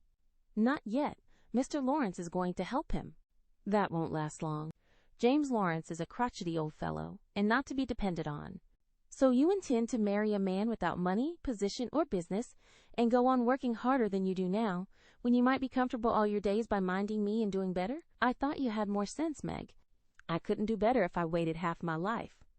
John is good and wise. He's got heaps of talent. He's willing to work, and sure to get on. He's so energetic and brave. Everyone likes and respects him, and I'm proud to think he cares for me, though I'm so poor and young and silly," said Meg, looking prettier than ever in her earnestness. "He knows you have got rich relations, child. That's the secret of his liking, I suspect." "Aunt March, how dare you say such a thing? John is above such meanness, and I won't listen to you a minute if you talk so," cried Meg indignantly, forgetting everything but the injustice of the old lady's suspicions. "My John wouldn't marry for money any more than I would. We're willing to work, and we mean to wait. I'm not afraid of being poor, for I've been happy so far, and I know I shall be with him because he loves me, and Meg stopped there, remembering all of a sudden that she hadn't made up her mind, that she had told her John to go away, and that he might be overhearing her inconsistent remarks. Aunt March was very angry, for she had set her heart on having her pretty niece make a fine match, and something in the girl's happy young face made the lonely old woman feel both sad and sour. "Well, I wash my hands of the whole affair. You are a willful child, and you've lost more than you know by this piece of folly." "No, I won't stop. I'm disappointed in you, and haven't spirits to see your father now. Don't expect anything from me when you are married. Your Mr. Book's friends must take care of you. I'm done with you forever." And, slamming the door in Meg's face, Aunt March drove off in high dudgeon. She seemed to take all the girl's courage with her, for, when left alone, Meg stood a moment undecided whether to laugh or cry. Before she could make up her mind, she was taken possession of by Mr. Brooke, who said, all in one breath, "I couldn't help hearing, Meg. Thank you for defending me, and Aunt March for proving that you do care for me a little bit." "I didn't know how much till she abused you," began Meg. "And I needn't go away, but may stay and be happy, may I, dear?" Here was another fine chance to make the crushing speech and the stately exit, but Meg never thought of doing either, and disgraced herself forever in Joe's eyes by meekly whispering, "Yes, John," and hiding her face on Mr. Brooke's waistcoat. 15 minutes after Aunt March's departure, Joe came softly downstairs, paused an instant at the parlor door, and, hearing no sound within, nodded and smiled with a satisfied expression, saying to herself, "She has sent him away as we planned, and that affair is settled. I'll go and hear the fun and have a good laugh over it." But poor Joe never got her laugh, for she was transfixed upon the threshold by a spectacle which held her there, staring with her mouth nearly as wide open as her eyes. Going in to exult over a fallen enemy and to praise a strong-minded sister for the banishment of an objectionable lover, it certainly was a shock to behold the aforesaid enemy serenely sitting on the sofa with the strong-minded sister enthroned upon his knee and wearing an expression of the most abject submission. Jo gave a sort of gasp as if a cold shower bath had suddenly fallen upon her, for such an unexpected turning of the tables actually took her breath away. At the odd sound, the lovers turned and saw her. Meg jumped up, looking both proud and shy, but that man, as Jo called him, actually laughed and said coolly as he kissed the astonished newcomer, "Sister Jo, congratulate us." That was adding insult to injury. It was altogether too much, and making some wild demonstration with her hands, Jo vanished without a word. Rushing upstairs, she startled the invalids by exclaiming tragically as she burst into the room, "Oh, do somebody go down quick! John Brooke is acting dreadfully, and Meg likes it." Mr. and Mrs. March left the room with speed, and casting herself upon the bed, Jo cried and scolded tempestuously as she told the awful news to Beth and Amy. The little girls, however, considered it a most agreeable and interesting event, and Jo got little comfort from them, so she went up to her refuge in the garret and confided her troubles to the rats. Nobody ever knew what went on in the parlor that afternoon, but a great deal of talking was done, and quiet Mr. Brooke astonished his friends by the eloquence and spirit with which he pleaded his suit, told his plans, and persuaded them to arrange everything just as he wanted it. The tea-bell rang before he had finished describing the paradise which he meant to earn for Meg, and he proudly took her in to supper, both looking so happy that Jo hadn't the heart to be jealous or dismal. Amy was very much impressed by John's devotion and Meg's dignity. Beth beamed at them from a distance, while Mr. and Mrs. March surveyed the young couple with such tender satisfaction that it was perfectly evident Aunt March was right in calling them as, quote, unworldly as a pair of babies. No one ate much, but everyone looked very happy, and the old room seemed to brighten up amazingly when the first romance of the family began there. "You can't say nothing pleasant ever happens now, can you, Meg?" said Amy, trying to decide how she would group the lovers in the sketch she was planning to take. "No, I'm sure I can't." "How much has happened since I said that?" "It seems a year ago," answered Meg, who was in a blissful dream, lifted far above such common things as bread and butter. "The joys come close upon the sorrows this time, and I rather think the changes have begun," said Mrs. March. "In most families there comes, now and then, a year full of events. This has been such an one, but it ends well after all." "Hope the next will end better," muttered Jo, who found it very hard to see Meg absorbed in a stranger before her face, for Jo loved a few persons very dearly, and dreaded to have their affection lost or lessened in any way. "I hope the third year from this will end better. I mean it shall if I live to work out my plans," said Mr. Brooke, smiling at Meg, as if everything had become possible to him now. "Doesn't it seem very long to wait?" asked Amy, who was in a hurry for the wedding. "I've got so much to learn before I shall be ready. It seems a short time to me," answered Meg, with a sweet gravity in her face, never seen there before. "You have only to wait. I am to do the work," said John, beginning his labors by picking up Meg's napkin, with an expression which caused Jo to shake her head, and then say to herself, with an air of relief, as the front door banged, "Here comes Laurie. Now we shall have a little sensible conversation." But Jo was mistaken, for Laurie came prancing in, overflowing with spirits, bearing a great bridal-looking bouquet for Mrs. John Brooke, and evidently laboring under the delusion that the whole affair had been brought about by his excellent management. "I knew Brooke would have it all his own way. He always does, for when he makes up his mind to accomplish anything, it's done, though the sky falls," said Laurie, when he had presented his offering and his congratulations. "Much obliged for that recommendation. I take it as a good omen for the future, and invite you to my wedding on the spot," answered Mr. Brooke, who felt at peace with all mankind, even his mischievous pupil. "I'll come if I'm at the ends of the earth, for the sight of Jo's face alone, on that occasion, will be worth a long journey." "You don't look festive, ma'am. What's the matter?" asked Laurie, following her into a corner of the parlor, whither all had adjourned to greet Mr. Laurence. "I don't approve of the match, but I've made up my mind to bear it, and shall not say a word against it," said Jo solemnly. "You can't know how hard it is for me to give up Meg," she continued, with a little quiver in her voice. "You don't give her up. You only go halves," said Laurie consolingly. "It never can be the same again." "I've lost my dearest friend," sighed Jo. "You've got me anyhow. I'm not good for much, I know, but I'll stand by you, Joe, all the days of my life. Upon my word, I will. And Laurie meant what he said. I know you will, and I'm ever so much obliged. You are always a great comfort to me, Teddy, returned Joe, gratefully shaking hands. Well now, don't be dismal, there's a good fellow. It's all right, you see. Meg is happy. Brooke will fly round and get settled immediately.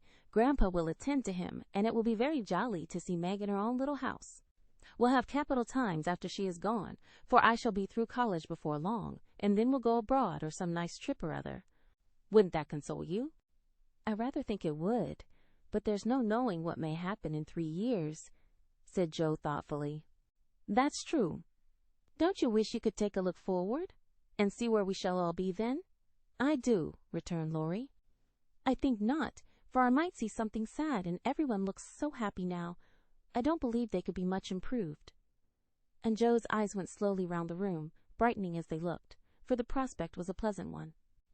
Father and mother sat together, quietly reliving the first chapter of the romance, which for them began some 20 years ago. Amy was drawing the lovers who sat apart in a beautiful world of their own, the light of which touched their faces with a grace the little artist could not copy. Beth lay on her sofa, talking cheerily with her old friend, who held her little hand as if he felt that it possessed the power to lead him along the peaceful way she walked.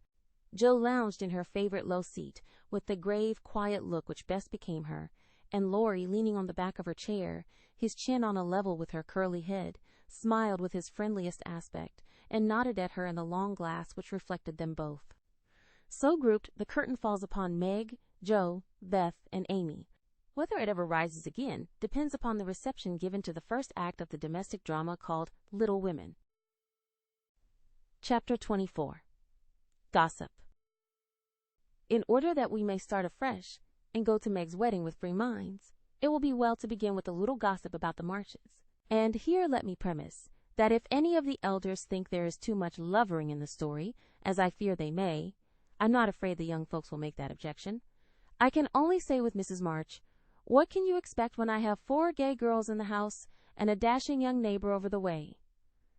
The 3 years that have passed have brought but few changes to the quiet family. The war is over, and Mr. March safely at home, busy with his books and the small parish which found in him a minister, by nature as by grace, a quiet, studious man, rich in the wisdom that is better than learning, the charity which calls all mankind brother, the piety that blossoms into character, making it august and lovely.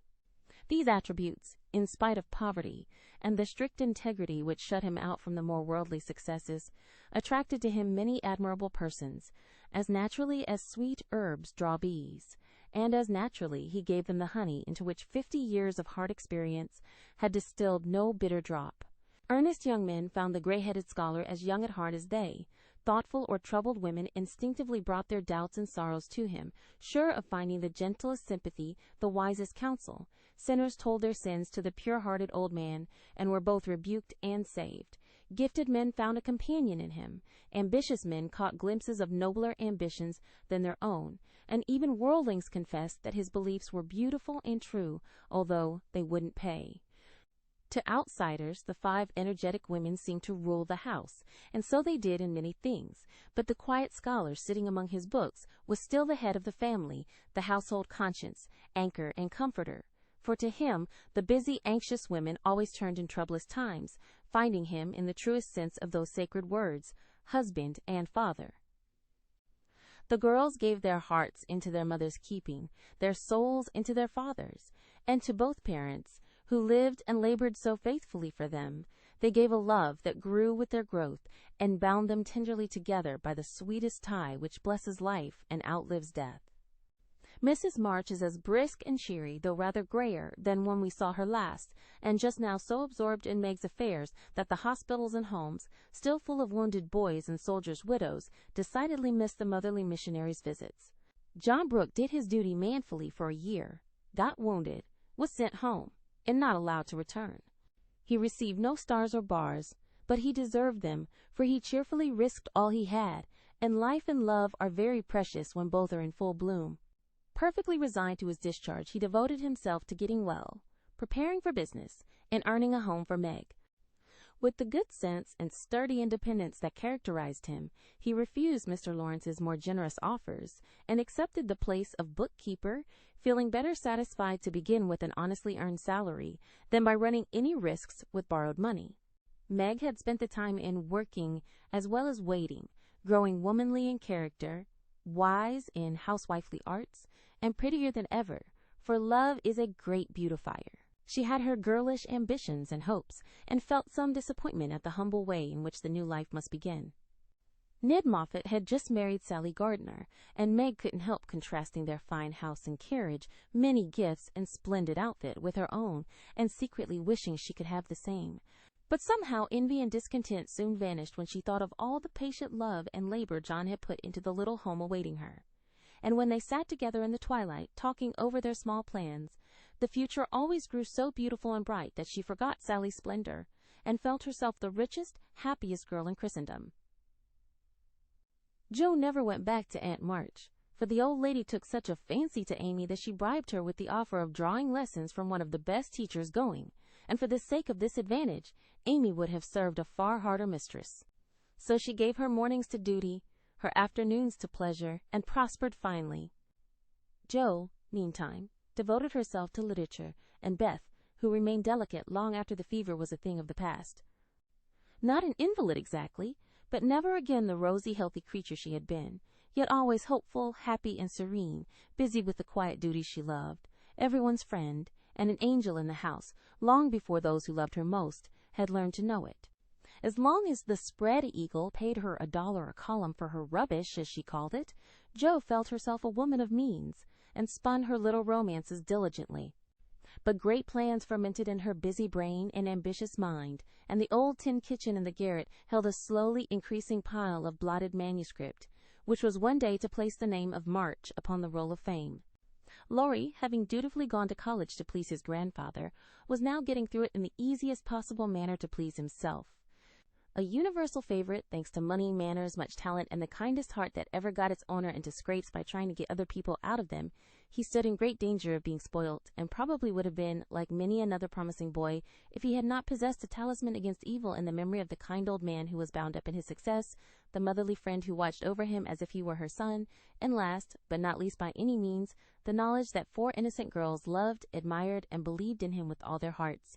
Being only a glorious human boy, of course he frolicked and flirted, grew dandified, aquatic, sentimental, or gymnastic, as college fashions ordained, hazed and was hazed, talked slang, and more than once came perilously near suspension and expulsion. But his high spirits and the love of fun were the causes of these pranks. He always managed to save himself by frank confession, honorable atonement, or the irresistible power of persuasion which he possessed in perfection. In fact, he rather prided himself on his narrow escapes, and liked to thrill the girls with graphic accounts of his triumphs over wrathful tutors, dignified professors, and vanquished enemies. The men of my class were heroes in the eyes of the girls, who never wearied of the exploits of our fellows, and were frequently allowed to bask in the smiles of these great creatures, when Laurie brought them home with him. Amy especially enjoyed this high honor, and became quite a belle among them, for her ladyship early felt and learned to use the gift of fascination with which she was endowed.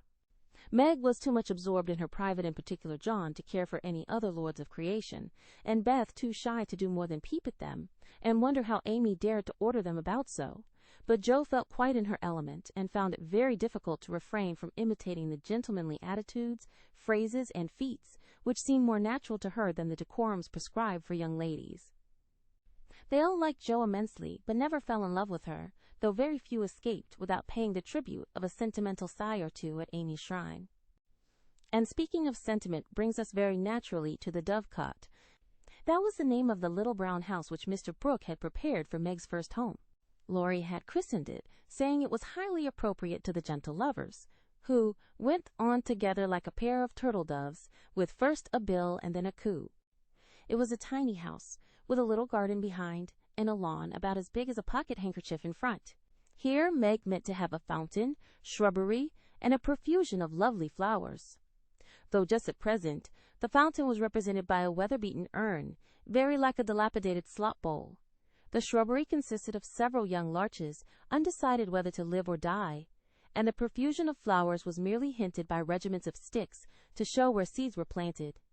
But inside, it was altogether charming, and the happy bride saw no fault from garret to cellar. To be sure, the hall was so narrow, it was fortunate that they had no piano, for one never could have been got in whole. The dining room was so small that 6 people were a tight fit, and the kitchen stairs seemed built for the express purpose of precipitating both servants and china pell-mell into the coal bin. But once get used to these slight blemishes, and nothing could be more complete, for good sense and good taste had presided over the furnishing, and the result was highly satisfactory. There were no marble-top tables, long mirrors or lace curtains in the little parlor, but simple furniture, plenty of books, a fine picture or two, a stand of flowers in the bay window, and, scattered all about, the pretty gifts which came from friendly hands, and were the fairer for the loving messages they brought. I don't think the Parian Psyche Laurie gave lost any of its beauty, because John put up the bracket it stood upon, that any upholsterer could have draped the plain muslin curtains more gracefully than Amy's artistic hand, or that any storeroom was ever better provided with good wishes, merry words, and happy hopes, than that in which Jo and her mother put away Meg's few boxes, barrels, and bundles. And I am morally certain that the spandy new kitchen never could have looked so cozy and neat if Hannah had not arranged every pot and pan a dozen times over, and laid the fire all ready for lighting the minute Miss Brooke came home. I also doubt if any young matron ever began life with so rich a supply of dusters, holders, and piece bags, for Beth made enough to last till the silver wedding came round, and invented 3 different kinds of dishcloths for the express service of the bridal china. People who hire all these things done for them never know what they lose, for the homeliest tasks get beautified if loving hands do them, and Meg found so many proofs of this, that everything in her small nest, from the kitchen roller to the silver vase on her parlor table, was eloquent of home love and tender forethought. What happy times they had planning together, what solemn shopping excursions, what funny mistakes they made, and what shouts of laughter arose over Laurie's ridiculous bargains. In his love of jokes, this young gentleman, though nearly through college, was as much of a boy as ever. His last whim had been to bring with him, on his weekly visits, some new, useful, and ingenious article for the young housekeeper. Now a bag of remarkable clothespins, next a wonderful nutmeg grater which fell to pieces at the first trial, a knife cleaner that spoiled all the knives, or a sweeper that picked the nap neatly off the carpet and left the dirt, labor-saving soap that took the skin off one's hands, infallible cements which stuck firmly to nothing but the fingers of the deluded buyer, and every kind of tinware, from a toy savings bank for odd pennies to a wonderful boiler which would wash articles in its own steam with every prospect of exploding in the process. In vain Meg begged him to stop. John laughed at him, and Jo called him Mr. Toodles. He was possessed with a mania for patronizing Yankee ingenuity and seeing his friends fitly furnished forth. So each week beheld some fresh absurdity. Everything was done at last, even to Amy's arranging different colored soaps to match the different colored rooms, and Beth setting the table for the first meal. "Are you satisfied? Does it seem like home? And do you feel as if you should be happy here?" asked Mrs. March, as she and her daughter went through the new kingdom, arm in arm, for just then they seemed to cling together more tenderly than ever. "Yes, Mother, perfectly satisfied, thanks to you all, and so happy that I can't talk about it," answered Meg, with a look that was better than words.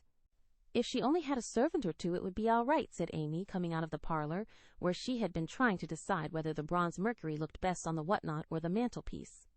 "Mother and I have talked that over, and I have made up my mind to try her way first. There will be so little to do that, with Lottie to run my errands and help me here and there, I shall only have enough work to keep me from getting lazy or homesick," answered Meg tranquilly. "Sally Moffat has 4, began Amy. "If Meg had 4, the house wouldn't hold them, and Master and Mrs. would have to camp in the garden," broke in Jo, who, enveloped in a big blue pinafore, was giving the last polish to the door handles. "Sally isn't a poor man's wife, and many maids are in keeping with her fine establishment." Meg and John began humbly, "But I have a feeling that there will be quite as much happiness in the little house as in the big one. It's a great mistake for young girls like Meg to leave themselves nothing to do but dress, give orders, and gossip. When I was first married, I used to long for my new clothes to wear out or get torn, so that I might have the pleasure of mending them, for I got heartily sick of doing fancy work and tending my pocket handkerchief.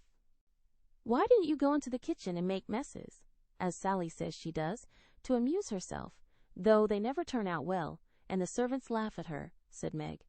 I did after a while, not to mess, but to learn of Hannah how things should be done, that my servants need not laugh at me. It was play then, but there came a time when I was truly grateful that I not only possessed the will, but the power to cook wholesome food for my little girls and help myself when I could no longer afford to hire help. You begin at the other end, Meg dear, but the lessons you learn now will be of use to you by and by, when John is a richer man, for the mistress of a house, however splendid, should know how work ought to be done, if she wishes to be well and honestly served. Yes, mother, I'm sure of that, said Meg, listening respectfully to the little lecture, for the best of women will hold forth upon the all-absorbing subject of housekeeping. Do you know I like this room most of all in my baby house? Added Meg, a minute after, as they went upstairs, and she looked into her well-stored linen closet. Beth was there, laying the snowy piles smoothly on the shelves and exulting over the goodly array. All three laughed as Meg spoke, for that linen closet was a joke. You see, having said that, if Meg married that Brooke, she shouldn't have a cent of her money. Aunt March was rather in a quandary, when time had appeased her wrath and made her repent her vow. She never broke her word, and was much exercised in her mind how to get round it, and at last devised a plan whereby she could satisfy herself. Mrs. Carroll, Florence's mamma, was ordered to buy, have made, and marked a generous supply of house and table linen, and send it as her present, all of which was faithfully done. But the secret leaked out, and was greatly enjoyed by the family, for Aunt March tried to look utterly unconscious, and insisted that she could give nothing but the old-fashioned pearls, long promised to the first bride. That's a housewifely taste, which I am glad to see. I had a young friend who set up housekeeping with 6 sheets, but she had finger bowls for company, and that satisfied her, said Mrs. March, patting the damask tablecloths, with a truly feminine appreciation of their fineness. I haven't a single finger bowl, but this is a set-out that will last me all my days, Hannah says. And Meg looked quite contented, as well she might. Toodles is coming, cried Joe, from below, and they all went down to meet Laurie, whose weekly visit was an important event in their quiet lives. A tall, broad-shouldered young fellow with a cropped head, a felt basin of a hat, and a fly-away coat, came tramping down the road at a great pace, walked over the low fence without stopping to open the gate, straight up to Mrs. March with both hands out, and a hearty, "Here I am, mother." "Yes, it's all right." The last words were in answer to the look the elder lady gave him, a kindly questioning look, which the handsome eyes met so frankly that the little ceremony closed, as usual, with a motherly kiss. For Mrs. John Brooke, with the maker's congratulations and compliments. "Bless you, Beth. What a refreshing spectacle you are, Joe. Amy, you are getting altogether too handsome for a single lady." As Laurie spoke, he delivered a brown paper parcel to Meg, pulled Beth's hair ribbon, stared at Joe's big pinafore, and fell into an attitude of mock rapture before Amy, then shook hands all round, and everyone began to talk. "Where is John?" asked Meg anxiously. "Stop to get the license for tomorrow, ma'am." "Which side won the last match, Teddy?" inquired Joe, who persisted in feeling an interest in manly sports, despite her 19 years. "Ours, of course. Wish you'd been there to see." "How is the lovely Miss Randall?" asked Amy, with a significant smile. "More cruel than ever. Don't you see how I'm pining away?" And Laurie gave his broad chest a sounding slap and heaved a melodramatic sigh. "What's the last joke?" "Undo the bundle and see, Meg," said Beth, eyeing the knobby parcel with curiosity. "It's a useful thing to have in the house in case of fire or thieves," observed Laurie, as a watchman's rattle appeared amid the laughter of the girls. "Any time when John is away and you get frightened, Mrs. Meg, just swing that out of the front window, and it will rouse the neighborhood in a jiffy." "Nice thing, isn't it?" And Laurie gave them a sample of its powers that made them cover up their ears. "There's gratitude for you. And speaking of gratitude, reminds me to mention that you may thank Hannah for saving your wedding cake from destruction. I saw it going into your house as I came by, and if she hadn't defended it manfully, I'd have had a pick at it, for it looked like a remarkably plummy one." "I wonder if you will ever grow up, Laurie," said Meg in a matronly tone. "I'm doing my best, ma'am, but can't get much higher, I'm afraid, as 6 feet is about all men can do in these degenerate days," responded the young gentleman, whose head was about level with the little chandelier. "I suppose it would be profanation to eat anything in this spick-and-span new bower, so as I'm tremendously hungry, I propose an adjournment," he added presently. "Mother and I are going to wait for John." There are some last things to settle, said Meg, bustling away. Beth and I are going over to Kitty Bryant's to get more flowers for tomorrow, added Amy, tying a picturesque hat over her picturesque curls and enjoying the effect as much as anybody. Come, Joe, don't desert a fellow. I'm in such a state of exhaustion, I can't get home without help. Don't take off your apron, whatever you do. It's peculiarly becoming, said Laurie, as Joe bestowed his especial aversion in her capacious pocket and offered him her arm to support his feeble steps. Now, Teddy, I want to talk seriously to you about tomorrow, began Joe, as they strolled away together. You must promise to behave well, and not cut up any pranks, and spoil our plans. Not a prank, and don't say funny things when we ought to be sober. I never do. You are the one for that, and I implore you not to look at me during the ceremony. I shall certainly laugh if you do. You won't see me. You'll be crying so hard that the thick fog round you will obscure the prospect. I never cry unless for some great affliction. Such as fellows going to college, hey? Cut in Laurie with a suggestive laugh. Don't be a peacock. I only moaned a trifle to keep the girls company. Exactly. I say, Joe, how is Grandpa this week? Pretty amiable? Very. Why, have you got into a scrape and want to know how he'll take it? Asked Joe rather sharply. Now, Joe, do you think I'd look your mother in the face and say, all right, if it wasn't? And Laurie stopped short, with an injured air. No, I don't. Then don't go and be suspicious. I only want some money, said Laurie, walking on again, appeased by her hearty tone. You spend a great deal, Teddy. Bless you, I don't spend it. It spends itself somehow, and is gone before I know it. You are so generous and kind-hearted that you let people borrow and can't say no to anyone. We heard about Henshaw and all you did for him. If you always spent money in that way, no one would blame you, said Joe warmly. Oh, he made a mountain out of a molehill. You wouldn't have me let that fine fellow work himself to death, just for the want of a little help, when he is worth a dozen of us lazy chaps, would you? Of course not. But I don't see the use of your having 17 waistcoats, endless neckties, and a new hat every time you come home. I thought you'd got over the dandy period, but every now and then it breaks out in a new spot. Just now it's the fashion to be hideous, to make your head look like a scrubbing brush, wear a straitjacket, orange gloves, and clumping, square-toed boots. If it was cheap ugliness, I'd say nothing, but it costs as much as the other, and I don't get any satisfaction out of it.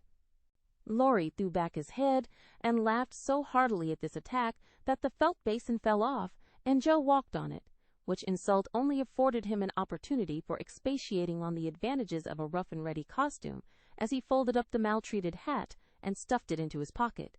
Don't lecture any more, there's a good soul. I have enough all through the week, and like to enjoy myself when I come home. I'll get myself up, regardless of expense, tomorrow, and be a satisfaction to my friends.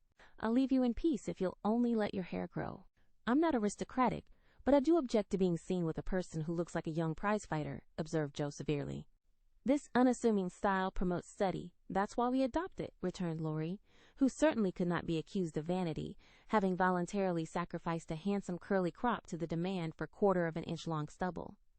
By the way, Joe, I think that little Parker is really getting desperate about Amy. He talks of her constantly, writes poetry, and moons about in a most suspicious manner. He'd better nip his little passion in the bud, hadn't he? Added Laurie in a confidential, elder-brotherly tone after a minute's silence.